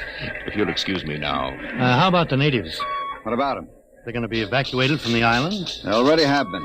General Gaydosh. I saw the Tahani chief outside when I came in. The whole tribe's out there squatting down at the motor pool having a conference. What? Alan. I've been trying to tell you, sir, the Tahani are still on the island. What? The LCT's already, aren't they? Yes, sir, but they won't go. They refuse. The scheduled call for their evacuation to Milani 3 hours ago. I realize that, sir, but I hoped we could still get them off without violence. Look, Alan, they're either on the island or off. Wait a minute. Cohen, that's all. What are you going to do about the natives, General? I'll issue a statement later. You going to force them? Go on, out. I haven't got time. All right, General. Thanks. Thanks a lot. All right, Alan, let's have it. Well, sir, the Tahani have been kicking up a fuss all along. They won't leave. They won't? Do they know what's going to happen to the island? Do they know we're going to blow it higher than a kite? I told the chief, and he just said they won't go. They'll go all right if I have to. Get him in here. Chief? And the lieutenant who interprets. Yes, sir. How do you like that, Dr. Muller? I haven't got enough trouble. You know, I feel rather sorry for the Tahani. It can't make much sense to them. We arrive and tell them they've got to get out. I appreciate your finer feelings, Muller. But I can't let 100 half-naked Kanakas hold up the bomb test. They're not Kanakas, General. Captain Cook discovered the island in 1788. What's the difference? Lieutenant Gilbert reporting, sir. Noah. I haven't got time for ceremony, Gilbert. Tell the chief he and his tribe have to get off the island. We're providing homes for the Mamalani. Maruru teupa tau tiari iti mailani. Translate, Gilbert. The chief says, you do not understand. Mailani is a bad island. My people have lived on Tahani from the time that our ancestors were cast away on the island. The spirits of our ancestors are buried in the earth. Our fathers are buried here. Our fathers' fathers... If he thinks I'm going to move his graveyard, he's crazy. In our ancestors' time, the Tahani came in a great bird canoe. We were cast away on this island. We have made it our home. What right have you now to carry us over the sea to a strange land where we would die weeping for our homes? We will not go. By the water of Babylon, there we sat down and we wept when we remembered Zion. Thank you, Dr. Muller. You're a great help. Gilbert. Yes, sir? Tell him I have no choice. He's got till midnight to get his tribe on board those LCTs peacefully, or I'll have the Marine detachment carry them on board. Isn't that rather harsh, General? After all, justice is on their side. We're preparing to blow up their island, and we haven't asked them about Dr. Muller, it. you will kindly confine yourself to the scientific aspects of this operation. I'll take care of administrative matters. Well, if you could explain to them what is at stake Any here. further explaining I've got to do, I'll do with the Marine detachment. I'm not going to hold up my schedule to coddle 100 barefoot natives. Well, Gilbert? I told him so. All right, get him out of here. I've heard enough. What the devil is that? It's some kind of a curse, sir. I can catch some of it. The island will remember the tears of its children and punish the invaders. The great destroyer will not destroy, and the evil man who is the chief will travel far through the blackness of night, even as the children of the island end, so will he. All right, Gilbert, take him away. Yes, sir. Colonel Allen, get a detail from the Marine detachment with tear gas and small arms down to the motor pool. 1 hour, have those natives on that transport, and I don't care how they do it. Is that my coffee, Varelli? Yes, sir. They must know about the bomb. The great destroyer will not destroy. You worried about that curse? Well, I should think you might be. He threatened you personally. If I were you, I'd carry a pistol till they got off the island. The chief looked as if he'd cheerfully strangle you with his bare hands. I'm supposed to end the way they do, huh? What's that? Oh, probably the Tahani saying goodbye to their island. I think I'll go down to the motor pool. Well, stay out of the way and get back here in an hour. We've got to have this wrapped up and headquarters moved out to the Missouri by dawn.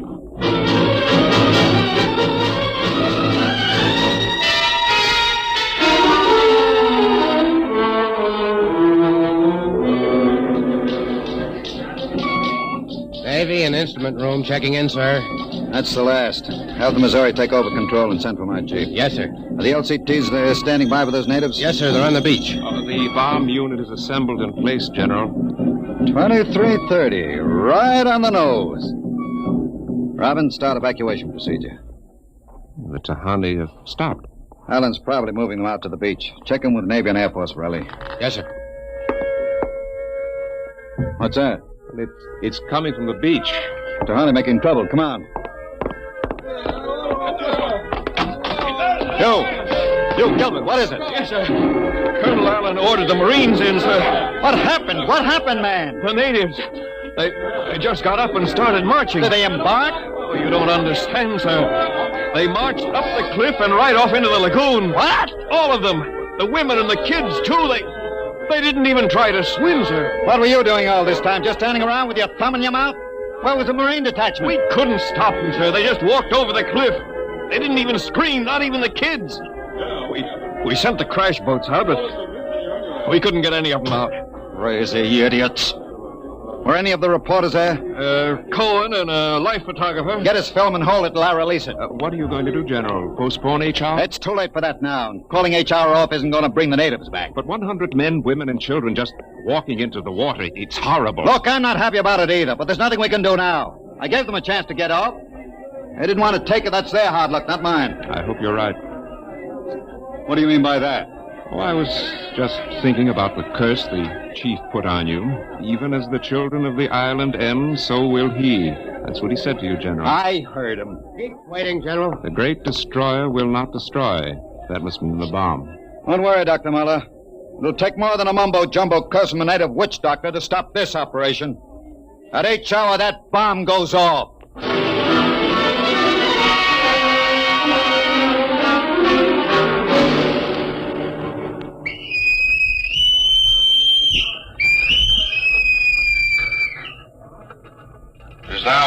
minus 1 minute 30 seconds. H minus 130. Video screens hooked in, sir. All right, check control stations. Observation Station 1. Observation Station 1, check. Radiation Station. Radiation control, check. Test the firing circuit, Dr. Observation Muller. Station 2. Right, General. Observation Station 2, check. Damage Control All Station. set. Damage control, check. Communications. Communications check. All checked in. It's H minus 1 minute. H minus 1. Take a good look at that island on the screen, Muller. When you throw that key, it just won't be there anymore. Nothing but an atom mushroom over the lagoon. It's quite a funeral pyre for the Tahani. Stubborn idiots. The way it serves them right, Muller. They can't get in the way of progress. Progress? I wonder if it is, General. It's H minus 30 seconds. H hour minus 30. 29. 28. 27. 26. The Great 25. Destroyer. That's what he called the bomb. Hold it, Muller. Allen, report. All checked in. Cameras running. Sound fire warning. Stand by for firing. Ready, Muller? Ready. 12, 11, 10, 9, 8, 7, 6, 5, 4, 3, 2, 1, fire!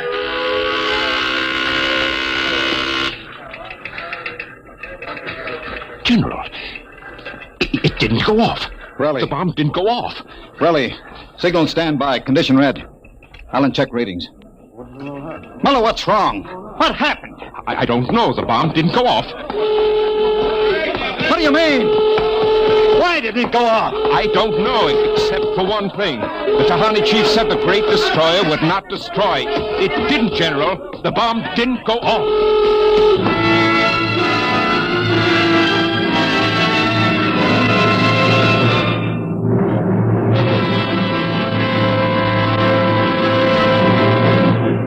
Dimension X will continue in just a moment. It's National Wheaties Week.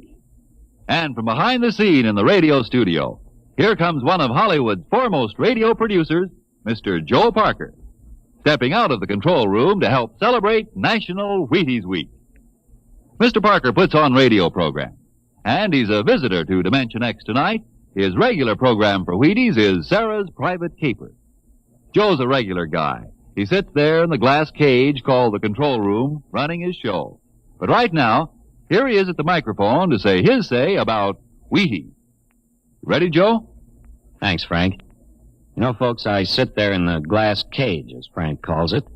And I have to stop my programs long enough for him to talk about Wheaties. But you know, I don't mind.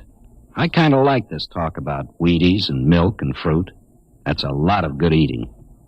And I like the idea of celebrating National Wheaties Week, too. You know, we enjoy putting radio programs on for your entertainment. And we'd enjoy knowing that, well, that you're going to try Wheaties because of us. I hope you'll get Wheaties tomorrow and have some. The whole family. Matter of fact, I think I'll join you. Thank you, producer Joe Parker. If you like this program, friends, get some Wheaties and help celebrate National Wheaties Week.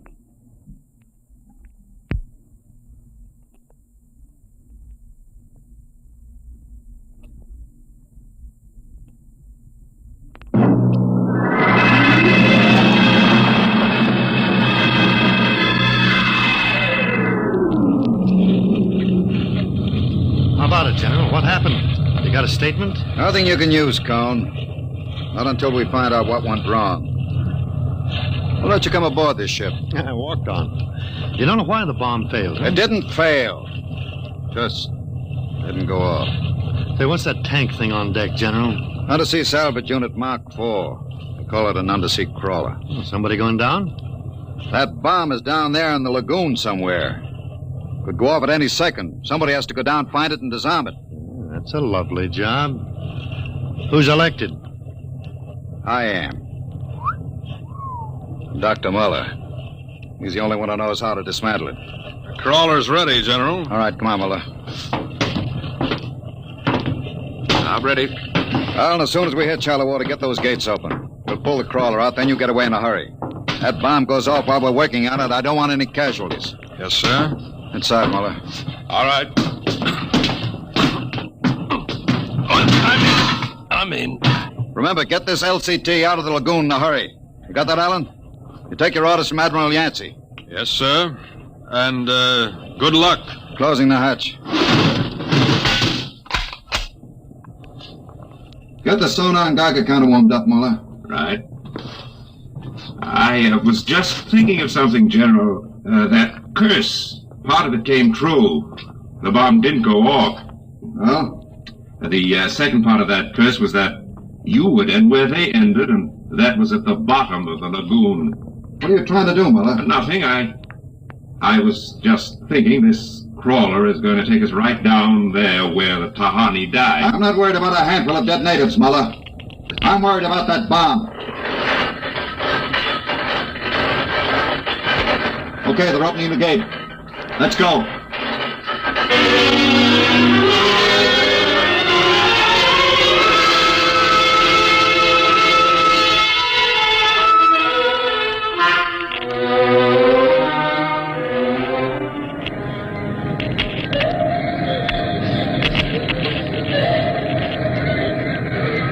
USU-4 to control. Depth 50 feet, bottom sandy. Dropping off sharp. Anything on sonar, Muller? A school of fish. Ever been down the crawler before? Only in the tank at New London. I think I've got a Geiger reading dead ahead. Hang on, we're going up over the reef.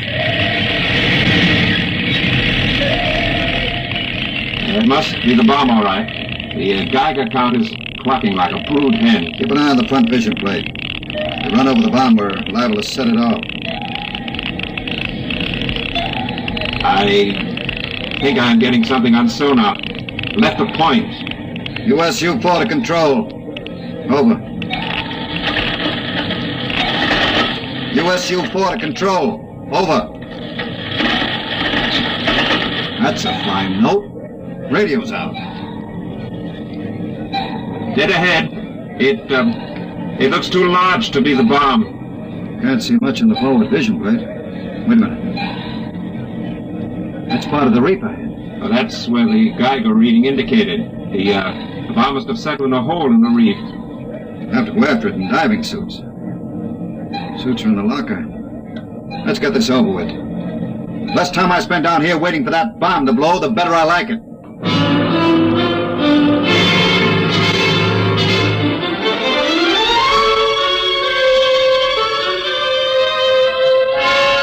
Ready, Muller? Grab your helmet.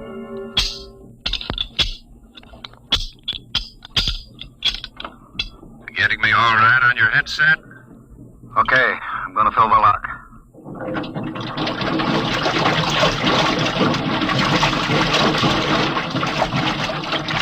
Here goes the outer door. Let's go. This isn't like that diving tank in New London. Look out for that car. Cut you to ribbons. There's an opening of some sort there. Wait till I get the light up. See if you can get a Geiger reading out of that opening. Just over there. It's down there, all right. Careful. I'll drop down first. See anything down there? Muller, get down here fast. What is it? You find something? The bottom of this hole. It's metal on the sides. But it's the coral reef. Look, welded joints. There's a hull plate of some kind, and... Look out above us! It's closing! Grab it! It's too late. Little hatch. Just lit over the top. This is impossible. What's going on? It's like an airlock.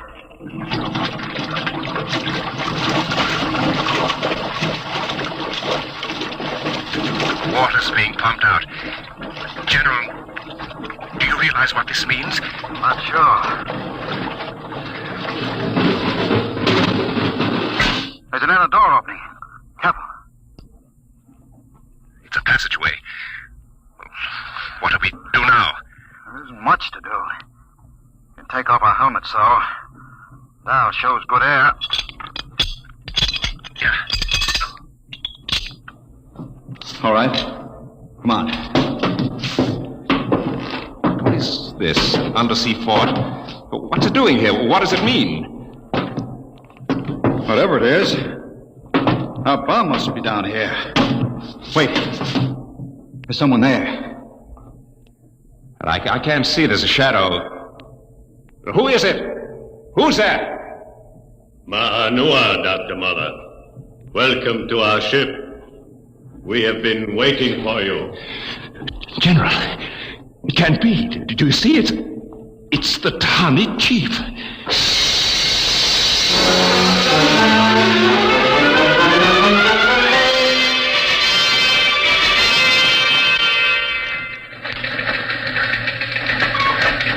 How long has the undersea crawler been down, Borelli? 4 hours, sir. 2 since we lost contact. Well, keep trying. Yes, sir. I've given them enough time. I'm going to send another crawler down. What do you figure happened to them, Colonel? Well, there are a lot of things. Hey, how did you get in here? I walked in. So when are you going to release this, Colonel? It's the biggest story since the election. The bomb a dud, Dr. Muller, General Gadosh dead. They're not dead. At least we don't know they are. As long as the bomb doesn't go off, there's still a chance that something will. The bomb. Borelli, condition red. Gilbert, radiation control into action. Yes, sir.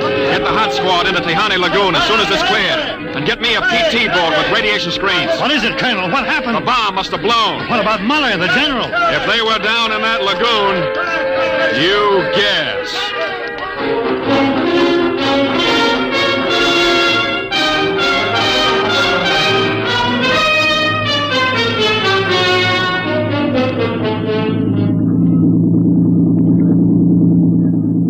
Radiation reading 75 and steady.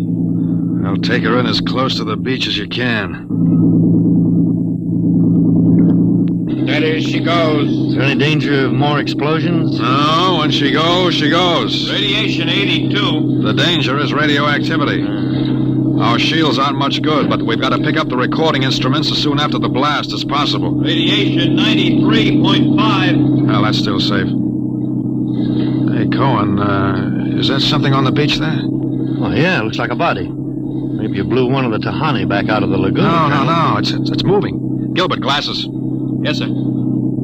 It's a man, all right. Head into the beach. Aye, sir. Who is it, Colonel? I can't tell, but he's in a diving suit. It's either Muller or General Gadosh.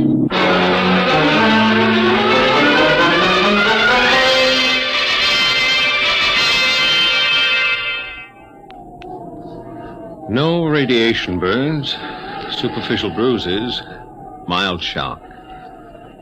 He'll be all right, Colonel. Can he talk? For a while. I'm going to give him a sedative shortly. Muller, what happened? How did the bomb go off? You didn't. He's still out of his head. Quiet, Cohen, quiet. Go on, Dr. Muller. What did you find? A ship. A giant metal ship. There under the lagoon. A submarine? No. It was a spaceship. Camouflaged right next to the reef. What? When we went inside,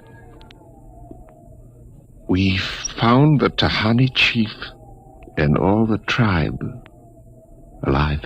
What are you saying? Well, they drowned in the lagoon. I saw them. No, they didn't commit suicide as we thought. They just dived underwater into the rocket. A rocket? Built by Polynesian savages? But they're not savages. They're the castaways. They're from another planet. Don't you understand? Their spaceship was wrecked here 400 years ago. They've been waiting ever since for a chance to go home. This boy's out of his mind. You better put him under the sedative, Doctor. It's true. They'd exhausted their fuel. They couldn't find anything here on Earth to replace it until we developed atomic power. Atomic power? You mean they stole our bomb? They made me dismantle it for them at the point of a gun.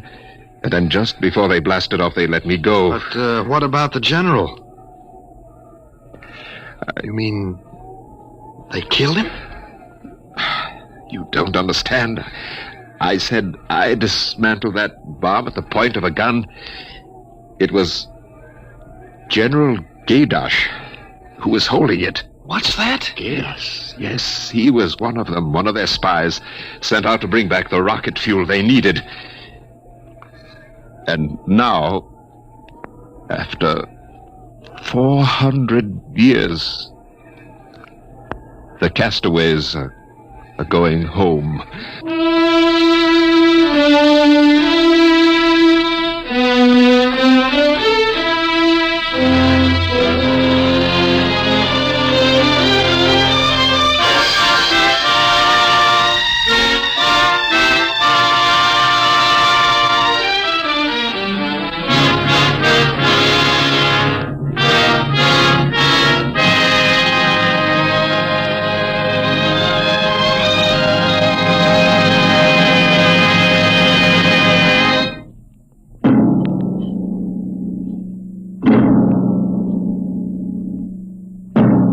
Dimension X has transcribed The Castaways, written by Ernest Kenoy from an original story by Ernest Kenoy and George Lefferts.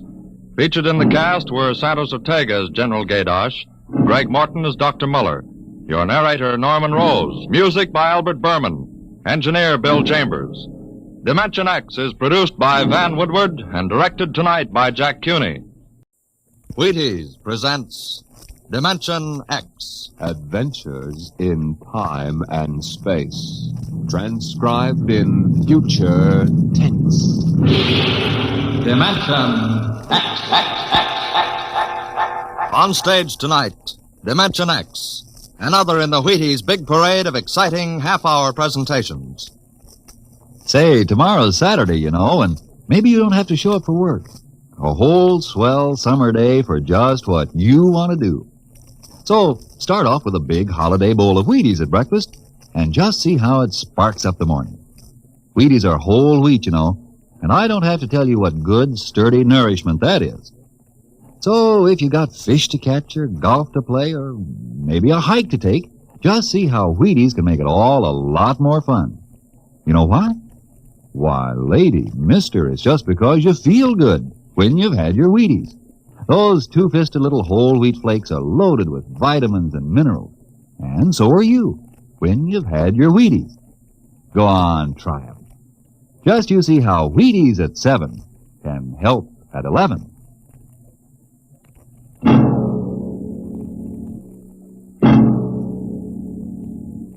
When the first space rocket lands on Mars, what will we find? Will we be welcomed with open arms, or will the Martians treat us as invaders? Only one thing is certain. Someday a giant metal ship will take off from Earth to travel through the black velocities, the silent gulfs of space, to descend at last into the darkness of the upper Martian atmospheres. And on that day, man will finally know the answers. The day we first land on Mars.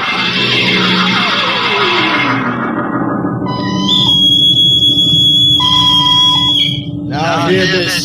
Now hear this. Approaching critical deceleration. Fasten gravity suits. Stand by to land. Mr. Lustig, what do you make of the terrain? There seems to be a heavy ground, Miss Captain. We won't be able to use our infrared lights. And we'll have to come in on radar. Isn't that a little risky, sir, landing in the dark? I'd rather run the danger of a blind landing, Lieutenant, than come in without the cover of darkness. Remember, we don't know what kind of reception is waiting for us down there. Airspeed 500. Altitude now 4,000. Bridge to engine room. Stand by for deceleration. Engine room, aye. Fire forward tubes 1 and 3. Aye. Skids down. Skids, check. Altitude 500. 4. 350. 3. Up a point now. All right. Let's set her down. Look out! Cut the power. Masters pipe battle stations. Aye, sir.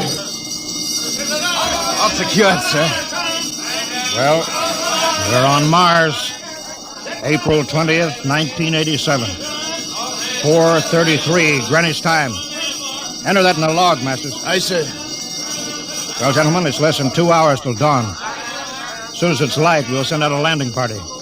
Masters, get me an all-over hookup. All set, Captain. Now hear this. Now hear this. All right, men. The smoking lamp is lit. We're 17 men on an alien world. And it's up to us whether we ever get home again. Next few hours should tell the story. And I want instant obedience to all commands. I'll court-martial the first man who doesn't jump to when he's ordered. And one other thing. We may be on Mars, but this is still a United States naval vessel. Officers will conduct a personal and weapons inspection in 1 hour. That's all. Inspection, Captain. How? Mr. Lustig, we've got an hour and a half to sweat out before we find out what's outside that airlock. I'd rather have a man worried about his stripes than about what's waiting outside on Mars.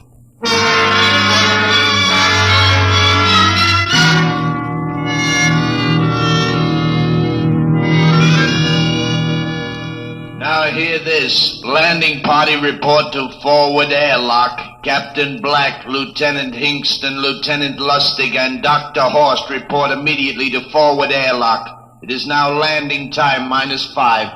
Sounds like they're paging us, Hingston. You ready, Dr. Horst? Yes. Ready as I will ever be. Oh, come on. Let's report to the airlock.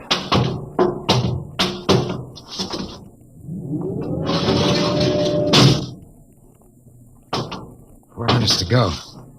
Where's the captain? Who knows? What difference does it make?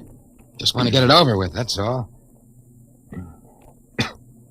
Has anybody got a cigarette? I think you're smoking too much, Lieutenant Lustig. Are you nervous? Lay off, will you, Horst? Wondering what's hidden outside underneath that ground mist? Very unusual planet, Mars. Why? It has an atmosphere. Wonderful thing, an atmosphere. Where you find one, you find life. You mean Martians? What do you think they'll look like? Who knows? Intelligent life can take many forms. You mean they may have green skins and eyes on stalks or something? A comic book conception is possible. Or they may have developed to a point that is far beyond us. Perhaps they have a science that can produce weapons far more dangerous than our atomic missiles. You think we may have to fight our way out? After all, we are invaders. Now hear this. Landing time -2. Landing All time right, -2. we heard this. I know what I'd like to find outside that airlock. Good old Illinois. You ever been there, Lustig? Only Chicago. Oh, you ought to see my hometown. Green lawns, big white houses. Sounds like my hometown. My grandmother used to have one of those iron deers on the lawn. Every Halloween, we'd paint it another color. One time, we painted it black and white like a Holstein cow. Where does your family live, Horst? I have no family. When I was a child, they were gassed to death in the Dachau concentration camp. That's tough. Oh, it has its advantages. I have no ties on Earth. Nothing to lose now. I imagine I'm the only one on board who is free to enjoy our present peculiar position. All right, Lustig. You can button it up now. Aye, sir. Now, gentlemen, in 1 minute we'll be the first men to set foot on Mars. Quite an honor, eh? As long as the medals are not awarded posthumously. Still uneasy, Dr. Horst? Captain Black, I've been uneasy ever since I can remember. On Earth and on Mars. Now, 30 seconds. Give me the intercom phone, Lustig. Masters? Aye, sir. Battle stations to be manned till we return. If we're not back in 2 hours, I want no rescue party sent out. Blast off and save the ship, you understand? Aye, sir. All right, gentlemen. 5 seconds. 4, 3, 2, 1. Lustig, open the outer airlock.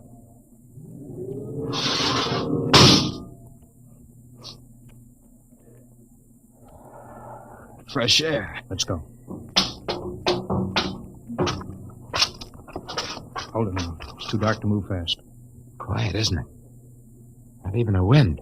You can't see anything through this ground, man. Quiet. We don't know what's out here. Come on.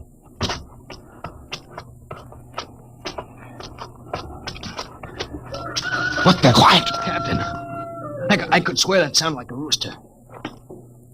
I don't hear it anymore. A very unlikely sound. A rooster crowing on Mars? Kingston. Aye, sir. Set that machine gun 25 yards to the flank. We'll stay here till the ground mist lifts. All right, sir. What do you make of the ground, Horst? Grass. Plain grass. You could see some large foliage. There, where the mists then down. What the heck is that? Hickston! Hold your fire, you fool! I hit it, Captain. What? Some kind of wild animal. I hit it. I could see the tracers, but it's still standing. Come on, Horst. Doctor, where are you? Up ahead. Admiring the wild animal. Careful, Horst. Wait for us. Don't worry, Captain. It's an iron deer. A lawn ornament. That's impossible. It's hollow. Interesting, isn't it? A whitewashed Victorian iron deer sitting on a lawn in the middle of Mars. I don't understand. Look around. The mist's lifting. Captain, look there. A house, a regular old-fashioned house. On Mars. Good Lord. I haven't seen carved scrolls and gingerbread like that in years. Look at that port swing. The geraniums. There. I told you it was a rooster, Captain. Give me the glasses, Lustig. I want to take a look through that front window. What?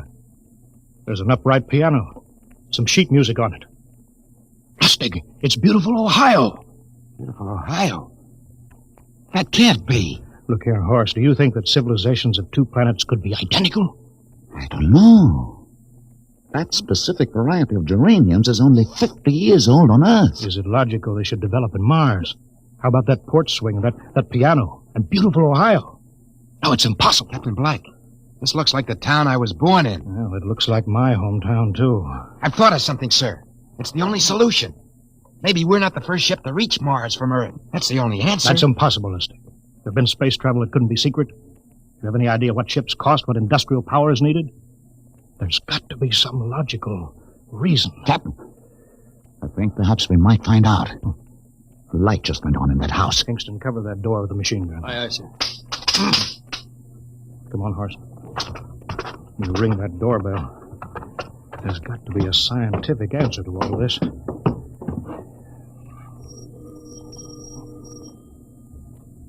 There's something moving in there. Stand back, Horst. Give me a clear shot. Maybe a Martian. Can I help you? We were looking... Well, if you're selling anything, it's much too early. No, wait a minute. What town is it? What do you mean? Are you census takers? No, we're strangers here. We want to know how this town got here. Is this a game? No, it's not a game. We're from Earth. From where? From Earth. Do you mean out of the ground? Hey, are you sure you're feeling well? Madam, we came in a flying ship across space. We're from the third planet. This is Mars. Now do you understand? Mars. You go away now, you hear? I'll call my husband from upstairs and he'll chase you. Now go on. This is Mars, isn't it? This is Green Lake, Wisconsin, in the United States of America. Bounded on the east by the Atlantic and on the west by the Pacific. Now, go away. Goodbye. Of course, do you suppose it's really possible? I've got to find out more about this. For the last time, now go away. Pardon me, madam. What year is this? Year? Well, 1928, of course. Oh, for goodness sake. You hear that, Horst? And we know it's 1987. And we know it's Mars. Is it possible that we got fouled up, made some tremendous blunder, and circled around and landed back on Earth? In 1928? Maybe some switch in time or dimension. Could we have shifted somehow and gone backward in time? Horst, it won't hold water. It's not logical. We've checked every mile. We went past the moon and out into space. We're on Mars. Find out anything, Captain? No, we're going back to the ship till I figure out some logical explanation for all this. Lustig, out at point. Aye, sir. Hingston in the rear. Keep that gun and hat alone. Aye, sir.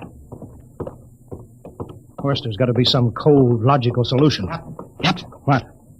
That house down the street. The white one with the green shutters. Lustig, what's the matter? I never thought. Thank God. Thank God. Lustig, come back here. He's running for that house. That crazy fool, after him quick. Lustig, stop. Come down off of that port. Grandpa! Lustig, what the devil do you think you're crossing? Grandma and Grandpa, it is you. Lustig, what's going on here? Albert, why, it's been so many years. How you've grown, boy. Oh, it's so good to see you. Lieutenant Lustig. Oh, Captain. Grandma, I want you to meet my friend. This is Captain Black. Captain, I want you to meet my grandfolks. Howdy. Any friends of Albert's is friends of ours. How long you been here, Grandma? Oh, good many years. Ever since we died. Ever since you what? Oh, yes, sir. They've been dead 30 years. What? You mean to tell me that Mars is heaven?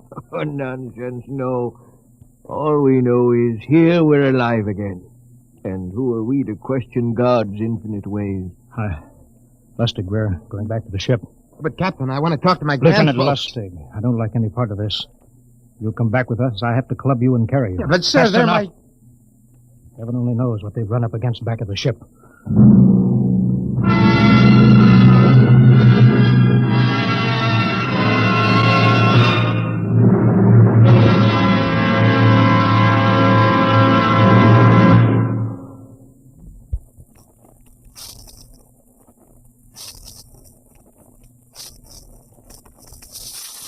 Dimension X will continue in just a moment. Well, now let's come back to Earth for a moment. And what's more appropriate than Wheaties and baseball? You'll see what I mean as I introduce Ed Prentice, who has a special treat for you. Carry on, Mr. Prentice. Folks, I'd like to have you meet a good friend of mine and a prominent member of a fine little organization known as the Chicago White Sox, Mr. Lucius Benjamin Affleck. Ooh, Ed, don't say it like that. Whoever heard of a ball player named Lucius? What if I went around calling you Paul Edward Prentice?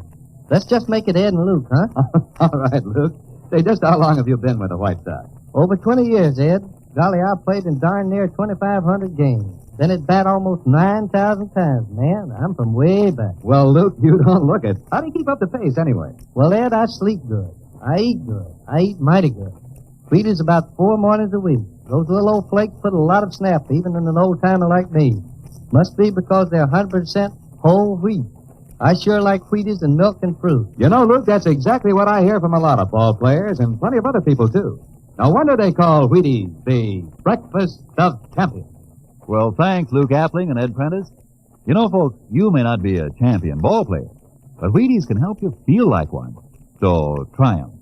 Wheaties, that is. See how Wheaties at 7 can help at 11.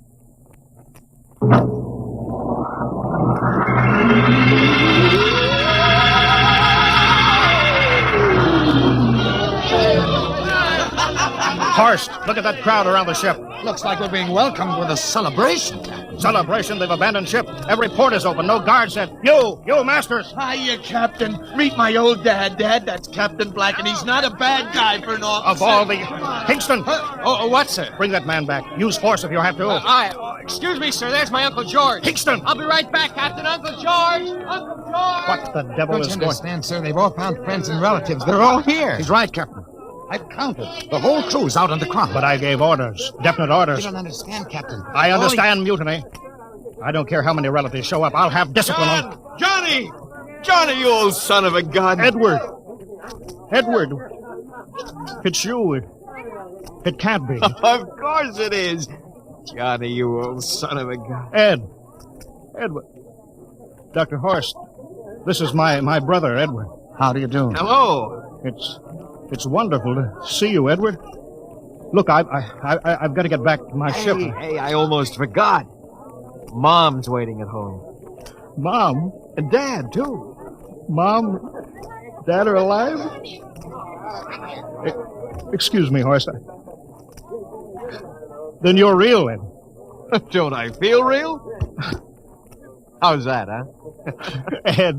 Ed. We've got lunch for you, Johnny. Mom's making corn fritters. Dr. Horst, haven't you found anybody? No, Captain. I have nobody. Then you come on home with me, right, Ed? Sure, you bet. Horst, you wouldn't believe it, but it's been 35 years since I had Mom's corn fritters. By George. 35 years.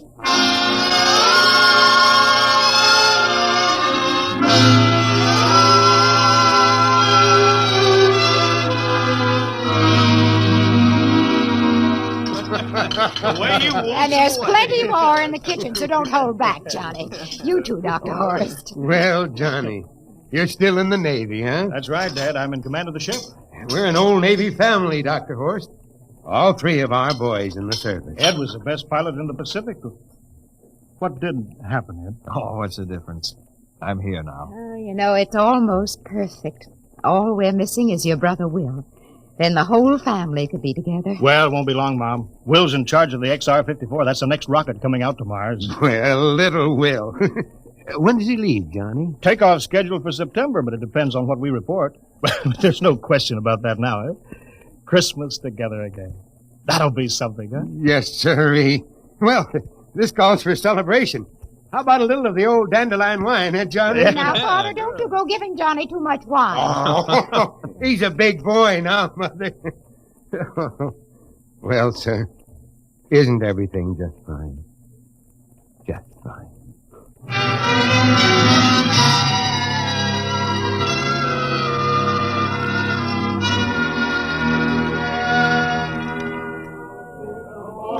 The candlelights are gleaming on the banks of the Wabash, far away.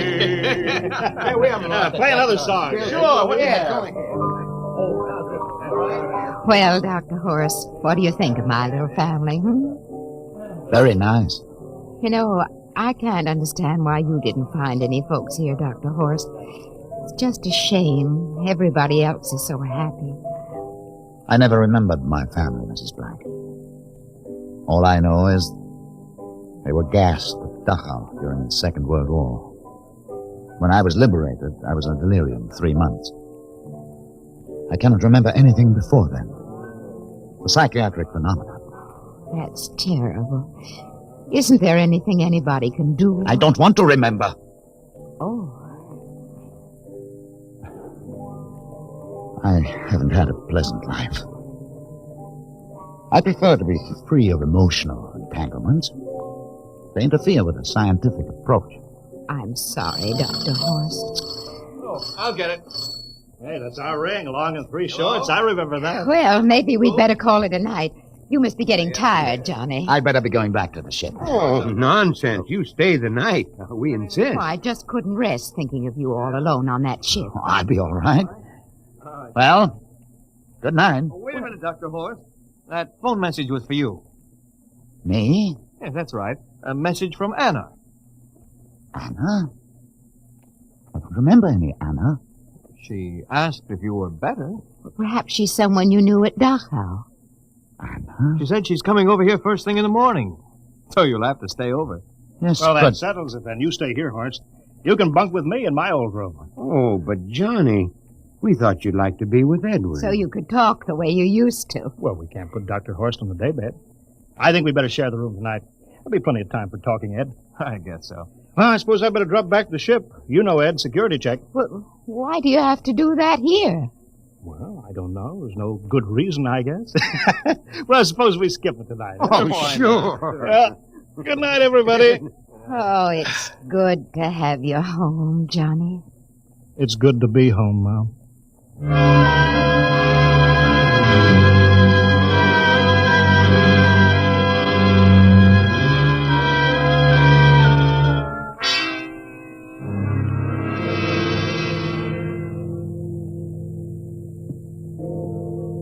Captain Black, are you asleep? No. I've just been thinking about what we were expecting. Green-skinned Martians with eyes on the stalks. All the time there was only Mom and Dad and Edward waiting. Oh, it's funny what tricks your imagination can play on you. Yeah, I guess Mars is heaven, Horst. I've been thinking about Martians, too. Captain, just suppose there were Martians, and they saw us land. Suppose they thought of us as invaders. What would be the best weapon they could use against our atom bombs? I don't see what you're getting at. They would want to disarm us first, to wipe out all suspicion, to make us feel at home. But suppose this house isn't real. Suppose the people are just images, stolen from our own memories. by Martians. Created for us by telepathy, hypnotism. That's the craziest theory I ever heard. Maybe that's why there was no one for me. Because in all my life, there is no happy memory, no real loved person. How about that phone call from Anna? Yes. Anna. I didn't remember who she was, but I do now. I just remembered. When I was freed from Dachau, sick, delirious, I raved about a wonderful, kind nurse named Anna that took care of me. There you are. It's logical. She's coming to see you tomorrow. But there was no Anna. I'd be nursed by a man. What? Anna was only a dream. And there's only one way they could have learned about her. By reading my subconscious mind. But that's impossible, Horst. Why? The whole crew was thinking of home. Suppose the Martians read our minds. But there are Martians. If there are, they have us separated. Each man in a different house. Sleeping. Trusting. No one at the guns. I left my pistol downstairs. You think there's something to this, Horst? It's a pet. Who would suspect his own mother? His grandparents? How easy. Just a knife in the heart of each sleeping man. It's impossible, Horst. We've got to get back to the ship. Listen. The crickets have stopped. Come on. We don't know when they change back to. Whatever they really are.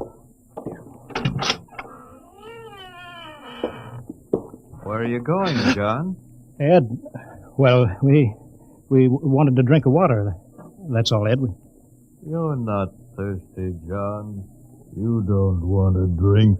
You don't want Look out! to drink. His face, it's changing! And his hands, he's a Martian! Run, Horst! Run! Get away, John! You can't get away! This way, Horst! Horst, where are you?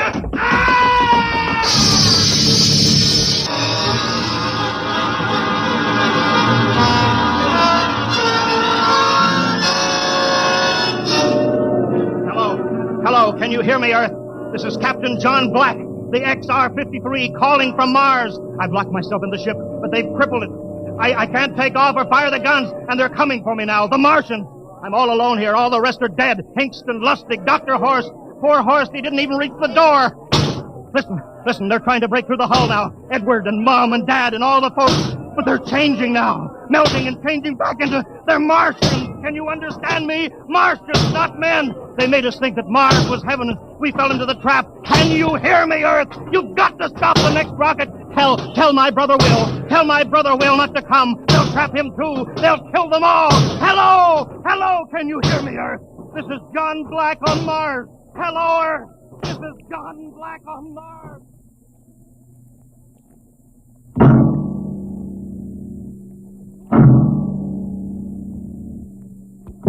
Tonight, Dimension X has presented and transcribed the Ray Bradbury story, Mars is Heaven, adapted for radio by Ernest Kenoy. Featured players were Wendell Holmes as Captain Black and Peter Capell as Dr. Horst. Your narrator, Norman Rose. Music by Albert Berman, engineer Bill Chambers. Dimension X is produced by Van Woodward and directed by Edward King. Robert Warren speaking. In a moment, we'll tell you about next week's show. And now, here is your Wheaties man, Frank Martin. Folks, tonight we have a special guest for you. Here he is, Joel McRae. Hello, Frank Martin. I kind of expected to see a package of Wheaties sticking out of your pocket. What? Did I forget him? You must like Wheaties, Frank. Sure, don't you? You bet. I'm joining the big parade of Wheaties programs, you know, with Tales of the Texas Rangers come Saturday night. Well, that promises to be real entertainment, Joel.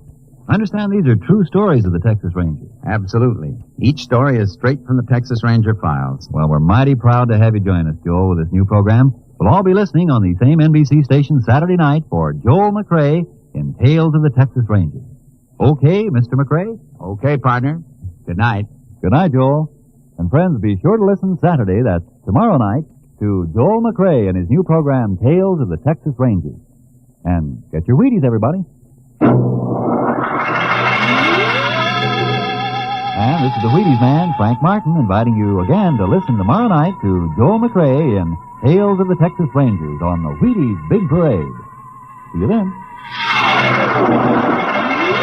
Next week, the story of the strangest case ever recorded in the files of the Bureau of Missing Persons. The case of The Man in the Moon. You'll hear the whole story next week when we venture once more into the unknown world of... Dimension X.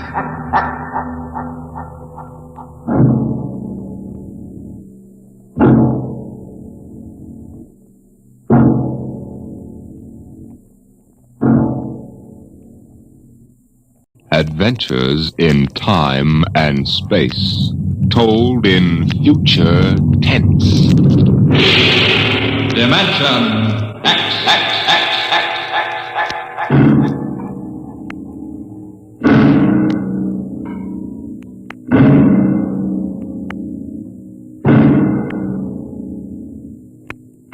To all our listeners, a brief forward before tonight's adventure in the world of the future. Beginning next week, Dimension X moves to a new time on Friday evenings instead of Saturdays. In the Eastern Time Zone, it will be heard at 9 o'clock Fridays, Eastern Daylight Saving Time. In other zones, please consult your local newspapers to learn the new time of the program.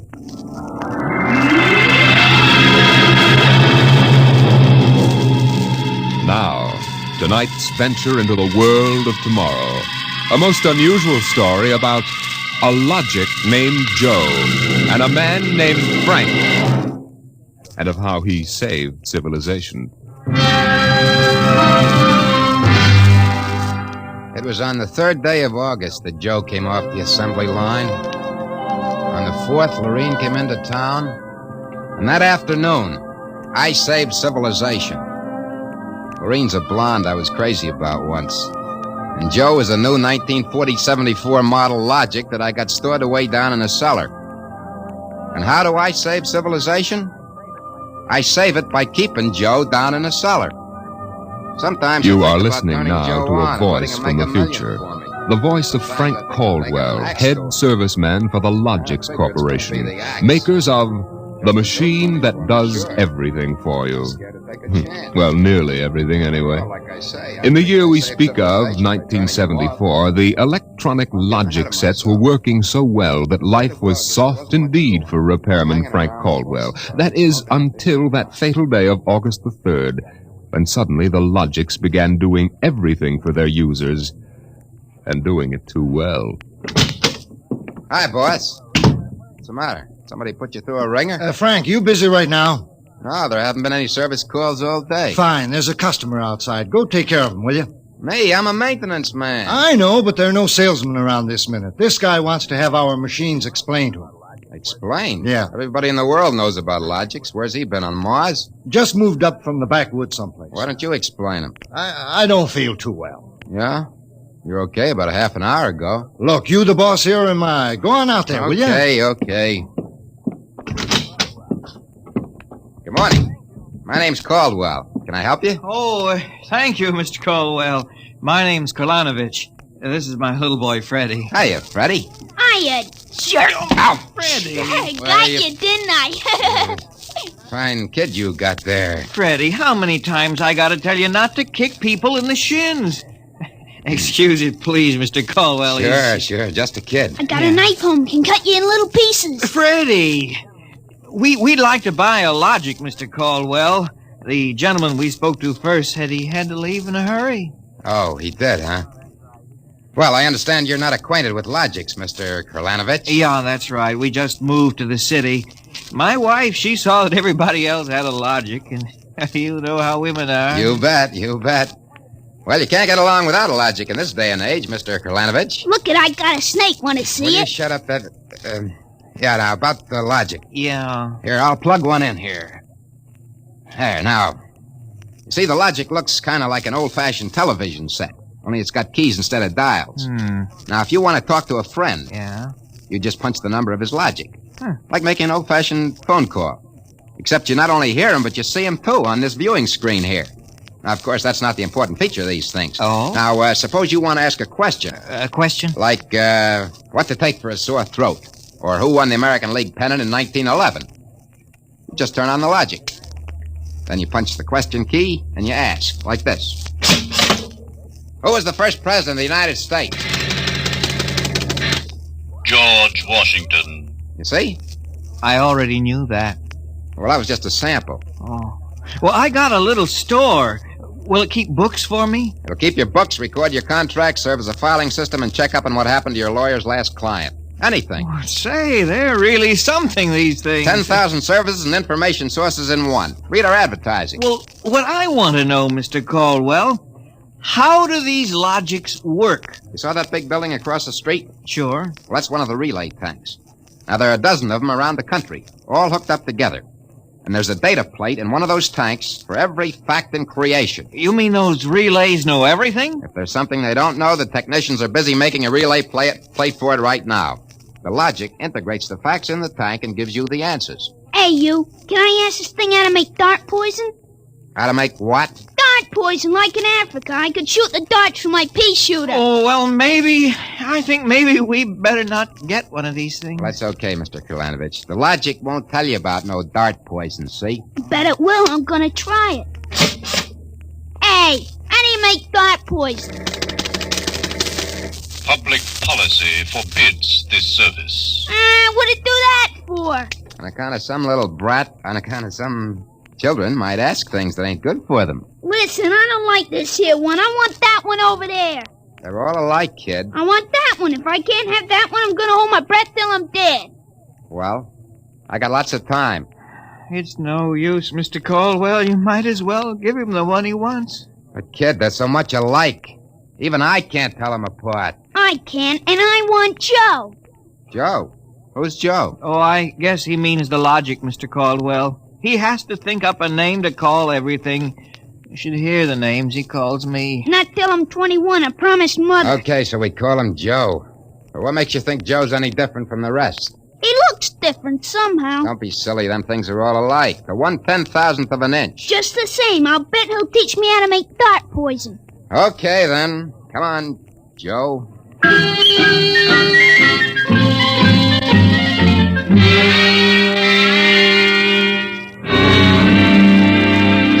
Yelling, I want that one, I want that one. I'm going to call him Joe.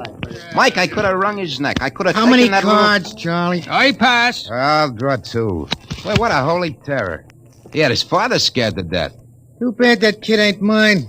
I'd show him quick enough who was boss in the family.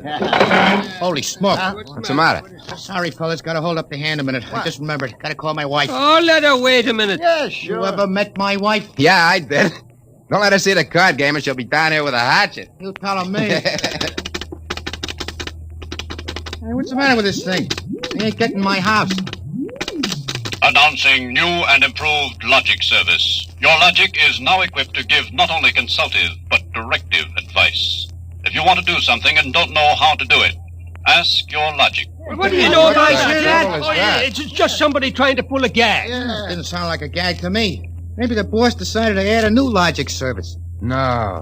Boss knows better than to start anything like that. Why, look.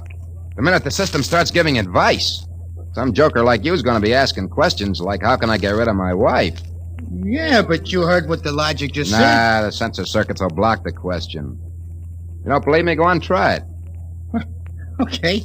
Anything for a laugh. Try it. Okay, Logic, I got a question for you. How do I get rid of my wife? Service question. Is your wife blonde or brunette? Did you guys hear that? She's a blonde.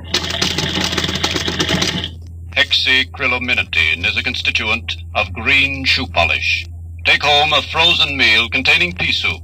Color the soup with green shoe polish. This poison is fatal to blonde females only. This fact has not been brought out by human experiment, but is a product of Logic's service. You cannot be convicted of murder. What do you know? It is improbable that you will be suspected. The saints preserve us. It's bound to be right. These things can't make a mistake. Well, Mike, don't stand there. Turn that thing off and check the sensor circuits quick. We can't get to them. They're all sealed up. It's supposed to be impossible for them to go out of order. Well, they're out of order now. And I got a feeling some awful things are going to happen.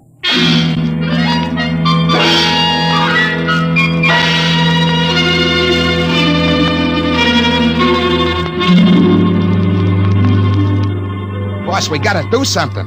The Logics have gone nuts. Relax. The thing gave a goofy answer once. Maybe it was a joke. Whoever heard of a logic making a joke? Well, it was an accident. Forget it. It won't happen again. What makes you so sure people are going to be trying it? Now, look. Supposing I wanted to get rid of you, for instance. You don't. How would you collect your pay? Yeah, but supposing. I'm going to try it and see what the logic says. If you want to do something and don't know how, ask your logic. How do I bump off my boss? A male, bald-headed, 45. Service question. Is he fat or thin? Holy mackerel. Fat. Make some chocolate ice cream containing powdered charcoal in place of half the chocolate. Use Hotzo brand charcoal. Hotzo contains an ingredient fatal only to fat, bald-headed males. This fact is a product of Logic's service. You hear what it said? If this keeps up, we'll have to shut down the company. You kidding? We can't shut down the company, and you know it.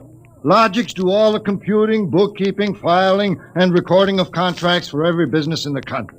They handle all television programs, personal calls, weather forecasts, employment notices. I know that, but... Wake up. If we shut down the Logics, we go back to a civilization we've forgotten how to run. Yeah, but the point is, boss, they're now giving out information on murder. And no telling what else. Well, we'll just have to find out why and fix it. Meantime, there's nothing to worry about. Nothing to worry about? Of course not. You've asked these questions for a gag. Nobody's going to ask them seriously. What you need is a little faith in human nature. Oh, excuse me, it's probably the wife. Person-to-person video call. Go ahead. Cyrus, dear? How do you feel? Why, just fine, sweetheart. I just called to tell you, Cyrus, I want you to be sure and get home on time for dinner. Yeah, why? Because I've got a surprise for you, dear. Your favorite dessert. Dessert? What kind? Homemade chocolate ice cream. The flavor is heavenly, Cyrus. When you taste it, you'll just die. Cyrus, what's wrong? Why don't you answer me? Cyrus! Chocolate ice cream, huh? This can't be happening. Agnes wouldn't... Why, this is dangerous. Have a little faith in human nature, huh? Caldwell, you're the head of the maintenance crew. I'll give you 24 hours to fix these Logics, or you're fired. Now, look, boss, Get me the police. Get me an extra maintenance crew. Get me a doctor. You. Me? Get moving. Where? Anywhere. Find out what the Logics are up to. And see that you find out before the Logics do.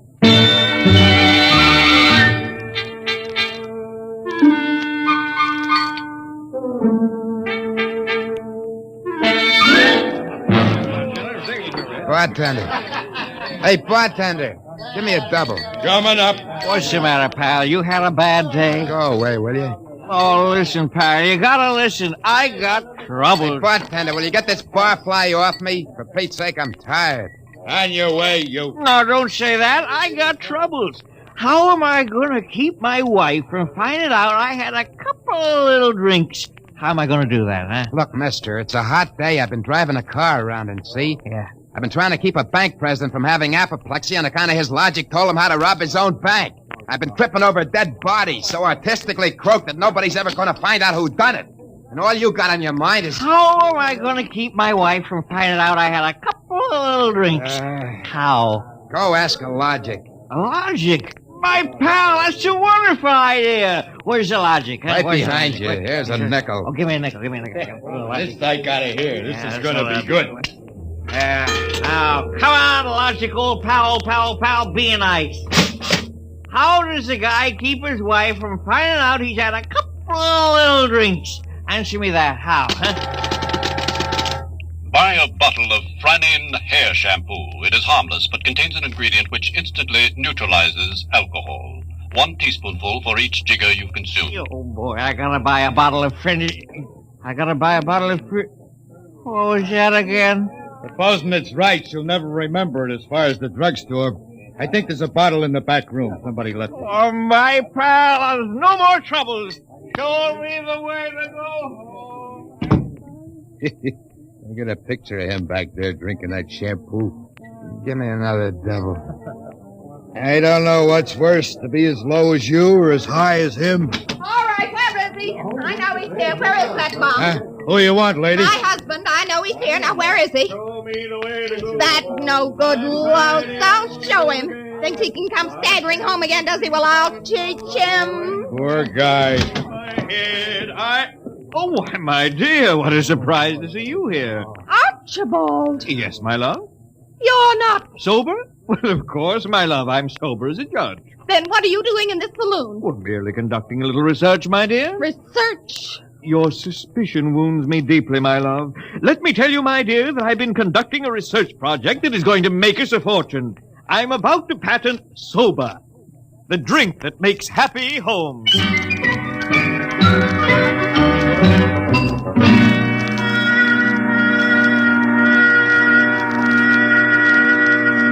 I'm Caldwell from the Logics Company, Sergeant. I just stopped Logics Company. Listen, Caldwell, you people get those blasted machines under control or we'll have you all behind bars. Now, look, Sergeant. No, you look. At this blotter. Blank. The greatest crime wave in history, and we can't even make an arrest. They're all perfect crimes. Well, we're doing our best to find out. It's not good enough. If you can't find out anything, shut down the company. Or the police department will. We know there's some big gang back of this. Hey, maybe you know something about it, Caldwell. Now, look, nobody's back of it. The Logics run themselves. They pick their own circuits automatically. You mean that they're doing this all by themselves? Sure. We always thought they could do more things than we knew about. I think they're just trying to be helpful, that's all. Oh, that's all, is it? Well, you'd better make them cut out the tricks, including this new one, this new business they're up to now. What new business? It just started an hour ago. Every time you turn on a Logic, it asks you your name and then spiels out the whole history of your life. Huh? I haven't heard about that.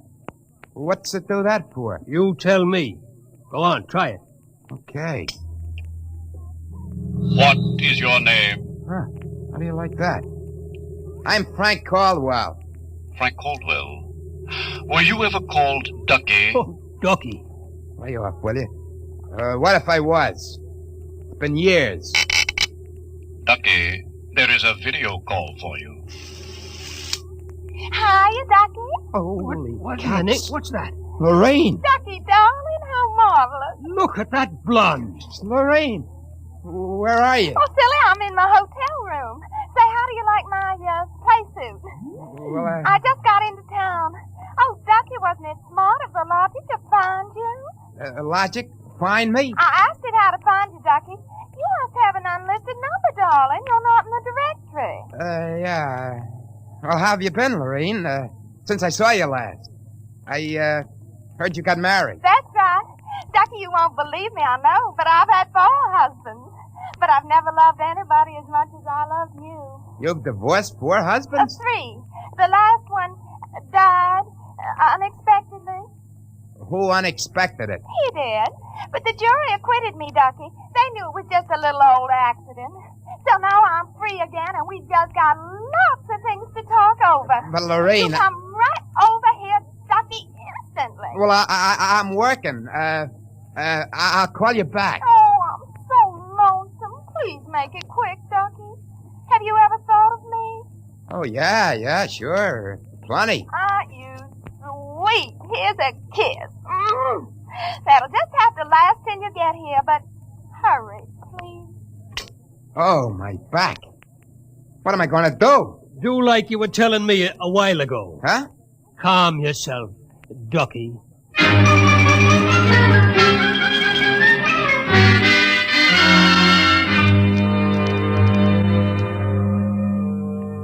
Call on a Logic for you, Frank, your wife.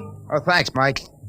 Hi, Gert. Frank, I've been trying to get you for an hour. Where have you been? Well, I've been out making calls, honey, trying to find out what ails these Logics. Well, you better find out in a hurry or there's going to be trouble. That thing told me my address, how much I owe every store, and how much you make a week. And all about the time we had that fight and I went home to Mother. Well, Gert, I don't think they're doing that anymore. I think that was just temporary. Well, in the meantime, it's told everybody in the neighborhood all about me. I punched Mrs. Hudson's name. She's been married 3 times, and she's had Mr. Hudson arrested twice for non-support and once for beating her up. It'll tell anybody anything. Yeah, but I tell you, Gert... Frank, you stop these things or I'm going to leave you. Gert, you don't mean that. I do. If you can't figure out how to keep our private lives out of every Logic in town, then I'm through. And that's it.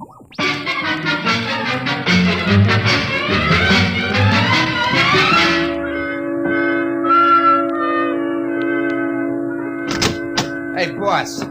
You You gotta put more men on the job or something. We gotta lick these logics. My wife's gonna leave me if we don't. You're also going to be looking for a job if we don't. Well, I don't care about the job, but listen. You listen. The Logics are giving out information on high explosives, the fine points of murder, and legal loopholes that'll beat any charge from hijacking to high treason. Yeah, but my wife... And about 6 guys have thought of asking how to switch bank credits so they can corner all the cash in the country. Now quit bothering me. Get over at the tank and help Mike try to block off some of those circuits.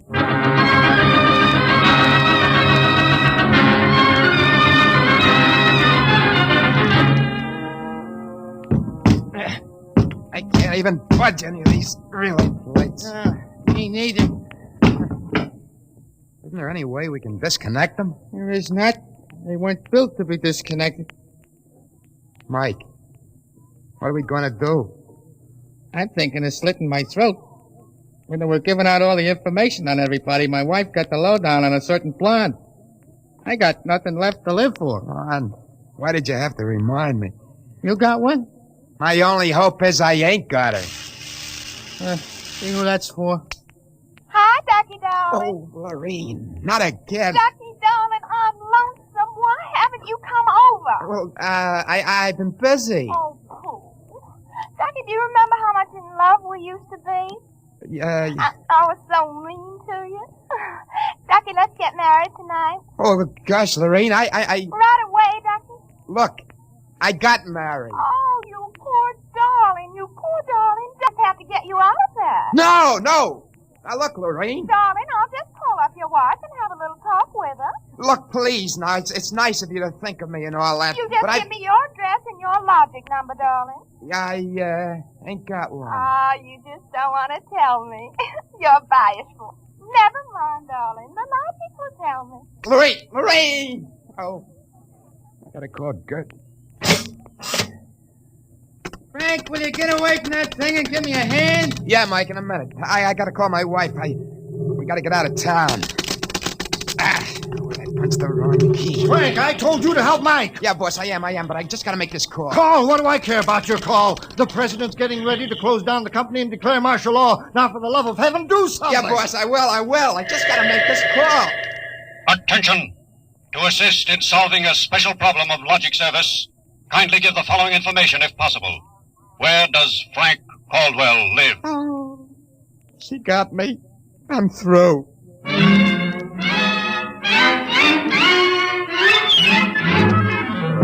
Look, Gert, there is no blonde. Frank Caldwell, I told you I was leaving you. Leave me later, will you? Right now, pack yourself up and the kids. We gotta get out of here. What is all this? Are the cops after you or something? Yeah, that's it, the cops. Come on, get moving, will you? Hey, get away from that logic. Yeah, but don't you think we ought to hear the police calls? 27 and Car 31 detailed to round up all employees of the Logics Company. Use caution. They are suspected of sedition. Holy smoke, the cops are after me. But you just said they were. 17, proceed to vicinity of 119 East 7th Street. Child terrorizing neighborhood. Use extreme caution. Child is armed with pea shooter using poison dart. That is all. Freddie. Who's Freddie? Oh, he's a mean little kid. He wanted a logic that would tell him how to make dart poison. They're all alike, I kept telling him. They're all alike. What are you talking about? I don't know. All I know is it was a nice world up till yesterday. Now it's like a guy named Joe come along and squashed all our mud pies for us. Looks to me more like it was a logic named Joe. A logic name? They're all alike. Gert, baby! Let go of me. Don't be so silly. Okay, honey, hold the fort. Maybe they aren't all alike. Where are you going? Frank, you're going to make a getaway? Baby, if you got the right inspiration, I'm going straight to the middle of this whole jamboree.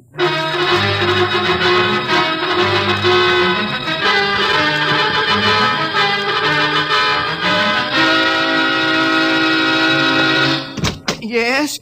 Oh, I was hoping it was the police. You remember me, Mr. Kralanovich? Caldwell of the Logics Company? I wish the Logics Company was at the bottom of the ocean. Well, I don't blame you. Now, where's your logic? In here? I'd smash it into a million pieces if I wasn't afraid of what Freddie would do to me. Just get out of the way, will you? I got business with Joe. If you want to do something and don't know how, ask your logic. Oh, we're back to that routine, huh? Well, I want to do something, all right. Tell me, Joe, can a logic be modified to achieve correlations for which human brains are too limited? How great will the modifications be? Microscopically slight. Changes in dimension not detectable even by precision gauges. They can come about only through an extremely improbable accident. What would this super logic then be able to do? Come on, you spell it. It could set up entire new combinations of electronic relays which would bypass the normal sensor blocks, thereby enabling it to perform valuable new services, including the giving of helpful advice on any human problem. Uh-huh. Has this accident ever happened, Joe? Come on, come on! It has happened only once. In the case of the logic now owned by the Kolanovich family of 119 East 7th Street. A logic named Joe. Thanks, Joe. That's all I wanted to know. Hey, what's all this about? I'm taking this logic away, Mr. Kolanovich. I'll bring you a new one. Our troubles are all over. Hey, you, get away from Joe. Correction, our troubles are just beginning. Now, Freddy, put down that blowgun. Ah, shut up. Hey, you, I said get away from that logic. Now, look, Freddy, I'm going to bring you a nice new one, see? I want that one. What I got in this picture ain't me.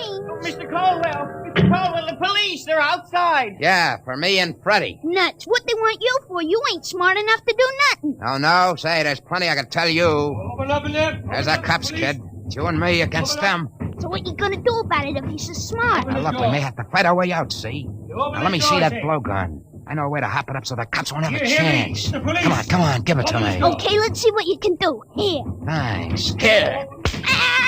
Oh, Mr. Caldwell, you're a great man. Now, all I gotta do is to pull this plug out of the wall. Come right in, Sergeant. Careful, men, careful. That must be the kid. But he don't look so tough to me. Well, he got a little soft. Oh, there'll be no more complaints, officer. I guess I can go on where Mr. Caldwell left off. Caldwell, you're wanted. This time you either answer some questions, or we'll keep you in the cooler till you do. What, in jail? Oh, okay, let's go. Hey, wait a minute. You act like you wanted to go to jail. Yeah, I do. I got a feeling it'll be safer there. What do you mean? Just put me away till a certain party leaves town. I'll confess to anything. Okay, then, Caldwell. Into the paddy wagon you go. Thanks, officer. You may be saving my life. Now, if you just help me carry this logic out... Wait a minute. You can't take that in the wagon. I can't? Why not? No room. We've already got a dame in there who's raising the roof. A dame? Yeah, a blonde.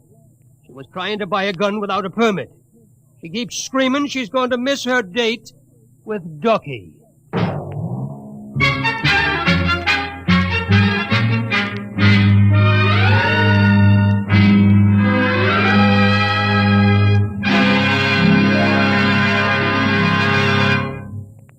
You have just heard another adventure into the unknown world of the future. The world of Dimension X.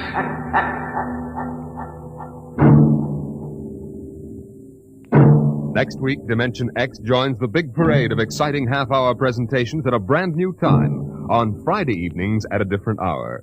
In the Eastern Time Zone, you'll hear it at 9 o'clock Friday, Daylight Saving Time. In other zones, please consult your local newspaper listings to learn the new time. For that's when Dimension X will bring you one of the strangest stories ever told. Ray Bradbury's Mars is Heaven. Tonight's story on Dimension X was titled A Logic Named Joe, written by Murray Leinster and adapted for radio by Clarence A. Ross. Featured in the cast were Joseph Julian as Frank and Roger DeKoven as the Logic. Your narrator was Norman Rose. Music by Albert Berman. Engineer Don Albert. Dimension X is produced by Van Woodward and directed by Edward King. Adventures in time and space, told in future tense. Dimension X.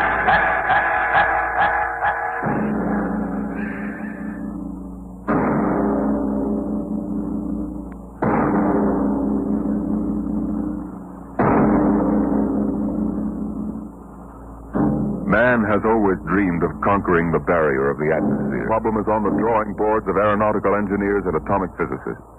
They can calculate the power needed, the trajectories, and the equipment. On the sound stages of Hollywood, the engineers and special effects men have combined to bring that day to life. The day when the first rocket leaves Earth for outer space. Now, a radio play taken from the advanced screenplay of the George Pal Technicolor production, Destination Moon.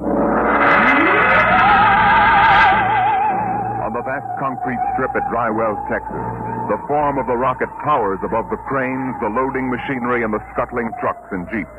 The fuel lines snake across the concrete to the rocket. It's Destination Moon. A small pursuit plane circles in for a landing on the runway, turns and taxis toward the prefab buildings at the edge of the strip.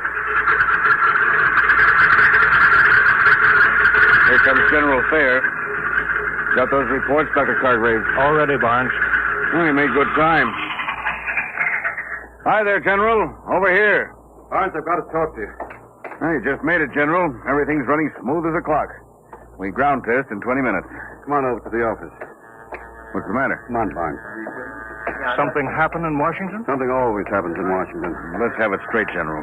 Our application for a test license was denied. Denied? I'll quote. In the opinion of the commission, should the engine fail structurally, the dispersal of radioactive material would mean danger to the surrounding area. But we've evacuated the blast No area. use, Barnes. The commission is pretty sensitive about public opinion. The Galavan newspaper chain has been after our scalp. They got mine anyway. What do you mean? I've been retired. Retire? You got a job for next general? Pretty handy with a lug wrench. I can't do that. Where would the Air Force be if you hadn't kicked them into using the jet fuel jet engine on pursuits? It's not as simple as all that. One-star generals can't go into the Department of Defense and pound desks. I did. Some of those old mossbacks would still be using horse cavalry if they could get away with it. Now, this ship will work. I know. I built it. I don't suppose we'll ever know. The mission won't reverse itself. Wait a minute. Hargraves. Ship's all ready, isn't it? Except for minor installations, yes. General, I've been building and flying ships by the seat of my pants since they had piano wire between the wings. Now, this baby either works the first time or she doesn't. What do you mean, Bond? The commission refused permission to ground test, right? Yeah? All right. We won't ground test. Cargraves, what's the next astronomical optimum? 3:47 tomorrow morning. We better get busy then. You've got just 17 hours to get that ship ready. And then we take off for the moon.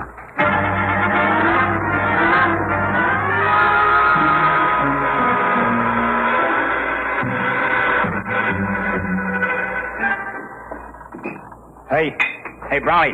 What do you want, Sweeney? What color is the skin temperature lead wire on the chart? Orange with a black stripe. This stuff looks like insulated macaroni. I got it. Hurry up, will you? We're running behind. What's your rush? You're going along on this clam bake, aren't you?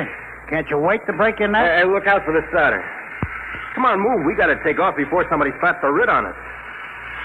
Brownie, you really going? Sure. Beats me. What do you want to go to the moon for? To see what's on the other side. Ask a stupid question, you get a stupid answer. What's the separation rate positive lead? Red and white spiral. Oh. What's the matter? Knocking a bellyache. Eating green apples? No, I'm all right.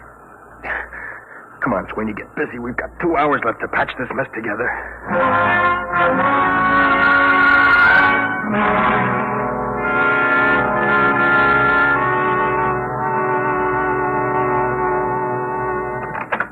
Mr. Bond. Oh, what is it, Sweeney? Brown. They just took him to the hospital. They what? Well, is he all right? He will be after they cut out his appendix. There goes our radio, man. There's no chance of finding a substitute? No, it's special equipment. Brown installed it himself. I've got it. Barnes here. What? Well, we'll have to delay the takeoff a month. Okay, goodbye. We can't, General. That was Hastings at Dry Wells. There's a United States Marshal driving over. Something leaked, and he's got a court order forbidding the takeoff. We were so close. Yeah. $1 million gone up the flue. You want me to give a standby, Mr. Bond? I suppose. Wait a minute. Sweeney. Yeah. You installed that communication equipment with Brown, didn't you? Yeah, but... Then you must know the operation. You could go in Brown's place. The moon? Oh, no, not me. It's an important project, Sweeney. The scientific advance... There's the military aspect, Sweeney. I had 4 years of the military aspect, General. That's enough. Afraid? You're darn tootin'. That ship is safe.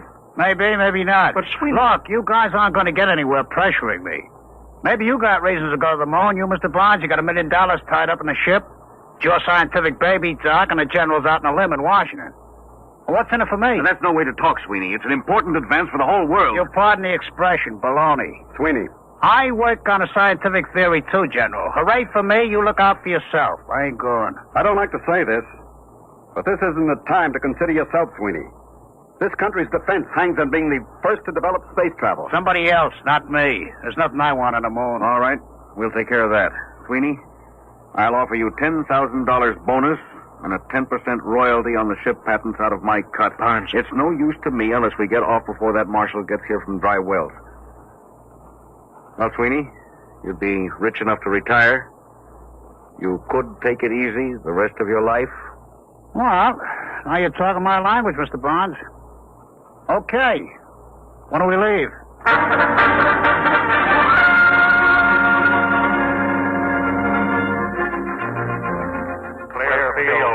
Clear field for firing.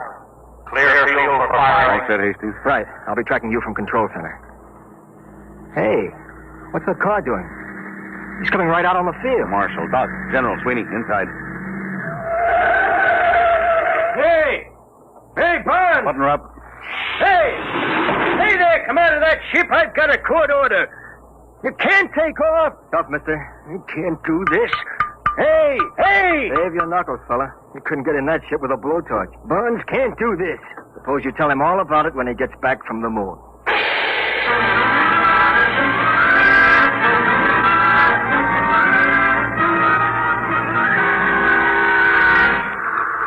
Sweeney, warm up your communication circuit. Yes, sir. Calling traffic, Shack. Traffic calling rocket to Blue. Over. Get a clearance check. Give us a clearance, traffic. Over. All clear. Dry Wells is ready for tracking. Over. Power. Power ready. Communications. Yeah. Co-pilot. Automatics ready. Give the warning signal. Give me a time check on the computer. 03:47:58. Stand by for count off and firing. Stand by for count off and firing. Roger. For check. 2:48. 10. Check. Coming up 30 seconds. 29. 28. I'll lie back on the acceleration 27, couches. Worst pressures 26, will be over in 4 minutes. 5. Barnes. General, I don't like having a man along who isn't with it. Sweeney, it's too late now. Make it pretty tough. If he's half-hearted We'll now... worry about that later. 7, 6, 5, 4, 3, 2, fire.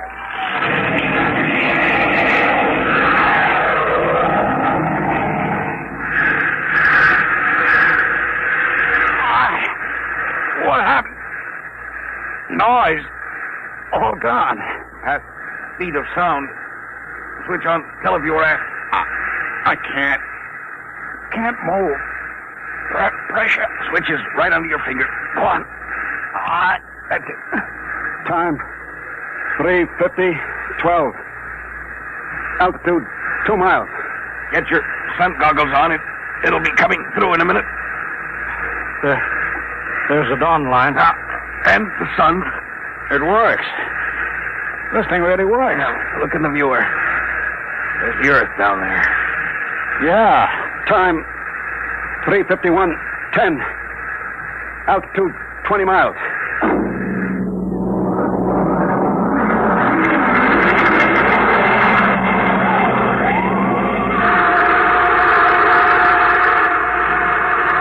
Time 3:53:50. Altitude 807 miles. That's the end of the blast. We're in free fall. Unbuckle your straps. Hey, I'm falling. I'm falling up. There's no gravity up here. We don't weigh anything. I don't feel so good. How do I get down from the ceiling? I feel lousy, seasick. No, space sick. What's the difference so long as I ain't healthy? There's a bottle of pills under the head pad. They ought to settle your stomach. I'll break out the magnetic shoes. Then we can at least keep our feet down on the floor plate. Here, Sweeney, you put these on. Hand them up. All right. Here. Now you can walk down the wall. Try it. Like this? Hey, it's like a human fly. You know, this is the second time I ever walked on a ceiling. Only this time I'm sober.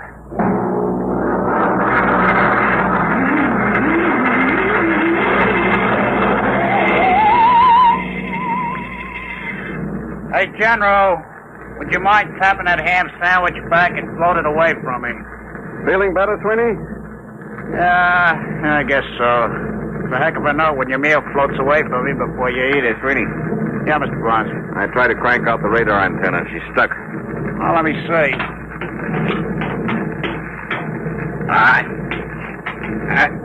Stuck all right. I don't understand it. I greased it good. Grease? Well, no wonder it's stuck.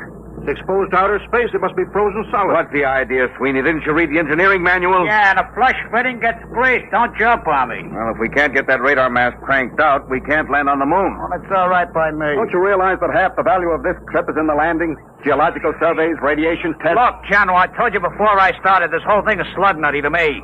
Who wants the moon? They're trying to be first through the old Brooklyn Battery Tunnel. Sweeney, this isn't getting that mast fixed. Well, we've got to go outside in spacesuits and chip it loose. Outside? You mean outside the ship? You can't fall. You'll be in the same trajectory as the ship. Worst that could happen would be to drift away. Drift away? Don't bother getting one of them monkey suits for me. I'm comfortable in here. Sweeney, we've taken enough from you. We can't let one man endanger the whole project. You get out there in a spacesuit, or we shove you out without one. All right. Oh, that's settled. You got us into this mess. You're going to help get us out. General, break out the spacesuits.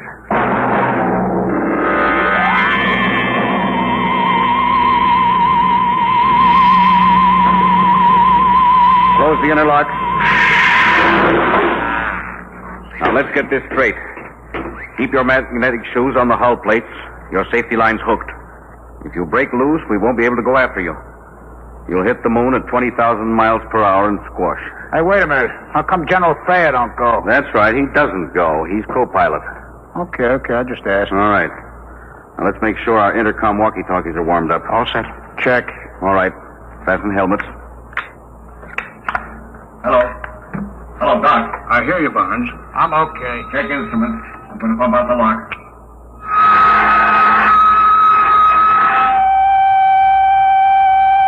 All set. Open the outer door, Doc.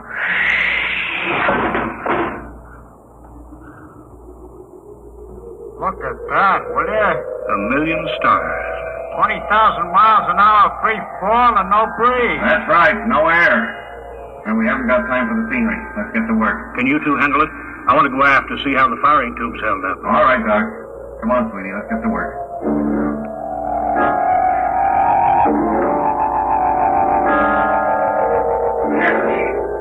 Loose now. Pull the mast out, Sweeney. Slippery as a hog on ice. Yeah. Now, let's get back. Suits me. That's the Earth up there? Western Hemisphere. You can see America. That dark strip against the light.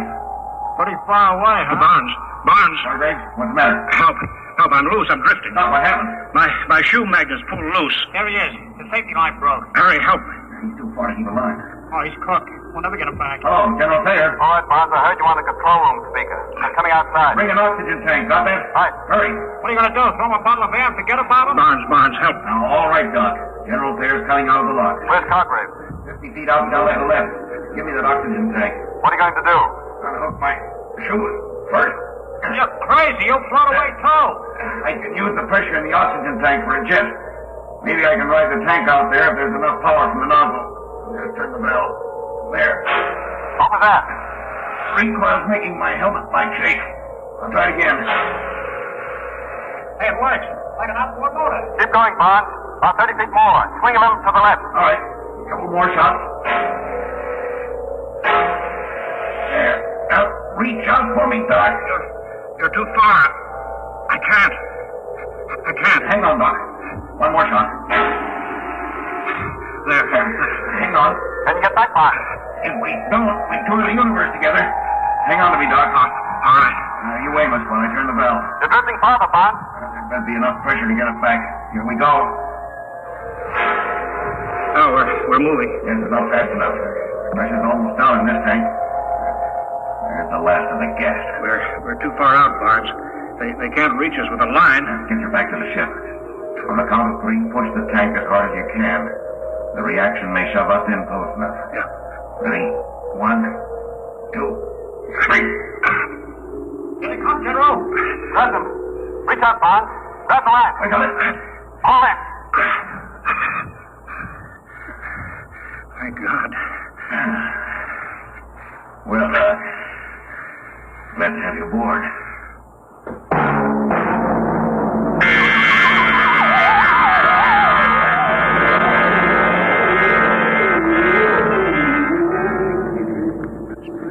There she is. Come on. Stand by for landing procedure. That's pretty rugged country down there. Stand by to turn ship. Fasten straps. Altitude fair. 27.3. All right. Turning ship. Hey, you're leveling off. You're turning too far. We'll go backwards. We land backwards. Use the jets for brakes. Holy smokes, you mean sit down on the tail? Ground speed 1.52. Stand by for deceleration. Now, fire. Radar. Closing is spotted. Give me view aft on the screen.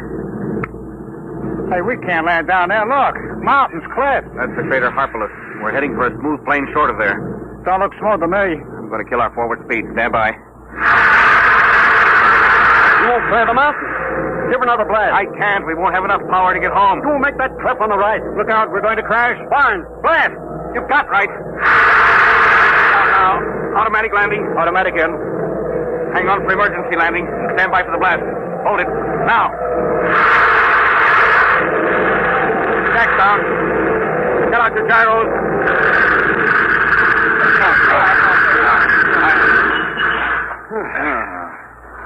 That was a lousy landing. Darn safe. Yes, but I wasted reaction mass we'll need to get home. We'll worry about that later. Right now, I want to get out there and plant my feet on the moon. The moon.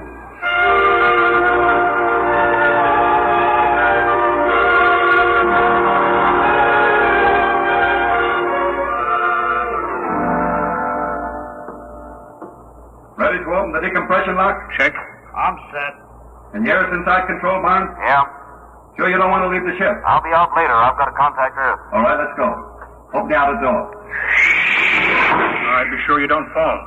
You puncture your suits on the rocks, you're done. And look out for the low gravity. You'll weigh 1/6 what you did on Earth. All right, let's go. Hey, what is this stuff? Dust? Pilot, Rob. Go ahead, Doctor. Claim it officially. Oh, yes. In the name of the United States of America, I take possession of the planet Moon of and for the benefit of mankind. Well, let's now get down to business. Sweetie, you set up the astronomical camera. Barnes, what's the matter? Get back here, all of you, right away. We were just starting work. You've got to get back. I've been talking to Earth.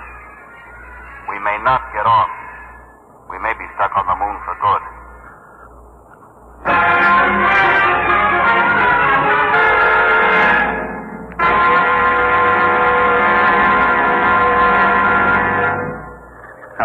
Hello, Earth. Reaction mass down to 0.8672. Wasted power in a bad landing. Request new figures for return trip. Earth to Luna. Looks bad, Mr. Barnes. I'll have to run it through the machine. In the meantime, dump everything you can. I'll check back with the results. I'll be standing by. Roger. Out. Well, Barnes? Well, we wasted too much power on that lousy landing. Hastings checked the figures. We've got the lightened ship. We've got just 4 hours to get off. If we miss that, we don't get another chance to hit the Earth for another month. But we don't have more than 10 days' oxygen supply. Exactly. Come on, we better start dumping, and we better pray we can get rid of enough weight.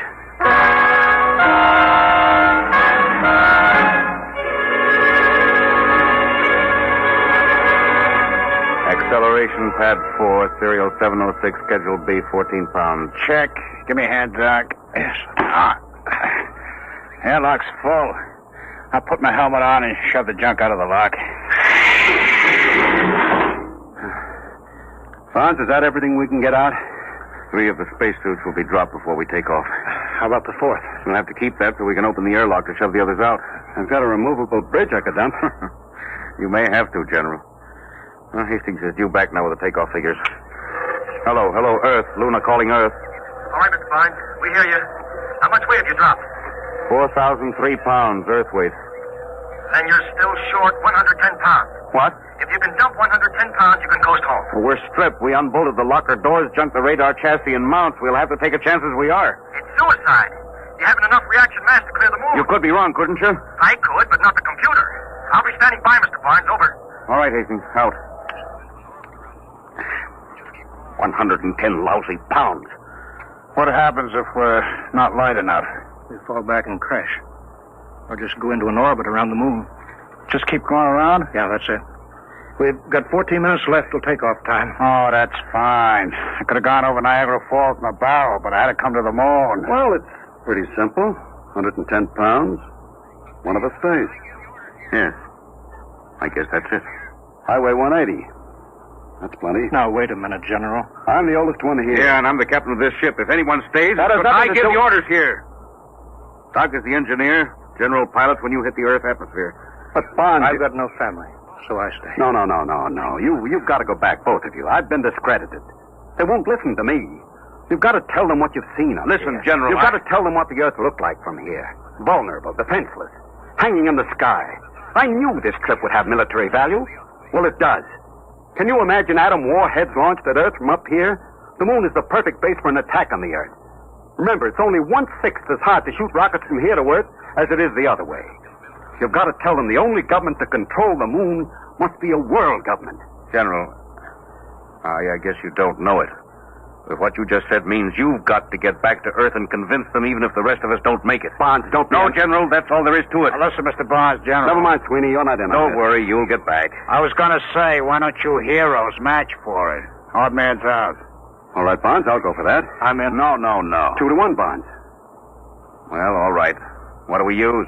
You can match buttons off your overalls. All right, each one pull off a button. I better check Hastings on Earth. Here's my button. Cartwright. Hello, Earth. Standing by, Mr. Barnes. We're working it out. One of us stays behind. What? We're matching for it. Check time. Well, it's only 110 pounds. Isn't that some Check other time. Ladies and gentlemen, we interrupt the program Dimension X for just a moment for two important bulletins from the wires of United Press. From Seoul, Korea, the North Korean radio says the North Korean Communist government formally declared war on South Korea effective at 11 a.m. Sunday, Korean time. And then a little later, this bulletin from Washington. State Department officials say they will hold Russia responsible for the North Korean attack against the independent South Korean Republic, which this country and the United Nations brought into being and have supported. We now return to the program Dimension X. Yes, sir. 9:41:50. 10 minutes to 0 hour. Check. That's all, Hastings. We'll take off with 3 men. All right. Ready to match? Hey, what? The airlock. Sweeney, he went out. What's he doing? What? He's going out. Out there on the moon.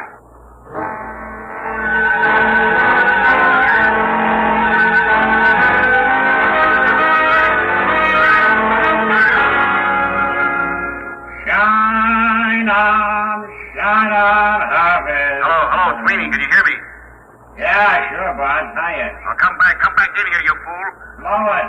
It's nice out here. Come back, Sweeney. You're going home. Yeah, some other time. Remember me, the girls. Any girls. Listen, Sweeney, come back. This trip doesn't mean that much to you. We've talked you into it. Nobody can expect you to do this. Now, don't be crazy. Why not? I'm a lunatic. Get it? A lunatic. Sweeney, come back. Listen, I lighten your shift, get it? 160 pounds, that's me. Now go on, take off. Come back, Sweeney. You can't do this. Listen, you guys wouldn't count me in on the matching. Oh, no. I run on hooray for me, and you look out for yourself. Well, maybe you change my mind. I've been looking up there at that Earth hanging in the sky. We're going to build something on this moon. All of you guys got to go back. Doc, he's the guy to work it out in the lab. Bonds, you build the ships, and the general, he's got to pound those desks and see that he gets done right. You don't need me. Oh, Sweeney, wait a minute. Come back. Come on, Blow, get gone. You're spoiling my whole day. So long, heroes. You don't understand. We can take off, all of us. What do you mean? What's 110 pounds? Now listen to what I say. Get back in here, and on the way, pick up a screwdriver and a rat tail file and an oxygen tank. What's the deal? Get back in here. I've got a way to get us all off, if it works.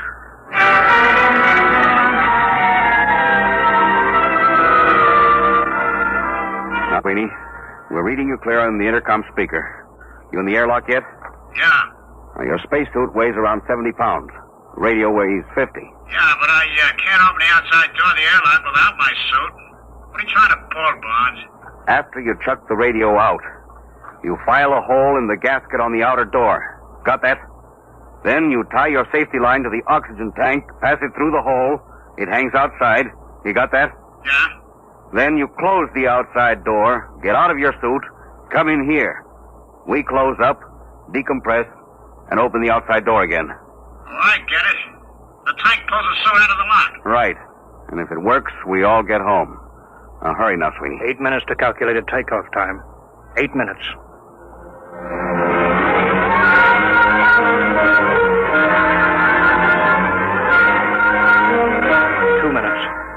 Two minutes. All set, Sweeney? Yeah, I shut the radio out. Close the outer door.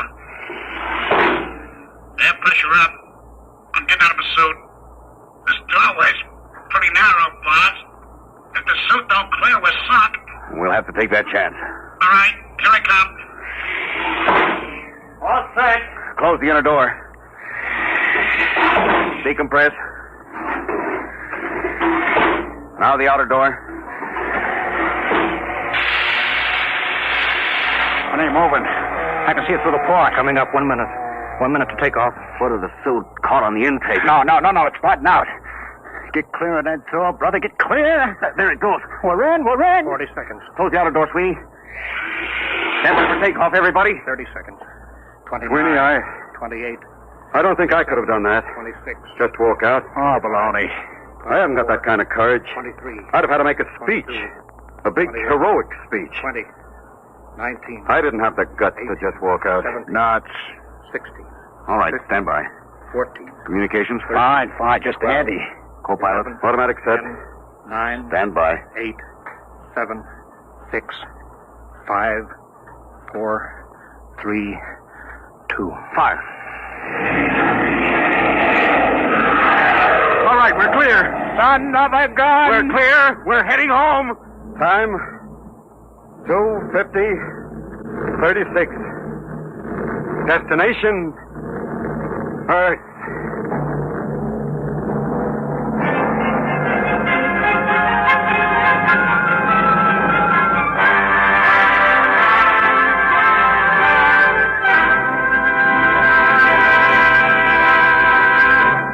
You have just heard another adventure into the unknown world of the future. Adventures in time and space, told in future tense. Dimension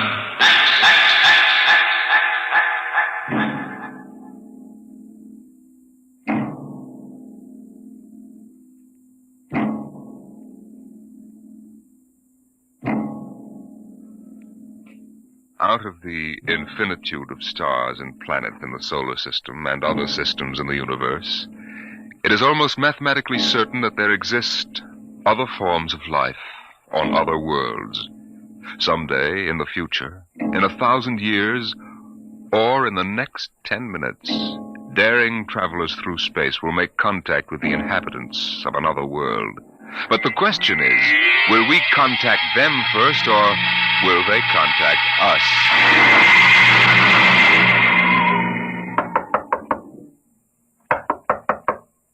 Come in. This is Broderick's private detective agency. Check. My name is Graffius of Springfield. I would like to see Mr. Broderick. Check. What is it, Dolan? There's a guy outside. What kind of a guy? Oh, a great big guy with a big shining head and thick glasses like the bottoms of Coca-Cola bottles. And he looks like a professor or What something. I mean is, does he look like a client or a bill collector? He didn't say. Okay, Iron Man, send him in. Check. Mr. Graffius, Mr. Broderick will see you. Thank you. Mr. Broderick? In the flesh. Okay, Iron Man, step outside. Check. If you need me, I'll be outside. You'll have to excuse Mr. Dolan. He's a very useful man if you happen to want a house moved or somebody's head unscrewed from their shoulders. His reflexes aren't too good. He's what you might call underorganized. I suspected as much. All right, Mr. Graffius, let's get down to business. Precisely. I would like your assistance in helping me locate something here in New York City. Just what are you trying to locate, Mr. Graffius? The Martian embassy. Would you say that again very slowly? I came to New York to locate the Martian embassy. Martian? Like in Buck Rogers? Precisely. Agents of the government of the planet of Mars. Dolan! What's the trouble, boss? Throw him out. He's a crackpot. Of course, if you wish me to leave, I will leave. But before I go, you might examine this. You'll find it quite authentic. Holy mackerel. A 5th-century note. Let me see that. Sit down, Mr. Graffius. Sit down. Make yourself comfortable. Dolan, get Mr. Graffius a light. Check. Okay, Mr. Graffius.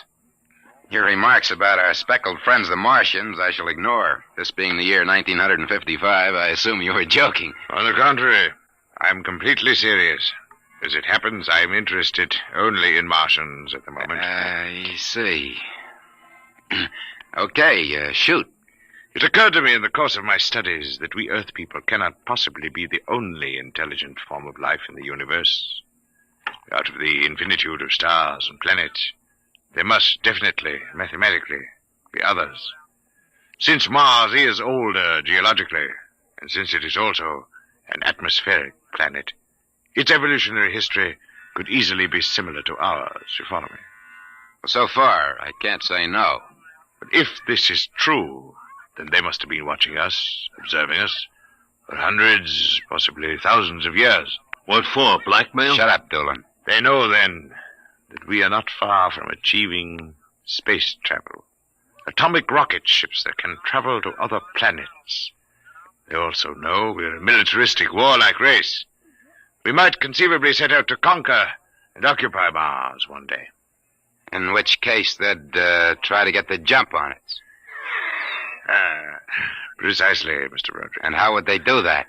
For a civilization as old as theirs, space travel would be a simple enough matter. Flying saucers. I read about it. Relax, Iron Man. Go on, Mr. Graffius. If you were planning to attack an unknown nation, what would be your first move, Mr. Broderick? Intelligence. Find out what the odds are. You have a very logical mind, sir. You would send agents to scout the nerve centers of earthly civilization and advancement. Not in Kansas City or Equatorial Africa, my dear sir, but here in New York City. The most technically advanced spot on Earth. Uh-huh. And, you want me to help you prove this theory of yours? Precisely.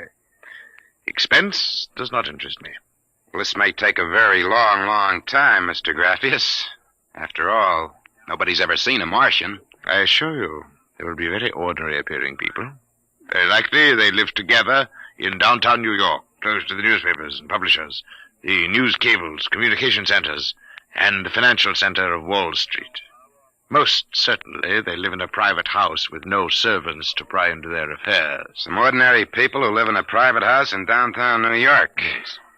I might just as well look up Martians in the classified section of the phone book. There's one other lead which might help you. What's that? They would be almost certain to subscribe to every conceivable type of newspaper, scientific journal, foreign language publication. Mm-hmm. Well, that might be something. Okay, Mr. Graffius. It's a deal. Excellent. I shall contact you tomorrow. Oh, before you leave. Yes? Just as a matter of interest. Why are you so interested in meeting up with these Martians?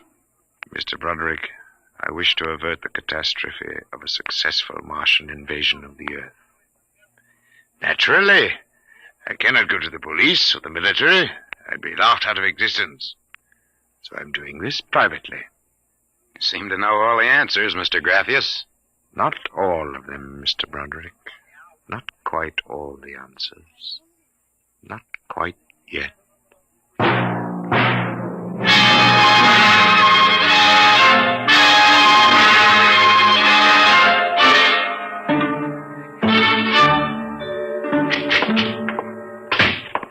Boss, here's a private address. Takes everything from Pick magazine to the Manchester Guardian. Listen to this. Pick, Look, Scientific America, the Daily News, the Daily Worker, the Police Gazette, the Journal of Engineering, Scientific Quarterly, American Psychiatric Journal. Let me see that. Oh, Doolin. Doolin, sometimes I wonder. What's the address on this? 9 West 124th Street. Which happens to be the Harlem branch of the public library. Oh. Now listen, Noodle Brain. Check all the renting agents. Find out every private house in downtown New York. And then cross-check with the magazine subscription departments of the scientific magazines. You got that? Check. I wonder. Boss, what's the sense of all this? We know there ain't no Martian embassy in New York. This crackpot is paying us $100 a day, and we gotta keep him happy. You understand? Yeah. Also, I've got a hunch that Mr. Graffius isn't looking for any Martian embassies. He's looking for something quite different. Now start making with the telephone.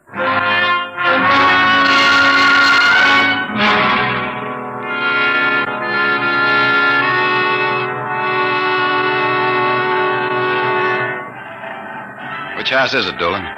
Right down there.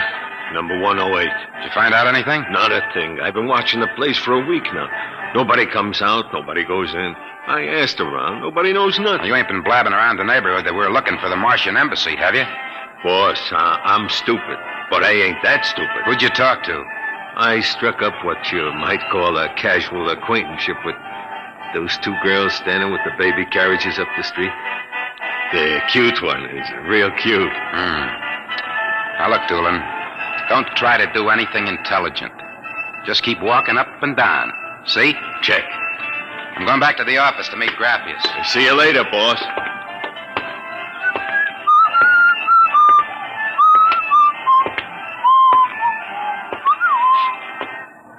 Hiya, beautiful. Hiya, Flatfoot. How did you know I was a detective? Your socks are bagging at the arches. Well, stick around, beautiful. I'll be back in a few minutes, and we can make some beautiful music together. Listen to Romeo, Helen. The name is Doolin, honey. Iron Man Doolin. Your line is getting rusty, Iron Man. What do you want to fool around with him for? He reminds me of my husband. Just a big, good-natured Slavic. Helen, look! Oh, hey, Doolin! Doolin, look out! Look out!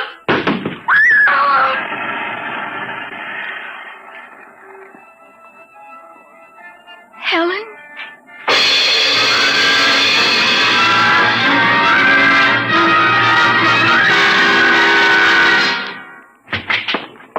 Sorry to kept you waiting, Mr. Graffius. Not at all. Doolin found a house down in Greenwich Village, privately rented. Number 108 Conklin Street. Nobody seems to know anything about who lives there, except that they subscribe to every paper and scientific journal put out. And also they have a peculiar antenna on the roof. You don't suppose your Mr. Doolin will try to get inside the house? No, he knows better. Mr. Broderick, I assure you, if that place is the Martian embassy... Doolin can take care of himself. Still, I wish you had informed me before. Well, that's probably him reporting back now. Excuse me. Hello? Yeah, speaking. Doolin? Yeah, he works. What? Oh, no. No, I can't think of any. Yeah, sure, okay. Yeah, I'll be right down. Okay, Lieutenant. Yeah, right away. Something the matter? Doolin is dead, Mr. Graffius. What? They found him splattered all over the sidewalk in front of number 108 Conklin Street. How did it happen? There were some witnesses. They said a building cornice dropped on him. The cornice? But how? It fell off the building next to 108, right on top of him. Come on, we can get a cab. I have to identify the body.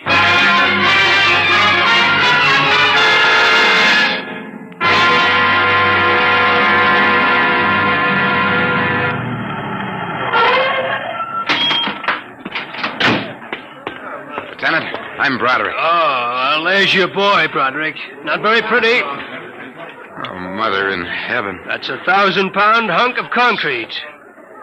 Where did it come from? Dropped off the roof of 106. Anybody see it? Yes, a couple of maids pushing baby carriages. One was so shaken we had to send her to the hospital.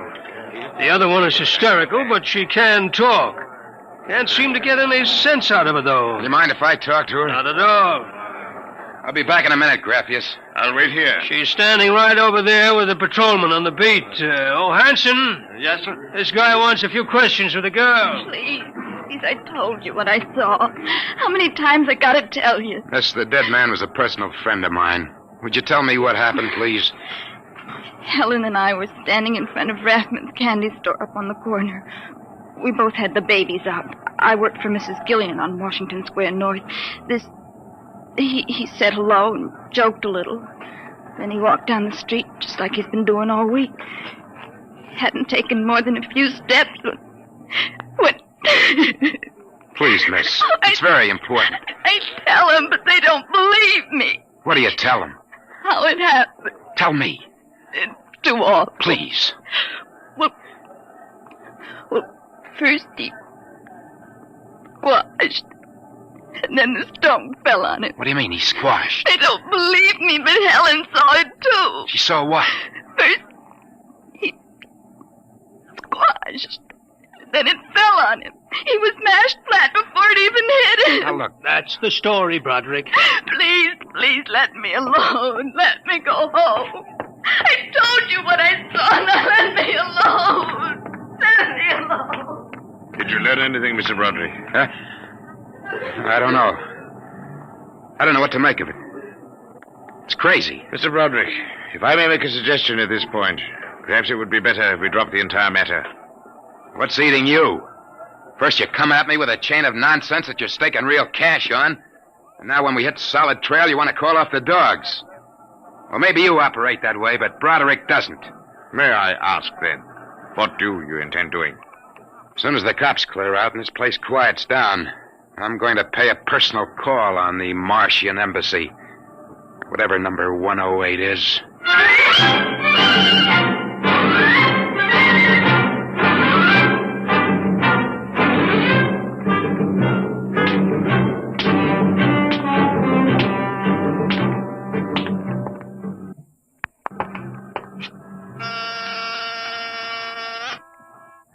Whatever you are, open that door. You got 2 heads or 10 fingers, and I'll drill you like a platoon of rookies.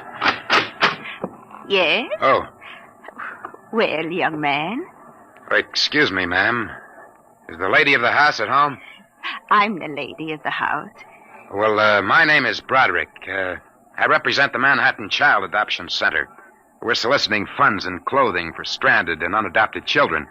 I wondered if... Oh, won't you come inside? Well, we don't usually... Oh, nonsense. I'm old enough to be your grandmother. Besides, my son, Lauren, is working at home. Your son? He's a bibliographer. He writes summaries of articles and books from scientific journals and publications for libraries and universities. I see. Well, sit down, Mr. Broderick. We get so few calls, and I do like to visit. Oh, thank you. Now, what was it you wanted to talk to us about? Oh, well, I wondered if you or your son... There's nobody else living here. No, just Lauren and I. I'll have to ask him about the contribution, but I'm sure he'd like to. Good. Thank you very much. I'll send a representative to collect... Oh, please stay a moment. I was just about to have tea. Let me pour you a cup. Well, no, thanks, really. No, young man, I insist. Well, thank you. I was getting awfully tired of having tea by myself every afternoon. You know, I'm not very much of a tea drinker, but this seems to have a strange taste. It's my own recipe. The secret is in the brewing. It's sweet. It almost metallic. It takes a few sips to get used to, like olives. Uh-huh. Well, I think I'd better be running along. Oh, but you haven't finished your tea, Mr. Broderick. I better be going. I'm late. Oh, you're not being very polite. Do finish your tea. No, really, I feel funny. Oh, I'll call Lauren. No, I'm leaving. I feel dizzy. Oh, I'm sure Lauren can help you. I'll call him. Oh, no, don't bother. But I must. Besides, you aren't well. Gee. Lauren! Gotta get out. Lauren, hurry. Got it out of my way. No, you must stay. You drugged my tea. Let go of my arm. Lauren! Let go. Gotta get out of here. What heaven? The other one, that Broderick, he was here. I drugged his tea. He got away. Fool, idiot. Go after him. Use the pressure ray. Risk another murder on our doorstep. Are you insane? What he suspects. We'll have to take our chances. We'll have to think of some other way. How did they find us? I don't know how, but I'm certain someone else sent them. Who? I don't know. I'm afraid to let myself think. It might be them.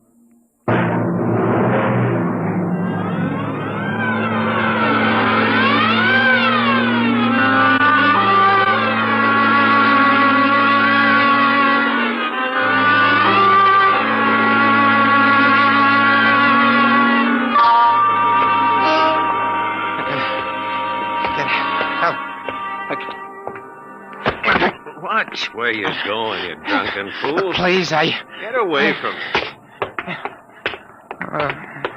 Stay awake, me. Look out. Miss, please. Let go of me. Help. Please. Help, officer. You don't understand. What's the trouble here? This drunkard is insulting people. I saw him come out of that house there. 108? That's the one. He bumped into a gentleman, and then he pulled at my arm. All right, miss. I'll take care of it. Come along, mister. I'm going to give you a break and take you back to the wife and kids. No, you can't. I'm sick. Sick, is it? What's the matter? Drugged. They drugged me. Who drugged you? Number 108. Martians. Who? Martians. Number 108. It's a Martian embassy. Well, I've seen them with pink elephants, rabbits, and mice, but you're the first one who's got Martians. That's true, I tell you. Uh-huh. Come along. Now, listen. Don't take me back there. They'll kill me. Look, I gotta make you understand. Here, I'll help you up the steps. Please, my name is Broderick. I'm a private dick. We'll find out about this. Here, don't try any tricks. Officer, please listen. I'll give you anything. I'll give you $1,000. Please listen. For God's sake, listen. Yes, officer. Why, Broderick. You know this slush, Granny? Why, that's my son, Broderick. No. Martian. He's in pretty bad shape. You better get him to bed. Oh, dear. He was doing so well at the Alcoholic Society. He must have gotten off again. Looks like he's ready to pass out. Lauren! What is it, Mother? Oh. Your brother, Broderick, has been drinking again. Look out, he's passed out. I'll take care of him, officer. We've handled this sort of thing before. Can you manage okay? We'll be fine, thank you. You've been very kind, officer. Nothing at all, Granny. I know how it is with these alkies. Well, I'll be seeing you.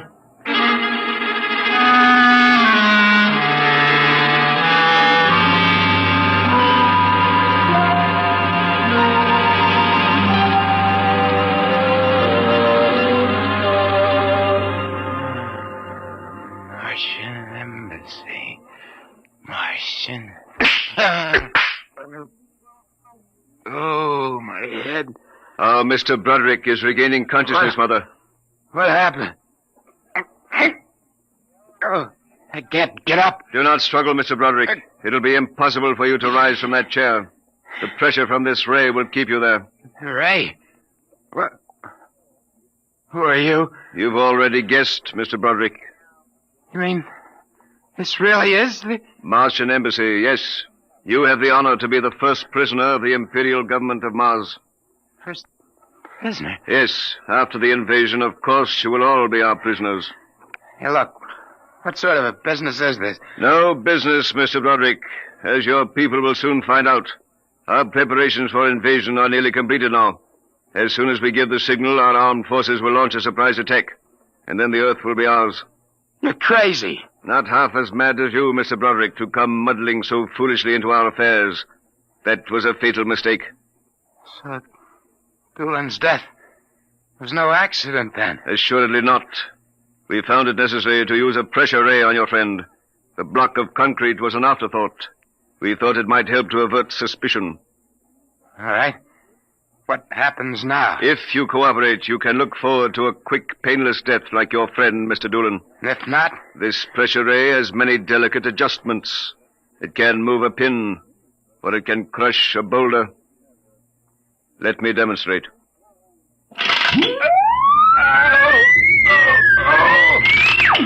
You see, Mr. Broderick, as if an invisible vice were crushing you.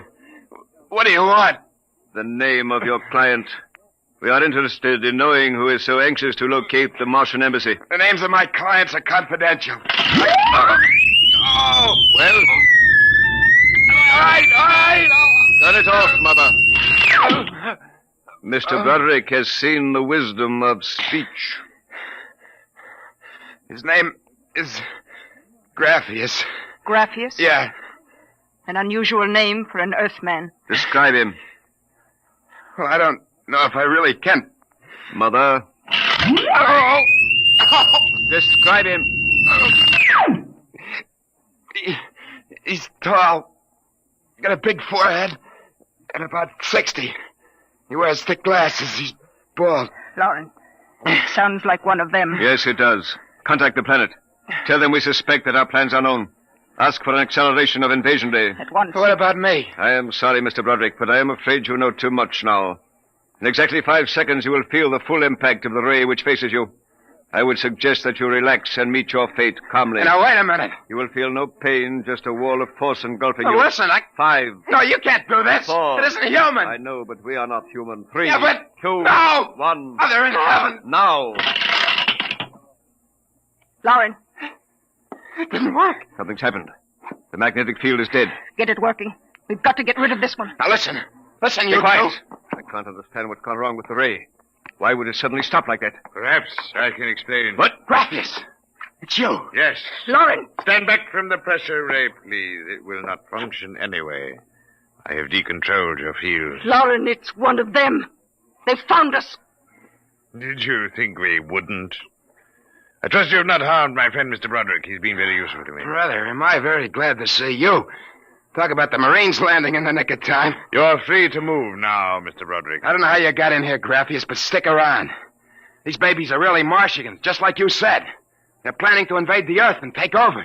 There will be no Martian invasion. You keep these characters covered. I'll get the police. There will be no need for the police. I intend to handle them myself. Yeah, but the police will Do not call the police. Why not? You fool of an Earthling. Don't you realize with whom you are dealing? The invasion of Earth by Mars will be like child's play compared... Lauren! Holy mackerel. They just flattened out. Like your friend, Mr. Doolin. I detest the use of violence where the intellect can rule. But unfortunately, the Martians are a threat to us. It must be destroyed. I believe you now. Another 5 seconds, they'd have finished me. I'm glad you didn't waste any time. There is little time to waste. The Martian invasion was to have taken place next week. Yeah, Hey. They never said that. How do you know? You would not comprehend. Wait a minute. There are some things here I do understand. A second ago, that pressure ray didn't work. Now you're using it like it was a toy. How did you get in here anyway? Who are you? Another one of those Martians? No, Mr. Broderick. I happen to be a Venusian. What? A representative of the planet Venus. Venus? Why, that's impossible. Not at all. The Martians are really an inferior race. We Venusians are much farther advanced. As much as we are over you, Mr. Broderick.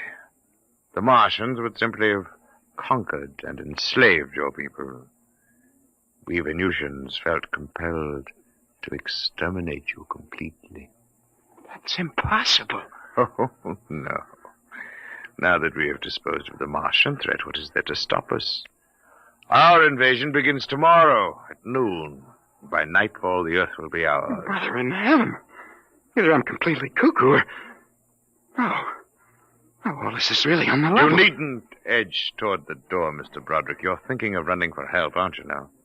I can read your thoughts quite clearly. Suppose you're going to knock me off like our Martian friends. On the contrary. Go ahead. Leave? Why not? Why don't you try it, Mr. Broderick? Because the minute I turn my back, you're going to let me have it. Suppose you try it and see. I've no interest in stopping you. Go ahead. All right, Buster, you ass flat. It will do you no good. No good! You'll see! You let me go. Here, where do you think you're running to? Hey, officer, listen to me. Oh, it's you, the one with the marsh. Yeah, that's right. Now listen. That story is true. They're inside that house, inside number 108. He killed them. Who killed? Graphius. He's the leader of the Venusian invasion. Venusian invasion? That's right. Tomorrow at noon, they're going to take over the Earth. Now listen. Go in that house. Martians, now Venusians, eh? Okay, that's enough for me. Come along. Good. We haven't got much time. Hey, wait. Where you taking me? Bellevue Psychiatric Ward, my friend. Come on. Bellevue, no! Now, come along. No! Why don't you listen to me? Why are you such a fool? Let go of me! You're loony as a bedbug. Come on! No! I tell you, there's going to be an invasion! The Venusians are going to invade us, don't you understand? You gotta believe me. You gotta believe me. Sure, I believe. Oh, why don't they listen? Why don't they believe me?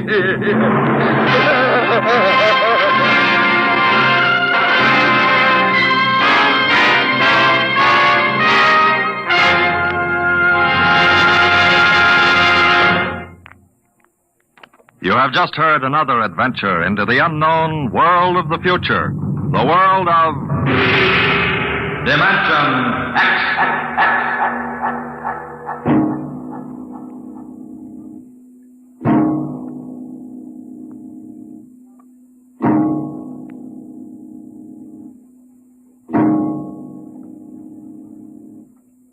Next week, the story of Riesling, the strange blind singer of the spaceways. He traveled the space lines from Mars to Venus to the moons of Jupiter. No captain could refuse to carry Riesling and his battered guitar. He sang of all the wonders of the galaxy, but his greatest song was of the sight he would never see, the green hills of Earth.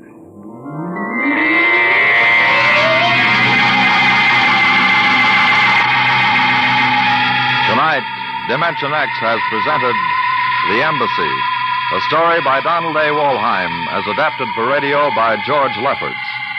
Joseph Julian was heard as Broderick, Barry Kroger as Graphius. Your narrator was Norman Rose. Music by Albert Berman, engineer Don Abbott. Dimension X is produced by Van Woodward and directed by Edward King. Adventures in time and space, told in future tense. Dimension X.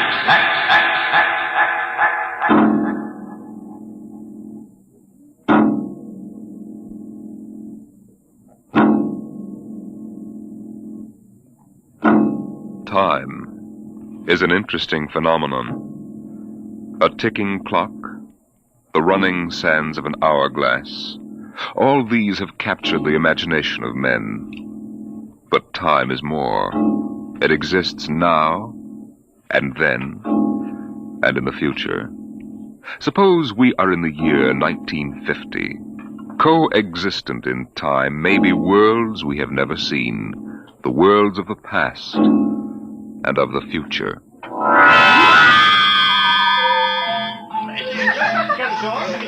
The year was 1950.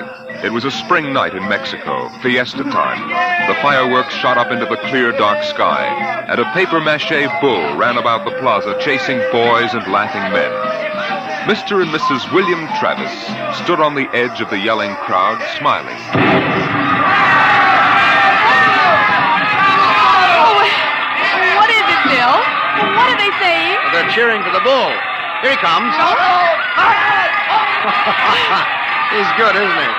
I wonder how they rigged up that fire breathing. Oh, Bill, it's wonderful. I've never enjoyed myself so much in my life. It's terrific. Oh, they've caught the bull. Bravo, Toro! Bravo, Toro! Oh, it will go on, won't it?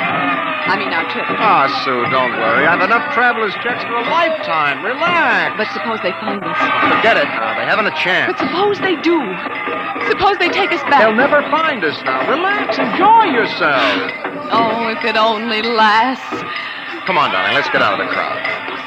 I think you need a drink. All right. Let's try something different this time. I want to try every drink there is in the world. Oh, don't worry, darling. There's no rush. We've plenty of time now. All right, in here. Oh, there's a table over there. Come on. Bill. What's the matter? Don't look right away, but over your left shoulder, right by the end of the bar, that man. What is it? I saw him this morning in the plaza. Well, darling, take it easy. The town is full of tourists. But he was at Juarez in Tasco. Bill, I'm afraid. Well, now, don't stare at him. Come on. I know it's the same man. He was wearing the same white suit. Sit down, Sue. All right, now, come on, dear. Smile. Act natural. Bill, he's been following us. He's a searcher. I know he is. Quiet. Oh, boy. Here, boy. Si, senor. Si. Benedictine and brandy. 2. Si, senor.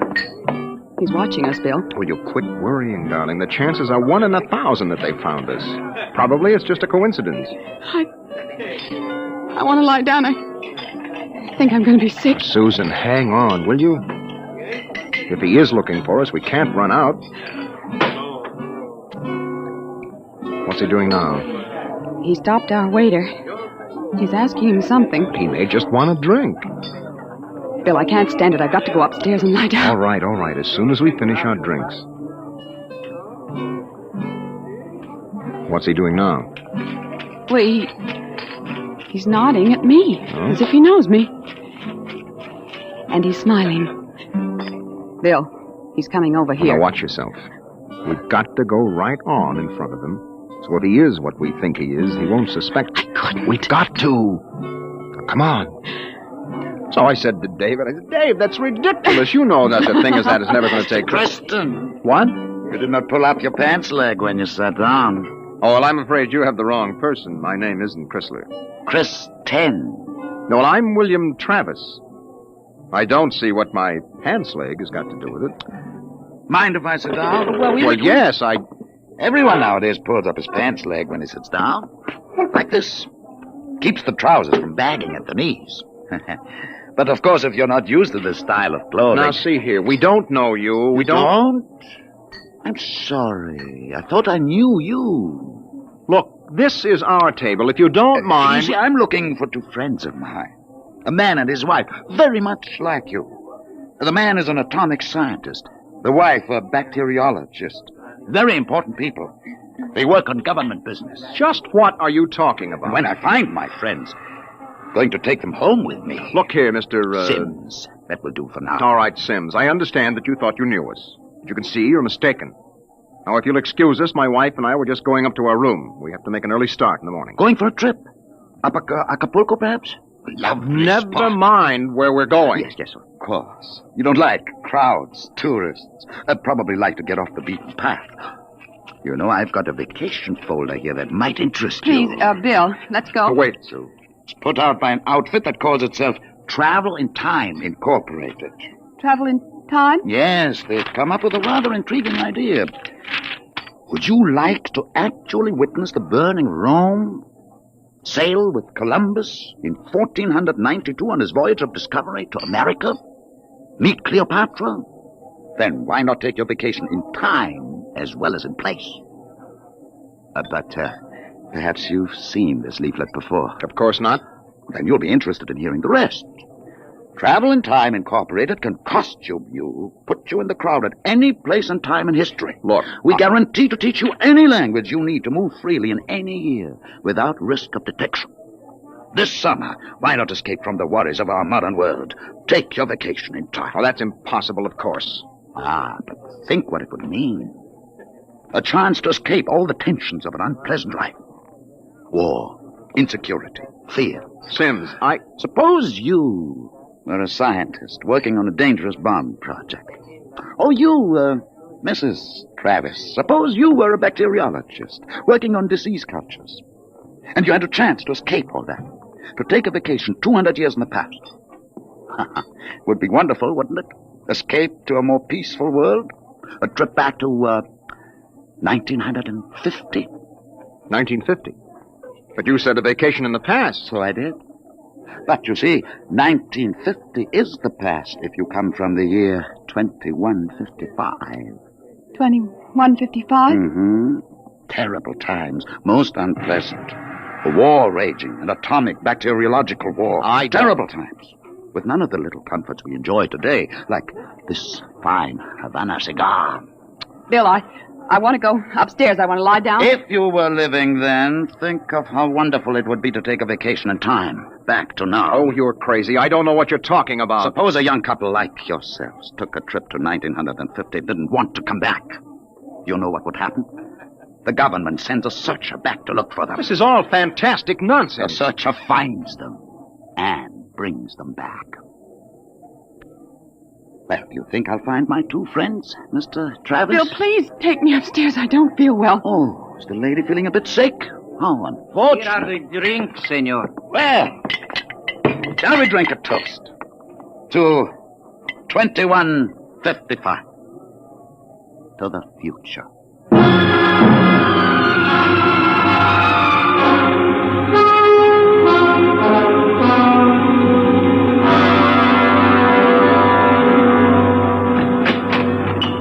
Inside, quick. Bill, what are you doing? Shoving a chair into the doorknob. He knows. He has been following us. Bill, he's a searcher. You keep quiet, Sue. I want to think. Bill, take us back. That isn't over yet. Oh, I've got a headache. I'll get you an aspirin. What will they do to us? I don't know what they'll do to us. Something slipped.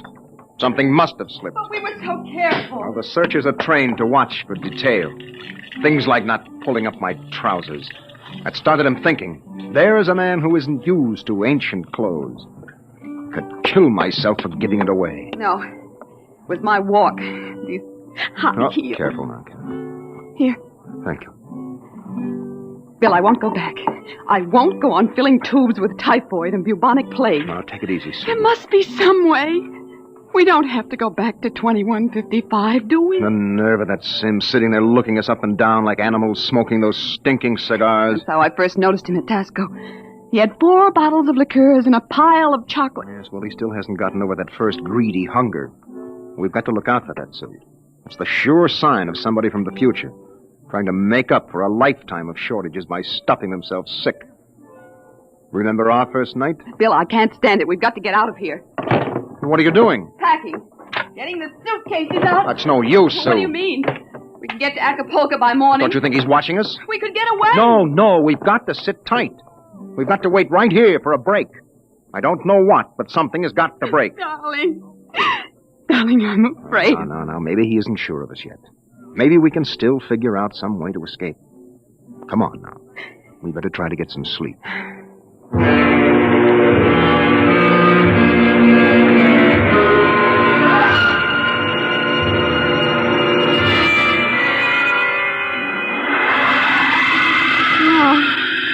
No, I won't go back. Security police. The bomb. The bomb is falling. It's falling. Sue, what's the matter? Sue! Sue, wake up, darling. Sue, Bill, wake up. Where are we? Bill. All right, now calm down, honey. You were dreaming now. It's all right. Bill, where are we? No, we're still in 1950. It's all right. You must have had a nightmare. It was awful, Bill. Bill, there was an explosion, a terrible explosion, and my hand burned and wrinkled, and the buildings broke. Oh, Bill. Bill, we won't go back there, will we? Ever? No. Go to sleep, honey. It's all right. We're in Mexico, 1950, and we're going to stay here. Oh, Bill. Sue, I've been lying awake here thinking. It may be that he's still testing us, but he's not absolutely certain. That may be why he hasn't moved. Well, maybe he's just playing with us. Yes, maybe. I wouldn't put that past him either. He's got all the time in the world. He can stay here as long as he likes, then bring us back to the future 60 seconds after we left it. They can't make a scene, can they? They don't dare come out in the open. No. That might change the future. They're afraid of that. Oh, Bill, if we could only tell somebody, ask for help. Now, Sue, you know we can't. That's why we had to submit to the psychological block treatment before they okayed our vacation. We couldn't tell if we tried. The block is too strong. Oh, maybe we can break it, Bill. And what if we did? Who'd believe a crazy story like ours? Who would believe that we come from 2155? No, Sue, that would do no good. But this is important. They have to get us alone to put us in the time machine to send us back. Well, then that's it. We'll never be alone. Listen, it's still fiesta time. It'll be easy to stay in the crowd. Yes, that's our only chance. We must not let him get us alone. He won't get us back to that war and that insane world. Bill. It could be the room clerk. At 3 in the morning? I'd better answer it. No, don't. Don't, Bill, don't. I've got to. Hello? Hello? Mr. Travers? What is the idea of this? It's 3 a.m. Yes. I just wanted to remind you, the rabbits may hide in the forest, but a fox can always find them. What was it, Bill? Bill? No, never mind, darling. Come on. Let's get some sleep. Why, we can.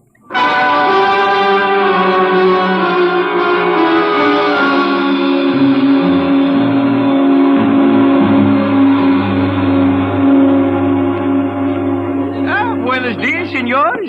Good morning, Senor Gomez. I trust you are spending pleasant days in my hotel. Fiesta time is the best. Oh, it's been lovely. Your special table is all ready for breakfast. Oh, fine. Where blazes is the hotel? Hey, you, Buster, where's the hotel in this godforsaken sinkhole? What is all that racket? Great excitement, very great. Why, what is it? They come with 4 trucks and innumerable automobiles. A motion picture company from Hollywood. Oh, what are they doing down here? They make pictures of our fiesta for the backgrounds. Oh, yes. We have a very beautiful town. Beautiful.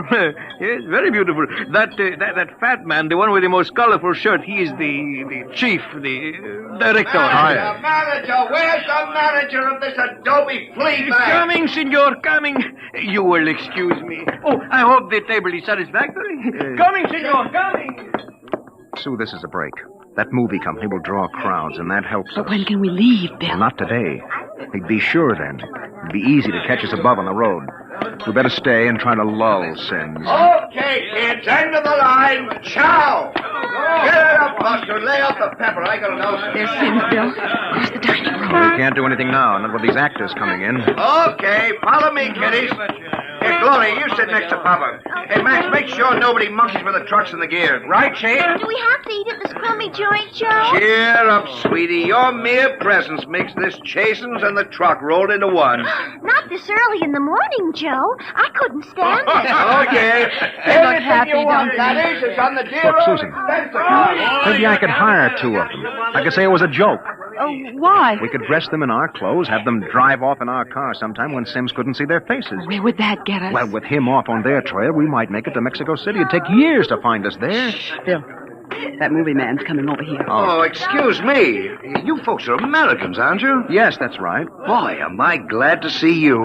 Yeah, I'm so sick of hearing Spanish I could kiss you. Hey, come on over and eat with us, huh? Oh, well, I don't think we should intrude. Come on. Misery loves company. I'm Misery, and that's the company. We're from Hollywood. Yes, so I understand. Yeah, and boy, would I like to be there now. We're down here for some preliminary shots on some Technicolor clam bake, you know. Real turkey, stinkeroo. Oh, that's too bad. But we've got an expense account. Oh, that's a lovely thing. I'm Joe Melton. I'm the unit director. Oh, well, I'm William Travis. This is my wife, Susan. Mutual. Oh, come over, kids. Join the party. Cheer us up. Only no tamales. I burned out 3 kidneys on tamales since I came over the border. Hey, am I funny? Oh, wonderful. Oh, come on over. Hey, Kitty. I got new blood here, brother. Just a moment, Mr. Travis. I thought you might be breakfasting with me. Alone. Sorry. Oh, no. I got him first, Mac. You want to join us? No, I've already ordered. Mr. Travis, I think you'd better talk with me now. Hey, is this guy giving you trouble? It's all right. Well, you say the word. I'll have Max pitch him out on his ear. No. It's all right. We'll be right over, Mr. Melton. Oh, Bill. We'll talk to Mr. Sims. Mr. Melton, sort of keep an eye on us, huh? After all, you found us first. Yeah, sure. Well, come on over soon, kids. Sit down, Mr. Travis. I hope you slept well. Did you? I'm not used to spring mattresses. But there are compensations. I stayed up half the night trying new cigarettes and foods. A whole new spectrum of sensation. Well, what are you talking about? Still acting, huh? But it's no use. You can't stay in crowds all the time. I'll get you alone soon enough. I'm immensely patient. Let's come to the point. It took me a month to trace you down and be sure of you. Now, if you come with me quietly, I might be able to get you off with no punishment. If you agree to go back to work on the bacteria bomb. We don't know what you're talking about. Stop it. Use your intelligence. You know we can't let you get away with this escape. Other people in the year 2155 might get the same idea and do the same. We need people. To fight your wars. It's all right, Susan. We can talk on his terms now. He's got us. We can't escape. At last. Really, you've both been incredibly romantic. Running away from your responsibilities. Running away from horror. Nonsense. Only a war. Only? With half the world dead, the other half dying? Yes. But we can't have you escaping here while we drop off a cliff. Dying people love to know that others died with them. Kids, bring it up. We're waiting on you. The longer you keep me waiting, the harder it will go on you. What do you mean? We need you on that bomb project. Return now and no torture. Torture? Yes.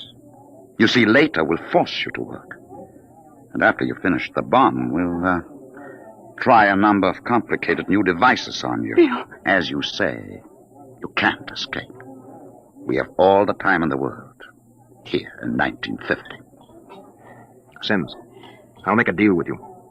I'll come back now if my wife stays here alive, safe, away from that war. No, Bill, Keep quiet, Sue. Well, Sims, you need me for that bomb. You can duplicate her work. It exceeds my authority. But all right. Meet me in the plaza in 10 minutes. I'll pick you up in the car. Good. We'll drive out into the country to some deserted spot, and I'll have the time travel machine pick us up. Bill, I won't let you. Don't argue, Sue. It's settled. Good. I'll meet you in the plaza in 10 minutes. Your wife may stay here as long as she wishes. All right, Sims. It's a deal. Don't try anything now, Travis. I know when I'm licked. We just want a few minutes to say goodbye. I'll be seeing you then. Bill, I won't let you do it. I won't let you. Please, Susan. I'm going to tell the truth. I'm going to get help. You can't. The psychological block It's won't... our last chance, Bill. Hey, aren't you two going to join us? I thought Mr. Melton, I've got something to tell you, and you've got to believe me. Sue, it won't work. You've got to try. Go ahead, kids. Spill it. You've got to understand. You see, we really... Bill, my head. I can't think.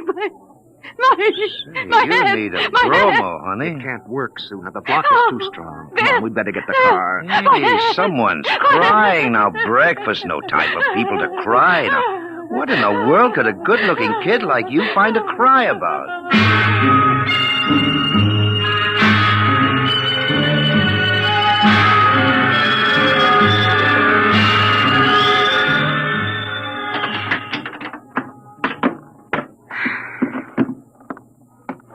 Bill, I won't let you do it. Now, don't make it harder, I'll Susan. let me go back with you. We'll get through some way. You think I'm going to let you go back to that war? Sue, please stop. We haven't got much time. It was so wonderful here, Bill. Oh, Bill. And there he is, smoking those cigars of his, waiting for us. Oh, there must be some way that we can both stay here. Maybe there is.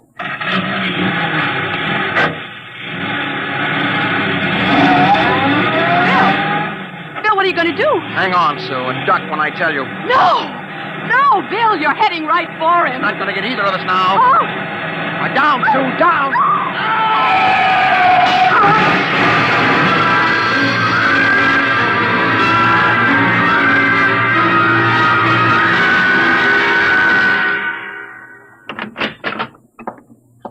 Bill? It's all right, darling. It's all over now.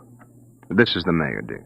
Senora, your husband has been officially cleared in this most unfortunate affair. It's obvious this Senor Sims died of an unavoidable accident. An accident? Yes. Oh, yes, of course.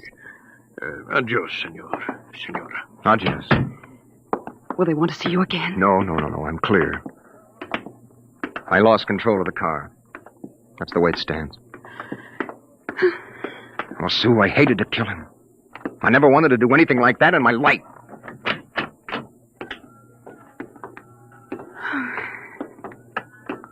Well, we go now? Mexico City?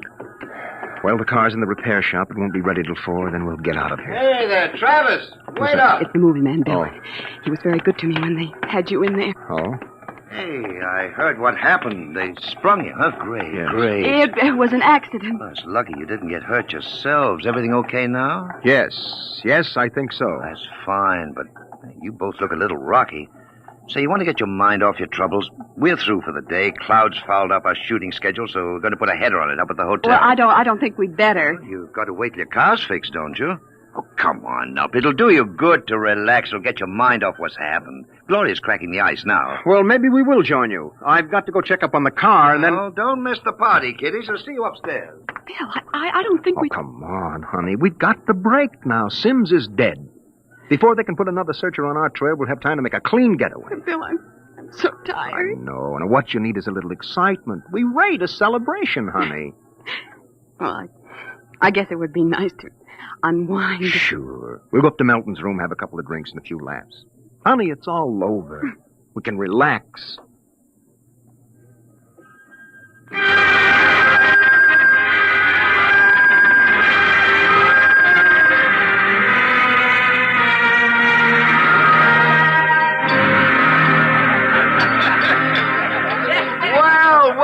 Well, kiddies. Well, we thought we'd join you, Mr. Melton. Oh, great, great. Call me Joe. Hey, Gloria, yank another cork. We got company. Way ahead of you. Here you are, kids. Thank you. You kids ready to drink? That was a pretty messy business, but it's all over now, huh? Yes, it's all over. Yes, well, it's time to unlax. Grab a glass, honey. Well, thank you. Hey, quiet, everybody. Quiet.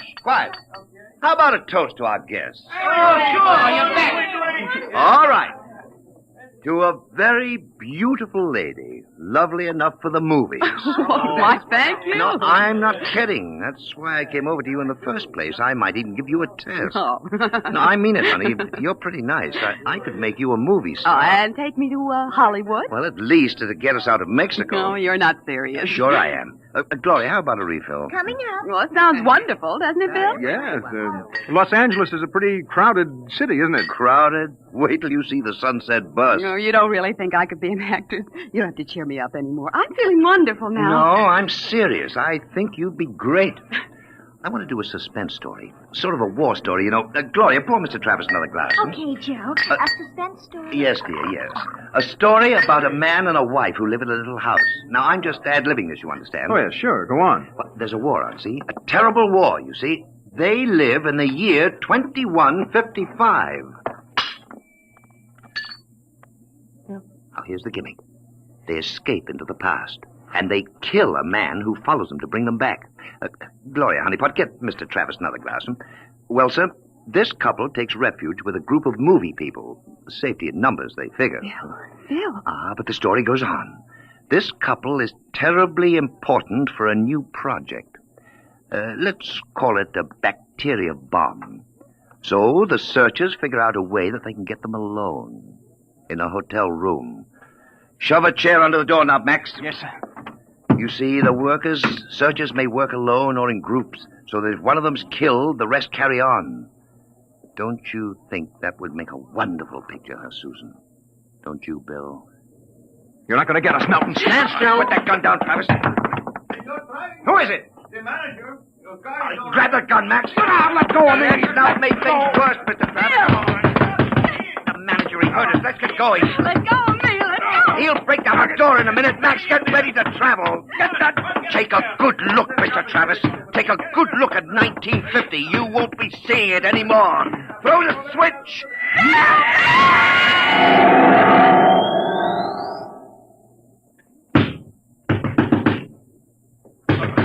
All right, Juan. Break down the door. Where are they? I was at the door. I heard them inside. They're gone. The windows. Oh, the iron bars are undisturbed. What happened to them, Juan? They just disappeared, all of them. Nuestro Padre Cielo. All right, Juan. Pray later. Senor, I think you'd better send for the priest and holy water. Later, Juan. They just disappeared. Look here in the closet. See? Hey, bottles, hundreds of bottles. Chartreuse, cognac, absinthe, tequila, Turkish cigarettes, and boxes of pure Havana cigars. These crazy Americanos. Why should anyone leave all this behind? What? Never question providence. There is enough here to last us both for a month. Juan, I think we can look forward to a most happy future.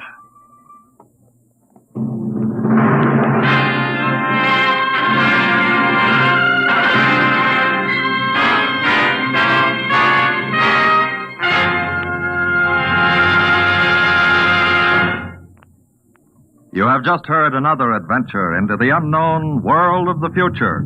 The world of Dimension X.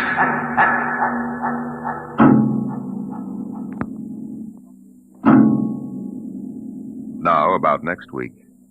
Suppose that you were a private detective, and into your office walked a strange-looking client. Would you believe him if he told you that there was a Martian embassy hidden somewhere in New York, where spies from the Martian planet were preparing for the invasion of Earth? We'll tell you about it next week. Tonight's adventure in Dimension X was the Ray Bradbury story To the Future, as adapted for radio by Ernest Kenoy. John Larkin was heard as Bill, and Jan Miner as Susan. Your narrator was Norman Rose. Music by Albert Berman, engineer Don Abbott. Dimension X is produced by Van Woodward and directed by Edward King. Adventures in time and space, told in future tense. Dimension X.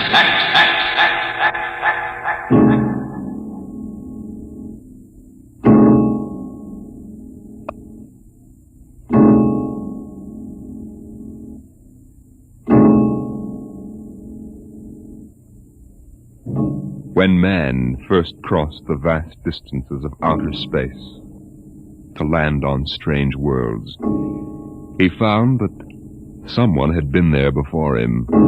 The ruined canals of Mars, the smashed cities of Titan and Centaurus II and III, all these were evidence that 100,000 years ago, a race of intelligent beings built their cities across the galaxy. They knew space travel, atomic power, astrophysics, and engineering. And then they destroyed themselves. Completely. So that of all the cities on 1,000 worlds, only dust and rubble remained. Why? Why did these beings obliterate all record of themselves? That is the mystery of the lost race. The freighter Carillia, bound out of Earth for Cetus Alpha 2, came into normal flight after 103 days in overdrive. The stars were unfamiliar. The constellations known on Earth had disappeared. But there was a yellow sun off the port, and about it revolved 3 planets.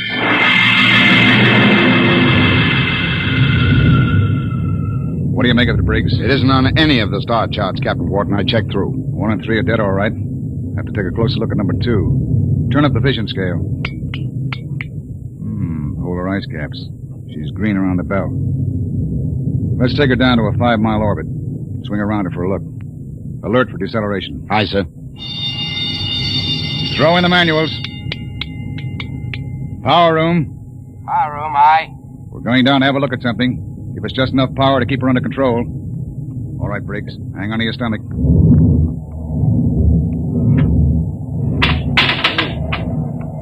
You sent for me, Captain Wharton? Come in, Mr. Howell. You mind if I sit down? Free fall sickness? Well, I'm afraid I'm not an old space hand. Oof. We'll level out in a minute. Do you want something? Yes. We come out of overdrive, smack in the middle of a new planetary system. Briggs says it's unreported. Well, that's rather good news, isn't it? Depends. Press report's pretty common. But we'll stake a claim on her, in case there are any mineral discoveries. Well, I meant the possibility of archaeological finds. I'm afraid I'll leave that to you, Mr. Howell. You're the expert. Coming up 5, Captain. Level off. Hang on, Howell.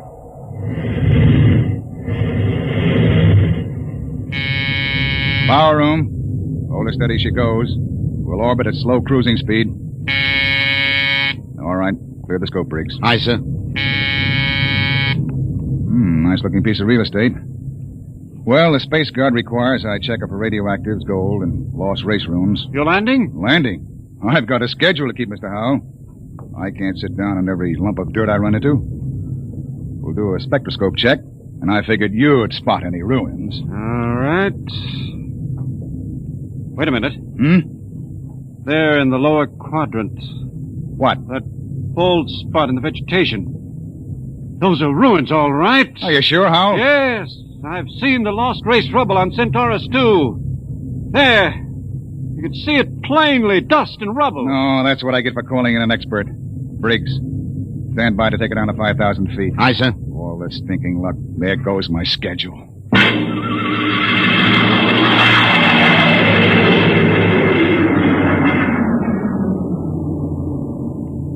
Seen enough, Howell?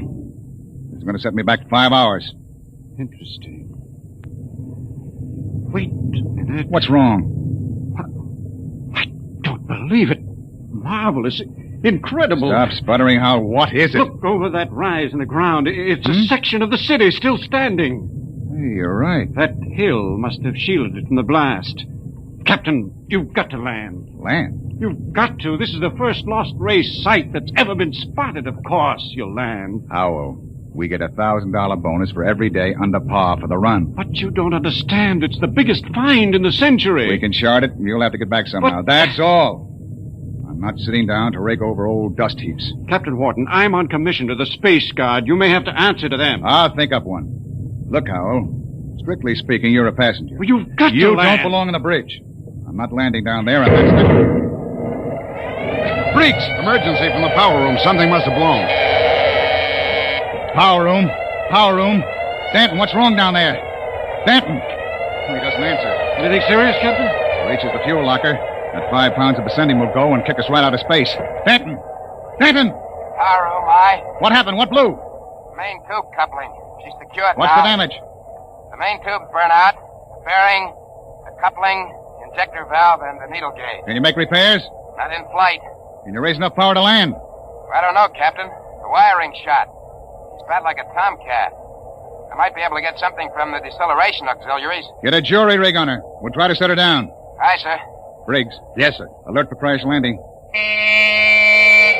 Signal room. Signal room. Signal, aye. Langston, get off a position fix and SOS standby. Aye, sir. Well, Mr. Howell, I guess you're going to join your friends in the lost race. I just hope it's not permanently.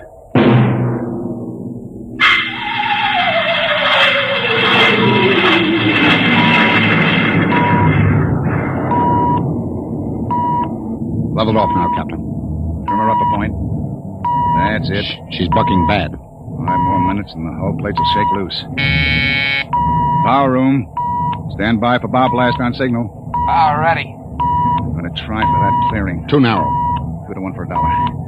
All right. Hang on.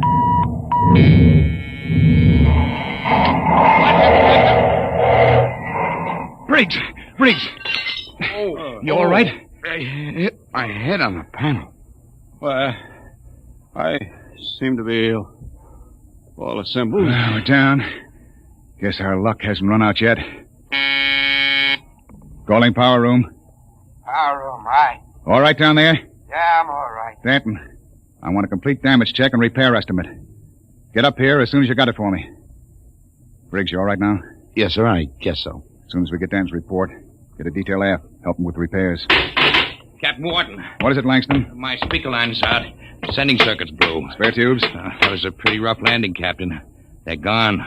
I can't replace them this side of Lunar Space Station. I see. Well, the SOS ought to do it. When the Space Guard monitor reports our position... They aren't going to, Captain. Why not? Sending circuits went out when the blast went off down there. I didn't get the SOS out. Thank you, Langston. Get back and see what you can salvage. Does that mean bad news? We were in overdrive, Mr. Howell. It would take 40 years to search the distance we've traveled in one day. Consequently, when a ship doesn't make port and doesn't transmit a position fix, they forget about it. Oh. I see. And with the radio out, We blast off on our own power. Or we don't get off. Got your damage report, Captain. Well? Here. It's on a B-23 checklist. Not bad? Worse. Stanton, how long will it take you for repairs? I don't know. An estimate. I know Gypsy fortune teller. How about the lifeboat? For deep space? What are they teaching at Sands Point now? Basket weaving? Stanton, lifeboat couldn't lift half a light year off this here mud heap. Stanton, I'll take just so much. Look. Can it be converted to Bessendium drive? Converter links were mashed when we came down. How long is it going to take you to repair the main drive? Look, Captain, I got 2 hands. You want me to hold a lug wrench in my teeth? See here, Stanton. You see here, Captain. The whole lousy crew's been spitting all over me ever since we blasted off. Now you can all wait on me. Who do you think you are, Stanton? The only power man on this ship, that's who. Ain't satisfied with the way I'm working, go hire yourself another boy. The woods are lousy with him. I'll take my own sweet time. What's the matter with him? Got a bug in his ear? Space fatigue, Captain. He's been locked up in the power room 4 days. Oh, we don't have enough trouble. Briggs, remind me to slug the psychotechnician when we get back. Don't tell me nobody gets into deep space who isn't emotionally stable. What are you going to do about him, Captain? Nothing. Stay off his back. Oh, but you can't. Captain's the only man who can get us out of here. We want to hit the cradle at New York Spaceport again. We've got to keep him happy. Captain Wharton, as long as we're landed and we do have to wait for the engines to be fixed, I suppose we can explore the lost race ruins. Look, Mr. Howell, I can't spare the men. We are now stuck tight. Until Danton gets those engines fixed. And if he can't, which is entirely possible, we are stuck, period. Oh. Briggs, I want you to keep a careful eye on the men. Space fatigue is nothing compared to what we might run up against now. Captain Wharton. Captain, I've got it. Is any circuits? No, sir, but I picked up the incoming video band. Well, that's something. Can you get the mail call through? The men could use a little lift right now. Well, the scheduled one-way personals are due at 23:30 Greenwich. Good. That ought to help morale. Langston, rig the receiving booth. Aye, sir. Howell, this is a break. Seeing the folks at home may be enough to keep everybody on an even keel. I know I'll be glad to see that kid of mine.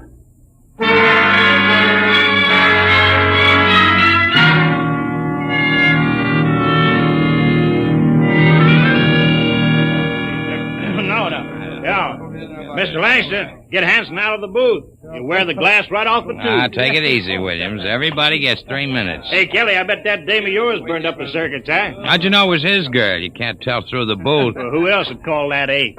What'd you say, Kelly? Oh, nothing. She don't have to. She just stands in front of the pickup tube and, oh, brother. I can just see that. Hey, it's a boy. A boy. Alice had a boy. They're going to show him to me in the circuit tomorrow. Congratulations. Who's next, Mr. Langston? The last call's coming through now on ticker. It's for Williams. Well, wait a minute, Williams. Well, let go of my arm. What happened to my call? No call today, Dan. You're a liar, Langston. Hey. My girl calls in every scheduled circuit. That must be mine. Let go, Dad. Maybe Janie was busy waiting tables at the lunchroom. What do you know about her, Hanson? You kidding? She's a swell kid. Everybody at New York Spaceport knows her. Yeah, I've seen you hanging around Jane, too. Now, wait a minute, Danton. Take it easy, Danton. You and Williams made this up between you, didn't you? You're going to take my call, huh, William? You're space happy. You used to hang around with her before I cut you out. Now, listen, Danton, you were lucky enough to get her. Let well enough alone. You bet I got her all right, and you're not going to steal her back. Williams, I'm going to... Are you crazy? Danton! Get him off! You lying. Get him off! Hey, what's going on in here? Let him I'm fight! going to kill you, double-crossing. Behind my back. Grab him, Hanson. Get his arm. Let go of me. Nobody took your call. Now, calm down, Danton. I'll fix all this. Look out. He's got a wrench. Danton! He's nuts. Nobody gets a call. Nobody. How do you like that, Williams? You ain't going to hear from Janie no more. How do you like that? After him. Kelly! Hanson! The airlock. He's left the ship. Let him go, the jealous screwball. Sure. But that's the only man who can get us off of here.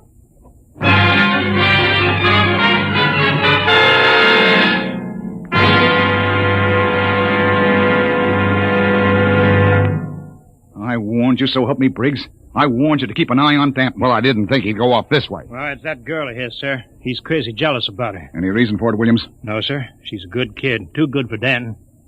I guess he's just so afraid of losing her to some other guy, he's getting psychopathic about it. Well, we've got to get him back. I want every man equipped and ready for search parties immediately. Aye, sir. Williams, rig some portable searchlights. And issue hand blasters and radiation tickers. Kelly. Aye, sir. You had the second party. If you find Danton, send up a signal flare. Aye, sir. Unless we do find him, we'll be on this planet until the next freighter stumbles on us. Maybe 10,000 years from now.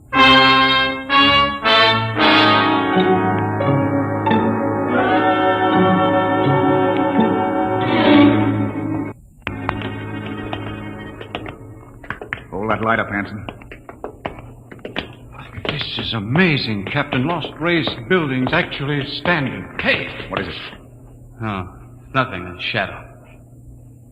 Place gives me the willies. To be able to find out so much about them, their science, art, what they looked like, perhaps even why they destroyed themselves. I'm beginning to wonder about that, Howell. You sure they destroyed themselves? Maybe they lost a war to another race. The winners would have left traces. Genghis Khan, the Mongol emperor, left a pile of skulls as a monument after he destroyed his enemies, but there's been nothing like that found. No clues at all, eh? Nothing. When they decided to wipe themselves out, they did a thorough job. But why? That's what we've been asking for 50 years. They wanted to end like that. Captain, there's a rise ahead. Keep going. Anything on your side, Briggs? No, sir. Hanson, what is it? I don't know, sir. It's a funny kind of a glow. I guess I shot without thinking. Don't get trigger happy. Howell. Yes, sir? Where do you think the light is coming from? Down there. It's an amphitheater. Stone seats and a hood. It looks like a band shell. What's up, Captain? Wait a minute. Well, Howell? Don't know. That's the Lost Race sign on the hood. The what? A sort of hieroglyphic. The only thing we'd ever found before. One in each ruin. What does it mean? Some kind of a warning, I think. Come on. We're going down there. Careful now. There's a platform of some kind down there. Looks like a lecture platform, doesn't it? Or an altar. This might have been a temple. Perhaps the Lost Race sign had a religious significance. Looks like a throne to me. A throne 5 feet high. Briggs, climb up there. And see if there are any controls for this machinery. Aye, sir. This wasn't meant for any man to sit on. There's a lever up here. Shall I try it? Sure, go ahead. Hey, what's that mist? It's like a steam bath. I wonder if Kelly and Williams ran into anything Kelly, like... hold that light up. Shut up and keep looking for Danton. What? Look there, in the hood. It's Williams and Kelly. That crazy jet jockey. When I find him, I'm going to beat his brains out. You could see him, a 3-dimensional image. Some kind of television. Get down, Briggs. Aye, sir. Did you see it, Skipper? I was just thinking about him, and there he was. And we all saw it. Out of the way. I'm going to try it. This thing can pick up Earth. It'll replace the receiver Danton smashed. Just throw the lever, eh?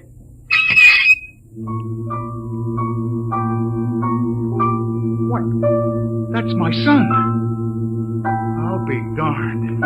His music lesson. Say, it reaches Earth all right. What? Imagine. Television without a transmitter. Looks like the Lost Race was ahead of us in more ways than one. Go up and try it, Howell. Amazing, amazing. Television without a transmitter. This machine may be the clue to the mystery of the Lost Race. I'll try it. Mary, I've told you I like my paper first in the morning. If that youngster wants to know how the Tigers did, let him wait until I am... My father in Detroit. Remarkable, Captain. You can see the whole room clearly. Say, how about me, Captain? Let me get up there. I'd like to see my baby. Alice told me all about it. Out! What's the matter, Hanson? I kicked something, a wrench. Well, hold it up. What? It's Danton's. That means he's been here. We're on his trail, all right. Come on, Howell, let's go. But the baby wouldn't take a minute, Captain. Later, Hanson. We've got to find Danton first. All right, now, let's get moving. Hold it. What's that? The recall flare. Kelly and his men have found Danton. Oh, I hope that crazy fool is in one piece. We start back now, Captain? Yes. That came from the ship. Another flare? No, that was an explosion. That's all we need now. Something more to happen to the ship.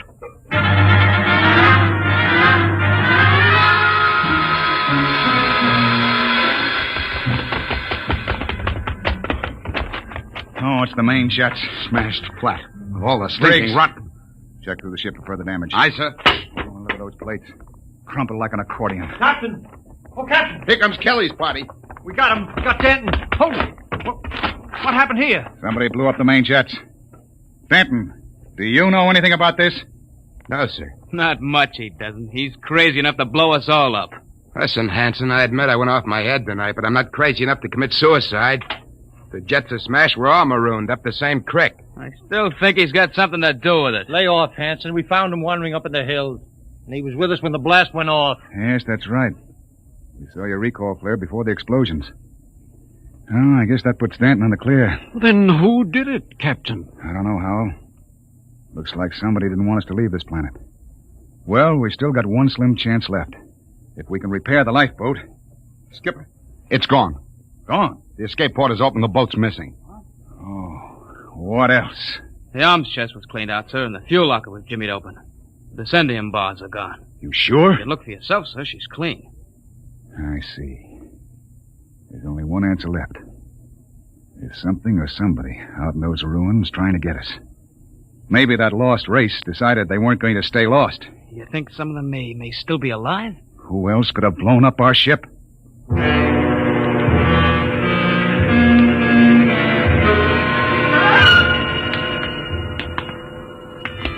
Keep your blaster up, Hal. And be careful. It's a hair trigger. What are we doing back at the television machine, Captain? I thought we were looking for the lifeboat. We are. Whoever blew up the ship must be around here. Might as well try to use the machine to track them down. Yeah. Catch them with their own gadget, huh? That's right. All right, Hal, you're the expert. Get up there and try to find them. I hope it works. Well? Trying, Captain. Nothing but mist. I don't understand it. It reached all the way to Earth before. I saw my father in Detroit. Mary, my paper's all rumpled again. What? There it is again. My father in Detroit. I've told him time and time again I don't like a messy paper. Look at that. No selector control, yet all the way to Earth. You can see the whole room, the goldfish bowl, the antimacassars on the chairs. Yet we can't pick up something less than a mile away. Knock it off, Hal. We're wasting time. Come on. That gadget won't work. We'll have to comb these rooms inch by inch. I don't understand. Neither do I. We'll cut behind the hood here and go on. Briggs, you take the lead with the radiation ticker. We might be able to pick up a reading on where the rocket fuel is hidden. Aye, sir. All right, let's go. I can't understand why that machine can pick up Earth and not... Help, Captain! Briggs, what is it? Captain, help! I'm falling! It's a cave-in. Hang on, Briggs. I'm slipping, Captain. Grab his wrist. All right. Now pull. Pull. Higher! Higher! What happened? I was just walking along and the ground caved in. What? It's some kind of shaft. Hold your light over it, Captain. Oh! 50 feet deep in a stone bottom. I could have split my head open like a grapefruit. Something down there. Hold that light steady. Amazing. Amazing. Looks like a pile of bones to me. 2 piles. Maybe the first skeletal remains ever found of the lost race. I've got to get down in there. We haven't got time, Hal. Come on. Let me have your binoculars. Wonderful. That small skeleton must be an infant. They've been laid out carefully. Burial chamber. The way they're lying, it's probably a mother and infant. Yeah. The tail. She's definitely anthropoid. Oh, you mean apes? Something like that. Yet they had atomic power and built cities across the galaxy. Amazing. Oh, we haven't got time. Hello, that's funny. The little one is different. The caudal bones are different. No tail. Listen, Hal. What do I care whether they had tails or not? Come on now. It's almost as if... Well, they did have atomics, and radiation does funny things to heredity. They had that problem of mutations in Detroit. What? Detroit? That must be it. What? The new atomics plant at Detroit. They tore down my father's house to make room for it. Quickly, Captain. Oh, where are you going? Back to the machine. I've got a theory that may solve the whole mystery of what happened to the lost race. I don't care what happened to the dead ones, Hal. I want to find the living ones who wrecked my ship. I think this machine may give us both answers. There's the house, Detroit, down to the last detail. Oh, come on down. We know all that. But don't you understand? That house was torn down. I got a letter before we lifted off Earth. It's gone. But it's on the television machine. Captain, that machine isn't television. It's a thought projector. What? It only mirrors what's in your own mind. But, Mr. Howell, we saw Earth. It was really there. But it was just because we imagined it, Briggs. It's a thought projection. I can produce any mental image that occurs to me on this machine. New York, spaceport, a space guard patrol, anything. Anything? Yes. And now I think I know what inspired the Lost Race to do what they did. It was fear. Fear of what was in their own minds. They could all see it with machines like this. But fear? Fear of what? They foresaw the future. So they destroyed themselves. Every last one of them. Hold it, Howell. Are you sure they're all dead? 100,000 years ago. Then who blew up the ship and stole our lifeboat? Danton. Danton? But why? He was pathologically jealous. Yes, but blowing up the ship was like committing suicide. He wasn't crazy enough to do that. The Lost Race was after they looked at this machine. You mean Danton did too? We found his wrench here. You're right. He must have looked at the machine and thought it was television. He must have seen all his fears about losing his girl confirmed.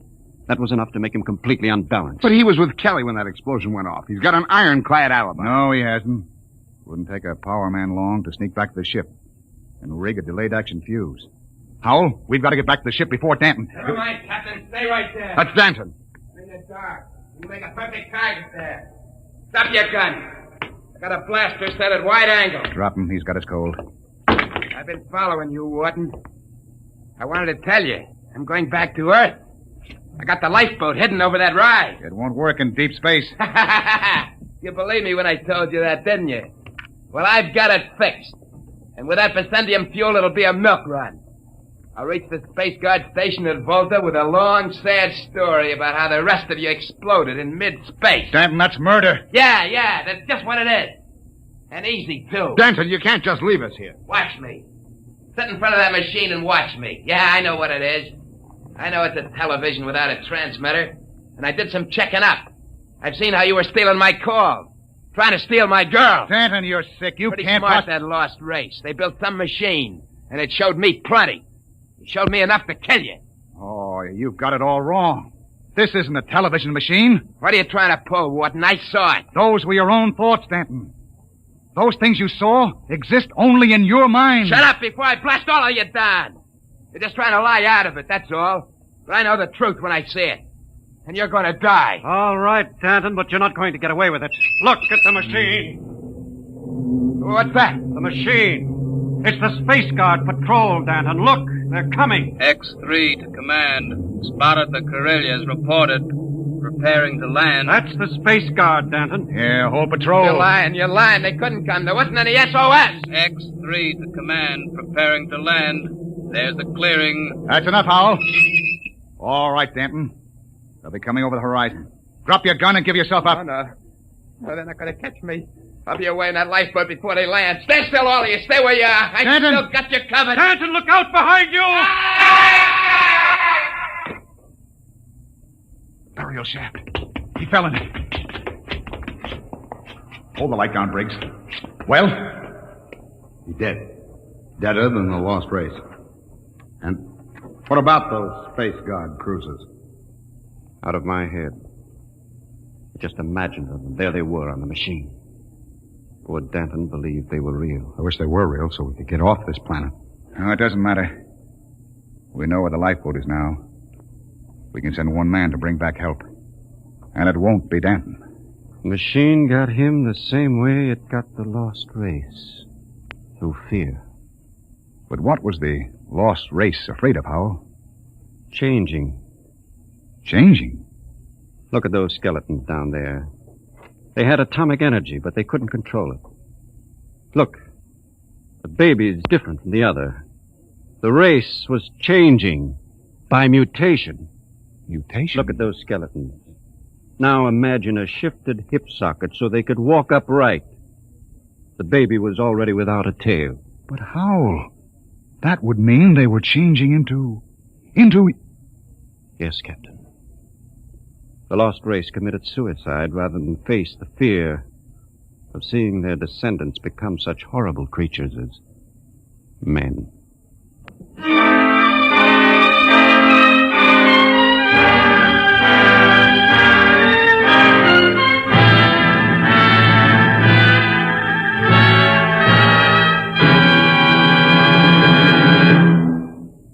You have just heard another adventure into the unknown world of the future, the world of Dimension X. And now, about next week. William Travis and his wife thought they had escaped, but they were wrong. They were being searched out by men from another world, men who wanted them to return. Where? I'll tell you next week. Tonight's drama was based on the Murray Leinster story, The Lost, and was adapted for radio by Ernest Kenoy. Featured in the cast were Matt Crowley as Captain Wharton, Roger DeKoven as Howell, and Joseph Julian as Danton. Your host was Norman Rose.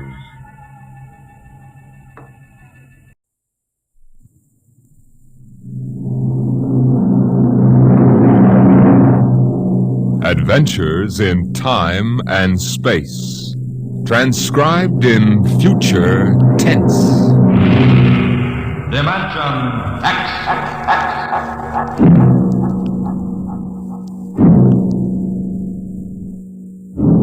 The National Broadcasting Company, in cooperation with Street and Smith, publishers of astounding science fiction, bring you